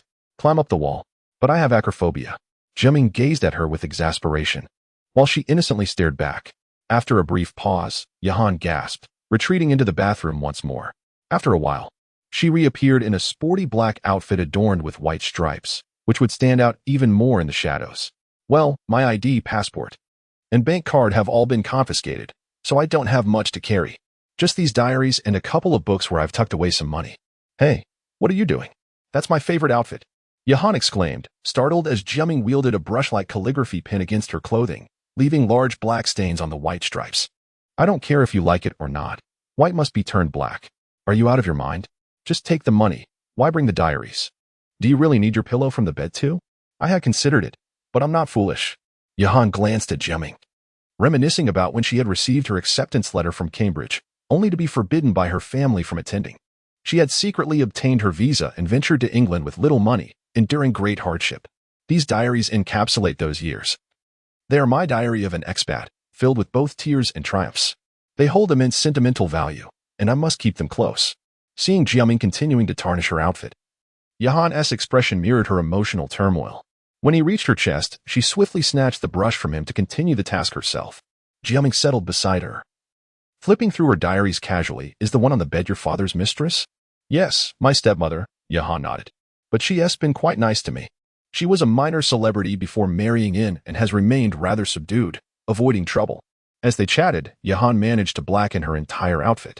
She pushed open the window and peered down for a moment, then waved to Jiaming like a stealthy mouse. 2 bodyguards just passed by. But can we really climb out? Below her window was a decorative pond. Swimming across was certainly feasible, yet looking around, there was no way for an ordinary person to ascend.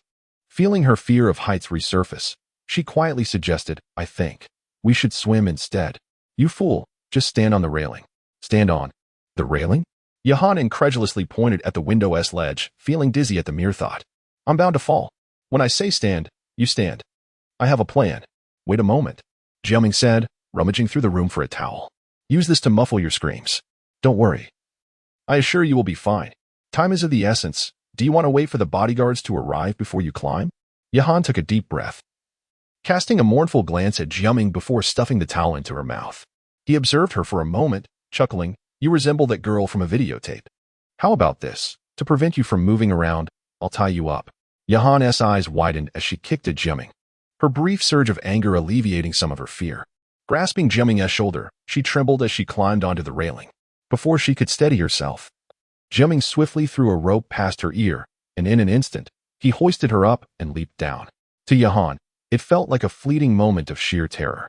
Her body suddenly suspended in air. She nearly screamed, but the towel muffled her voice. The shimmering water reflected in her eyes, and before she could blink, her legs gave way as she landed. Did we really make it down? She mumbled, pulling the towel fro. This was undoubtedly the most profound secret harbored within their hearts. To hear it uttered so suddenly caused both of them to recoil in surprise. Subsequently, a dark silhouette darted forth with lightning speed, colliding their heads together with considerable force. Securing their garments, the figures were gently lowered to the ground. Yahan observed, "You've drawn blood from their foreheads. I trust they're not fatally wounded?" Jiaming, having dragged the pair into the depths of a thicket, cast a sidelong glance at Yahan, retorting, "Refrain from chattering incessantly in my vicinity. I find it distasteful." "May you be damned," Yahan retorted, stifling a smile. Surveying the two figures, she, too, felt a wave of unease wash over her. Jiaming continued, "I once overheard a particularly perverse and loathsome individual proclaim that homosexuality is not inherently shameful, but rather, the lack of aesthetic appeal in homosexual relationships is. Now, I apprehend the essence of that statement." As he spoke, Jiaming's thoughts drifted to Lingjing and Sha. Indeed, that pairing was far more agreeable. With this minor episode resolved, the two scaled the perimeter wall on the flank of the Zhang residence. By the time the Zhang family discovered the woman collapsed in Yahan's chamber, initiating a police report and dispatching a search party, the pair had long since vanished into the obscurity of the night. Chapter 48, A Choice Between Two in July, beneath a cerulean sky adorned with wispy clouds. The villa of the Liu family exuded an atmosphere of leisure and tranquility. In the swimming pool, the sun-kissed skin of Sha glimmered as she frolicked about like a playful dolphin. At the edge of the pool, Lingjing reclined on a long bench, clad in a pristine white dress, engrossed in a novel while cradling her fluffy white cat. Nearby, Jiaming lounged on a chair, absorbed in a comic book. Another striking young woman, Zhang Yahan, donned a sultry white swimsuit, stretching her athletic limbs on an inflatable mattress. Letting out a satisfied sigh. This is the essence of a liberated life, so blissful. After the night Jiaming had helped Yahan escape from her home, he originally intended to shelter her in the abode where Marilyn and Heidi once resided. However, fate intervened when he encountered Huaisha on his way home, leading him to divulge the details of Yahan's engagement. Jiaming merely awaited outside the Zhang family's wall, moved by Shasha's compassion. Yahan soon became a cherished member of the Liu household. After Yahan's departure from the Zhang family, they, along with the police, launched an exhaustive search, but naturally, they could not locate Yahan, who was hidden away in the Liu villa. On the day of the engagement, the Liu family approached the Zhangs to reclaim Yahan.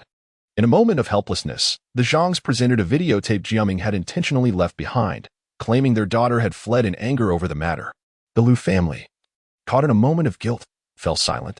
Subsequently, the elders of the Liu family vowed to discipline Liu Wenli and agreed to align their plans with those of the Zhang family, hoping that once Yahan was found, she could be persuaded to reconsider her engagement to Liu Wenli.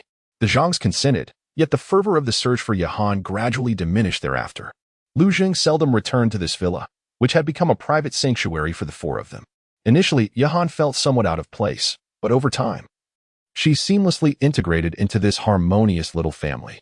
As summer break unfolded, the four spent their days swimming, basking in the sun, watching videos, and indulging in games, leading a life filled with both joy and lethargy. Among them, Yahan was the eldest, having spent 2 years teaching. Her vivacious and cheerful personality, coupled with an array of talents, made her stand out. She danced with greater grace than Lingjing, exhibited steadier martial arts than Sha, and possessed musical abilities that encompassed various instruments and fluency in English. Before long, the two younger girls regarded her as their elder sister. Occasionally, Jiaming would scoff at them, only to find himself outnumbered and playfully bullied. Though he was not intimidated by Yahan, he was accustomed to the teasing of the two girls, often ending up with bruises and contemplating whether he was too virtuous for his own good. "Now you see how formidable I am," Yahan would boast with a triumphant smile, eliciting an eye roll from Jiaming. "Rescuing you was the greatest mistake of my life. In this world, good deeds go unpunished. Why do you always take advantage of me? If you claim a victory, I shall reclaim it. Don't get too cocky, or I might just spill your secret." Their playful banter often led to light-hearted kicks aimed at each other's backsides, a memory they would cherish years later as an endearing expression of their camaraderie. The threat of revealing Jiaming's secret was merely a jest.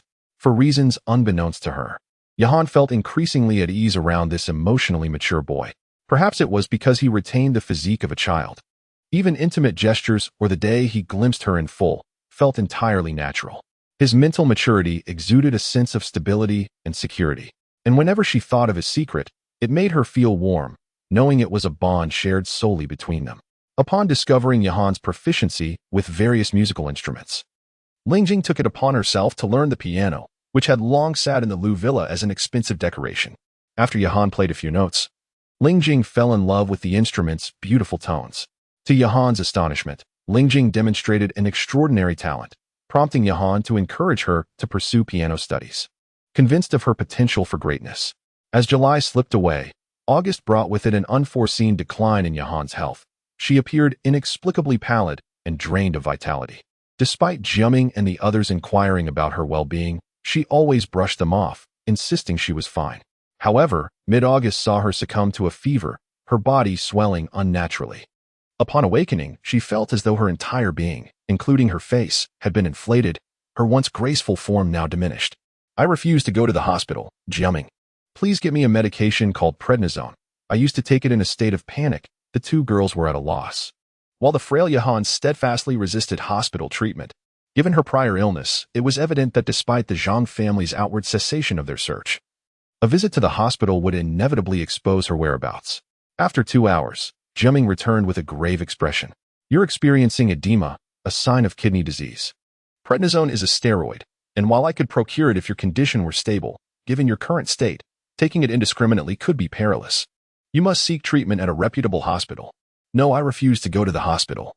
They'll take me back. Her feeble protests fell on deaf ears as Jiaming lifted the swollen, weak woman into his arms. While the two girls rushed outside to summon a vehicle, heading toward the finest hospital in Zhanghai City. Jiaming, Lingjing, Shasha, I don't want to go back to Mary. I wish to remain with you. Don't send me back. Jiaming in the car, Yahan pleaded weakly with the three children. Jiaming remained impassive, silent, while Lingjing and Shasha cried openly, understanding Yahan's dire need for medical attention, offering her consolation through their tears. Growing impatient, Jiaming finally declared, rest assured, I won't let you marry that Liu Wenli. Your tone is dreadful. I want to kick you. Yahan managed a weak smile. Not long after being admitted to the emergency room, the Zhang family received word and hurried over, taken aback to see the three children. Jiaming explained their presence as a result of their shared martial arts training, stating they encountered Yahan in her swollen state and brought her to the hospital. Although the Zhang family harbored suspicions about their sheltering of the runaway Yahan, they refrained from further inquiry upon realizing Jiaming's standing. Soon thereafter, it was revealed that Yahan suffered from nephrotic syndrome, a condition she had likely been plagued with since childhood, experiencing intermittent flare-ups. Her last episode had occurred the previous year. If untreated, this ailment could progress to uremia and ultimately lead to kidney failure. Fortunately, although her arrival at the hospital was somewhat delayed, she received emergency care in time to avert more dire consequences, sparing her from the need for a kidney transplant. On the second night following her hospitalization, as the machines beeped softly in the background, Yahan lay in slumber when she felt a hand grasp hers. Weakly, she opened her eyes to find Jiaming's infuriating face before her, poking at her swollen cheek. Each poke created a temporary indent that gradually smoothed out, and his expression conveyed a sense of amusement. Someone's watching us. How could you? Yahan began to question, but broke into laughter. I almost forgot your remarkable capabilities. You're quite adorable now. Prodding the flesh of the woman's face, Jiaming chuckled softly. I came to see you this evening, bearing no gifts, merely to inquire about your preferred method of evading marriage. You have two options. The first is rather straightforward, with no lingering consequences. I heard that Liu Wenli, upon learning you had been captured, indulged in a few extra drinks tomorrow night and recklessly veered off the highway. Such is the cruelty of fate, claiming the talented in their prime. We are all left in sorrow. The second option, though more complicated, is not unfeasible. You could postpone the wedding until around October of next year. My mentor could orchestrate the downfall of the Liu family, leaving you to take the reins. At that time, you would reign as a queen, with the power to decide their fates, while the Liu clan, young and old, would be left weeping silently. Which do you choose? Yahan blinked from her bed.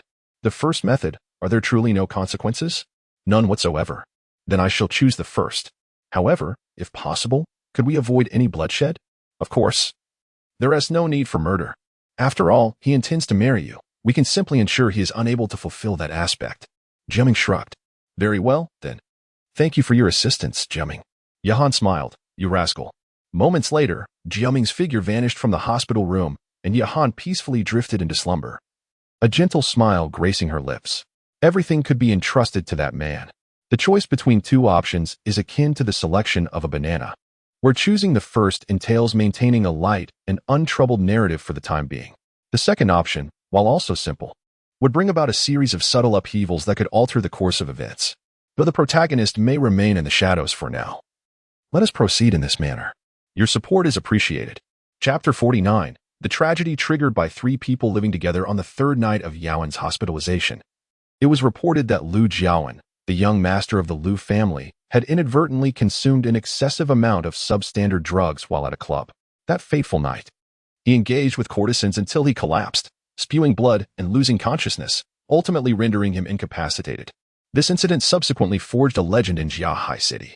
Many years later, those who had been present during that night reminisced about Liu Xiao's former splendor with a sense of lamentation, acknowledging that even with the aid of drugs, they could never match his prowess on that unforgettable evening, especially given that the substances he ingested were of poor quality. When this news reached Yawen, the beauty still bedridden and weak, she could not help but smile through her tears. Several doctors present witnessed her laughter, which lasted for 3 minutes, causing them to clutch their stomachs in amusement, fearing she might laugh herself to death. However, after this bout of laughter, Yawen seemed to regain some strength, leading to a rapid recovery from her illness. The fact that such laughter could heal is indeed a delightful occurrence.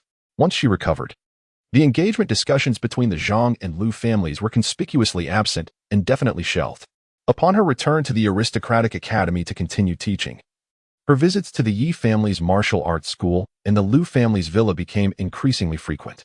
The dynamics shifted as a mature young woman, who still retained her childlike innocence, joined the trio of boys and girls, enriching their lives with vibrant experiences.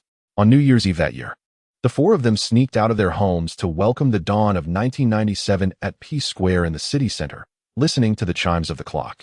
As the fireworks illuminated the sky, Yawen planted a kiss on Jiaming's forehead and said, "Thank you." Jiaming, with a wry smile, wiped away the faint lipstick mark before joining Lingjing and Xia in the festive fireworks display. The first half of 1997 remained relatively tranquil for the quartet. However, the societal climate was tumultuous. The shadow of state-owned enterprise reforms loomed large, casting difficulties in reemployment for many. As June approached, coinciding with the impending high school entrance examinations, these issues indirectly began to affect Lingjing.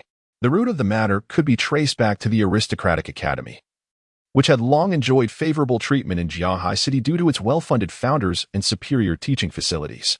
The quality of education surpassed that of any other high school in the city, and as a result, the tuition fees were several times higher than those of other institutions. For affluent families like the Huang and Zhang families, such expenses were trivial, leading to a tradition of sending all eligible children to the academy. However, wealth did not guarantee intelligence. Even the finest faculty could not ensure that every student would gain admission to university. To maintain a certain admission rate, the Education Bureau implemented strict quotas, allowing each middle school in Jiahai City to nominate a few students for guaranteed admission to the aristocratic academy, contingent upon their exemplary academic and moral standing. Thus, if a nominated student excelled, the academy would reciprocate with additional benefits, employing both incentives and regulations. Consequently, even integrated schools like Xinhui High School were required to allocate top students to compete with the aristocratic academy. While some students may have been reluctant, these spots were highly coveted. On one hand, the pressure of unemployment made it desirable for parents to secure their children a place in the best high school for free, nurturing them as potential candidates. On the other hand, securing such a spot was a mark of honor and recognition. In this cohort, Lingjing, as one of the top students, naturally secured a nomination. However, it was later rumored that due to favoritism and bribery, the school inexplicably revoked her nomination. While the economic downturn had impacted even the Yi family's martial arts business, Lingjing's family was not financially strained. What was particularly vexing was that during this critical period leading up to the entrance exams, the bald disciplinary director summoned Lingjing, Xia, and Jiaming to his office, delivering a rationale before announcing the decision. "Today, I have called you three here to inform you that the school has reached a decision. For some time now, We have received complaints from fellow students alleging that you three have been cohabiting off-campus on weekends, severely disrupting the school's decorum. Initially, we did not take these claims seriously, considering you three have been friends since childhood. Though you have grown older, we believe that such mingling between boys and girls was quite normal, as we are not the rigid figures portrayed on television. However, upon further investigation, it appears that these allegations were indeed substantiated. Alas, it pains us to see a girl and a boy together in such a manner. Despite the imminent entrance exams, the school bears responsibility for your actions while you are enrolled here. To prevent such occurrences in the future, the school has decided to impose a serious reprimand on each of you. Lingjing, your qualification for guaranteed admission to Xingxin Academy is hereby revoked. We hope you can understand the teacher's concerns. As the bald director handed a formal document to Lingjing, she lowered her head, speechless. Shasha's eyes nearly ignited with fury, while Jiaming merely frowned in contemplation. Lingjing had no particular need for that spot. She would willingly relinquish it if a fellow student faced hardships. However, the bald director's actions were utterly reprehensible. His notorious reputation for accepting bribes and being lecherous was well known, and the rumors circulating about his corrupt practices had already reached a fever pitch. Yet, he chose to use such a flimsy excuse to revoke her nomination. Glaring at the bald head, Jiaming began to plot how to bring this man to ruin swiftly. It was a simple enough task. Before he could fully formulate his plan, Lingjing suddenly hurled the document onto the desk before her and stormed out. Throughout her school life, Lingjing had always been perceived as a model student, obedient and compliant. However, those who had spent time with her understood that she harbored a rebellious streak. This open display of discontent in front of a teacher was unprecedented. Shortly thereafter, Shasha followed suit, leaving without a word, while Jiaming shook his head, hands in pockets, trailing behind. The three were not in the same class, and the shocking revelation of their alleged cohabitation had left Jiaming unable to offer comfort to Lingjing. Upon returning to the classroom, he buried himself in sleep. Moments later, a commotion erupted outside. Rushing out of the classroom, Jiaming saw several school security personnel sprinting towards the teaching building, where a crowd of students had gathered outside the disciplinary office. Inside, chaos reigned as Lingjing approached from behind, asking, "What's happening? I heard Shasha caused a ruckus." "Is that so?" Jiaming opened his mouth in disbelief. He squeezed into the throng with Lingjing, and as they arrived, the crowd parted to make way for them. Inside the office, Shasha was brandishing a baseball bat, relentlessly pursuing the disciplinary director, while several teachers stood at a safe distance, and papers, homework, and exam sheets were flying everywhere. Sasha commenced her education rather late, and subsequently repeated a grade. At this point, she was already 16, having matured into the form of a young woman. Furthermore, due to her martial arts training, even a couple of robust men could hardly approach her. The bald disciplinary director was particularly at her mercy, howling in distress as he was pursued. Lingjing and Jiaming were about to intervene when the school security arrived. Several individuals rushed into the disciplinary office, shielding the director while wielding benches and brooms towards Sasha. Among them were retired armed police and local ruffians. Despite enduring a few blows, they managed to drive Sasha back. The director, seeing himself safe, shouted, "Seize her. She has gone mad. Capture her." Just then, a figure dashed forth and struck him down with a bench. It was Jiaming, usually known for his quiet demeanor at school. As the conflict escalated, the onlooking students outside became increasingly exhilarated, pointing and chattering excitedly. Observing the director being struck again, two security personnel rushed forward, intent on surrounding Jiaming. Suddenly, another figure intervened. Lingjing, having bottled up her anger, deftly blocked one of the assailants while executing a strikingly elegant spinning kick that sent another security guard flying. In perfect synchrony with Lingjing's movements, Jiaming seized the arm of the assailant, delivering a powerful blow to his armpit, while simultaneously inflicting excruciating pain to his abdomen and calf with a series of precise and decisive Jeet Kune Do strikes. Within moments, two security guards lay incapacitated on the ground, prompting Jiaming to remark, "The school's security measures need enhancement." Lingjing, however, remained silent, advancing towards the encircled Sasha. The students outside, having never witnessed such a display of martial prowess before, began to cheer in enthusiasm. Recalling that all three possessed martial arts bag Chapter 50, the innocence of first encountering the fragrance of silk since Xinghui High School has managed to thrive in the most complex area of Jianghai City. The security within the school is not to be trifled with. If the three individuals were merely a group of young lads and lasses with a smattering of martial arts skills, Even their bravery would not avail them much in this situation. However, considering Jiaming's concealed prowess, the dynamics were decidedly altered. Armed with the legendary first-ranked concealed weapon, the bench, Jiaming appeared to wield it haphazardly in the air. Amidst the chaos, the two young ladies executed their attacks with grace and precision, captivating the attention of all onlookers. Their movements, a series of jabs, side kicks, and swings, were executed with remarkable accuracy, as they deftly evaded or deflected the school guards' assaults. The individuals present, including Lingjing and Xia, lacked substantial combat experience, and Jiaming's role was largely overlooked. Yet, when the guards soon found themselves sprawled on the ground, the two young ladies emerged unscathed, leaving the spectators wide-eyed in admiration. This incident later bolstered business for the Yi Martial Arts School, a notion none of the three had anticipated. After the scuffle, Lingjing grasped Xia's hand, her expression resolute as they exited the disciplinary office. Xia, brandishing her baseball bat, shot a fierce glare at the bald director, while Jiaming chuckled softly, turning back as he reached the door to say, "What a pity you take bribes to allocate a spot, and we all know it. You could have simply acted with integrity, yet you've created such a mess. Let us see who will clean up after this." At this time, classes were still in session, and the trio walked out of the classroom building amidst the throng of curious onlookers, with students whispering and pointing. Lingjing led the way, pulling Xia along, while Jiaming trailed behind with his hands in his pockets. Before long, they had exited the academic precinct. On a June afternoon, sunlight filtered through the dense sycamore trees lining the path, casting dappled shadows on the ground. The playground lay silent and serene, and as they walked towards the school gates, Xia glanced back at Jiaming, then gestured with her lips towards the taciturn Lingjing. Jiaming shrugged and sighed. At that moment, he was uncertain how to console Lingjing. To him, the notion of cohabitation seemed trivial, yet it weighed heavily on the minds of the students. After a moment's contemplation, he quickened his pace and gently patted Lingjing on the shoulder. This simple gesture, once commonplace among the three, caused Lingjing to stiffen abruptly, halting in her tracks. Lingjing." I think sensing her reaction, Jiaming intended to withdraw his hand, but Lingjing suddenly reached out, grasping it firmly. The softness and delicacy of her touch were familiar, yet now felt tender and vivid.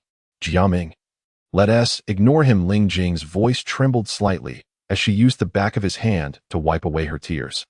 "We should continue as we always have, of course," Jiaming replied with a smile, stepping forward. "Let us head to the villa." Upon seeing Lingjing's resolve, Xia's spirits lifted. "That bald guy. Next time, I'll make sure to teach him a lesson. First, let us visit the supermarket to buy some things, and then we'll celebrate today's triumph." With traces of tears still on her cheeks, Lingjing was already smiling, and soon the three were hand in hand as they strode out of the school. That evening was an unrestrained revelry. Xia withdrew all her savings from the bank, and the trio explored the mall and supermarket, purchasing an array of items that were nearly too heavy for them to carry. By evening, the kitchen was bustling. They spent over 2 hours preparing a feast that filled the grand dining table, while snacks piled high on the coffee table. The television played a comedy starring Stephen Chow, and cans of beer were scattered haphazardly around. The two young ladies were particularly exuberant, sharing jokes and plotting revenge against the bald director, as they poured beer into their mouths as if it were juice. As their joy was infectious, Jiaming joined in the merriment. Yet a subtle melancholy lingered in his heart, an unfamiliar emotion for him. He understood why the girls felt this way. Even without discussion, they recognized their coming of age. If all three were girls, it might have been different, but Jiaming was a boy. Would their carefree camaraderie remain unchanged as they grew older? Though the topic remained unspoken, it now weighed heavily on their hearts. The innocent encounter with the fragrance of silk, the confusion of blossoming youth in the rainy season, had undeniably descended upon Lingjing and Xia, albeit somewhat belatedly. Meanwhile, even with the maturity of adulthood, Jiaming felt the potential for change and estrangement looming, leaving him equally unsettled. Hence, when the two young ladies encouraged him, he too took up a beer, throwing caution to the wind. Rebirth may grant the soul, but it cannot preserve the body. Although this youthful body was remarkable in many respects, it had not been trained for endurance in drinking. After a short while, he began to feel lightheaded. Yet, it mattered little. As long as the girls were happy, he could afford to indulge in the revelry for one night. Laughter, feasting, drinking, and gaming enveloped them in a whirlwind of joy. Cushions and snacks flew about the grand hall, and Jiaming, casting aside his inhibitions, showcased his agility against the two. At times, he would capture one of them and force beer down their throat, while on other occasions, he found himself pinned to the ground, gasping for air. As midnight approached, the villa gradually quieted. The television played a poignant film, while the trio sprawled on the carpet amidst a sea of snacks, wrappers, and empty cans. Sha, after searching for a while, stood unsteadily and exclaimed, I remembered. Dad came home yesterday. There's a bottle of unopened red wine in the bedroom. It's so expensive I'll get it. A moment later, she stumbled down the stairs, brandishing a bottle of red wine and a videotape aloft. This isn't it good, Lingjing? Let us watch this. No way. Lingjing struggled to rise from the floor, resting her chin on the back of the sofa. That no, Jiaming must not see this. As if I haven't seen that kind of thing before. Jiaming, sprawled on the ground, caught sight of the tape and chuckled dismissively. As Sha knelt before the VCR to switch the tape, she added, What's the big deal? He said we live together, so what if we do? Moments later, explicit scenes flickered on the television screen, and she poured the red wine into bowls for the three of them, saying, Dad said to drink red wine. You first smell it, then swirl it. She inhaled the aroma, then swirled the bowl, spilling it everywhere. Lingjing took a sip, her cheeks flushed with a sweet grin. So sweet. Jiaming, knowing how to properly enjoy wine, chuckled as he held the bowl filled with red wine, shaking it lightly. Sha. You fool, it's done like this. Ha. Fool, how dare you call me a fool? Sha retaliated with a kick, but miscalculated, ending up in a perfect split on the floor. Though this had no effect, she ceased her attacks, instead brandishing that was a wasted effort. Jiaming glanced at her, took a sip of the red wine, and then frowned slightly. How strange. The taste is a bit peculiar, but it's not poisonous. My father left this behind. How could it be poison?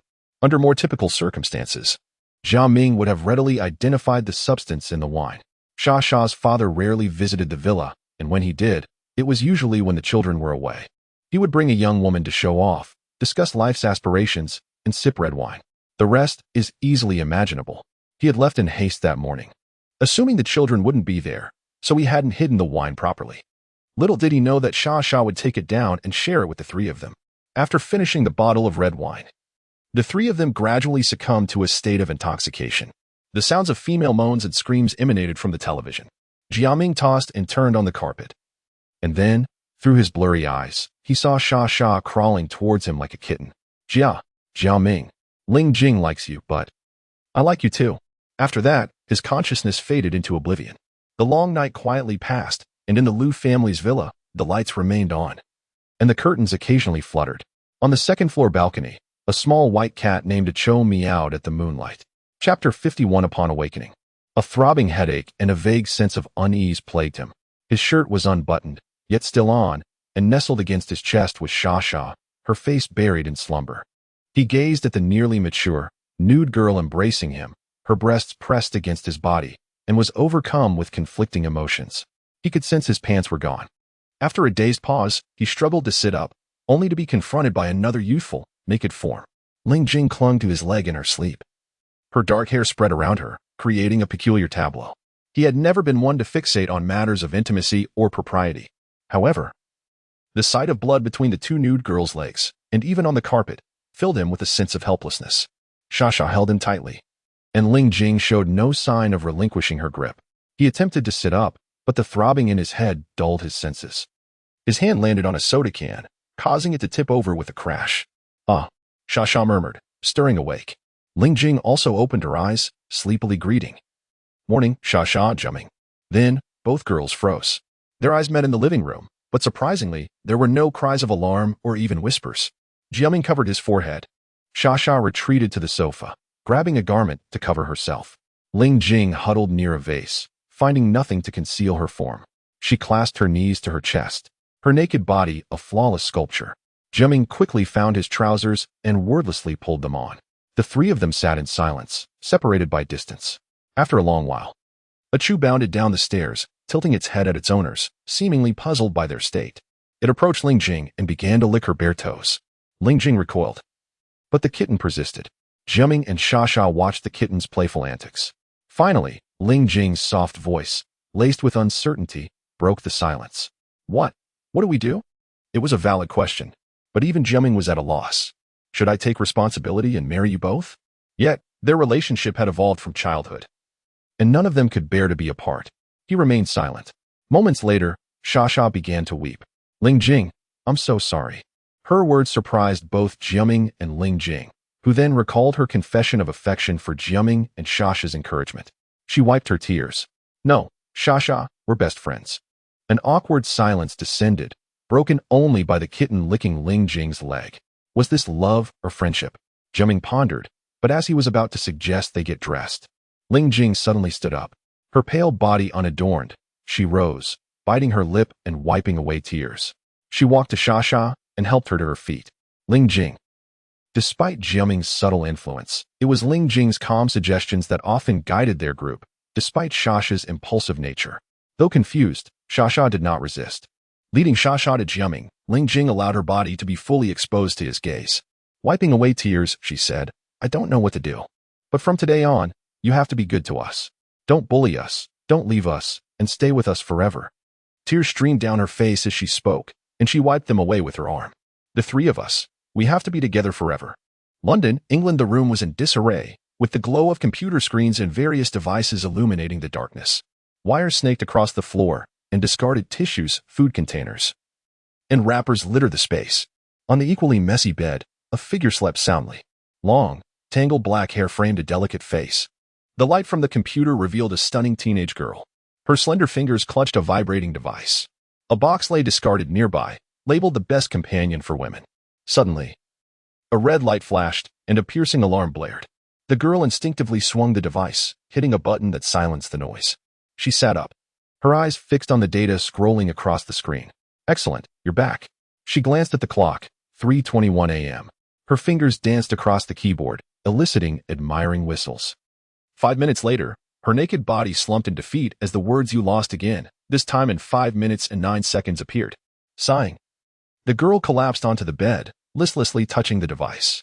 She tossed it against the wall, but then her eyes lit up as a new line appeared. Kelly Fernim, female. 19 years old, high school graduate. A long list of her personal information followed. You finally contacted me. Who are you? She typed. Are you a beautiful woman? I have a sum of money for you to manage. Manage money? I can barely manage myself.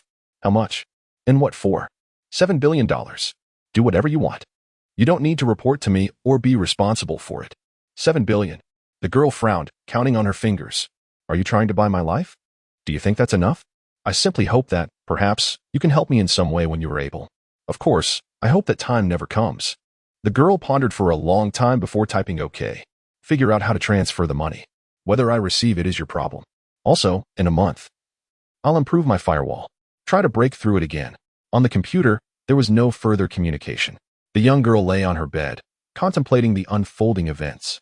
For over a year, this enigmatic figure had persistently breached her firewall, demonstrating hacking skills that bordered on the extraordinary. Yet, it was only today that he reached out to her, offering an astonishing sum of $70 billion to spend. What could possibly be the motive? After all, she was merely a girl with a sharper intellect. She wished fervently that the hacker were a stunning beauty. Moments later, a peculiar smile graced her lips. Little did Kelly Fernim know that, without this hacker, her life would have taken a vastly different trajectory. Pushing away from the keyboard, Jiaming also wore an odd smile. In his memory lingered a dossier on Kelly Fernim, known in the dark underworld as the Daughter of Destiny.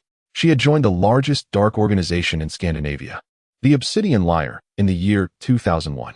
With her unparalleled intellect, she became the foremost advisor within the organization, wielding power second only to the empress who governed it.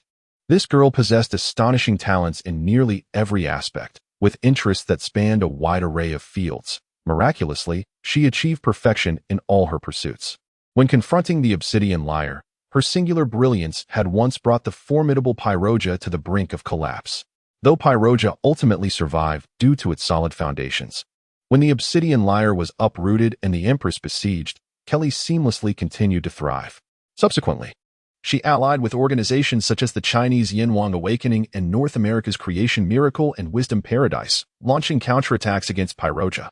During this period, Pyroja attempted 47 meticulously planned assassinations against her, none of which succeeded.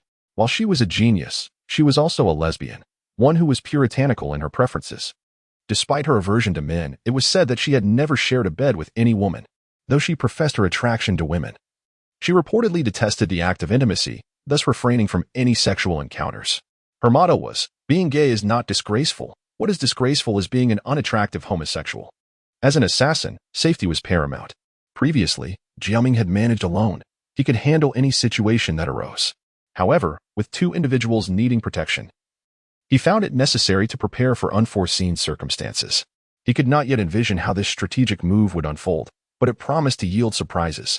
As he pondered these thoughts in his chair, he heard soft footsteps at the door.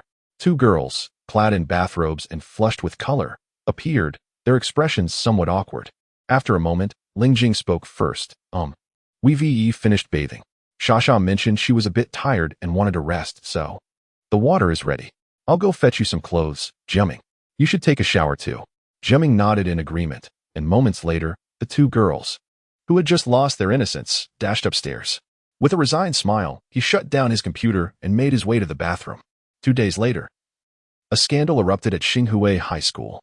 The bald disciplinary director found himself embroiled in a bribery scandal, with incriminating bank account details and evidence landing on the desk of the city's education bureau director.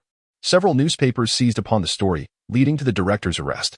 Meanwhile, under Yahan's vigorous efforts, Jiaming and his companions received only a minor reprimand for their involvement in a serious incident, effectively suppressing the assault on the school guard and teacher.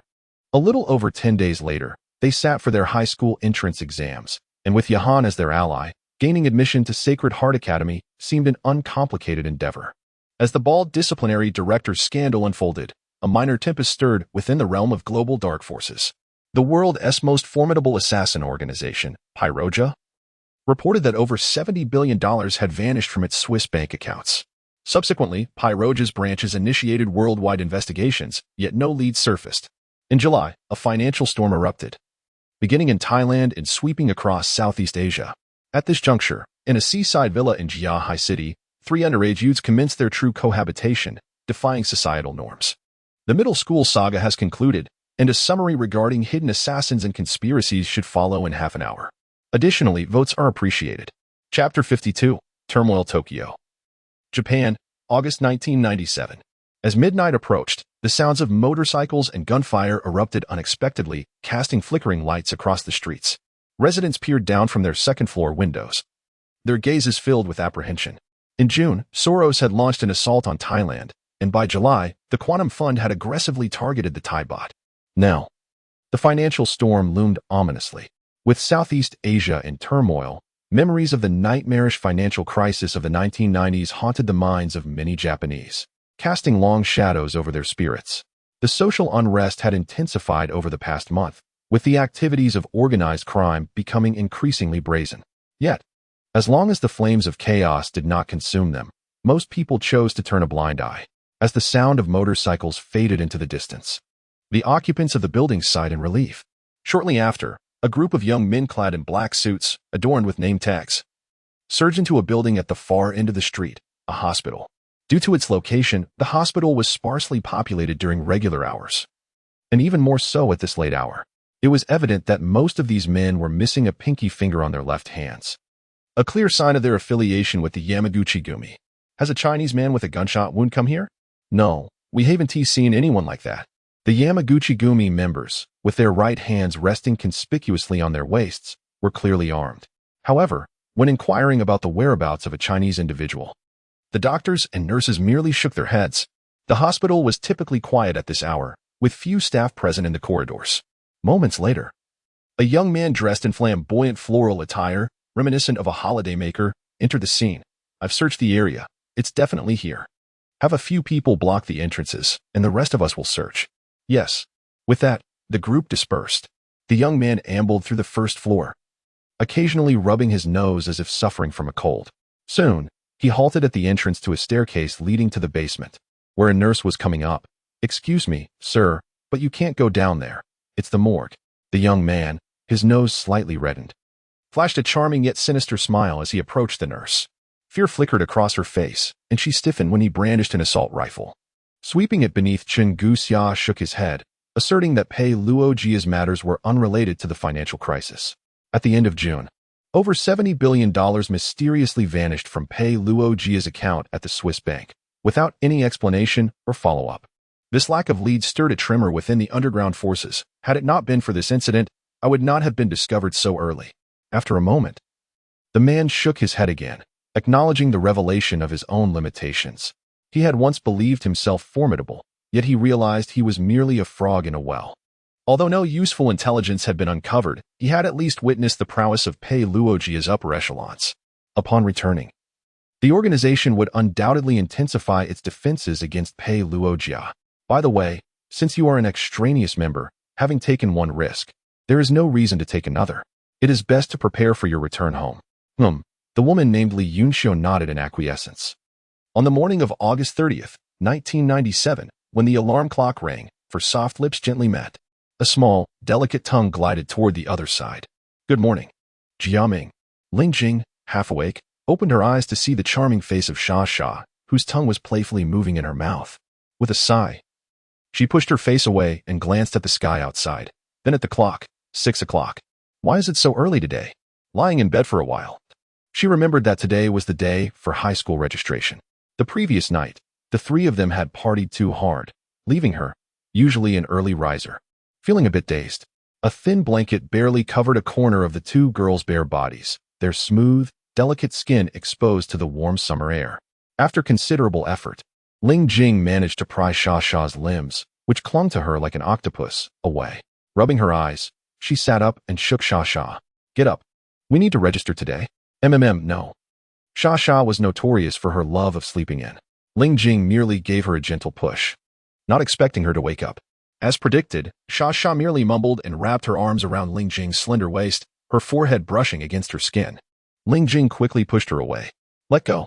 It tickles. If Jiaming sees, he'll say we're in a Yuri relationship. We are Yuri.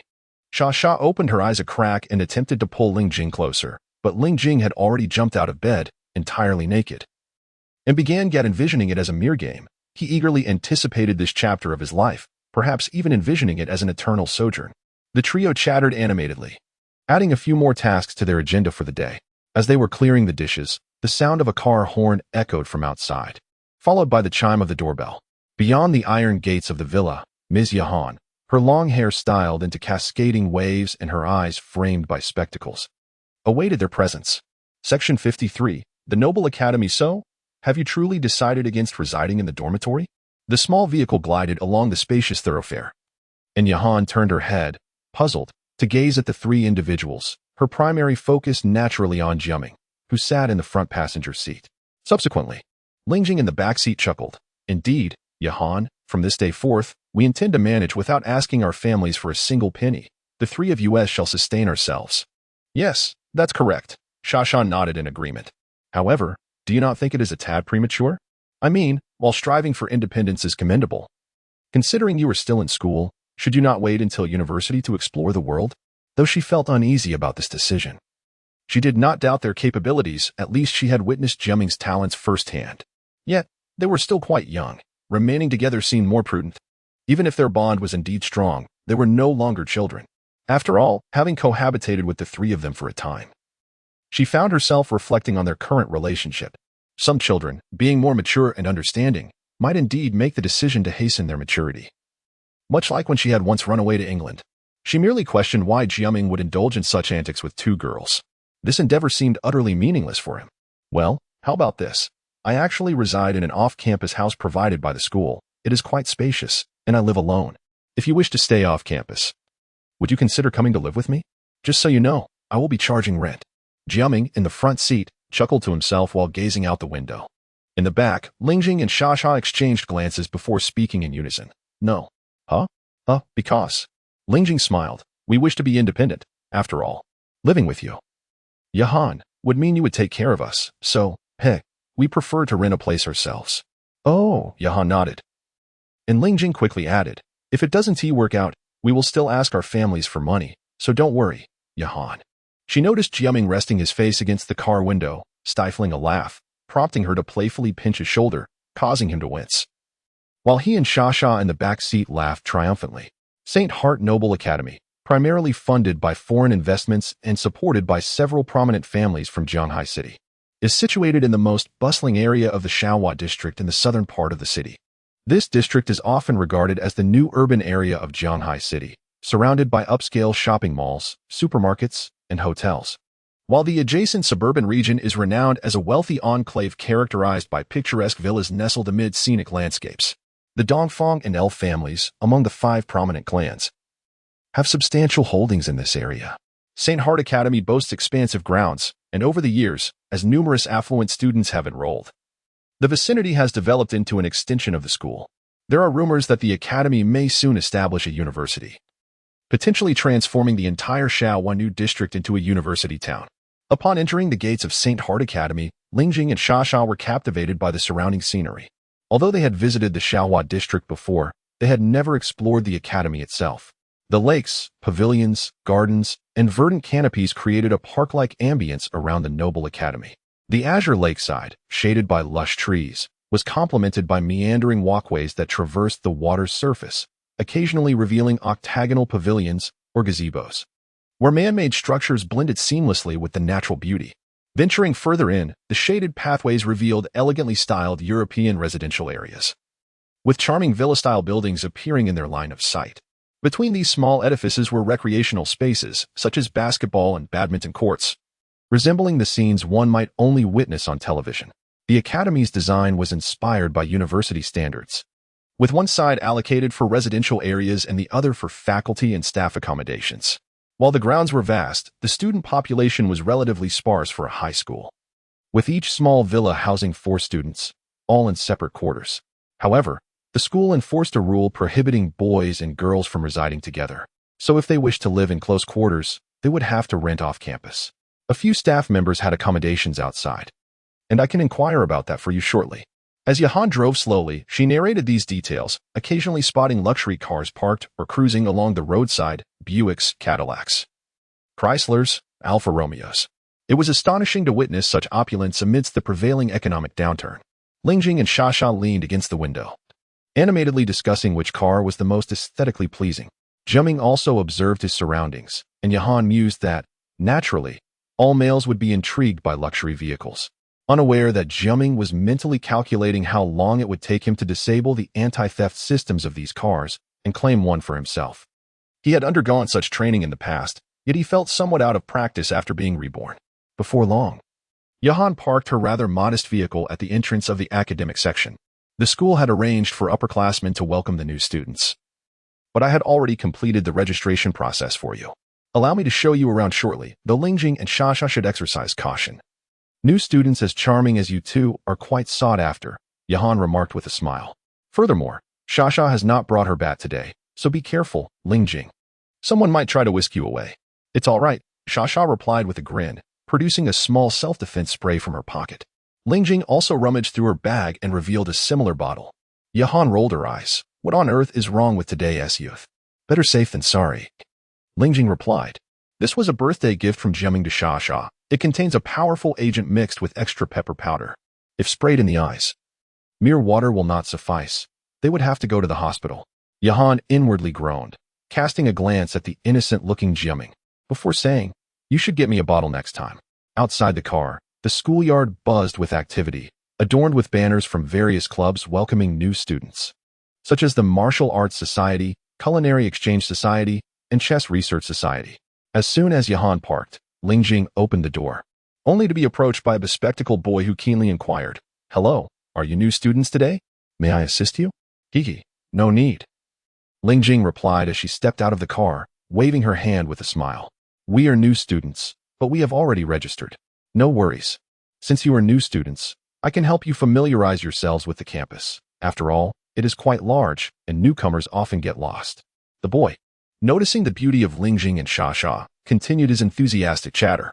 However, as he clearly saw the 2 lovely newcomers emerging from the vehicle, several other boys approached but turned back midway. The eager boy abruptly halted his chatter. Hello, Teacher Zhang. Yes, these 3 students have already registered, and I will guide them around the school. You can assist the other new students. All right. Goodbye, classmates, goodbye. As the boy hastily retreated, Lingjing, Shasha, and Jiaming stared in astonishment at Yahan, whose expression resembled that of a long unmarried woman. Moments later, Yahan led the 3 of them into a secluded corridor, glancing around furtively before finally breaking into a smile. I hope I didn't scare you just now? You did. Jiaming stifled a laugh and candidly remarked, only to receive a sharp rap on his head. Lingjing glanced around, her curiosity piqued, and inquired, Sister Yahan, is this how you are at school? Of course, Lingjing. You have no idea how mischievous today as students have become. To ensure their obedience, you must instill a sense of fear in them. You should avoid getting too close to me during school, otherwise, those classmates will ostracize you. Also, refrain from hurrying to join any clubs just yet. These groups are merely platforms for showing off, and very few are genuine interest clubs. Take some time to acclimate before diving in. Why? Lingjing asked, puzzled. Well, you see, this school is predominantly filled with wealthy scions destined to inherit their family businesses. Clubs here are simply extracurricular activities designed to hone their leadership skills. Those who revel in competition often form clubs to recruit more members, attempting to showcase their prowess. The founders of these clubs lack genuine interest in their activities, so do not expect much quality from them. Many are simply gatherings for the idle rich. With that, Yahan straightened her expression and began guiding Jiaming and the others around the campus, introducing them to various locations, the administration building, the dining hall, and the library. As they traversed the grounds, nearly every student who encountered Yahan wore a look of trepidation, veering away while whispering to one another. Those 3 students must have done something wrong right from the start to be caught by the old witch. How unfortunate. Look, they are still laughing. Have they been rendered speechless by fear? The combination of these whispers and Yahan's austere demeanor sent the trio into fits of laughter, erupting with unrestrained mirth in secluded spots, only to be pursued by the irate Yahan. By the time they had covered all the necessary introductions, it was around 10:30 in the morning. Jiaming excused himself to the restroom near the teaching building, instructing the 3 women to return to their car. Upon exiting the restroom, he meandered through the crowd of registrants, observing the bustling scene around him, finding it quite amusing. As he approached the small square, he noticed Lingjing waving at him from a distance. Just as he was about to join her, a taxi halted nearby, obstructing his view. The door swung open, revealing a young woman clad in a blue dress, dragging a sizable pink suitcase. With her head bowed and a wide-brimmed white sunnet shielding her face, her hair was tied back in a short ponytail. As the taxi drove off, a nearby boy rushed over, eagerly offering to assist her with the large suitcase. Hello, classmate. Are you new here? I am He Ting from the International Finance Research Association. The registration area is this way. Please follow me. The moment Jiaming caught sight of the girl's visage, a chilling aura enveloped the surroundings, as if haunted by vengeful spirits. Her porcelain-like beauty, paired with a detached gaze, seemed to render her incompatible with the world, yet undeniably captivating in her frosty demeanor. Standing there, she regarded the eager stranger with a hint of perplexity, as if contemplating the suitcase that had seemingly fallen into another's possession. Is that my suitcase? As her thoughts came to a halt, she lifted her gaze and spotted Gu Jiaming a few meters away, who was casually surveying the scenery, devoid of any intention to greet her. Meanwhile, He Ting, noticing the girl's lack of response, cheerfully urged, It's perfectly fine. I assure you, I am not a bad person. At Xingxin School, it is customary for returning students to assist newcomers. Please, come with me. If she refuses to follow you, it's because she finds you rude. Step aside. A voice intruded abruptly, followed by another young man who approached with utmost courtesy, positioning himself within the girl's line of sight. To the girl, this assemblage seemed overwhelmingly large, obscuring her view of the figure she had been observing from a distance. Subtly, she lowered her eyelids, a frown creasing her brow. Chapter 54. The new home story. Oh, what a lively morning it was today. I heard there was an exquisitely beautiful Japanese girl, but unfortunately, we did not get to see her. Jiaming, you were standing right in front of her. Did you catch a glimpse? Lingjing inquired as she tossed a dirty rag into the washing bucket. I didn't see her. Haha, I wanted to, but then a fight broke out, which startled me, and I quickly ran away. Jiaming chuckled and shook his head. That lovely Japanese girl reminded me of the enchanting Kaoru from that month. Her personality seems quite similar. When so many people were fighting over her, she calmly registered alone, paid her fees, and then vanished without a trace. However, I heard she speaks Chinese, so perhaps not. Haha, those foolish boys are quite pitiful. Shasha laughed while waving the mop. As they spoke, the 3 were energetically cleaning on the 2nd floor of a building outside the school. Remembering the events of that morning, they couldn't help but chuckle. At that time, Yahan had been called to the administrative building by another teacher for a discussion, leaving Lingjing and Shasha waiting by the cart for Jiaming. They then witnessed the chaos unfold before their eyes. It all began with two boys fighting over the suitcase of a newly admitted female student.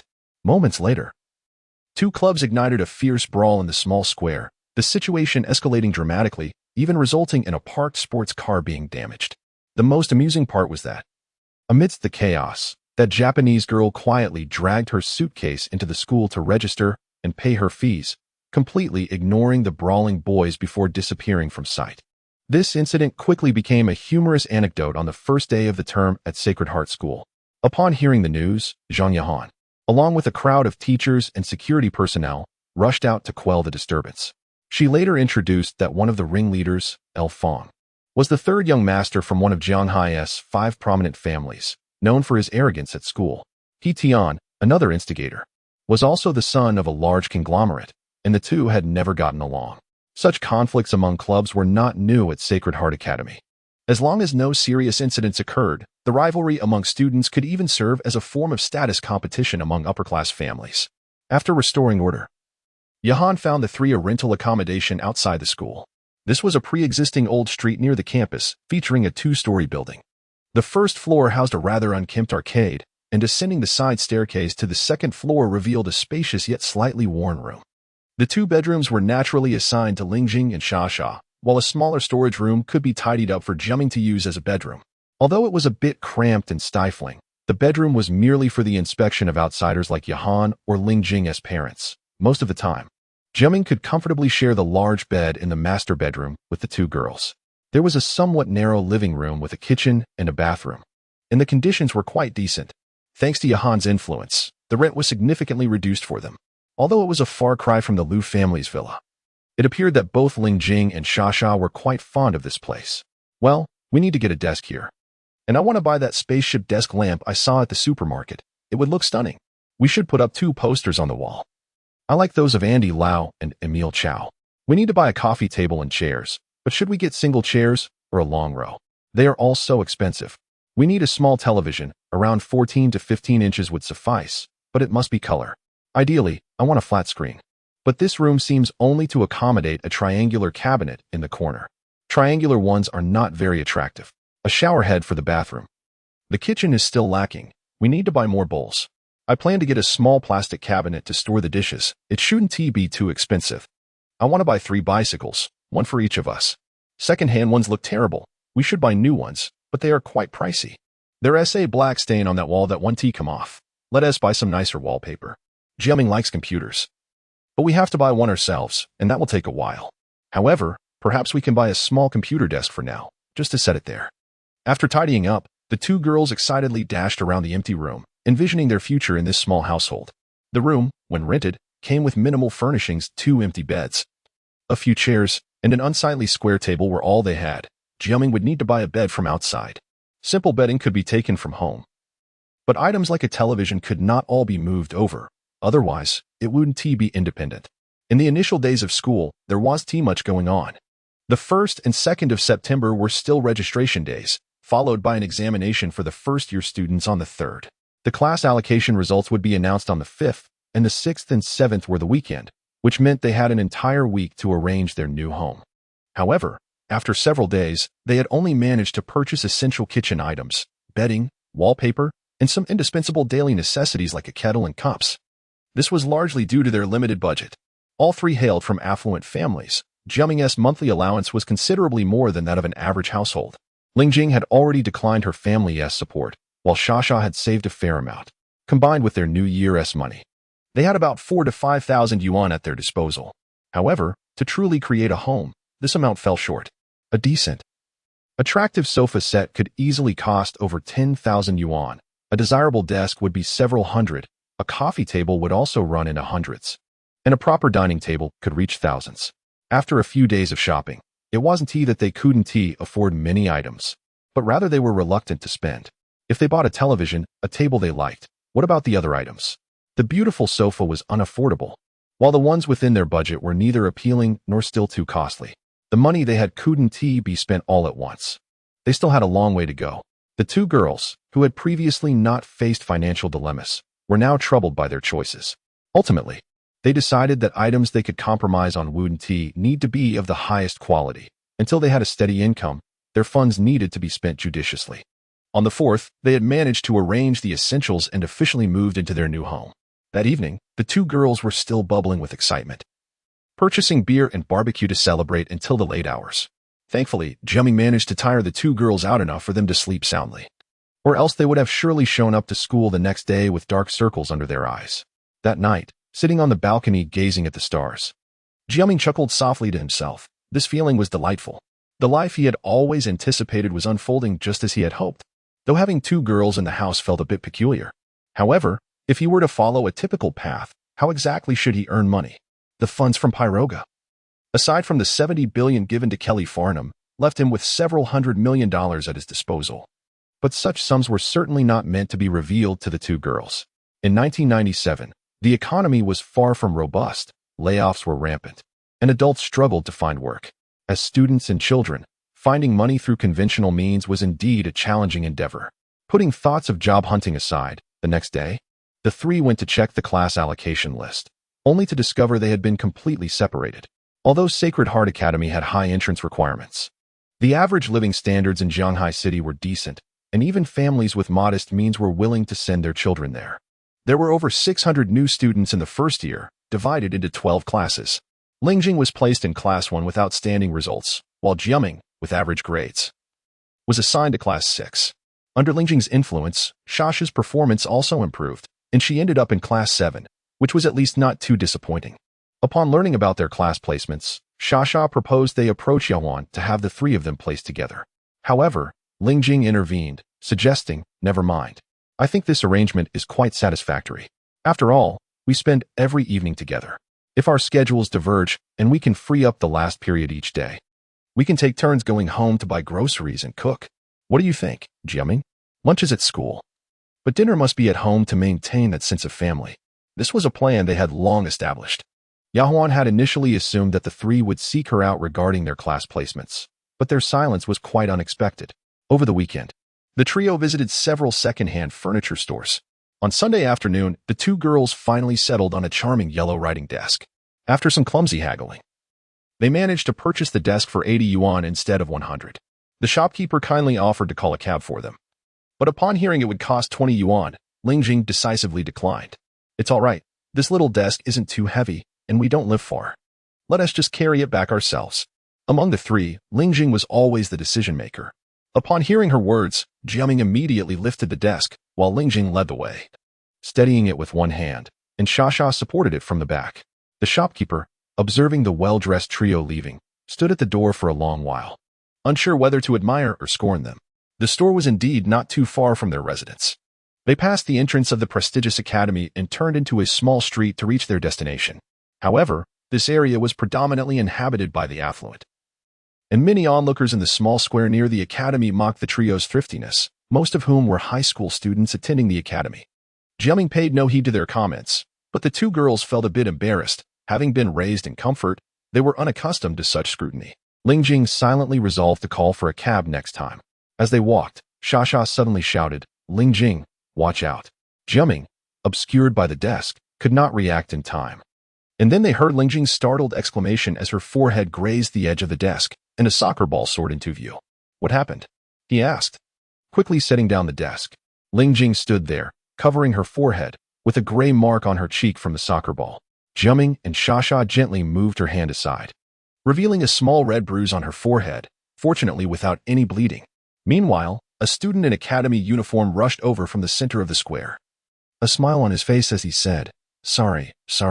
We were playing soccer over there and accidentally kicked it your way. Are you all right? Let me check." Behind him, a group of over 10 young men and women leaned against 3 luxury sports cars, watching with mocking expressions, clearly his companions. The young man, somewhat handsome, extended a sincere smile and reached out to touch Lingjing's forehead, but Shasha suddenly stepped forward, pushing him back 2 steps. "You did that on purpose. I saw it." "Really?" Jiaming asked, examining Lingjing's injury. Lingjing shook her head. "I don't know. I didn't see. I saw it clearly." Shasha turned back. "I saw their group pointing and laughing. They weren't even playing soccer, and that tall guy intentionally kicked the ball over here. That is why I warned Lingjing." As she spoke, her expression turned fierce, and Lingjing followed her gaze toward the group in the distance, who appeared indifferent, some feigning innocence while others seemed unconcerned. Two girls among them communicated through body language, conveying a dismissive attitude. With no weapons to defend themselves, and her pepper spray clearly inadequate against so many, Xia glanced around, then walked to the roadside to pick up a wooden stick that someone had discarded, approaching the boy who had come forward. The group hadn't anticipated such boldness from a girl. The boy retreated, feigning innocence, while his companions approached with mocking grins. Seeing the situation escalate, Jiaming stepped back, picking up the soccer ball from the ground. "Hey, classmate, that soccer ball is mine. I kicked it accidentally. Sorry about that. Could you please return it?" he said with a friendly smile. The tall boy waved dismissively, and his companions erupted in laughter. Jiaming joined them. "No problem. Here, catch." With an innocent smile and a sincere tone, he tossed the ball into the air. Bang! In an instant, everyone heard a sound akin to a cannon. The tall boy attempted to catch the ball but miscalculated the speed, resulting in both of his thumbs breaking upon impact, followed by the ball striking his face. The boy went flying. Section 55. Assessment: the soccer ball soared skyward, impacting with a resounding thud as the tall figure collapsed to the ground. Blood gurgled from his mouth and nose, his limbs spasming in a grotesque display. Laughter ceased abruptly, as if silenced by an unseen force. The collective gaze of the assembled group was one of astonishment as they beheld their fallen comrade. Two of the girls emitted piercing shrieks. "Oh, my apologies," stammered Jiaming, his expression a mask of feigned innocence and bewilderment. "I intended to catch it with my hands. Why on earth would you? Use your face." Observing the spectacle, Lingjing could not suppress a giggle as she brushed dust from her countenance. Seeing that their side had gained the upper hand, Xia brandished her wooden bat a couple of times but refrained from pressing the attack. The young man who had initially intervened rushed forward, pointing at Jiaming, and exclaimed, "How dare you? How dare I what? Come any closer, and see what happens." Xia retorted, raising her bat menacingly. As dusk approached, the plaza teemed with students enjoying a leisurely stroll. The commotion quickly drew the attention of onlookers. The young man hesitated, intimidated by the prospect of facing the bat. "This isn't over. Come over here if you're a man. We don't want to hit women," he yelled at Jiaming. Before he could finish his sentence, Xia swung the bat, striking him on the arm. He staggered backward, wincing in pain. "It's not over. We're not afraid of you sissies." With that, she charged forward, swinging her bat with abandon. The young man was struck twice on the arm and once on the leg before collapsing to the ground. Fearing for her safety, Jiaming and Lingjing rushed to her aid. Suddenly, Jiaming yelled, "Xia, watch out." A figure lunged toward Xia, executing a textbook-perfect taekwondo kick. Instinctively, Xia raised her bat to block. But the wood snapped in two. Bodies collided, sending them sprawling in different directions. Xia was thrown backward, while Jiaming landed heavily on the ground after absorbing the brunt of the impact. As for the assailant, his airborne body was unable to land properly after being struck by Jiaming. His vulnerable lower back and abdomen slammed against a nearby, ornate lamppost. He crumpled to the ground. Clutching his stomach, his face contorted in agony. The onlookers gasped, their faces etched with a mixture of shock and apprehension. The attacker, Liu Huaisha, a sophomore, was known for his martial arts prowess. He was proficient in taekwondo, judo, and several other domestic martial arts. He was a formidable opponent, capable of taking on a dozen ordinary students with ease. Those familiar with his abilities had assumed that Jiaming and his companions were doomed. His aerial kick was executed flawlessly, shattering the wooden bat with ease. However, the boy had intervened with surprising speed, launching a clumsy, albeit effective, charge. By sheer luck, the lamppost had been positioned perfectly. Thus, a miracle had occurred, resulting in a tragedy for the attacker. The kick had not fully connected with Xia. As she rose to her feet, she stared at the shattered remains of her bat, a shiver running down her spine. Glancing at Jiaming, who was struggling to stand, she felt an overwhelming urge to embrace him. Despite his seemingly docile nature, he had proven himself to be a reliable protector in times of crisis. Touched by Jiaming's selfless act, Xia's heart fluttered. However, Jiaming wasted no time in launching himself at Liu Huaisha. The high school martial arts star had barely regained his breath when Jiaming seized his hand. Realizing the danger, Liu Huaisha struggled desperately to break free. A group of his cronies soon arrived on the scene. "What are you doing? Let him go." Two of the attackers reached out to pull Jiaming away, but Lingjing and Xia swiftly kicked them aside. A piercing scream echoed through the plaza, sending shivers down the spines of all who heard it. After a brief but intense struggle, Jiaming snapped Liu Huaisha's right index finger. The scream startled Lingjing and Xia. Some days earlier, at the martial arts studio, Master Yi had mentioned some practical self-defense techniques, including the effectiveness of finger breaking. According to Master Yi, the key was to be quick and decisive, striking before the opponent could react. Jiaming had not only put this knowledge into practice, but also improved upon it, waiting until his opponent was defenseless before attacking. Which one of you thugs wants to be next? Jiaming, still panting from the struggle, brandished Liu Jianquan's broken finger. The finger was bent at an unnatural angle, and the once tough Liu Jianquan was now a sobbing mess, clutching his injured hand. The spectacle was too much for some of Liu Jianquan's companions to bear. Several of the girls looked pale and sick, and even the onlookers were visibly disturbed. One of the boys, seemingly the leader, spoke up. Don't do anything rash. We all have to study at this school. It's just a small matter. No need to make it irreconcilable, right? A small matter? Who started this small matter? Jiaming retorted. I apologize. It was our fault. We just wanted to get the attention of the two young ladies. We are sincerely sorry. Hearing this, Lingjing and Shasha blushed slightly. Jiaming released Liu Jianquan's hand, snorted, and turned away. The two girls followed suit, eager to escape the unwanted attention. They retrieved the yellow writing desk and headed home. Once they were away from the crowd, Lingjing said, I saw Sister Yahan's car parked near the plaza. She was in the car. She didn't even come out to help. How shameful, Jiaming said. But Jiaming, you were amazing. Your finger-breaking technique could use some work, but if you hadn't intervened, I would have been seriously hurt.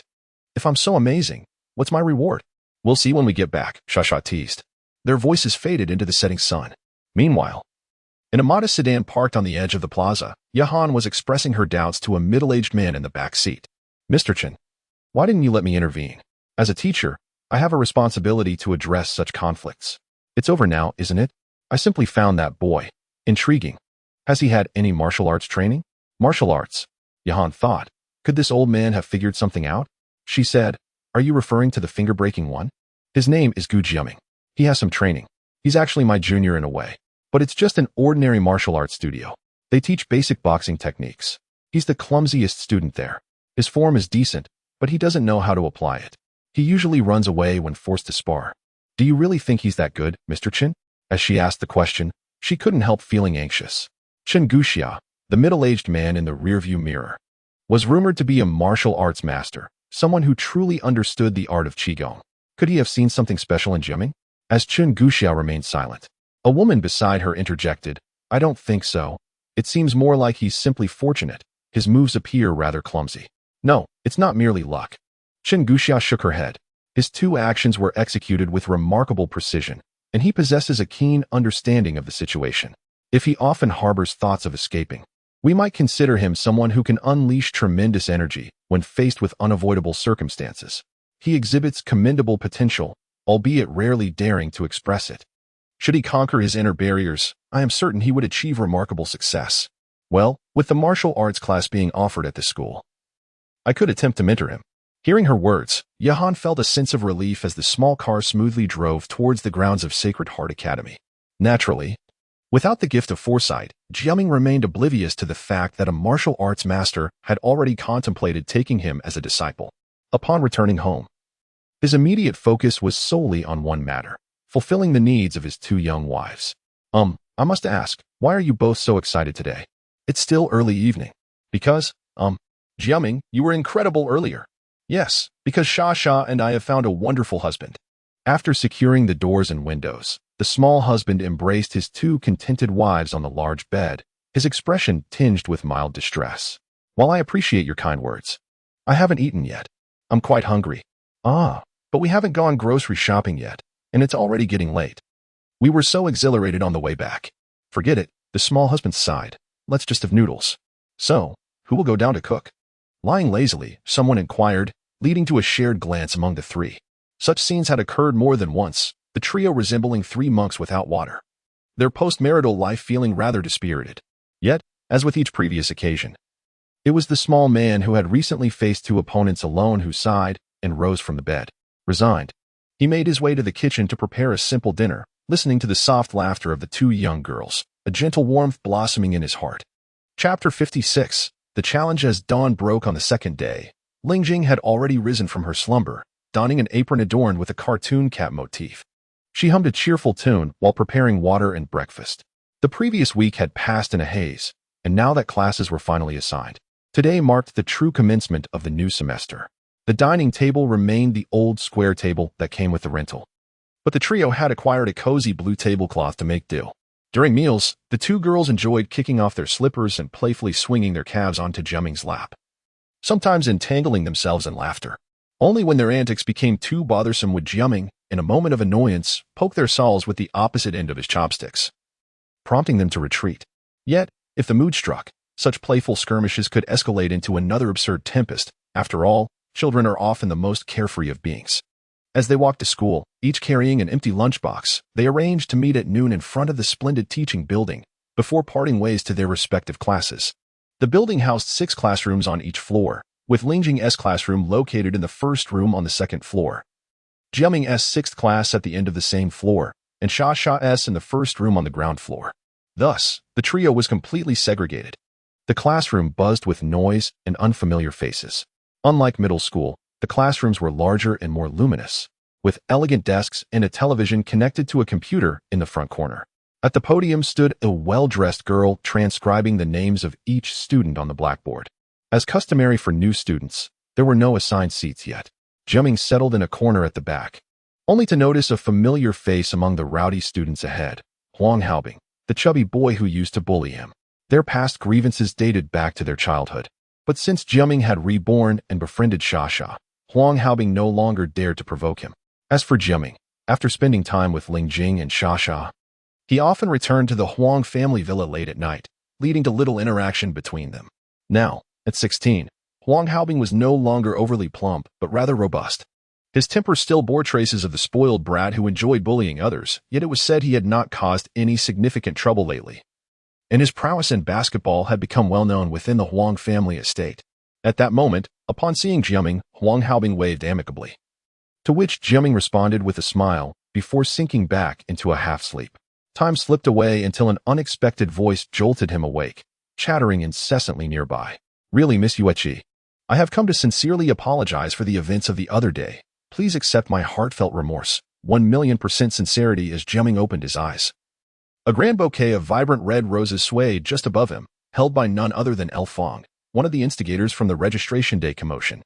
The girl he was apologizing to wore a refreshing light blue casual outfit, her gaze never once meeting Fong's. Only after Jiaming opened his eyes did she politely bow. Her Chinese somewhat clumsy yet adequate. "Excuse me, is this seat beside you taken?" Yuechi-sen's voice remained as indifferent and refreshing as ever, akin to a cool spring in the sweltering summer, soothingly penetrating Jiaming's very bones. Had he known this woman would be such a nuisance, he would have preferred to let her go from the start. He nodded. "No, you may sit." What he truly wished to convey was that if she desired to sit, she was free to do so at her own peril. But unfortunately, Yuechi-sun had only recently learned Chinese and was oblivious to the sarcasm in his tone. Although the affluent students of the Noble Academy were relatively early in their interactions with the opposite sex, and romantic pursuits and rose-giving were commonplace, Fong's loud voice turned that corner into a spectacle. As Fong continued his chatter, several figures suddenly appeared at the back door of the classroom. Leading them was a tall figure clad in sports attire, with several others peering curiously into the classroom. Jiaming's sharp memory immediately recognized 2 members from the provocateurs of yesterday. Sure enough, moments later, the tall guy entered with his entourage, first patting Fong on the shoulder. "Hey, Fong, what brings you here?" "I'm here to apologize," Fong replied, raising the bouquet of roses. "Ah-chung, you're here too? Is that kid in this class?" "Yeah, it's the guy behind you," the tall guy declared, slamming his hand on the desk in front of Yuechi-sun and pointing at Jiaming. "Hey, Junior, what's your name?" "Gu Jiaming," he yawned, offering a nonchalant smile. "Gu Jiaming, come out with us." The tall guy beckoned with a crooked finger. Before Jiaming could respond, another voice suddenly interjected, "Fong. Han Gancheng, what are you doing in our class?" The speaker rushed over, forcefully prying the tall guy's hand away. It was the girl who had been writing names at the podium. She seemed to know both Fong and Han Gancheng. Upon seeing her, Fong chuckled. "Dongfang Wan, this isn't your concern. You just joined this class, and you don't even know him." "This is about my concern," she retorted, lifting her chin defiantly. "The teacher appointed me as the temporary class monitor, and I want to allow you to just call anyone out in this class. You and Han Gancheng are at it again, picking on others." "Picking on others? You know what happened yesterday at the school gate?" Fong smirked. Liu Jinchuan was beaten up so badly he fractured a rib, and one of his fingers got broken. He can't even participate in this year's Sanda competition. Is that nothing? Upon hearing this, Dongfang Wan glanced back at Jiaming, whose expression was one of innocent bewilderment. Meanwhile, Huang Haobing from the front row approached with a grin. Haha, I thought someone else did that. Cousin, you're impressive. Did you learn that at the Yi family dojo? I want to join this summer. Jiaming sighed. It was merely an accident. They were bullying others because they outnumbered them. I just meant to bend one of his fingers, Huang Haobing. He asked your cousin? Fang exclaimed, astonished, while Han Gangqing interjected. So what if he is from the Huang family? He did that to a Chuan, and today we must have an explanation. Dongfang Wan, even if your brother comes. It won't matter. Dongfang Wan stood her ground, raising her chin defiantly. What explanation? You think I don't know? Many people are aware of what happened yesterday. You guys picked a fight just because you thought his friend was pretty, throwing a football at her head. I would have taught you a lesson too. All right. Fang waved his hands. No matter who started this, Liu Jianchuan's inability to attend the competition is a significant loss for our martial arts club. We're not seeking to gang up on him. However, we demand an explanation.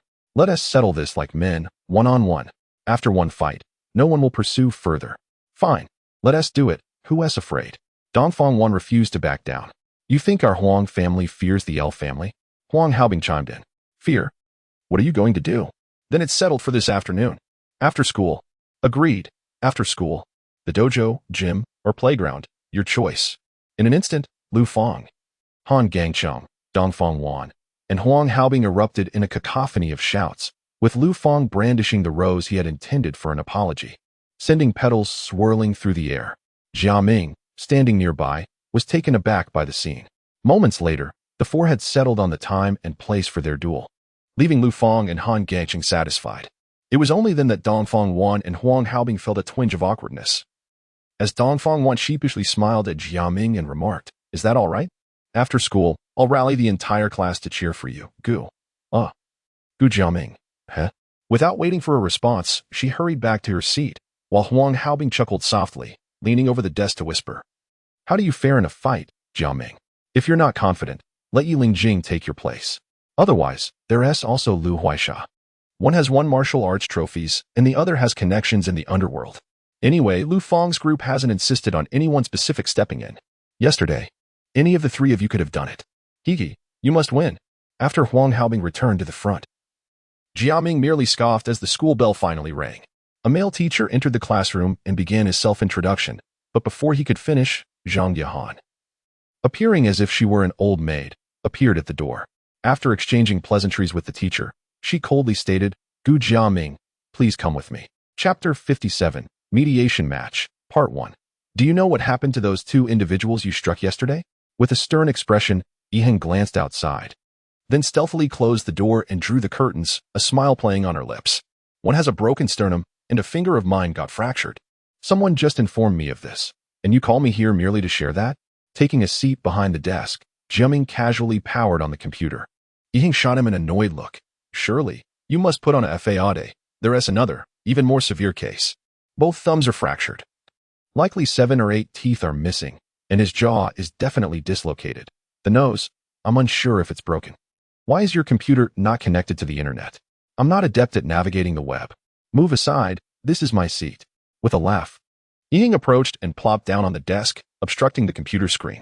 Thankfully, I intervened for you last night and hinted at your connections with the Huang family. They should be too intimidated to escalate the matter. However, I heard you've agreed to a one-on-one challenge with those martial arts enthusiasts. Are you truly an international student? Jiaming shifted the computer screen to another angle, insisting that he hadn't agreed to the duel.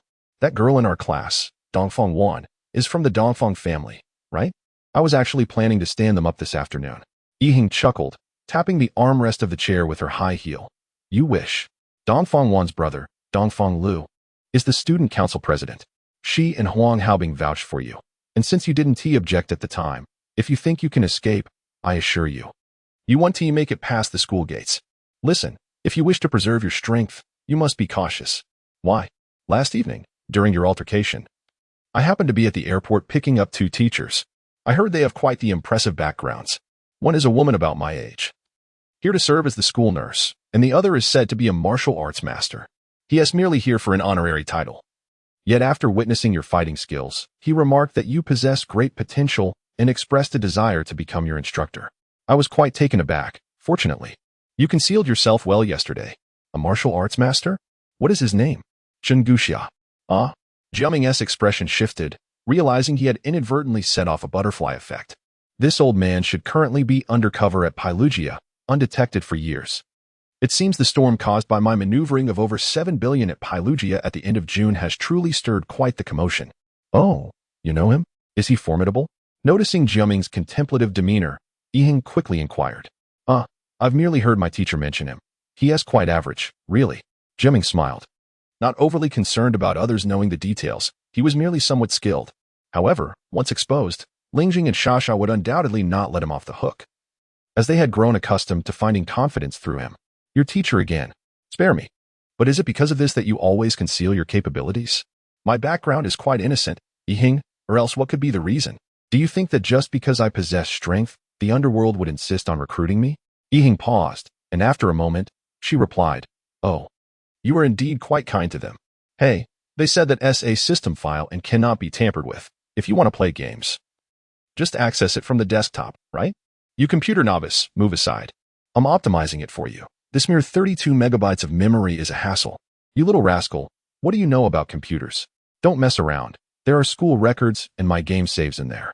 If you delete them, I'll have to call someone to redo it. Help. The two struggled in the office for quite some time. And when the first class concluded, Jiaming finally emerged from the room with utmost respect. I'm sorry, Teacher Zhang. I was wrong. I won't dare do it again next time. If you make another mistake, you'll receive a demerit. Remember this lesson. All right, you may leave now. Eating, adorned with those unsightly glasses, gazed skyward, exuding righteousness. Students passing by pointed in their direction. Who knows what trouble they caused again. So unfortunate, last time. I was lectured for over an hour, nearly driving me mad. Upon hearing this, Jiaming couldn't help but stifle a laugh, the muscles in his face twitching slightly. Returning to the classroom, some classmates who had heard of Yihing's background from older students regarded him with sympathy. The Chinese literature textbooks had already been distributed, neatly arranged on Jiaming's desk. Next to him, Yu Qixuan was flipping through her book, while her gaze remained icy. Her brows slightly furrowed, evidently struggling with the Chinese characters. Noticing Jiaming enter, she lowered her head slightly and softly said, Gu Jun, I'm sorry. Jiaming surveyed the surroundings before responding. I've already stated I wish to have no entanglements with you. What is it that you want? I apologize, but I came here hoping Gu Jun could instruct me in the higher techniques of Qiying Qianhuan. Qiying Qianhuan is a technique from your family. What could I possibly teach? If you wish to improve, why not seek out Tian Yujingza? This is precisely the suggestion Tian Yu proposed after his engagement. While Tian Yu is unfamiliar with Qiying Qianhuan, he theorized that since Gu Jun has mastered it to such a degree, you must be well-versed in similar martial arts. Thus, he recommended I come to China for learning. In China, the only person I could potentially meet is you. I'm currently contemplating whether to eliminate you. If you want to learn martial arts, find a martial arts school. Do not trouble me. Jiaming turned away, ignoring her further. Moments later, he heard a faint apology from her. I'm sorry. The next two classes merely consisted of the new teacher introducing themselves and distributing books. The girl named Dongfang Wan remained lively, offering encouraging words as she handed the books to Jiaming. Do your best this afternoon. Yu Qixuan continued to labor over the unfamiliar Chinese characters, occasionally glancing at Jiaming but daring not to speak further. After school in the afternoon, Jiaming joined Lingjing and Xia for lunch in the student cafeteria. The two girls had also encountered similar harassment from the martial arts club, though those individuals did not dare challenge the girls. Speaking of the upcoming match, both girls expressed their indignation. This is truly bullying, Jiaming. Did you really agree? Lingjing asked, her concern evident. I might as well go. I'm not afraid of them. Jiaming, I'm not saying you're scared, but Xia continued, suddenly worried about Jiaming's pride. After all, within their circle, escaping or surrendering was inconsequential, but outside, boys of their age placed great importance on face. Well, I'll handle it. I've already made up my mind. Jiaming smiled reassuringly, stating that he would simply evade and escape. He wouldn't tire himself out, nor would he let their frustration get to him. Rest assured, if it truly comes down to it, I'll concede. It's not a significant matter. Indeed, conceding isn't a problem. A man doesn't need to always be strong. Lingjing's face flushed slightly as she grasped Jiaming's hand. You are the best. Xia glanced around before placing a hand atop theirs. Go for it. This day, aside from distributing books, held no other events. By evening, as the school bell rang, Jiaming was surrounded by a throng of students making their way to the gymnasium. In the spacious center of the basketball court, a boxing ring has been set up, while dozens of individuals clad in martial arts attire await the event. Most spectators have entered the stands through a side door. A quick glance from Jiaming reveals Yahan waving at him from the audience, accompanied by a sharp-eyed middle-aged man, Chen Guxia. At this moment, Lingjing and Xia have also squeezed through the crowd, joining Jiaming's side. Xia clutches her favorite baseball bat, seemingly prepared to spring into action if the situation escalates. Upon noticing Jiaming's arrival, Han Gangqing, whom they encountered earlier, approaches with another well-dressed young man in sports attire. As they draw near, the young man, wearing the athletic uniform, smiles and extends his hand. You must be Gu Jiaming. I am Dongfang Lu, the elder brother of Dongfang Wan, and I will be serving as a referee for this friendly match. It's a pleasure to meet you. There is approximately one lesson remaining until dawn.